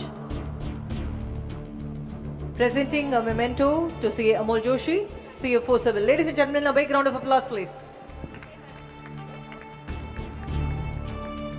While taking care of your health, take care of your financial health as well. That's a wonderful message we take out of the session.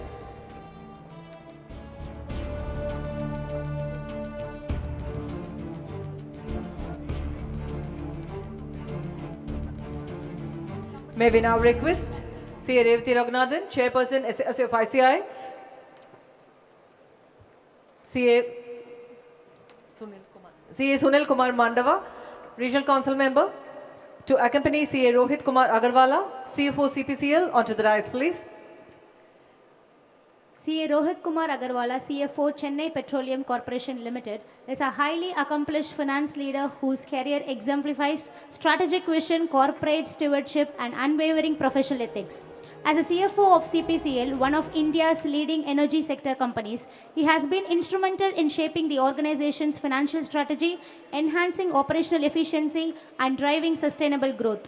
A chartered accountant by qualification, CA Rohit brings rich expertise in corporate finance, taxation, treasury operations, compliance, and risk management.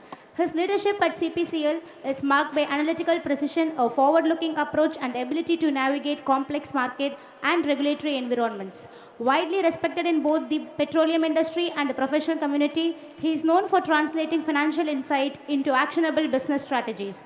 Beyond his corporate achievements, CA Rohit actively supports chartered accountancy profession through participation in ICA events, knowledge sharing initiatives, and sponsorship contributions. His commitment to nurturing the next generation of finance professionals aligns perfectly with the conference vision of empowering CAs to move onwards and upwards while uploading the values of excellence, independence, integrity, and trustworthiness. Welcome, sir.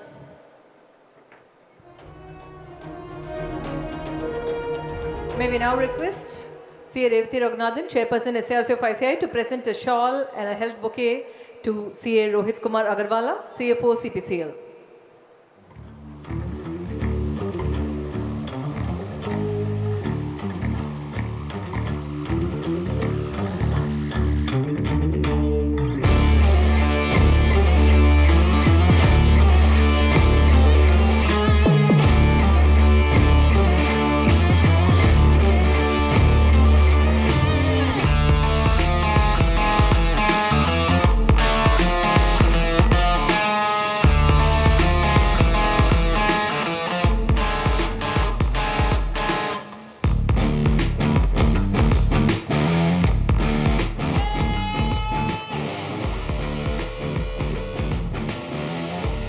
AAKKAM, the journey onwards and upwards. Check. Can't wait to listen to you, sir. We have CA Rohit Kumar Agarwala, Director of Finance, CPCL. Vanakkam, good evening. Some slides will be running behind. Don't worry, I am here to tell stories. So let's travel with my stories, but before the story begins, let me welcome all of you. Vanakkam again. Indeed, it is my privilege, and I want to place on record my heartfelt gratitude to the Institute of Chartered Accountants of India and the organizing committee specifically, of the Southern India Regional Council, this event. AAKKAM in Tamil signifies creation. Creation, development, and progress. In the financial world, it originates to gain prosperity and the accumulation of wealth. But beyond this definition, AAKKAM embodies perhaps something much larger. The spirit of relentless pursuit and unbridled ambition. For us, chartered accountants, the spirit is not just aspirational. It is very foundation of our profession.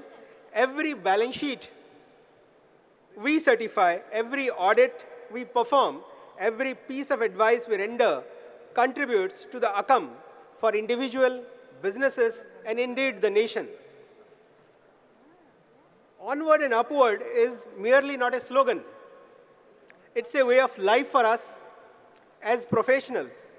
It is about embracing challenges, learning from setbacks, and striving for excellence with integrity as every step. In a world of rapid technological changes, evolving regulation, and shifting economic landscapes, our ability to adapt and uphold trust, it is what sets us apart.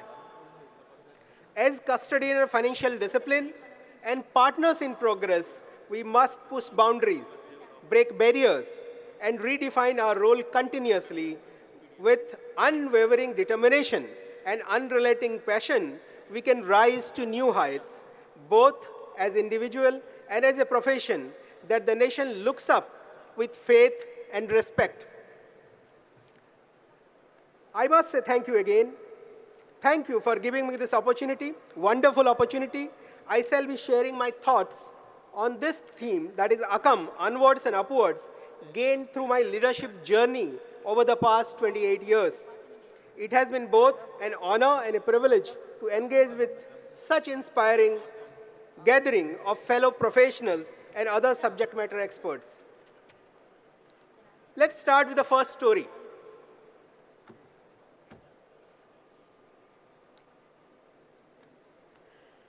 And to set the context for this story, let me tell what CPCL is. CPCL is a petroleum company.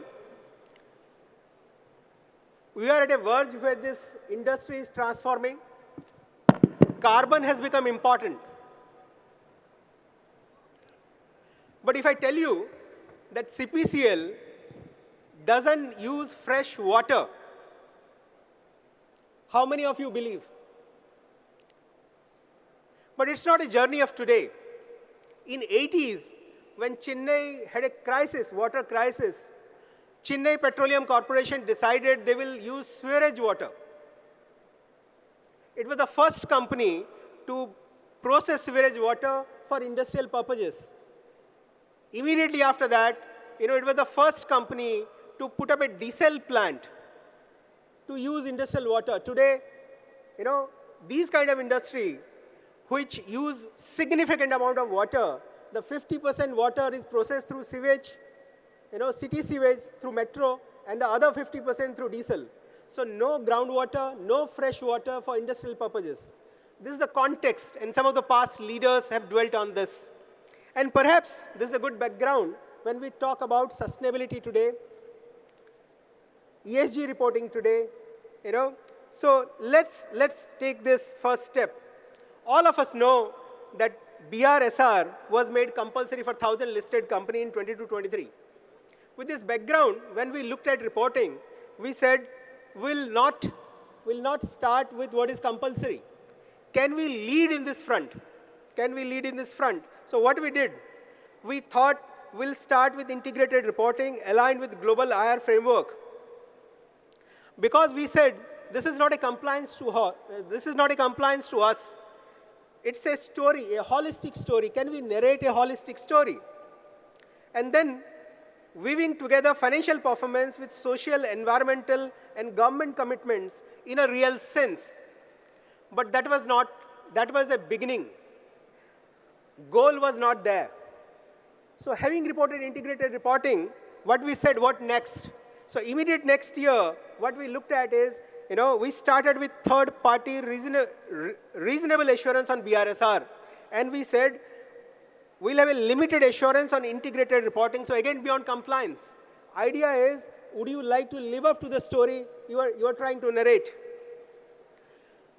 Parallelly, we started with Task Force on Climate-Related Financial Disclosure, TCFD framework, evaluating physical risk using climate pathways, such as representative concentration pathways, RCPs, and assessing transition risk through scenarios like announced pledges and divergent net zero. So we said we'll pledge, and then we'll travel that path and we'll tell the journey to everyone. Again, the journey didn't stop there. We said, why not try for global benchmarks? So again in 2024, our progress was validated through S&P Global Corporate Sustainability Assessment, where we achieved a ESG score much above global average, industry average. Again, when I link it to AAKKAM, that is creation, progress, and prosperity. So our aim was moving decisively beyond compliance to generate tangible value for society, the environment, and the economy. When investors seek assurance of ESG credibility, it is chartered accountants who provide that independent certification. When boards deliberation on climate risk and sustainability linked financing, it is often the CFO. It is often the CFO who bridges those discussions with enterprise value, cost of capital, and long-term strategy. In essence, we are evolving from being custodian of financial statements to becoming custodians of trust in the sustainability journey, guiding companies from compliance to commitment, from reporting to real impact. But I think this story will be incomplete if value doesn't emerge out of this. We all have heard about Scope 1 emissions, Scope 2 emissions, Scope 3 emissions. Scope 1, we try emission generating from the company. In Scope 2, we look at, in our purchases, what are those emissions and how to control. If you see, a lot of efforts goes in Scope 1 and Scope 2. But then a thought came, if we will be focusing on Scope 1 and Scope 2, what will happen to Scope 3? Because whatever is Scope 3 to us, for our customer, for him, it is his Scope 1 and Scope 2. So, again, we had a rethink. We had a rethink on our product mix. And the question that we asked ourselves was, how can we influence what happens beyond our boundaries, that is a customer's place? Instead of focusing on fuels that end up in transportation sector and generate emission, we are proposing we start looking at projects where efficiency can come in, and some of this fuel can shift to efficiency-driven products. And I must tell you, though people are focused on Scope 1 and Scope 2, our Scope 3 projects will reduce Scope 3 emission by 0.75 million tons of CO2 equivalent, which is close to about 3 to 4% of total product emissions, Scope 3 emissions. And let me add this to sustainable finance.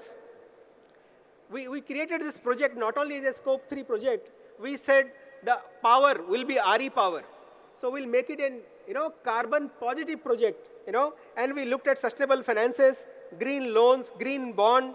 We used the Gift City features and offerings, and we looked at all domestic green, transition bond denominated in rupees, green loans from domestic lender also denominated in rupee, and then foreign currency loans through ACBs available in that platform.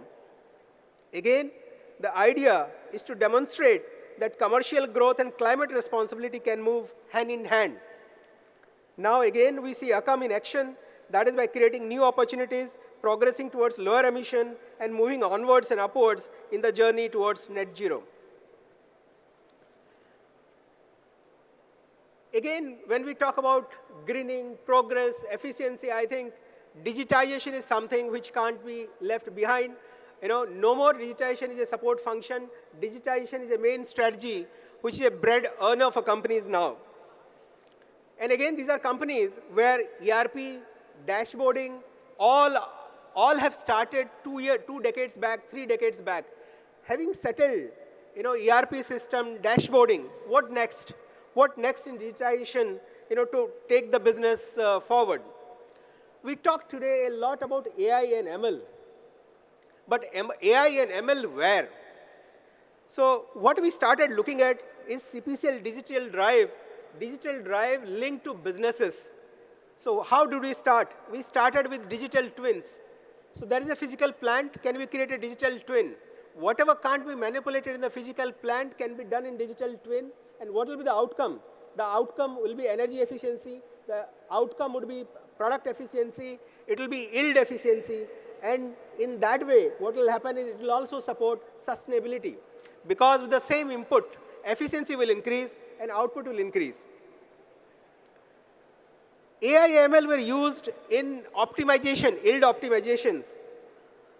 We talk about VR and AR.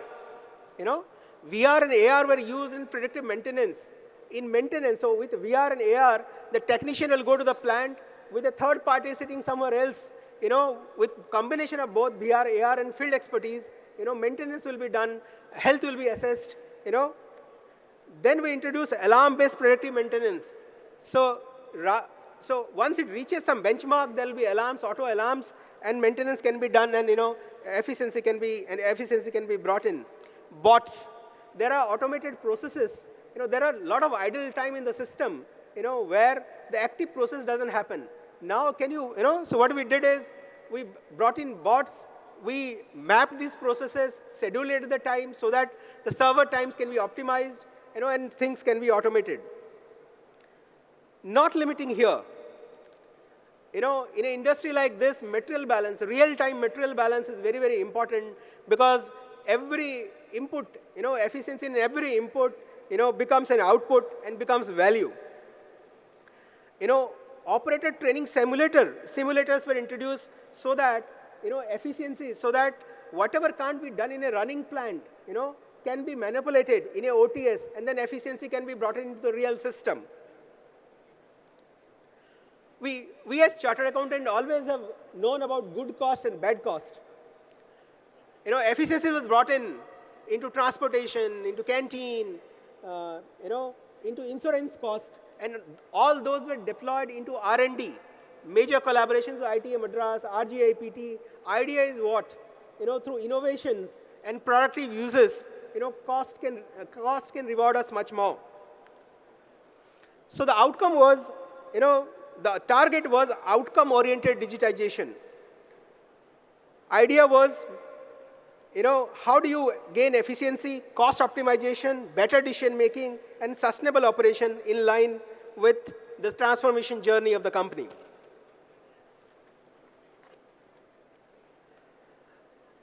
We all perhaps understand how platform-based businesses are important. There is B2B. There will be businesses with businesses. There will be business with customer, B2C customers. If you look at the value chain, the B2C will give you higher margin. But then you will spend a lot of money in engaging with customers. It will be difficult. You'll have to manage them. But B2B will squeeze your margin. If you want to sustain your margin and also do good business for large companies, I think platform-based systems are very, very important. So what we did is, we took stake in platform-based businesses. We brought in small consumers, and increase our margin. Again, that's another perspective, how you look at digitization. So digitization was embedded into platforms, and platforms are embedded into business model, so that margin enhancement can happen.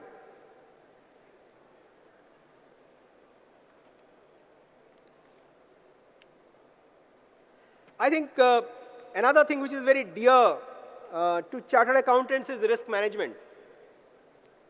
And risk management, there are intrigues in every business, but let me bring in some intrigues which will be worth deliberating and discussing. If I tell you that in a petroleum business, the margin, the refining margin, only of companies are to the tune of 1,000 crore to 4,000 crore monthly. And what they hedge is 0.49%, not even a percent, half a percent. And their inventory ranges between 30,000 crore to 1 lakh crore, and the hedge is 0. And it is not that these are not deliberated decisions. What they fill, because of pricing mechanism, inventory, there is a self-hedge. There is a natural hedge that are available in inventory. And refining marketing exposure, again, what they need to hedge is crack. They need not hedge price. But as a chartered accountant or as a CFO, when you go detail, when you go inside, so what I'm saying is headline volatility. But when you go detail inside, you find the Brent Dubai spread. 23 months out of past 120 months, Brent Dubai spread was negative. It means riskless opportunity. In a petroleum sector, there will be some product which will be below crude, below input, and there will be some product which will be above input. Some product which the margins will be very high. What a smart businessman will do, He will try to reduce the bottom gap, and then he will try to increase the top gap, top margin. A product like naphtha, where it will be minus, there were opportunities 47 out of 120 months. Natural gas, 79 days out of 250 trading days, there were opportunities, were riskless opportunities.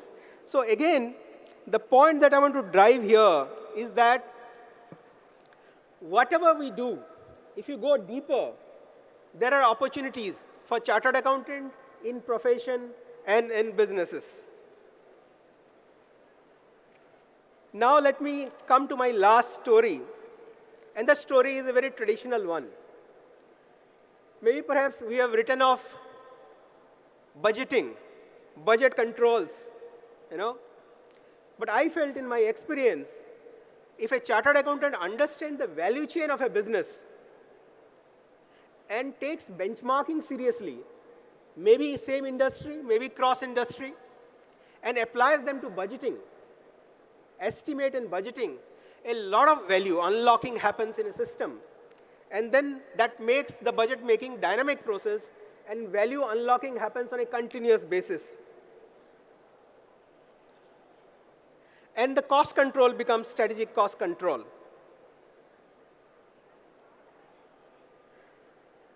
So I'd like to say at the end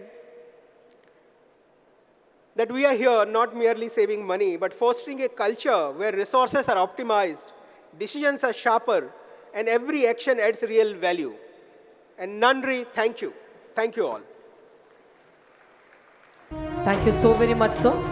Wonderful stories, unknown insights. The CSR which CPCL executes in essence and spirit.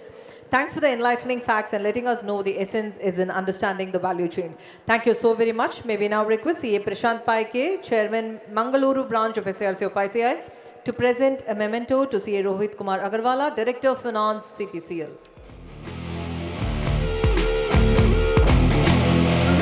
Can we have CA Prashant Paike, Chairman, Mangaluru branch of SIRC of ICAI?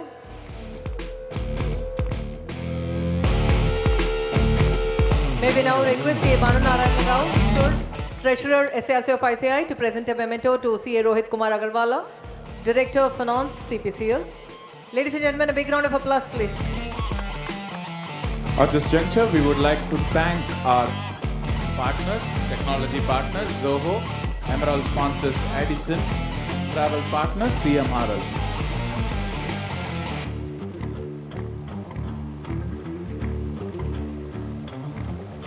Thank you, sir.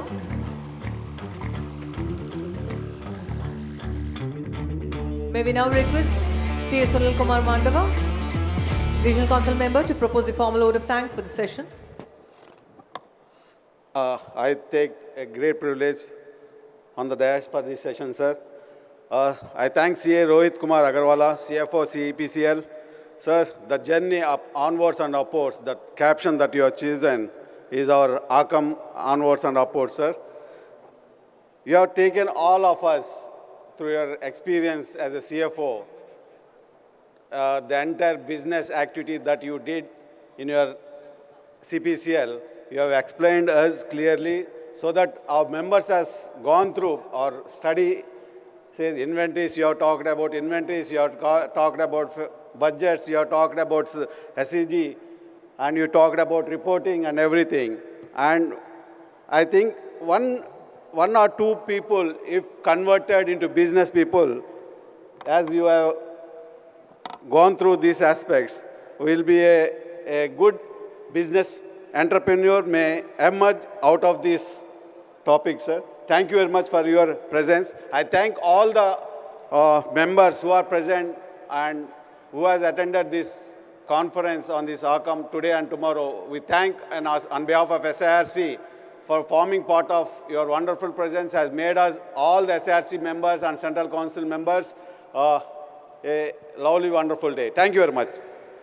Thank you. Thank you, sir, for the wonderful session. We have a quick announcement. Regarding the short trips, there is a short trip arranged to Tirutani. The darshan is arranged day after tomorrow morning at 4:30.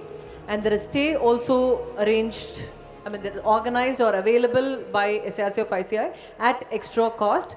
people interested, delegates interested can kindly log on to the conference website of SIRC of ICI and go to the short trips, and there is a Google Doc available. You can fill the relevant form and make use of this wonderful opportunity. We now request Mr. Shanmuga CG to kindly occupy the dais. Mr. Shanmuga CG will talk to us on smart financial statements for non-corporate entities.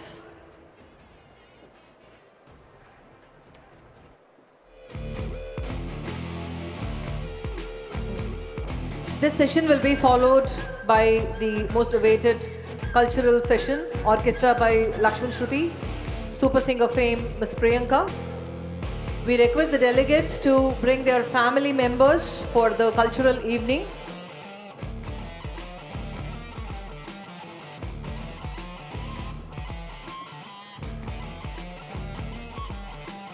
Good evening to all of you.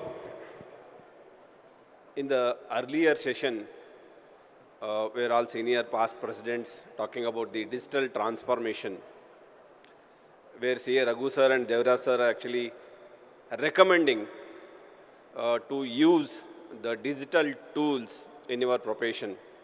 So I'm actually other side, the technology side.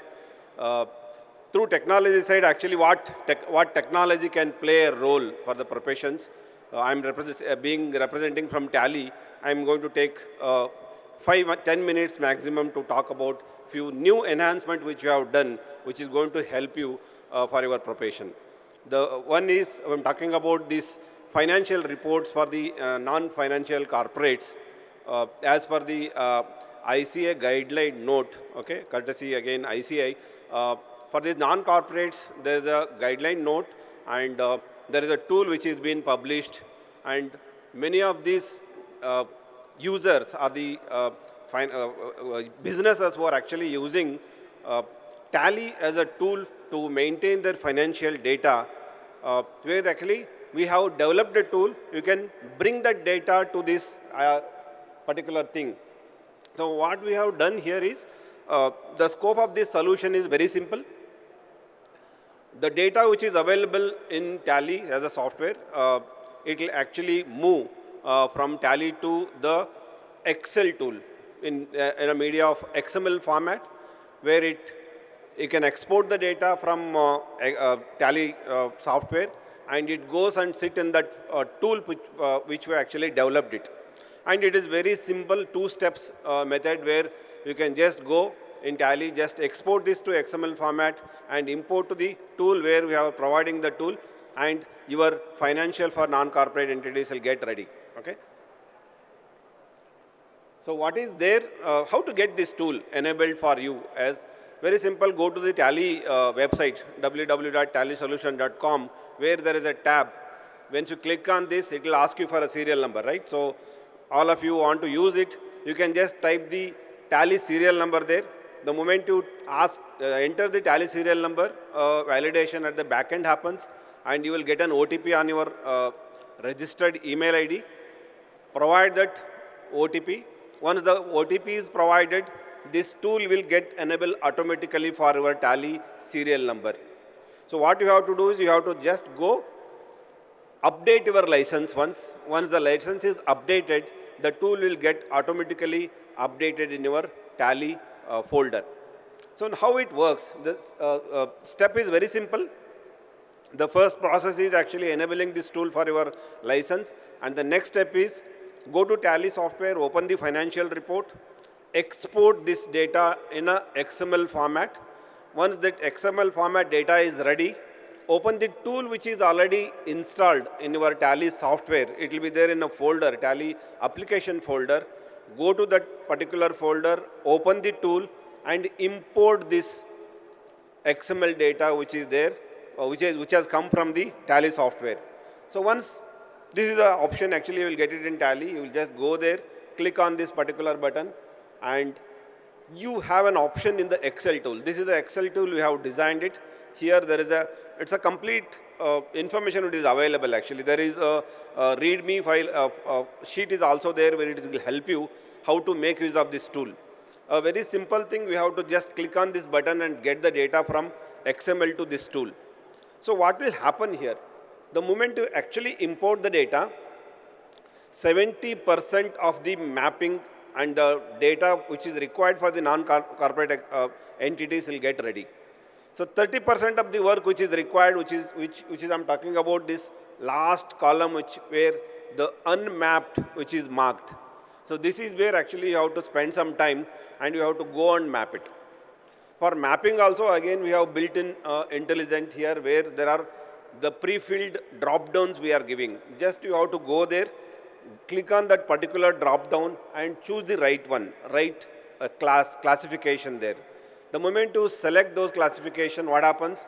The data will be ready, and along with that, the nodes for those things also will be ready. Okay? You can just take the notes and you can print out the financial reports which are required for the non-corporate entities will be ready to print. So very simple thing, go to Tally, export, import into tool and do some mapping, spend some time so that your financial report for the non-corporate entities will be ready. This is the solution, and this is an actually add-on thing. And what is the advantage? The advantage is you can actually save a lot of time, and you can actually tell your clients who comes under this, they can do and they can import the data and they can share this tool with you so that you can again save the time there and the report will be ready for you to make use of it for your auditing purpose. This is about the non-corporate thing. So what about the corporate entities? Corporate entities, you know that there is a notification from MCA. As for MCA notification, edit log has to be maintained, right? So this edit log, it is already there as a solution. Many of you are actually used it, and many of you actually gave a feedback to us saying we are not able to do a proper analysis because it is not giving reports which we required. Okay? Though it was actually doing as per the notification, as per the MCA notification, it was capturing everything, every alteration, every deletion, every action which is done in the book of accounts which was captured. But though we got feedback from many chartered accountants saying we need reports. Okay, what are those actions are happening? What actually alterations are happened? Who has done it? Okay, what has done it? So what we have done is actually we have worked on those feedback and we have actually come out with all those reports. Earlier we had only two things, that is unlimited alteration or deletion, whatever actions is done to the database which has been done. But whereas in the latest release we have actually done the other reports where user-wise alteration done, deletion done. Okay, all those things, reports are readily available in the latest version. You can make use of that. I'll just skip this in the interest of time. And there is one more point about the one more feature I would say. This I think many of you know. There is a change for the this MSME Annexure Form 1, right? So that has been now incorporated. In Tally, nothing to do. You have to just go and open this particular report, export it. A readily available report will be there wherein we have to only enter the last column. What is the reason for the delay in the payment? Okay. But before that, the prerequisites is all the ledgers, all the parties have to be configured properly with the MSME, type of MSME, and also the details, the MSME Udyam number, correct? So those things are actually incorporated, it is there. Now in the latest release, what we have done is, we have actually given this MSME Form 1, Annexure 1, it is readily available. You have to just go export it and upload it in the MCA format. Lastly, as you know, in GST, when it comes to GST, we have actually addressed e-invoice generation, e-way bill generation through API method. Like we also have now simplified the GST return filing. Okay, you can file your returns, GSTR1, 3B, directly from Tally by using the API method that is available. In fact, you can actually download the GSTR2B and you can do a reconciliation. Now IMS has come, we have already prepared, ready with the IMS complete solution. You can make use of that.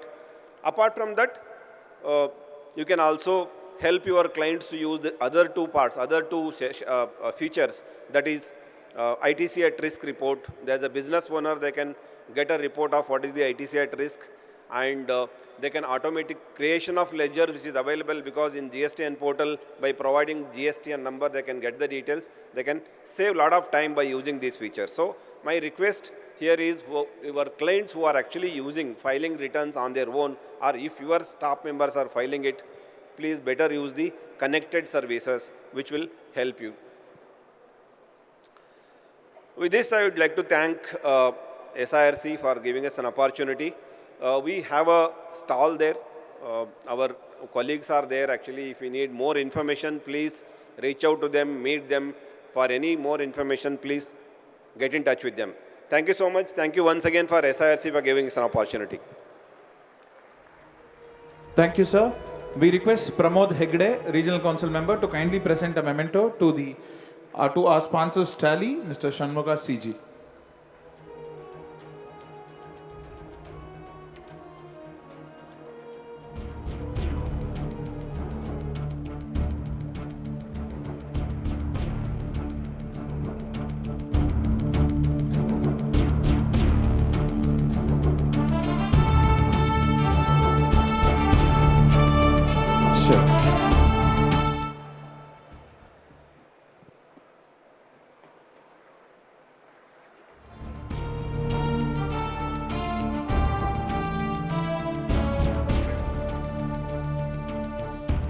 Sure.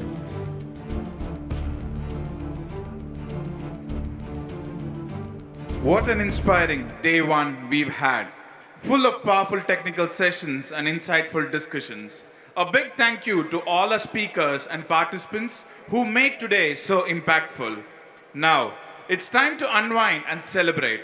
Up next is the most awaited cultural evening featuring the melodious singer Priyanka and Grow. And just a gentle reminder, tomorrow morning, breakfast will be served here at the venue at 8 a.m.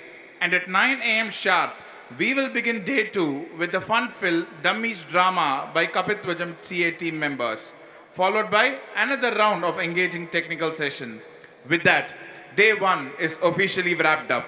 Let's turn up the energy and enjoy the culturals. Thank you. 30 minutes. The culturals will begin in 30 minutes. At this juncture, we would like to thank our sponsors, Zoho Corporation Private Limited, Tax Publishers, and Audi. We also thank Jubian Motors from Nandanam. We have the display of the luxury car, the all-new Audi Q3 Sportback Coupe model and the A6 luxury model sedan.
Check check check.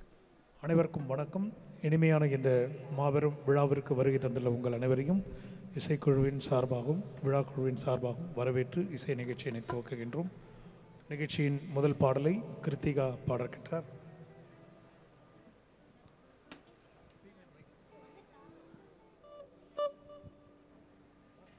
Check, check, testing, check.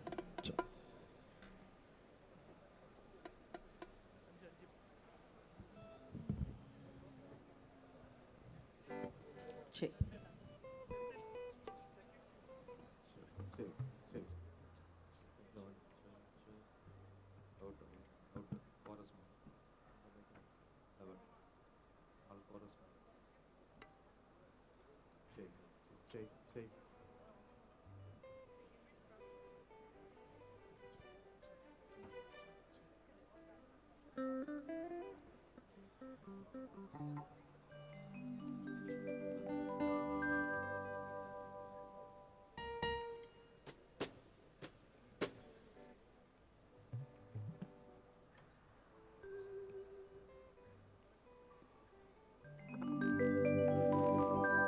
இறைவன் இறைவன் இறைவன் வருவான் வருவான் வருவான்.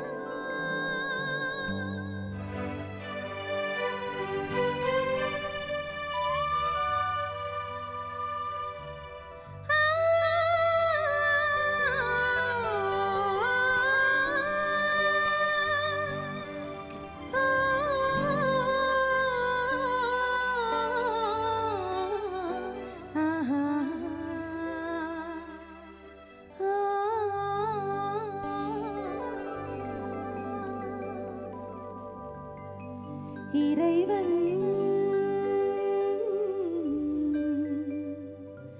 வருவான், அவன் என்றும் நல்வழி தருவான். இறைவன் வருவான், அவன் என்றும் நல்வழி தருவான். அறிவோம் அவனை, அவன் அன்பே நாம் பெறும் கருணை.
செக்.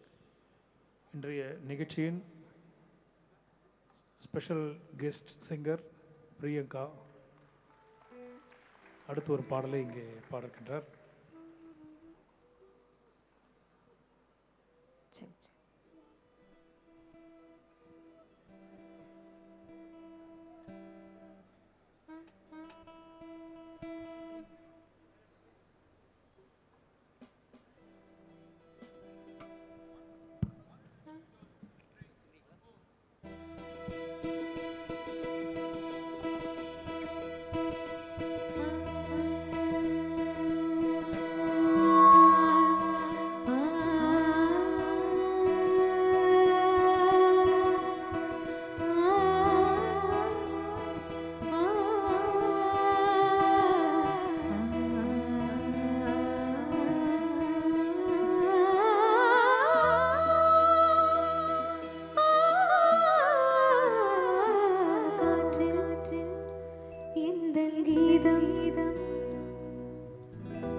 రాజమండ్రి రాగమంజరి మాయమ్మ పేరు తళపనోళ్ళు నేలు మేస్తిరి కళాకారుల ఫ్యామిలీ మరి నీ కచ్చ కడితే నిద్రపోతూ నిండు రాత్రి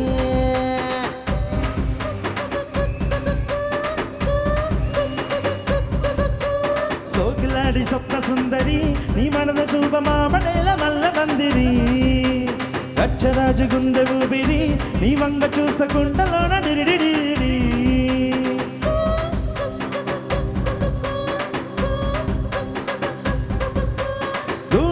నడుములాన దూడాలెట్టి దూబాగి పెచ్చినావ తింగరి సెట్టి మగజాది నట్ట మడత పెట్టి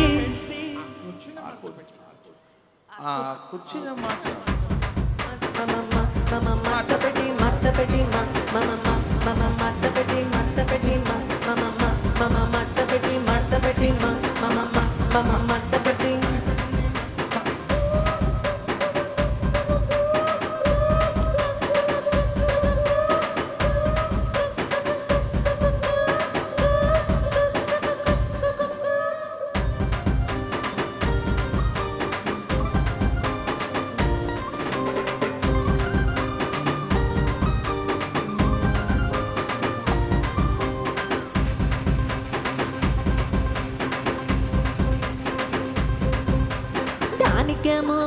మరి దానికేమో మేకలిస్తివి మరి నాకేమో సన్న బియ్యం కలిస్తివి మేకలు మా మందలుగా పెరిగిపోయే నాకిచ్చిన మొక్కలేమో ఒక్క పూద పెరిగిపోయే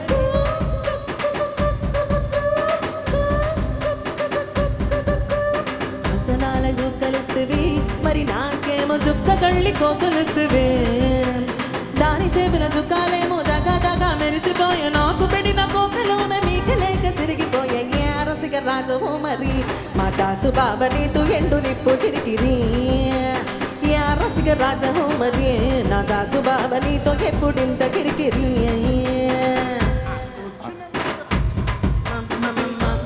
మట్టపెట్టి మట్టపెట్టి మట్టపెట్టి మట్టపెట్టి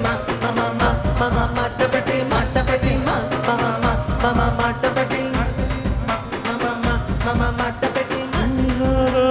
సోగులాడి స్వప్న సుందరి మా పడేల మల్ల మందిరి గచ్చరాజు గుండె ఊపిరి గుండెలోన డిరిడిడిడిడిడిడిడి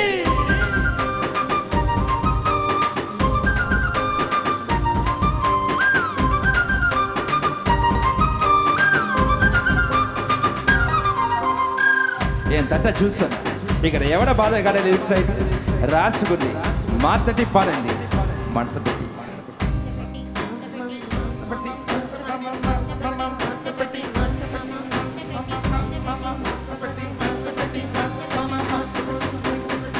కుర్చీ మాత పెట్టి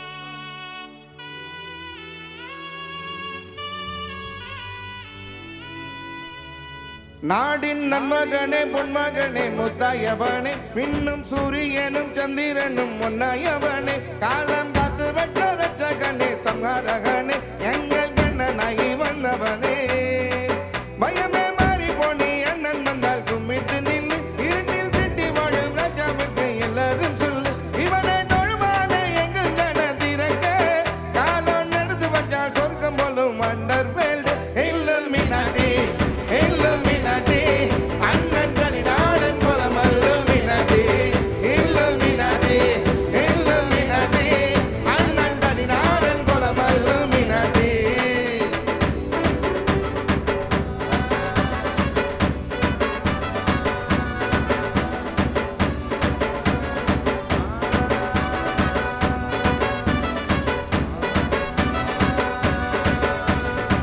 பேனா கத்தி கொண்டு வித்யாரம்பம் குத்து ஹரிஷி தோக்கின் காஞ்சி வலி சிலம்பண்டு மாறாத வியாதி நெஞ்சில் பூட்டி வஞ்சோரங்க களி தீராத வாசி அண்ணன் மீச வச்சோராட்ட புலி இதையால் மண்ணோருக்கும் நின்னோருக்கும் பண்டைய பத்து கட்டச்சோர கண்டை ஜூஸ் அடிச்ச சொட சர்பத்து நொடியில் மலையானை நிறுத்திடும் கருத்து இவனை படைச்சு விட்ட கடவுளுக்கும் பத்தில் பத்து இல்லுமினாட்டி இல்லுமினாட்டி அண்ணன் தனி நாடன் குலம் அல்லுமினாட்டி இல்லுமினாட்டி இல்லுமினாட்டி அண்ணன் தனி நாடன் குலம் அல்லுமினாட்டி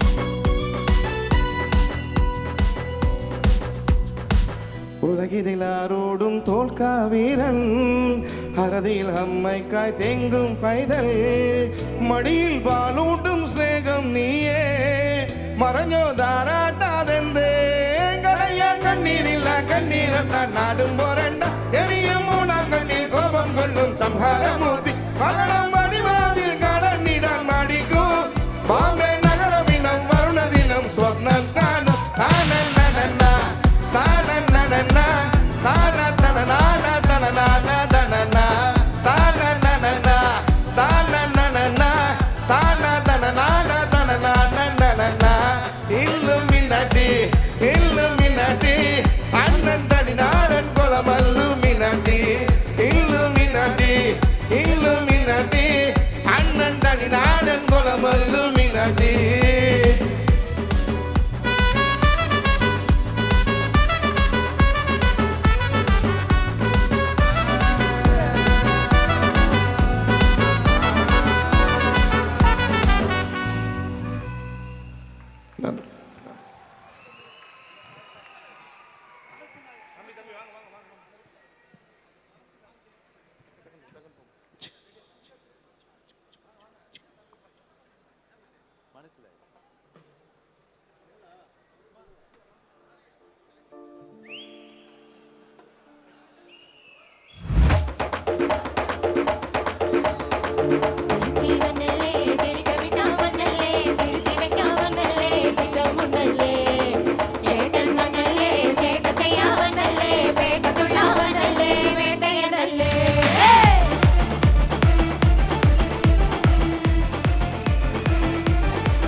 பரட்டி பட்டையது நொறுங்கணுண்டா மோனே உரிமை உடையனோ இறங்கி வானே முடிய கழிச்சு விட்டு நீ நடந்து போனா நரம்பு படைச்சுக்குதே கொளுத்தனுவானா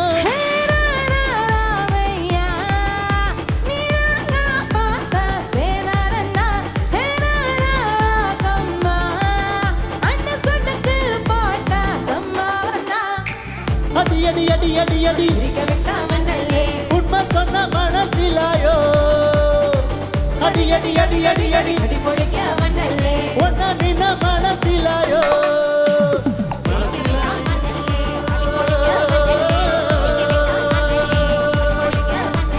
மனசிலாயோ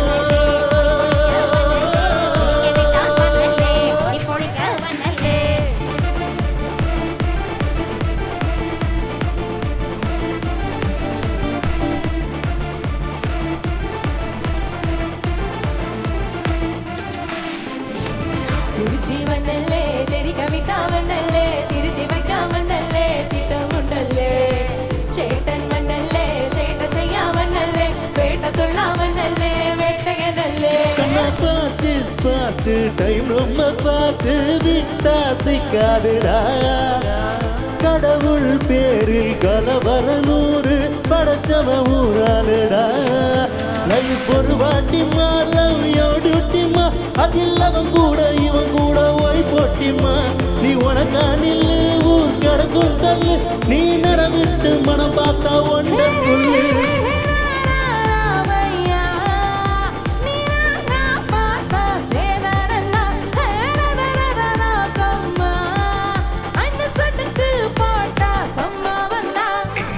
அடி அடி அடி அடி அடி உண்மை சொன்ன மனசிலாயோ அடி அடி அடி அடி அடி ஒன்ன நின்ன மனசிலாயோ மனசிலாயோ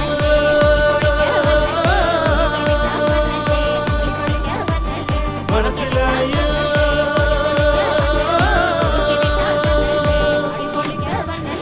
அடித்தளத்துல கலர வெட்டிக்கமா சிலர ஒட்டிக்கமா நெத்திலமா இல்லனா ஒட்டிக்கமா தொட்டா பத்திக்குமா வரமா ஒத்திக்குமா தொட்டா பத்திக்குமா மக்கர மக்கர மக்கர முத்துன தட்டுல பொட்டல கட்டுல மூடு கண்ணா அண்டர் கண்டுல தண்டர் கொண்டரு அந்தர் வண்டர் சூடு கண்ணா அண்டர் சூடு கண்ணா வண்டர் டியூட்டி கண்ணா இப்படி சூட் அண்டர் சூடு கண்ணா வண்டர் டியூட்டி கண்ணா இப்படி சூட் அண்டர் சூடு கண்ணா வண்டர் டியூட்டி கண்ணா இப்படி சூட் அடி அடி அடி அடி அடி உண்மை சொன்ன மனசிலாயோ அடி அடி அடி அடி அடி ஒன்ன நின்ன மனசிலாயோ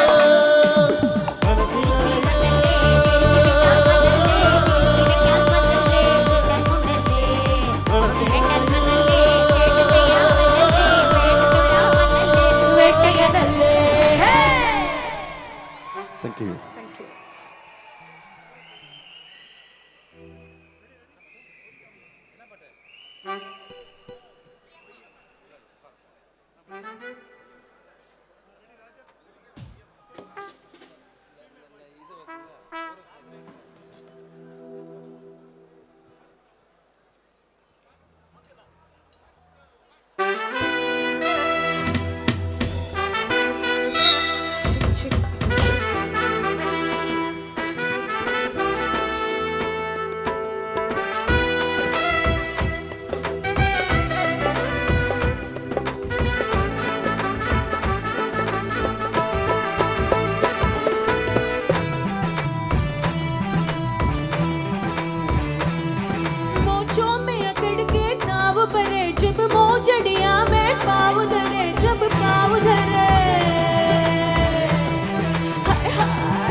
सांस में संदल भर गई रे, कदल करे ऊपर से बोल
அப்படி போடு போடு போடு அசத்தி போடு கண்ணாலே இப்படி போடு போடு போடு இழுத்து போடு கையாலே ஊரு சுத்த உப்பு மூட்டை ஏறிக்கிற உன்னோட கண்ணை புத்தி கண்ண மூச்சி ஆட வர இந்த நட போதுமா இன்னும் கொஞ்சம் வேணுமா இந்த நட போதுமா இன்னும் கொஞ்சம் வேணுமா இந்த நட போதுமா இன்னும் கொஞ்சம் வேணுமா அப்படி போடு போடு போடு அசத்தி போடு கண்ணாலே இப்படி போடு போடு போடு இழுத்து போடு கையாலே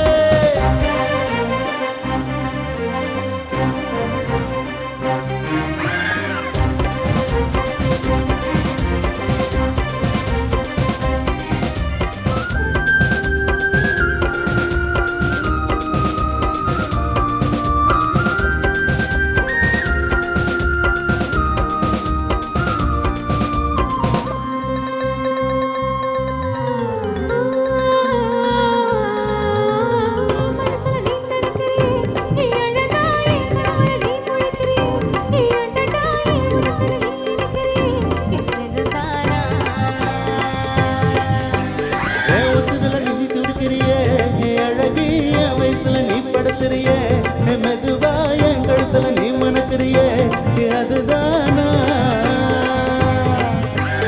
உன்னை பார்த்த சந்தோஷத்தில் ரெண்டு நடனா பூத்திருந்து உன்னை தொட்ட அம்சத்துல ஒரு நடனா வைத்திருந்து உன்னோட கண்ணங்கள கடி நான் கடிக்க என்னோட காது பக்கம் சொல்ல கடி நீ கடிக்க இந்த வயசு போதுமா இன்னும் கொஞ்சம் வேணுமா இந்த வயசு போதுமா இன்னும் கொஞ்சம் வேணுமா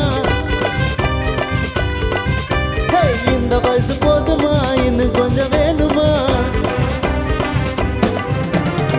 அப்படி போட்டு போட்டு போட்டு அசத்தி போட்டு கண்ணால இப்படி போட்டு போட்டு போட்டு இழுத்து போட்டு கையால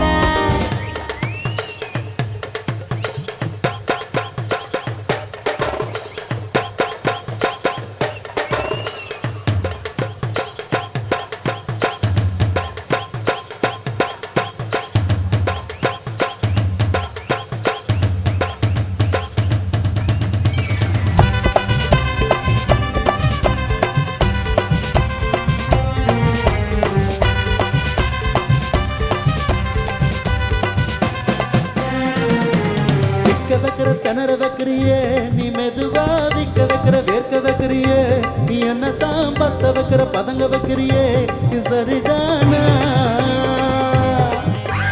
சொக்க வைக்கிற சிறக்க வைக்கிறியே நீ ஜோரா சொக்க வைக்கிற சுழல வைக்கிறியே நீ அழகா பத்த வைக்கிற வதற வைக்கிறியே இது முறதானா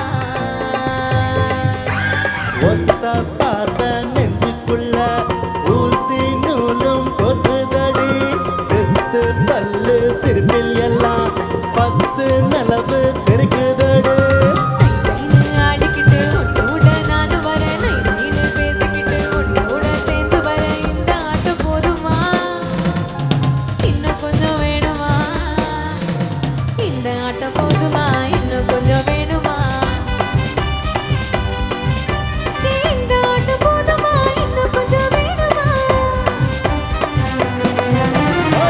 அப்படி போடு போடு போடு அசத்தி போடு கண்ணாலே இப்படி போடு போடு போடு இழுத்து போடு கையாலே உன்னோட ஊரு சுத்த உப்பு மூட்டை ஏறிக்கிற உன்னோட கண்ணை பொத்தி கண்ணை மூச்சி ஆட வர இந்த நட போதுமா இன்னும் கொஞ்சம் வேணுமா இந்த நட போதுமா இன்னும் கொஞ்சம் வேணுமா இந்த நட போதுமா இன்னும் கொஞ்சம் வேணுமா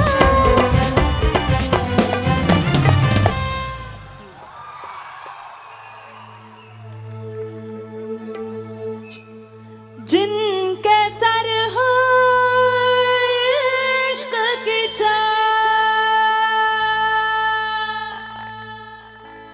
पाँव के नीचे जन्नत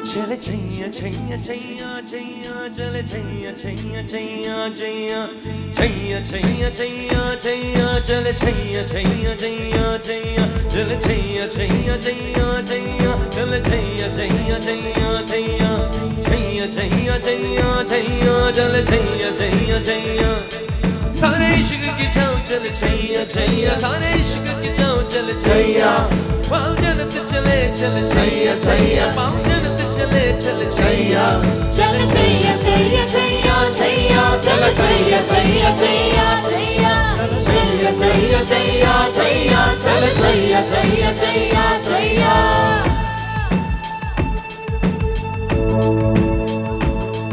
ओ यार है ओ खुशबू की तरह इसकी ज़ुबान उर्दू की तरह मेरी शाम रात मेरी कायनात ओ यार मेरा सैया सैया चल छैया छैया छैया छैया चल छैया छैया छैया छैया छैया छैया छैया छैया चल छैया छैया छैया छैया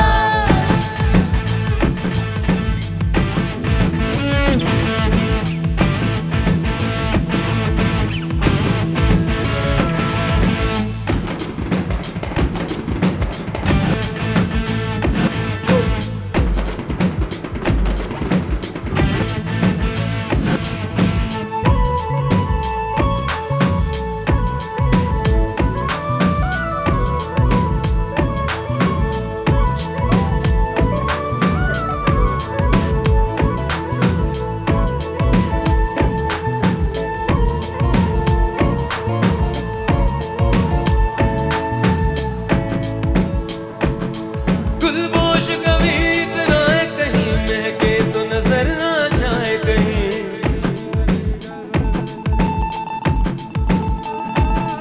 गुलपोश कभी इतना है कहीं महके तो नजर आ जाए कहीं आवीज़ बना के बेनूं से आयत की तरह मिल जाए कहीं आवीज़ बना के बेनूं से आयत की तरह मिल जाए कहीं गुलपोश कभी इकरार कभी महके तो नजर आ जाए कहीं तावीज़ बना के पहलू से आयत की तरह मिल जाए कहीं मेरा नगमा वही मेरा कलमा वही मेरा नगमा नगमा मेरा कलमा कलमा मेरा नगमा नगमा मेरा कलमा कलमा मेरा नगमा नगमा मेरा कलमा कलमा मेरा नगमा नगमा मेरा कलमा कलमा यार में ताले पाँव के तले फिर नाच तले कभी डोल डोल कभी बात बात में हवा में ढूंढूं उस घनी जो तोरे इश्क की जाऊं चल छैया छैया तोरे इश्क की जाऊं चल छैया पाँव जन्नत चले चल छैया छैया पाँव जन्नत चले चल छैया चल छैया छैया छैया छैया चल छैया छैया छैया छैया छैया छैया छैया छैया चल छैया छैया छैया छैया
जय जया जया जल जय जय जया जया वो यार है जो खुशबू की तरह जिसकी जुबां उर्दू की तरह मेरी शाम रात मेरी कायनात वो यार मेरा सैया सैया जल जय जय जया जया जल जय जय जया जया जय जय जया जया जल जय जय जया जया जल जय जय जया जया जल जय जय जया जया जय जय जया जया जल जय जय जया जया जल जय जय जया जया जल जय जय जया जया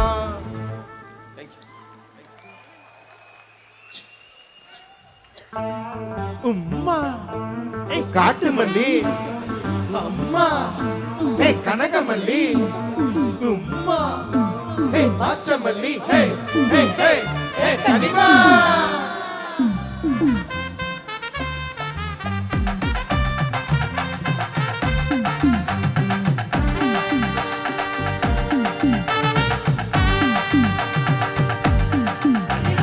ஆசை பட வச்சான் ஆல விழ வச்சானே ஏய் மாப்பிள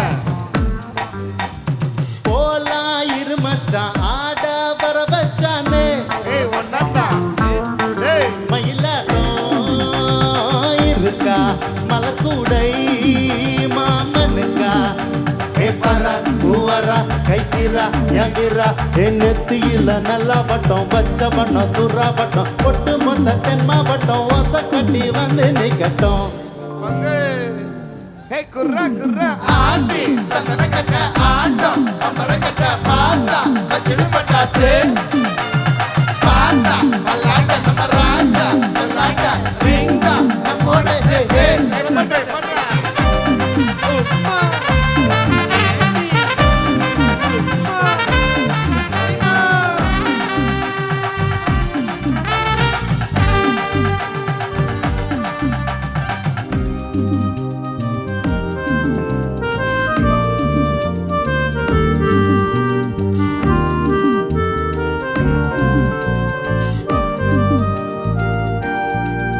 யாரடி உன் தோளிலே கண் போகுதே தாவ பேரிலே மண் வாழ்ந்திடும் கோடி பேரிலே ரெண்டு வாயவே இன்று கைகள் பார்ப்பதே காற்றோடுதான் போக பார்க்குதே சொல்லாமலே வாழையே காதலாக்குதே மச்சி வந்து குத்து பங்கு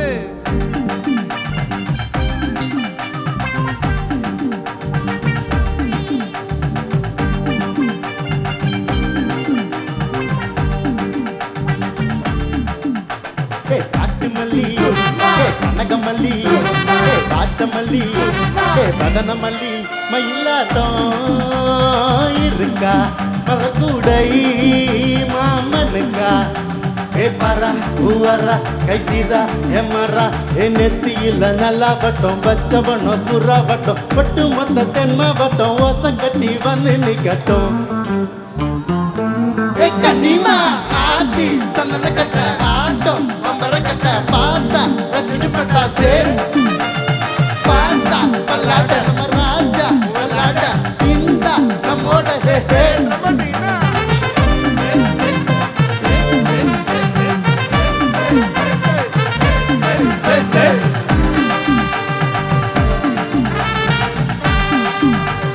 பட்டு மொத்த தென்மா வட்டம் ஹே ஹே ஹே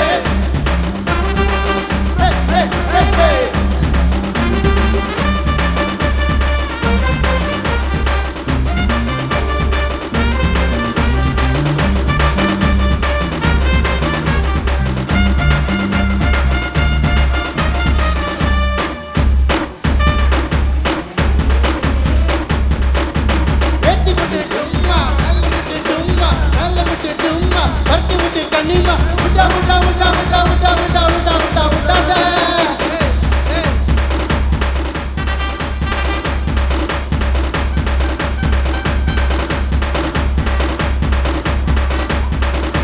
ஜஜக்கு ஜனக்கு ஜன ஜஜக்கு ஜனக்கு ஜன ஜஜக்கு ஜனக்கு ஜன ஹுய்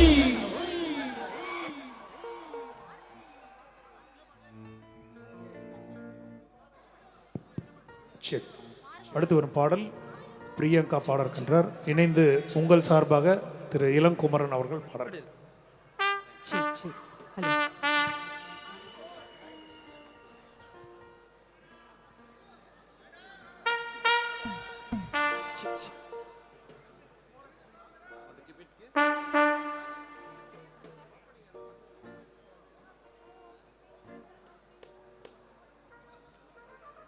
First number. Check, check, check, testing.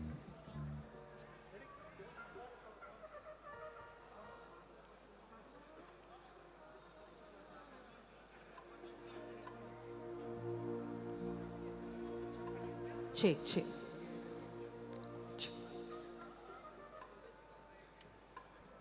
Lord of praise and heart of glory, for thy people, for thy God. Om Shivaya Namaha. Om Mageshwaraya Namaha. Om Sambhave Namaha. Now fulfill thy church's story, bring out thou to glorious bound. Om Vinahine Namaha. Om Shashi Shakraya Namaha. Om Vavadevaya Namaha. Grant us wisdom, grant us knowledge, full of praise and of thy heart.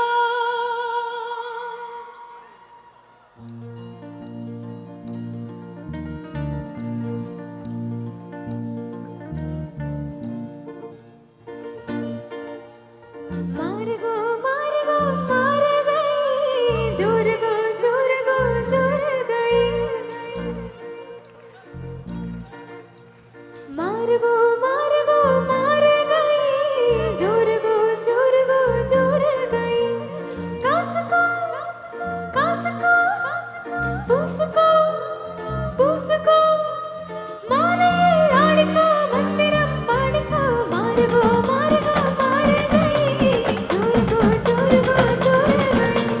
மாறுகோ, மாறுகோ, மாறுகை. ஜோருகோ, ஜோருகோ, ஜோருகை. கண்மணி பொன்மணி கொஞ்சினி கெஞ்சினி மாலையில் ஆடுனி மந்திரம் பாடுனி மாறுகோ மாறுகோ மாறுகை ஜோருகோ ஜோருகோ ஜோருகை மாறுகோ மாறுகோ மாறுகை ஜோருகோ ஜோருகோ ஜோருகை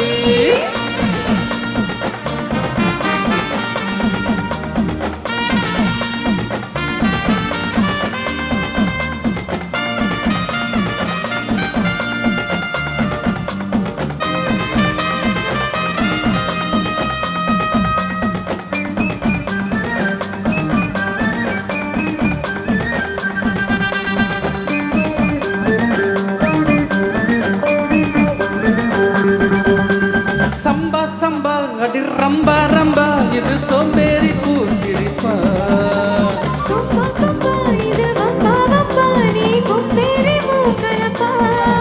ஏய் சும்மா சும்மா பொய் சொல்லாதம்மா உன் சிங்காரம் ஏகுதம்மா ஏ கும்பா, கும்பா, அடி அம்மா, அம்மா, ஓ கும்மாடம் தாங்கிடுமா?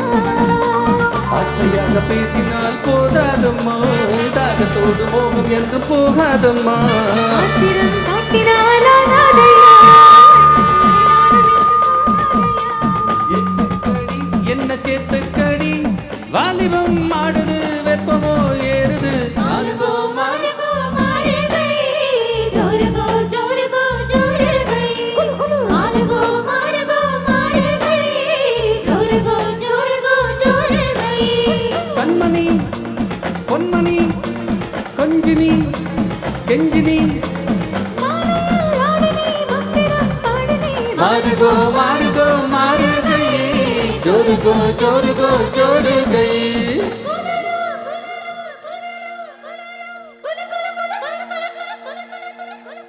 தனனா, தனனா, தனனா, தனனா, தனனா, தனனா, தனனா, தனனா, தனனா, தனனா, தனனா, தனனா, தனனா.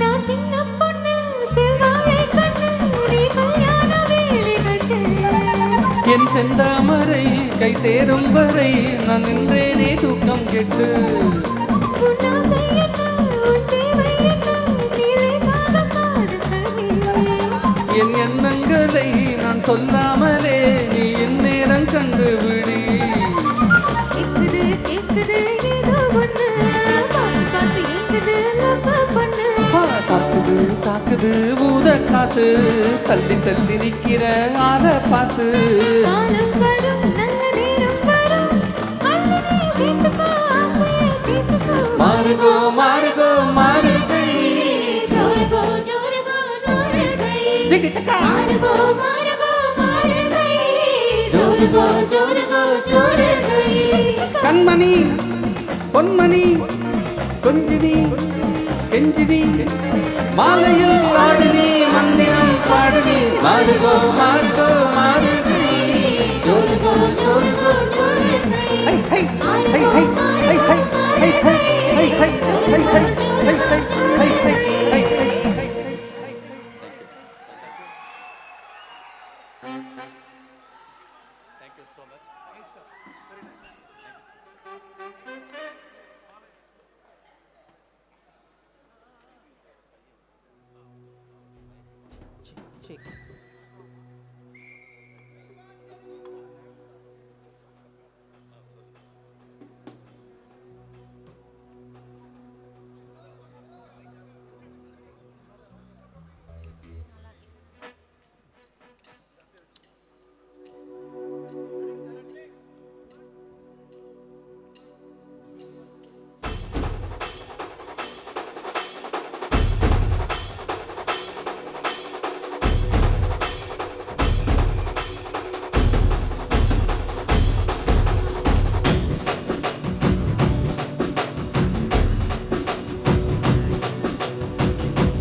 రాజ్యసం నీ ఇంటి పేరు పౌరుషం నీ ఒంటి తీరు నిన్ను దాచికున్నవారు లేచి నింజుని మొక్కుతారు అంజనలుగు పౌరక్షణ రూపం నువ్వయ్యా అల్ల నాడి మేడి రాయలోని తేజం నువ్వయ్యా మాదల్ల వారే ఒడ్డు నువ్వై పుట్టినవయ్యా ఆ మంచి చెట్టల్లో జాత కట్టినమయ్యా కన్వ బంధు అంటూ నీకు జై కొట్టినమయ్యా జై బాలయ్య జై బాలయ్య జై జై బాలయ్య జై బాలయ్య జై బాలయ్య జై బాలయ్య అంతనంత ఉండే అందే చాలయ్య జై బాలయ్య జై బాలయ్య జై జై బాలయ్య జై బాలయ్య జై బాలయ్య జై బాలయ్య అంతనంత ఉండే అందే చాలయ్య రాజసం నీ ఇంటి పేరు పౌరుషం నీ ఒంటి తీరు నిన్ను దాచికున్నవారు లేచి నుంచి నుంచితారు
ದಾಮಿ ಡೋರಾ ಮೀಸಂ ದಿಕ್ಕು ದಾಮಿ ಊರಿ కోసం నమ్ముకున్న వారి కోసం అక్కి వెంట నీయ వేదం నిన్ను తగ్గేదం ఉన్నోడు లేనే లేదయ్యా అమోదాడు కట్టిన మట్టు కింద పుట్టినలేడయ్యా మళ్ళీ నిన్ను చూసుకుంటా నిమ్మూలంగా ఉందయ్యా ఇదే పేరు రాసి రక్ష రేఖ కట్టుకుందయ్యా మూడు బొడ్డులన్న నిన్ను దాచి మొక్కుదన్నయ్యా జై బాలయ్య జై బాలయ్య జై జై బాలయ్య జై బాలయ్య జై బాలయ్య జై బాలయ్య ఆ అండదండగా ఉంటే అంతే చాలయ్యా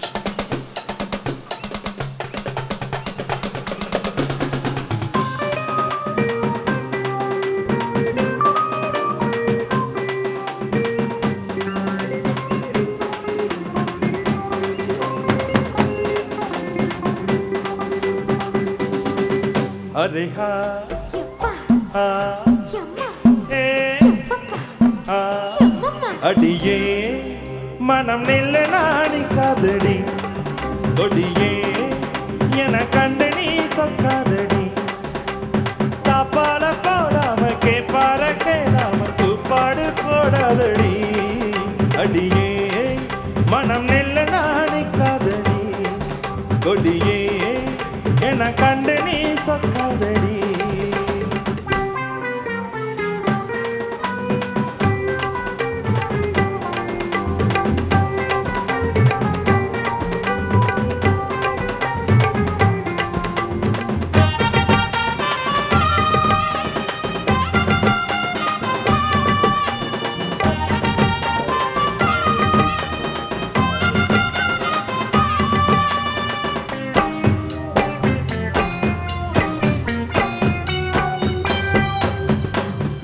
என்னடி துக்கம் என்னடி உத்தரவு சொன்ன பின்பு தப்பு என்னடி முத்தம் என்னடி முத்து பெண்ணடி மொட்டவிக்க என்ன வந்து கட்டிக்கொள்ளடி துக்கம் என்னடி துக்கம் என்னடி உத்தரவு சொன்ன பின்பு தப்பு என்னடி முத்தம் என்னடி முத்து பெண்ணடி மொட்டவிக்க என்ன வந்து கட்டிக்கொள்ளடி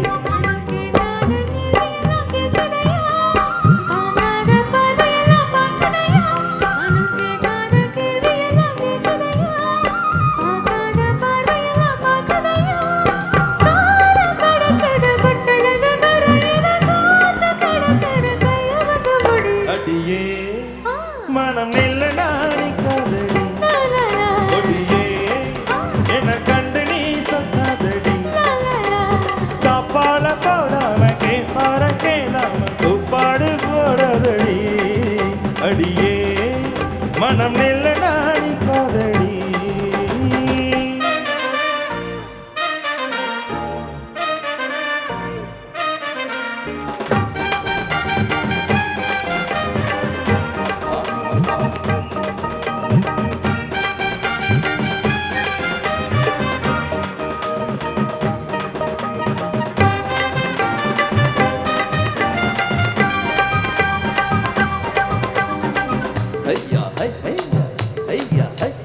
கட்டில் இருக்கு மெத்தை இருக்கு கட்டளைய கேட்ட பின்பு சொர்க்கம் இருக்கு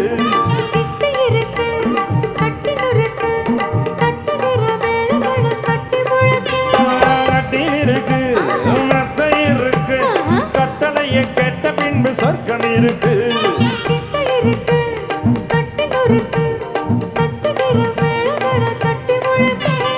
தூங்காம நான் காணும் சொப்பனமே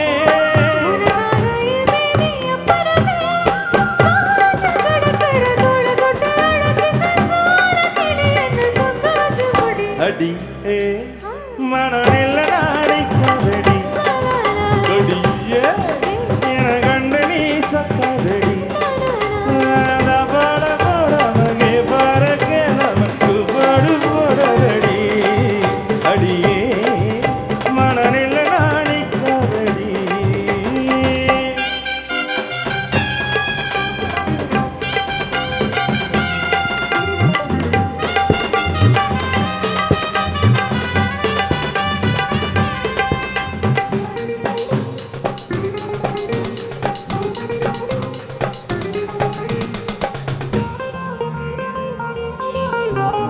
இச்சை என்பது உச்சமுள்ளது இந்திரன போல வரும் அச்சமுள்ளது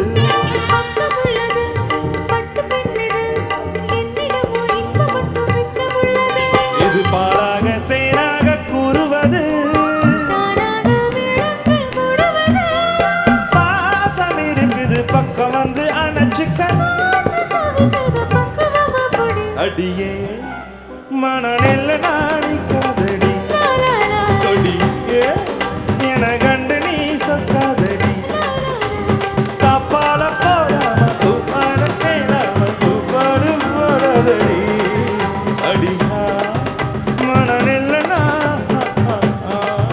கொடியே என கண்டு நீ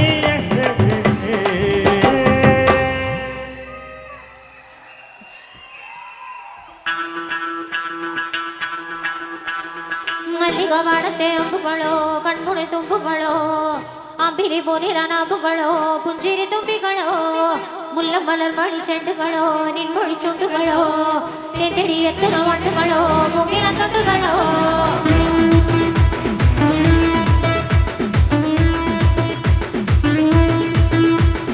ஆறுக்கு ஒரு வாட்டி ஏழுக்கு ஒரு வாட்டி 10 மணிக்கு பக்கம் ஒரு வாட்டி படுத்தா ஒரு வாட்டி மூச்சா ஒரு வாட்டி கனவுல வந்த நடிச்சா ஒரு வாட்டி கைய தோடும் போது ஒரு வாட்டி கால ருசும் போது ஒரு வாட்டி முட்டை மூடி மீத விட்டா ஒரு வாட்டி வந்துச்ச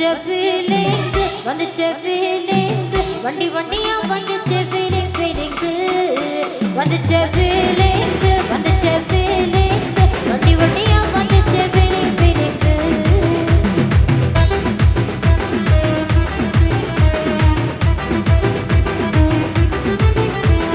சீனவர் வண்டி போனவர் வண்டி கண்டன சிகண்ட வானவர் வண்டி பூவந்தவர் வண்டி கொண்டிதவர் வண்டி தங்க மேலாக கொண்டவர் வண்டி சமமுடிச்சவர் வண்டி ஒரு வண்டி சுந்தரி கண்டினவர் வண்டி ஒரு வண்டி தண்ணி கடந்தைக்கு தர்மனவர் வண்டி வந்துச்சே ஃபீலிங்ஸ் வண்டி வண்டியா வந்துச்சே ஃபீலிங்ஸ் வந்துச்சே ஃபீலிங்ஸ் வண்டி வண்டியா வந்துச்சே ಮಲ್ಲಿಗವಾಡತೆ ಅಂಬುಗಳೋ ಕಣ್ಮುಣೆ ತುಂಬುಗಳೋ ಅಂಬಿರಿ ಬೋನಿರ ನಾಬುಗಳೋ ಪುಂಜಿರಿ ತುಂಬಿಗಳೋ ಮುಲ್ಲ ಮಲರ್ ಮಣಿ ಚೆಂಡುಗಳೋ ನಿನ್ಮೊಳಿ ಚುಂಡುಗಳೋ ನೆಂದಿಡಿ ಎತ್ತನ ಮಂಡುಗಳೋ ಮುಗಿನ ತುಂಡುಗಳೋ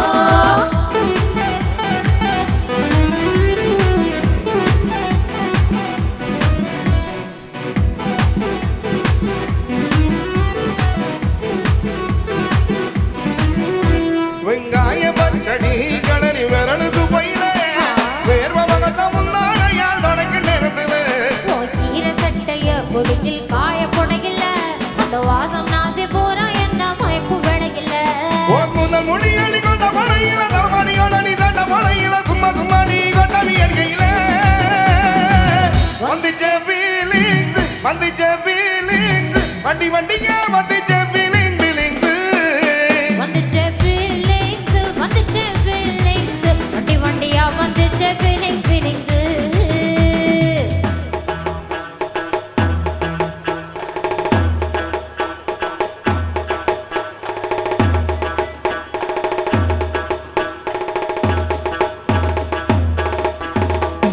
ಮಲ್ಲಿಗವಾಡತೆ ಅಂಬುಗಳೋ ಅಂಬಿಲಿ ಬೋನಿರ ನಾಬುಗಳೋ ಮುಲ್ಲ ಮಲರ್ ಮಣಿ ಚೆಂಡುಗಳೋ ನೆಂದಿಡಿ ಎತ್ತನ ಮಂಡುಗಳೋ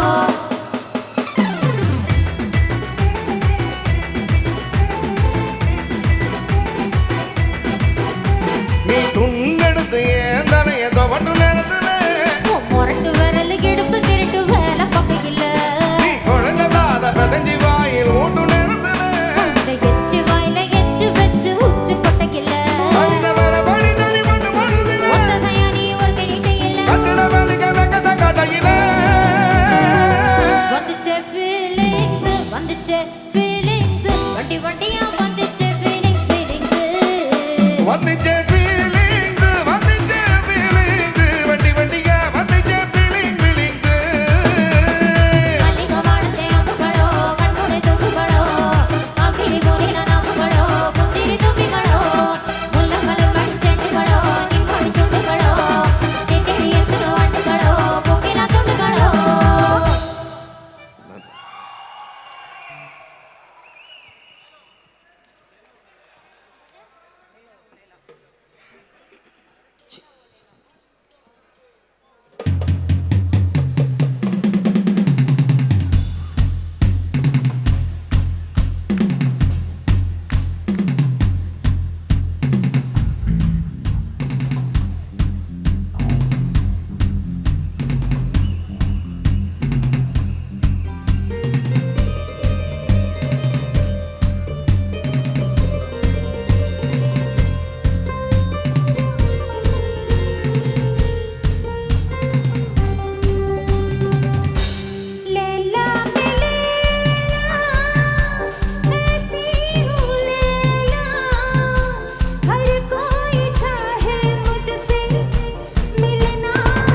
பிரியங்காட்ட என்ன request?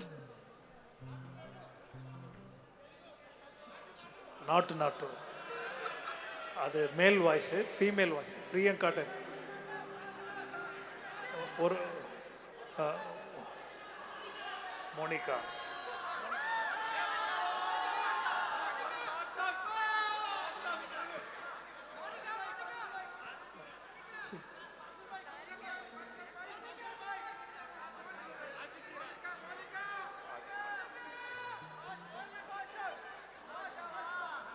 First song. Only next song, only one melody. Then we'll follow the fast songs. Okay. That is very famous in Tamil Nadu. That's why they invited Priyanka for this show. Okay. Chinna Chinna Varna Koyil.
மேனிக்குள் காற்று வந்து மெல்லத்தானாட கண்டேன்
Okay.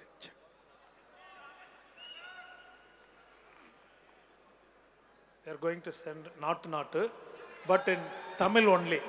Okay.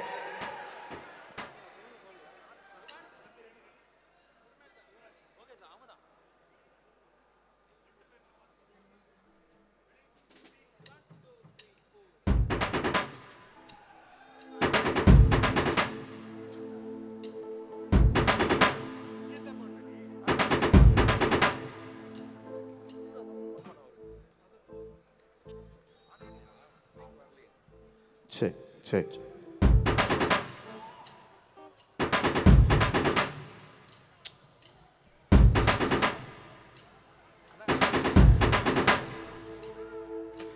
கருந்தோಳು கும்பலோடு பட்டி காட்டு கூத்த காட்டு போடு நம்ம தாளம் ஒண்ணு போட்டு நாட்டு கூத்த காட்டு சிலம்பாட்ட சுத்தி காட்டு காது ரெண்ட வெட்டி காட்டு ஜல்லிக்கட்டு காளையாட்ட ஒரு கொம்பி குத்தி காட்டு நாலு காலு நாலு தோளு மிரட்டி தோளு கிளப்பி காட்டு ஏ பாட்டங்கூத்து ஏ பாட்டங்கூத்து ஏ பாட்டங்கூத்து நாட்டு நாட்டு நாட்டு நாட்டு நாட்டு நாட்டு கூத்த காட்டு நாட்டு நாட்டு நாட்டு நாட்டு நாட்டு வேட்டு கூத்த காட்டு நாட்டு நாட்டு நாட்டு பாட்டு படிச்சுதான் படிச்சு காட்டு நாட்டு நாட்டு நாட்டு வெற்றி கொடிய நாட்டு வீர காட்டு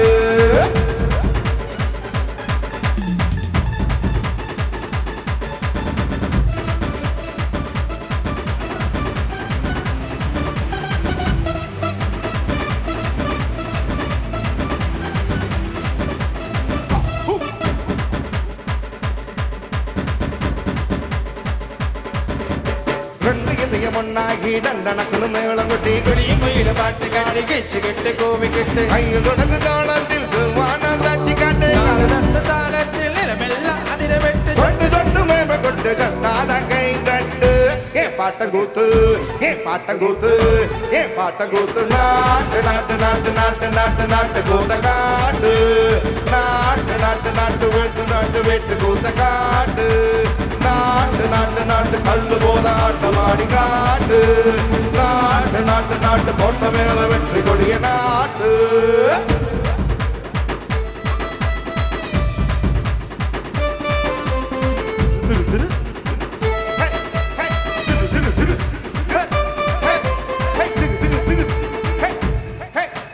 பூமி அடி நடுங்க தான் வேகமேத்தி அடிய மாத்தி பின்ன வச்சு முன்ன வச்சு எகிரிட்டா எக்கா நாட்டு கூத்த காட்டு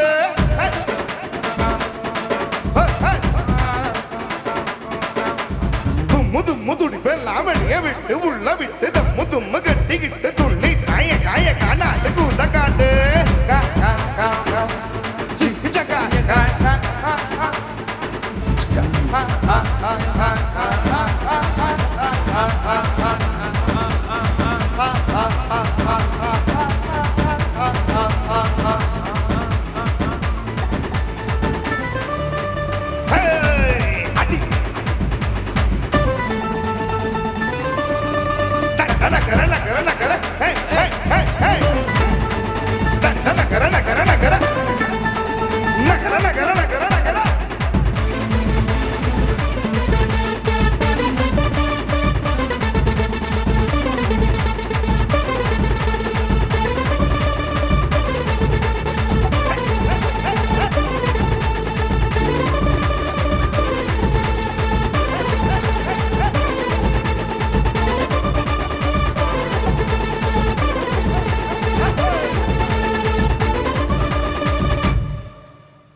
அடுத்து கோவிந்த் இங்கே பாட இருக்கின்றார்.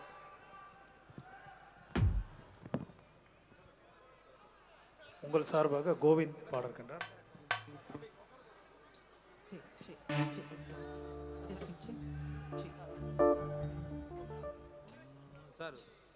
Dum sha, dum dum dum sha, dum sha, dum sha, hey hey, dum sha, dum sha, dum sha, dum sha, dum sha,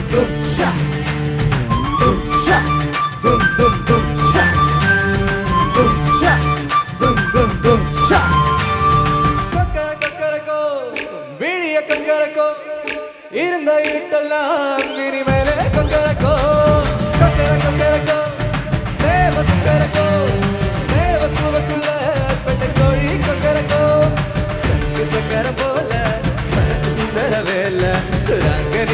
மாலை தினவா பாருவானோ தும்பி துவைக்கிற தேகம் விலகி போகுது சோகம் நீவா கொக்கரக்கோ விடிய கொக்கரக்கோ இருந்த இருட்டெல்லாம் இனி வேற கொக்கரக்கோ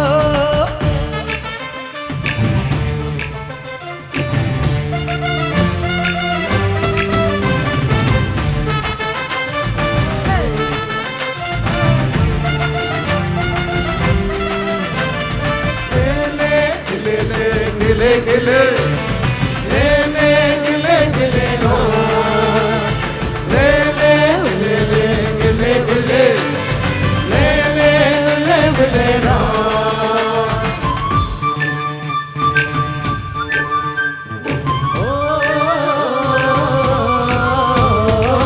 வெள்ளிமணி கோரிசுக்குள்ள தொல்லுகிற மனசுக்குள்ள சந்தோஷம் நினைச்சிருக்க சாமி கிட்ட கேட்டிருக்க dum dum dum sha hey hey எல்லோரும் அருகிருக்க பொல்லாப்பு விலகிருக்க அன்பான உங்ககிட்ட ஆண்டவனா பார்த்திருக்க எண்ணம் இருந்தா எதுவும் நடக்கும் தன்னால நீ தெரிஞ்சா உலகம் உனக்கு பின்னாலே விளக்கா சிரிச்சா சிரிச்சா தப்பாடு பல்லை உடைச்சா மனசு மனசு எப்பாடு நம்ம பக்கம் பார்த்து வீசுறத பார்த்து நல்லா மக்கள் சேர்த்து உங்களோட நான் கூத்து dum sha dum sha dum sha dum sha Kokkarakko விடிய கொக்கரக்கோ இருந்த இருட்டெல்லாம் இனிமேலே Kokkarakko hey hey hey hey hey dum sha hey dum dum dum sha hey dum sha hey dum dum dum sha hey yo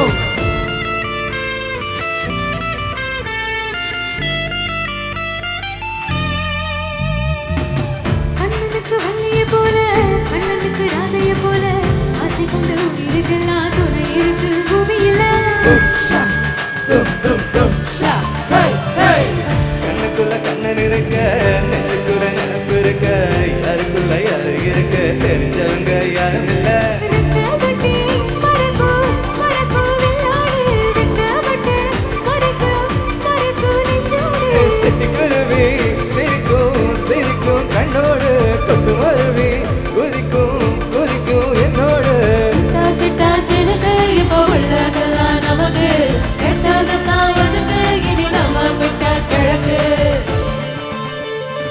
Kokkarakko விழிய Kokkarakko இருந்த இருட்டெல்லாம் இனிமேலே கொக்கரக்கோ கொக்கரக்கோ சேவ கொக்கரக்கோ சேவ பூவுக்குள்ள வெட்ட கோழி கொக்கரக்கோ சங்கு சக்கர போல மனசு சுந்தர வேலை சுரங்கனிக்க மாலதனவா பாருவானோ துணிச்சு வைக்கிற மேகம் கலகி போகுது சோகம் நீவா கொக்கரக்கோ விழிய கொக்கரக்கோ இருந்த இருட்டெல்லாம் இனிமேலே கொக்கரக்கோ கொக்கரக்கோ சேவ கொக்கரக்கோ சேவ பூவுக்குள்ள வெட்ட கோழி கொக்கரக்கோ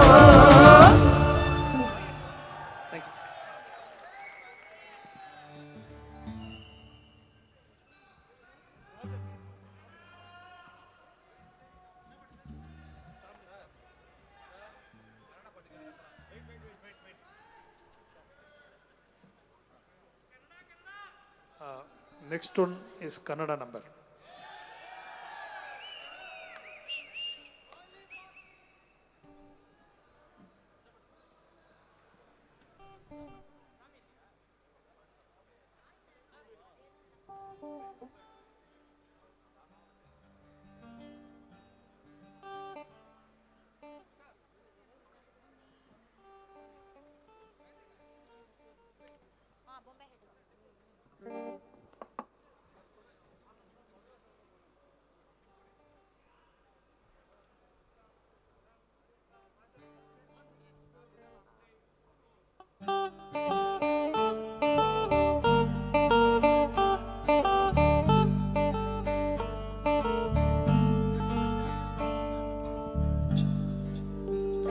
ಬೊಂಬೆ ಹೆಣತೈತೆ ಮತ್ತೆ ಮತ್ತೆ ಹೇಳುತ್ತೈತೆ ನೀನೇ ರಾಜಕುಮಾರ.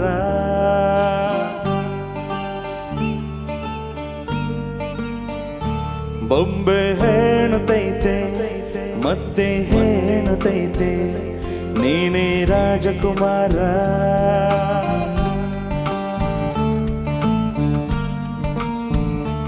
ಅಶಬಲಗಂದು ಹಸಿಲಿಗೆ ಬಂದು ಬೆಳಗಿಡೆ ಮನೆಯ ಮಣಕಳ ಇಂದು ಆರಾಧಿಸರಾಜರತ್ನನು ಆಡಿಸಿಯೇ ನೋಡು ಬೀಳಿಸಿಯೇ ನೋಡು ಎಂದು ಸೋಲದು ಸೋದು ತಲೆಯ ಪಾಗದು.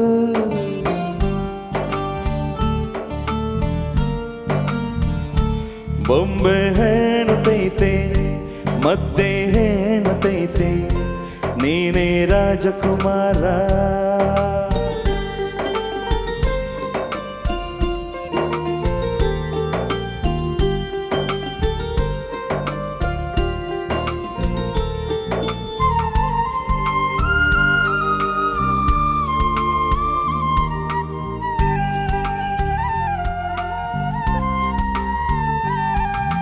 ಗುಡಿಸಲೆಯಾಗಲಿ ಅರಮನೆಯಾಗಲಿ ಆಟವೇ ನಿಲ್ಲದು ಎಂದು ಆಟ ನಿಲ್ಲದು.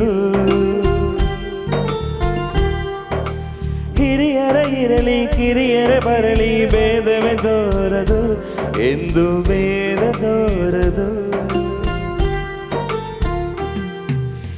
ಎಲ್ಲ ಇದ್ದು ಏನು ಇಲ್ಲದ ಹಾಗೆ ಬದುಕಿರುವ ಆಕಾಶ ನೋಡದ ಗೈಯ ನಿನದು ಪ್ರೀತಿ ಹಂಜಿರುವ ಜೊದಗಿರು ನೀನು ಅಪ್ಪನ ಹಾಗೆ ಹಣ್ಣೆಲೆಗಾಯೋ ವಿನಯದಿ ಹೀಗೆ ನಿನ್ನನ್ನು ಪಡಗ ನಾಡು ನೀದ ಬಾಳು ನಗು ನಗುದ. ಬೊಂಬೆ ಹೇಳುತ್ತೈತೆ ಮತ್ತೆ ಹೇಳುತ್ತೈತೆ ನೀನೇ ರಾಜಕುಮಾರ.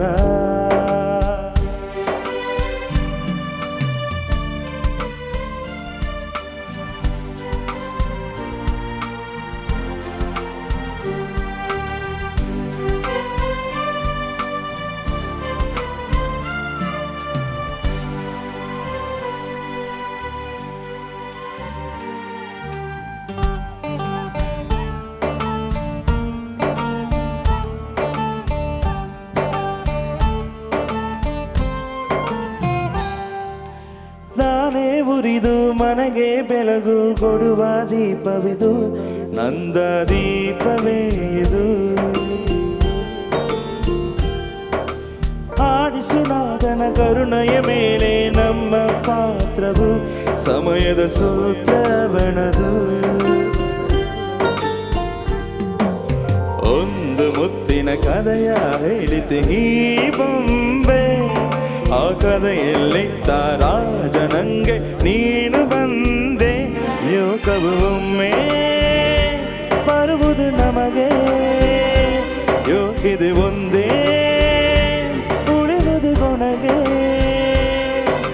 ಸೂರ್ಯನೊಬ್ಬ ಚಂದ್ರನೊಬ್ಬ ರಾಜನು ಒಬ್ಬ ಈ ರಾಜನು ಒಬ್ಬ. ಆಡಿಸಿಯೇ ನೋಡು ಬೀಳಿಸಿಯೇ ನೋಡು ಎಂದು ಸೋಲದು ಸೋದು ತಲೆಯ ಪಾಗದು.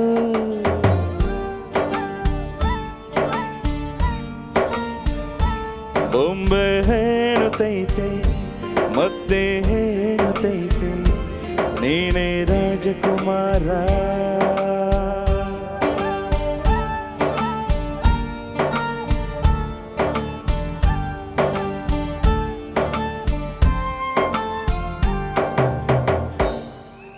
Thank you. Thank you. Thank you. Thank you.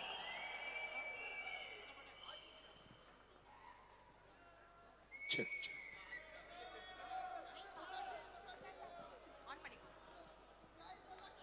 Check, check.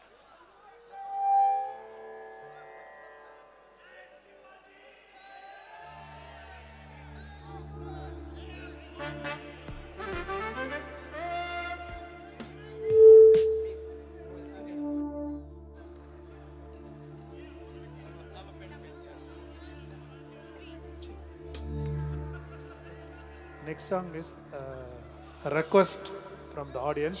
3-2 Hindi movie. आज की रात.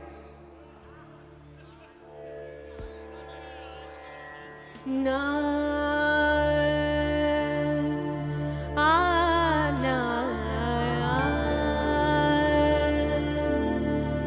बंदे तो क्या इस हुस्न पे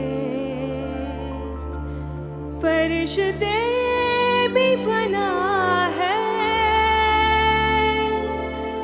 बस दूर से देखिए इसे चूना मना है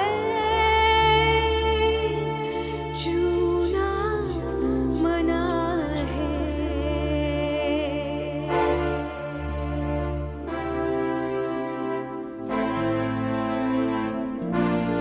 थोड़ी फुर्सत भी मेरी जान कभी बाहों को दीजिए थोड़ी फुर्सत भी मेरी जान कभी बाहों को दीजिए आज की रात मजा हुस्न का आंखों से लीजिए आज की रात मजा हुस्न का आंखों से लीजिए वक्त बर्बाद न बिन बात की बातों में कीजिए वक्त बर्बाद न बिन बात की बातों में कीजिए आज की रात मजा हुस्न का आंखों से लीजिए आज की रात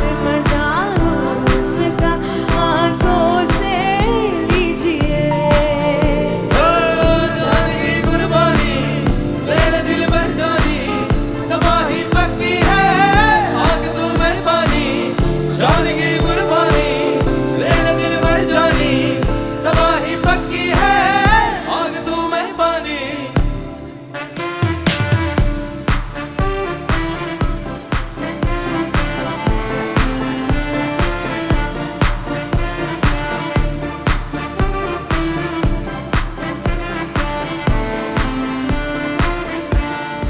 मेरी महबूब समझिए जरा मौके की नजाकत मेरी महबूब समझिए जरा मौके की नजाकत है खरीदी नहीं जा सकती हसीनों की जासत के खरीदी नहीं जा सकती हसीनों की इजाजत नाज इतना मेरी जान नाज इतना भी मेरी खोखले वादों पे कीजिए आज की रात मजा हुस्न का आंखों से लीजिए आज की रात मजा हुस्न का आंखों से लीजिए ओ जान की कुर्बानी मेरे दिल पर जानी तबाही पक्की है आग तू मेहरबानी जान की कुर्बानी मेरे दिल पर जानी तबाही पक्की है आग तू मेहरबानी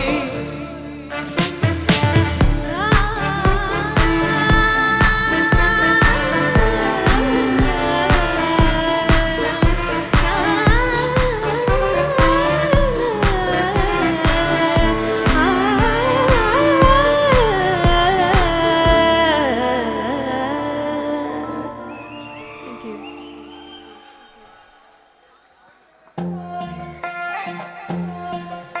నువ్వు అమ్మే అమ్మే అంటాంటేనే పెళ్ళాన పోయినట్టుండే నా సామే ఏ సామే నేను స్వామి స్వామి అంటాంటేనే పెళ్ళింటిని కాసుకుండేదిరా సామే నా సామే నీ ఎనకే ఎనకే అనుకుంటాండే నీ ఎనకే ఎనకే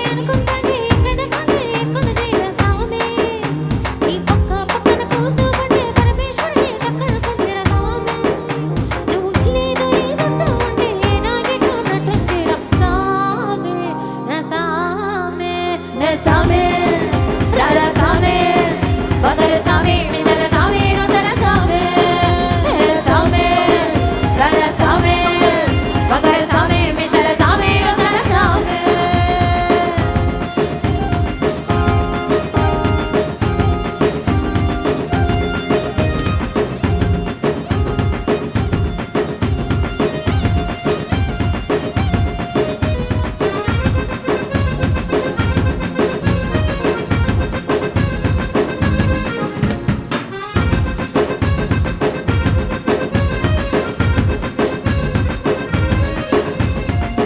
बिक्कर पैड़ा का पंचन वो गिद्दी कड़ते बिक्कर पैड़ा का पंचन वो गिद्दी कड़ते ना पंचो प्राण कोई न सावे कार्रा पेल्ली नुव्वु कुसु कुसु नमुलुతుంటే నా ఒళ్ళో ఎర్రక పట్టలు సావే ఈ అరుపులు కెక్కల వింటా ఉంటే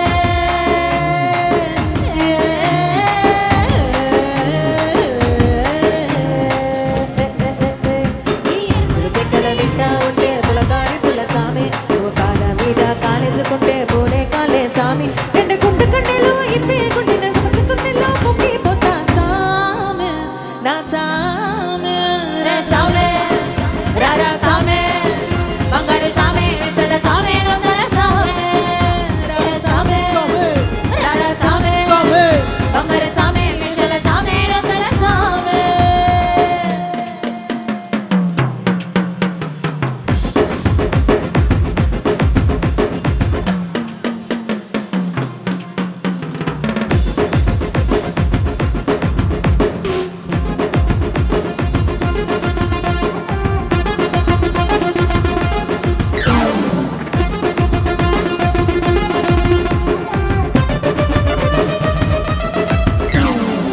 కొత్త సీర కట్టుకుంటే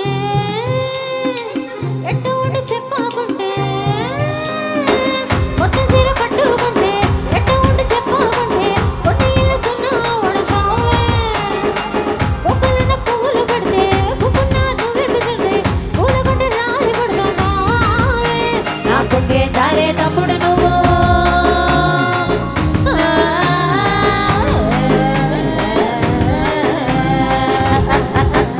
నీ కొంగే జారే తరపుడు నువ్వు చూడకుంటే సామి ఆ కొంటే గాలి నన్నే చూసి జార పడతా సామి నీ అందం చందం నీ నవ్వుకునే ఆడబడితే పని పోయిత సామి నా సామి రే సామి రారా సామి బగరు సామి మిసల సామి రోసల సామి రే సామి రారా సామి బగరు సామి మిసల సామి రోసల సామి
बिकानेरी सतरी अंदर की टोकरी करो छुड़वारा अगर छुड़ाएंगे नौकरी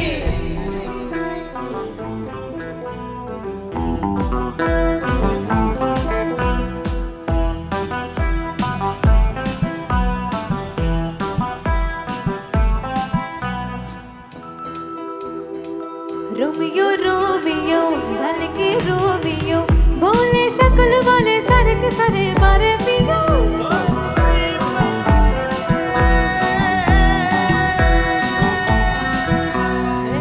रोमियो रोमियो भड़के प्रेमियो काहे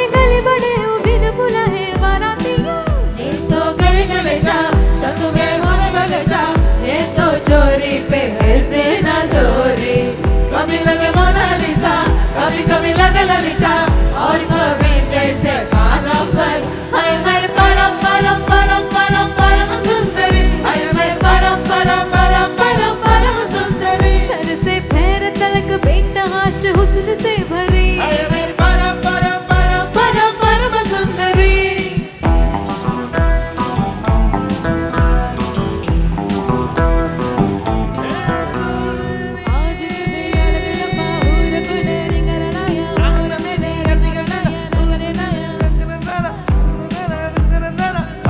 पैरों में पायल की बेड़ी से बंद के में न रहने वाली मैं अड़हड़ पुरवा की जैसी हूँ परदेसों तक बहने वाली मुझे नैनों से बढ़ के सपनों की चाहते जिन सपनों को सच हो जाने की हालत कटी है मेरे मर्दों से या फिर फिल्मों के पर्दों से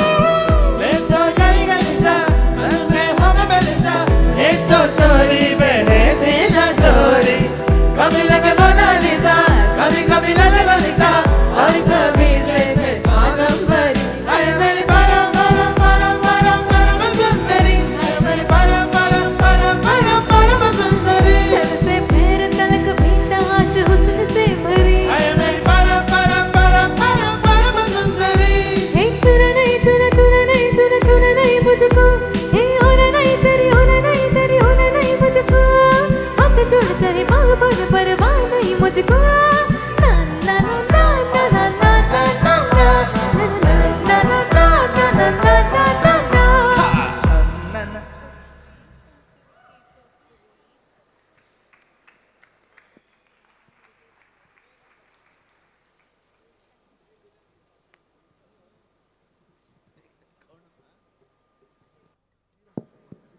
செக். அடுத்து வரும் பாடல் விழா குழுவின் சார்பாக தஸ்னீம் அவர்கள் பாடுகின்றார்.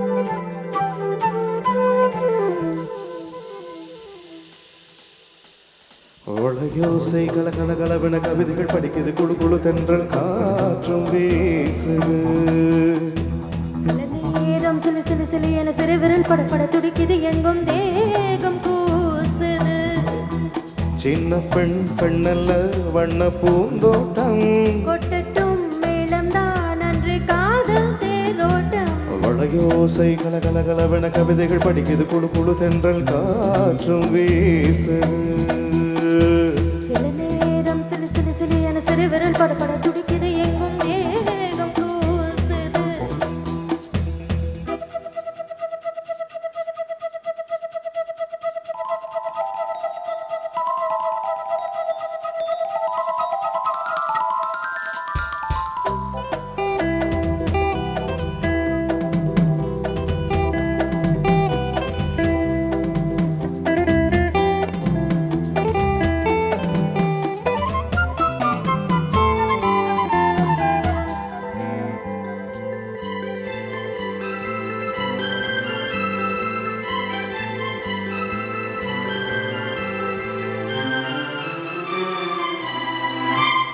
ஒரு காதல் கடிதம் கீழே போடும் உன்னை காணும் சபலம் வரக்கூடும் நீ பார்க்கும் பார்வைகள் பூவாகும் நெஞ்சுக்குள் தைக்கின்ற முள்ளாகும் கண்ணே என் கண்பட்ட காயம் கை வைக்க தானாக ஆறும் முன்னாலும் பின்னாலும் தள்ளாடும் செம்மேனி மேனி உன் தோளில் ஆடும் நான் உலகோசை கலகலகலவன கவிதைகள் படிக்குது குழு குழு தென்றல் காற்றும் வீசுது சில நேரம் சில சில சிலுவென சிறைகள் படிப்பட துடிக்குது எங்கும்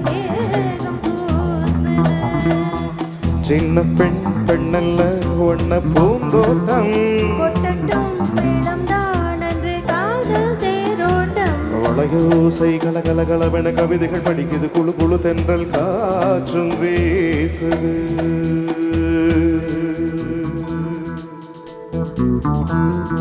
லா லா லா லா லா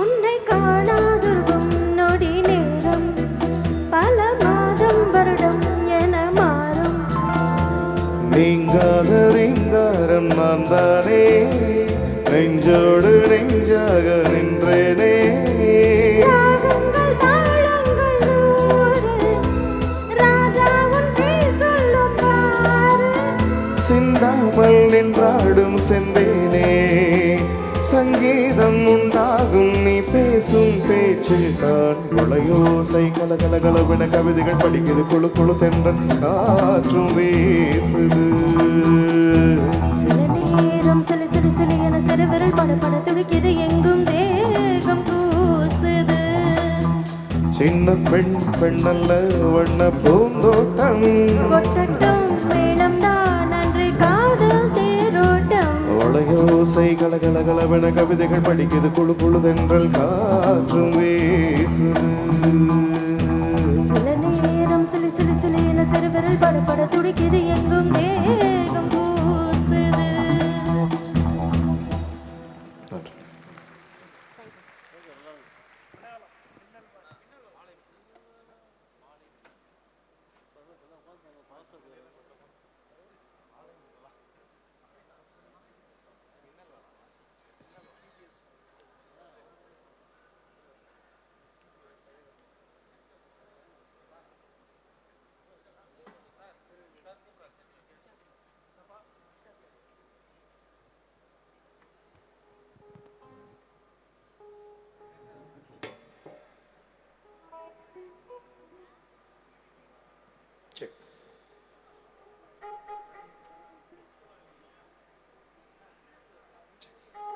அடுத்து ஒரு பாடல் மறைந்த இசை மாமேதை அமரர் பி ஸ்ரீனிவாஸ் அவர்களின் புதல்வர் இங்கே பாட இருக்கின்றார்.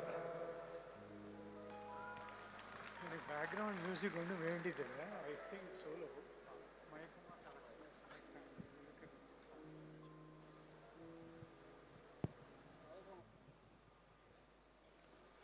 Good evening, friends. As a tribute to my father, I thought I will sing a song here today on the occasion of my completing 50 years in CA practice.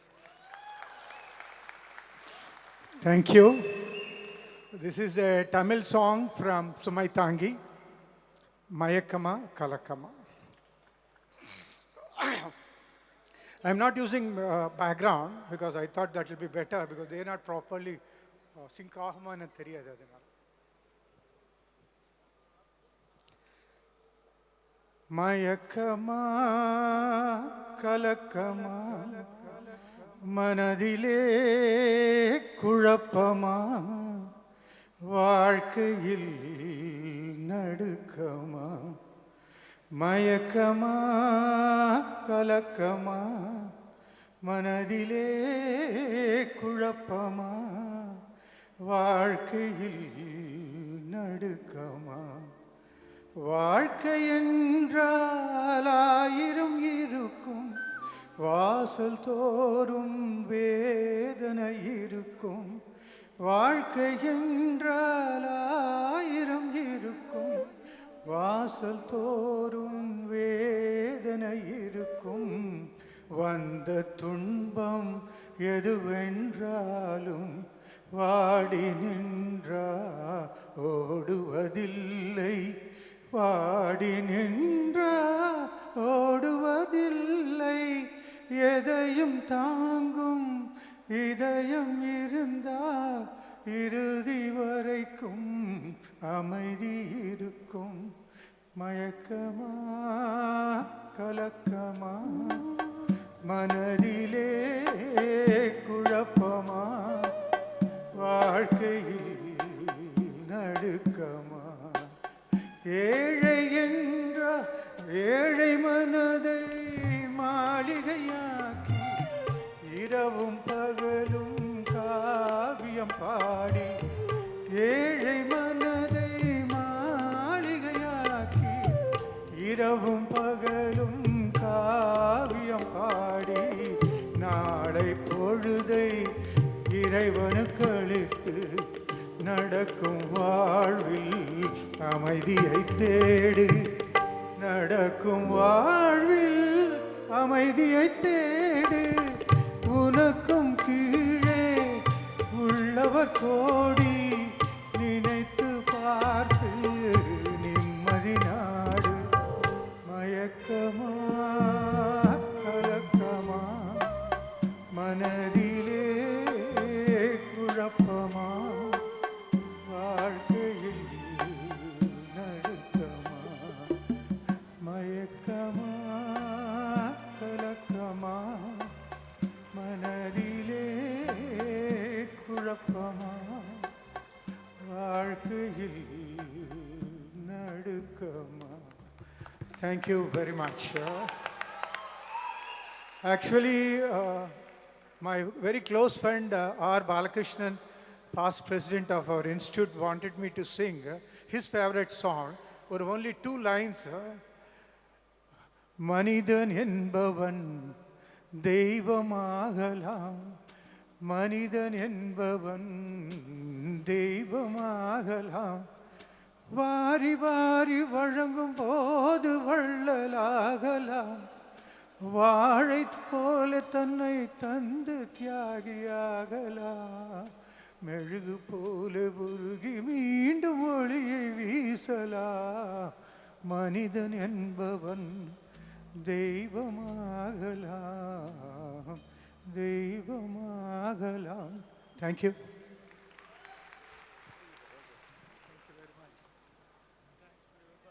Thank you, sir.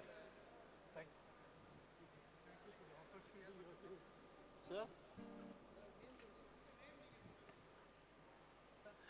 His name is Mr. Paninder, Chartered Accountant, son of P.B. Srinivas, Actually, a doyen of... than saying, but anyway, he came with the back. Yeah, thank you. A doyen of Tamil film industry. Congratulations. Thank you so much. On to the chairman. I should say a few words. Thank you very much to Lakshman Shruti for this amazing evening, musical evening which you have given us. I thought that all our members were very tired, but still you made everyone dance. So, you know, brought out all the small kids in all the chartered accountants. Thank you very, very much for making it a very enjoyable evening. Thank you. Mementos, where are those?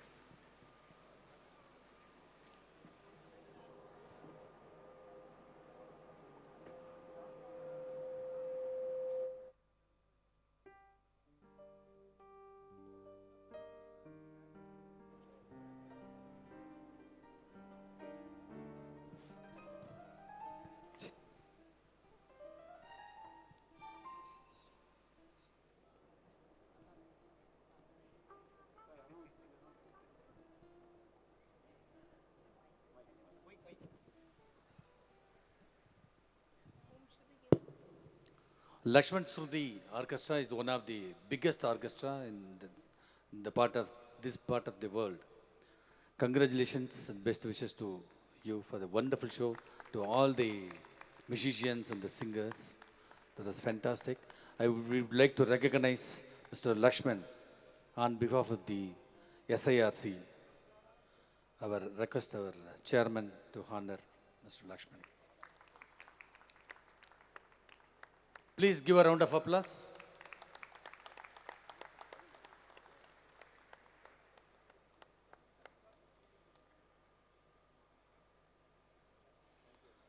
would like to invite singer Priyanka.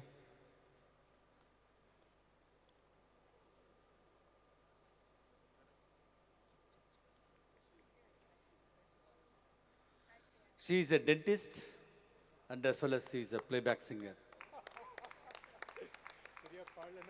Congratulations to you. Best wishes.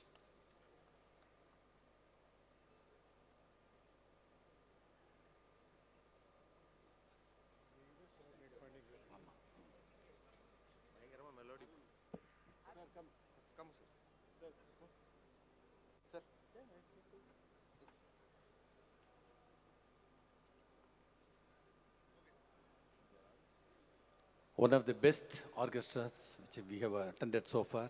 Fantastic. We just enjoying. Please go ahead.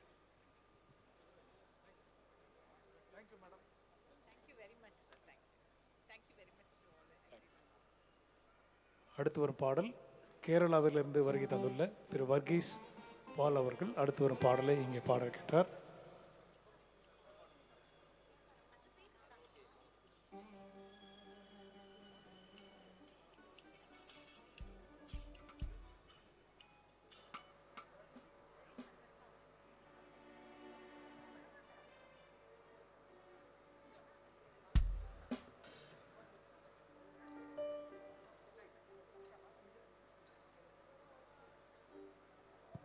Hello.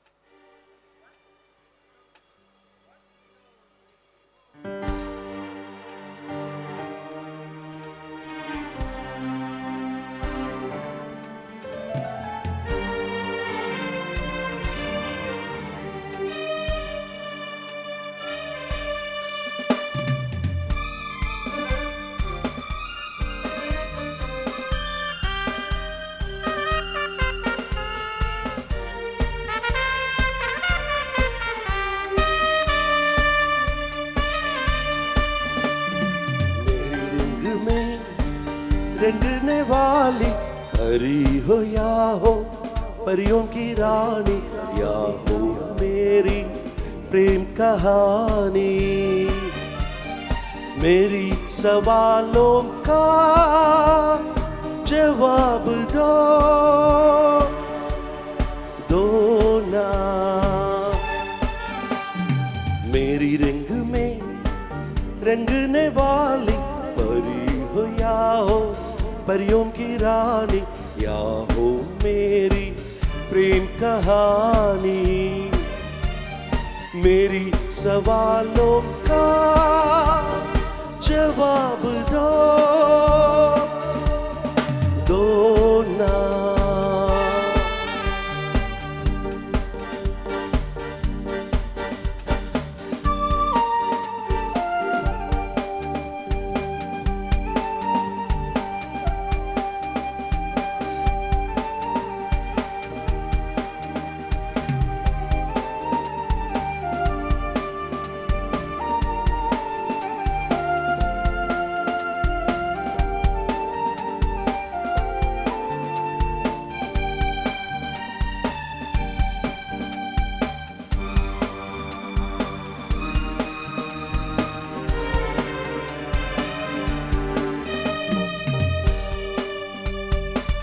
बोलो ना क्यों है चांद सितारे तकते हैं यूं मुखड़े को तुम्हारे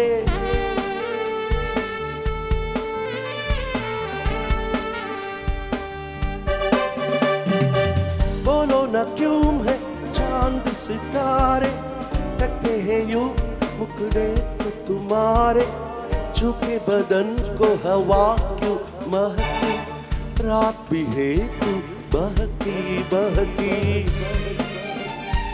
मेरी सवालों का जवाब दो ना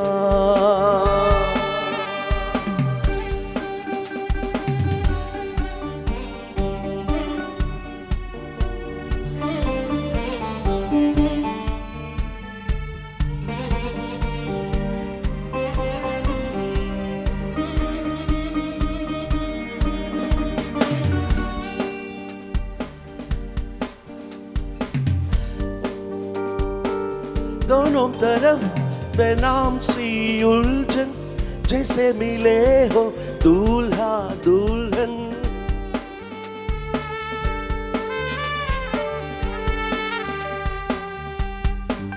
दोनों तरफ बेनाम सी उलझन जैसे मिले हो दूल्हा दुल्हन दोनों की ऐसी हालत क्यों है आखिर तेरी मोहब्बत क्यों है मेरी सवालों का जवाब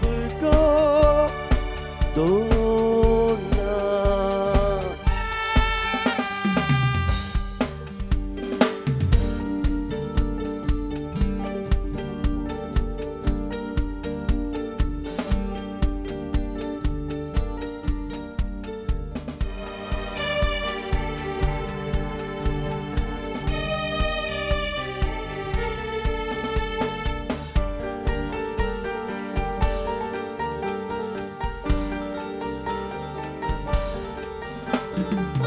दोनों तरफ बेनाम सी उलझन जैसे मिले हो दूल्हा दुल्हन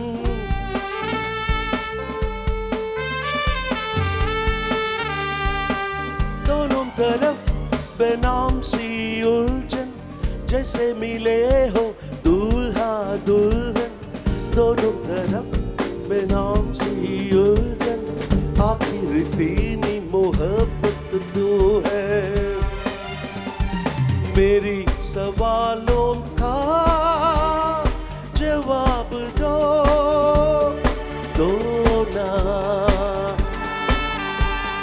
मेरी रंग में रंगने वाली परी हो या हो परियों की रानी या हो मेरी प्रेम कहानी मेरी सवालों का जवाब दो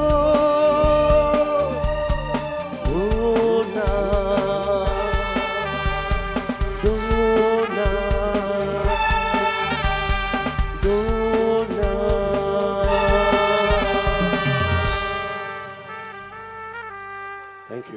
Thank you for giving this wonderful opportunity.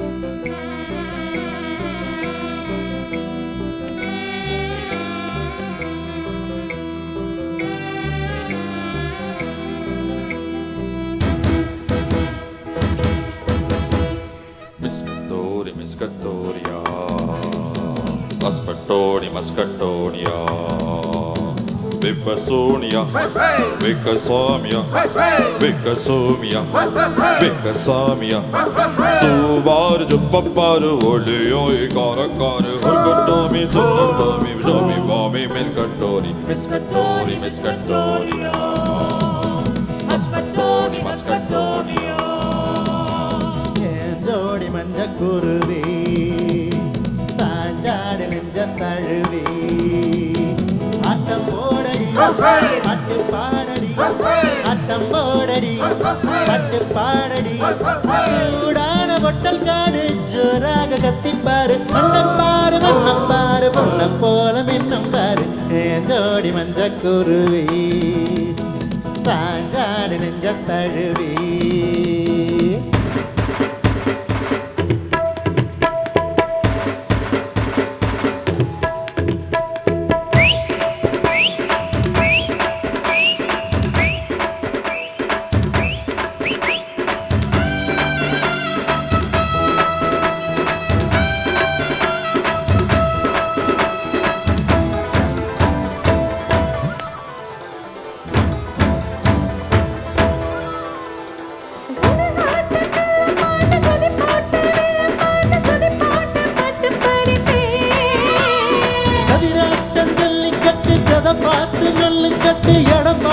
சொல்லி தட்டுவேன்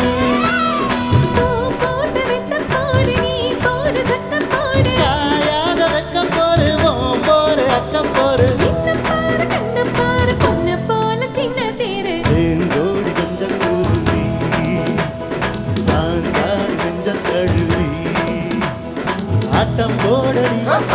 பாட்டு பாடடி ஆட்டம் போடடி பாட்டு பாடடி சூடான பொட்டல் காடு ஜோராக கத்தி பாரு மன்னம் பாரு மன்னம் பாரு மன்னம் போல மின்னும் பாரு ஏன் ஜோடி மஞ்ச குருவி சாஞ்சாடு நெஞ்ச தழுவி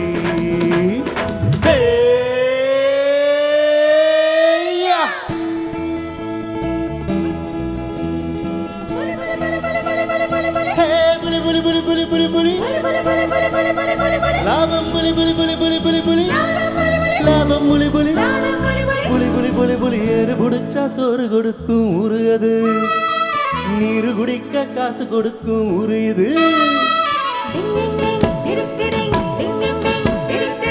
ஏறு புடிச்சா சோறு கொடுக்கும் ஊரு அது நீரு குடிக்க காசு கொடுக்கும் ஊரு இது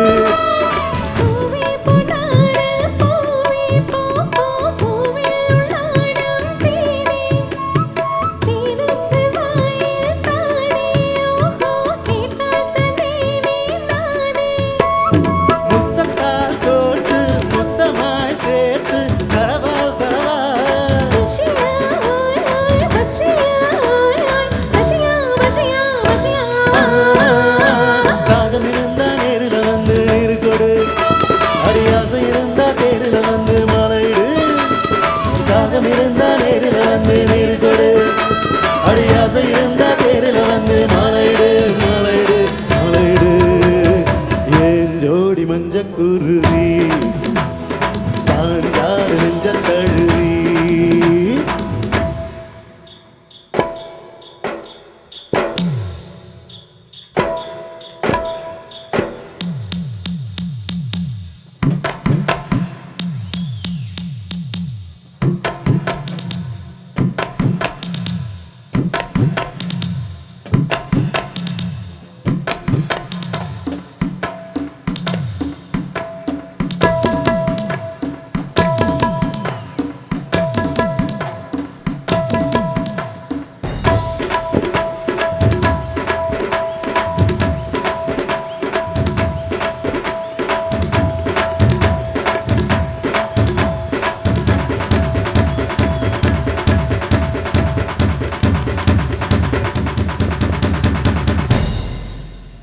ஏன் ஜோடி மஞ்ச குருவி சாஞ்சாடு நெஞ்ச தழுவி ஆட்டம் போடடி பாட்டு பாடடி ஆட்டம் போடடி பாட்டு பாடடி சூடான பொட்டல் காடு ஜோராக கத்தி பாரு மன்னம் பாரு மன்னம் பாரு மன்னம் போல மின்னும் பாரு ஏன் ஜோடி மஞ்ச குருவி சாஞ்சாடு நெஞ்ச தழுவி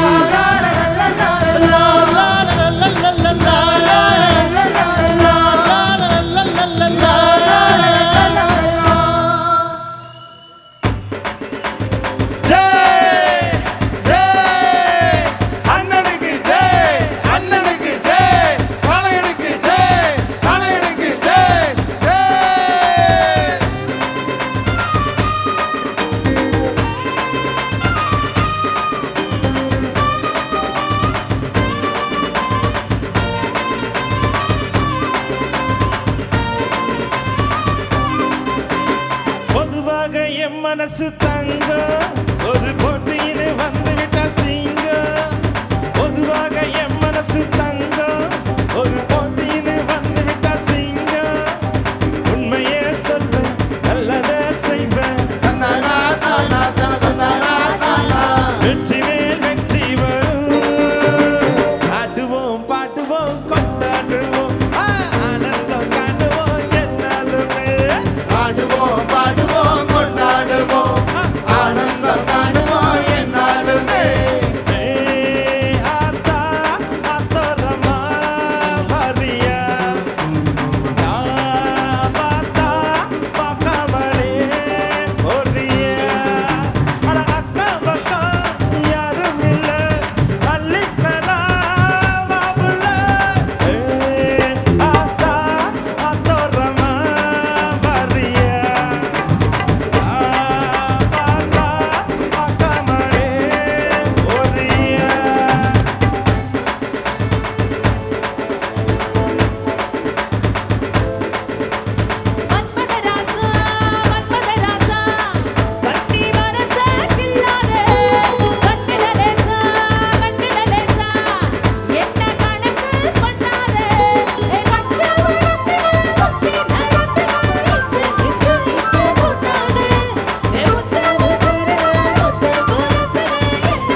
ஒத்துக்கோ ஒத்துக்கோ தென்னாட்ட வெங்கதா ஒத்துக்கோ ஒத்துக்கோ அண்ணாத்தை ஆடுற ஒத்திக்கோ ஒத்திக்கோ தென்னாட்ட வெங்கதா ஒத்துக்கோ ஒத்துக்கோ ஆட்டோரமேயும் குறும்பாடு அத போட்டாதான் நமக்கு சாப்பாடு ஆட்டோரமேயும் குறும்பாடு அத போட்டாதான் நமக்கு சாப்பாடு சிறுவ சிறுவ சிறுவ சிறுவ அண்ணா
भंग का रंग जमा हो चका चक और फिर लो पान चबा आहा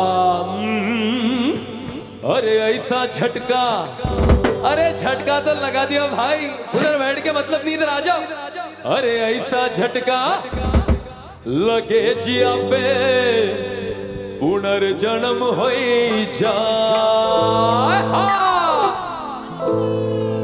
ओ खई के पान बनारस वाला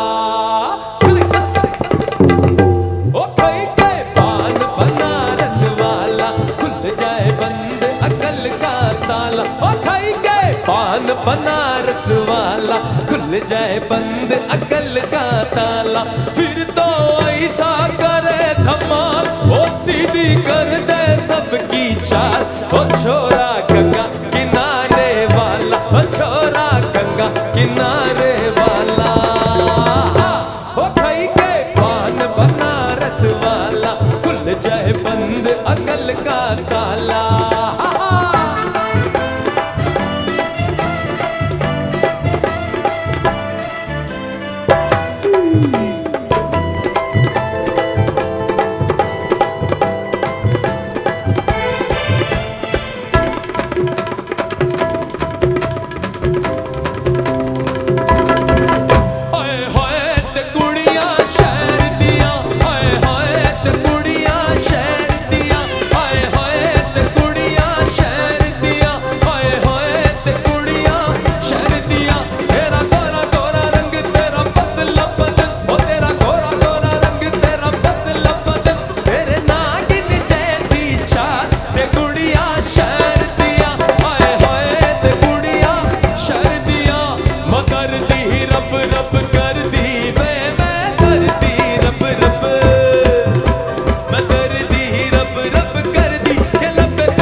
की तू काली ओ नगरे वाली, सूरज निराली मन की तू काली ओ नगरे वाली, नगरा तेरा अनमोल है, काला कवा काट गएगा सच्ची बोल, है काला कवा काट गएगा सच्ची बोल, है काला कवा काट गएगा, है काला है काला है काला काला काला है काला है काला है काला काला काला है काला है काला है काला काला काला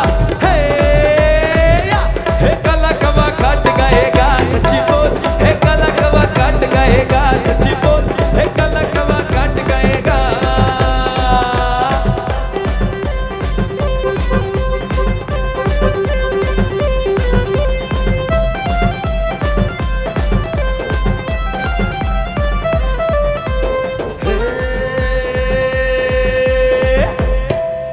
अरे देखा ना है रे सोचा ना है रे रख दी निशानी पे जा, कदमों में तेरे निकले मेरा दम है बस यही अरमान।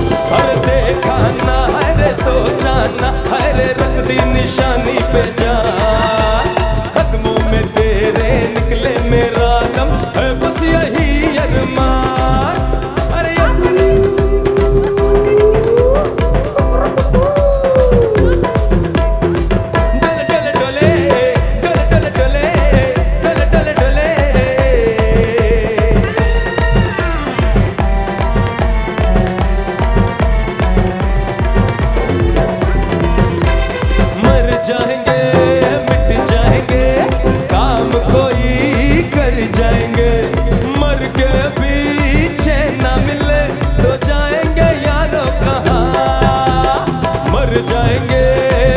जाएंगे काम कोई कर जाएंगे, मर के पीछे न मिले तो जाएंगे यारो कहाँ। अरे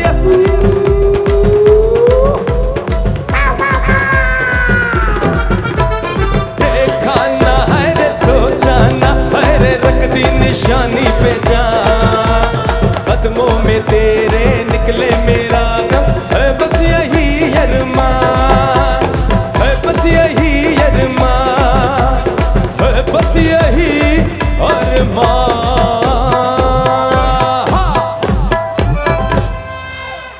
थैंक यू सो मच। நன்றி.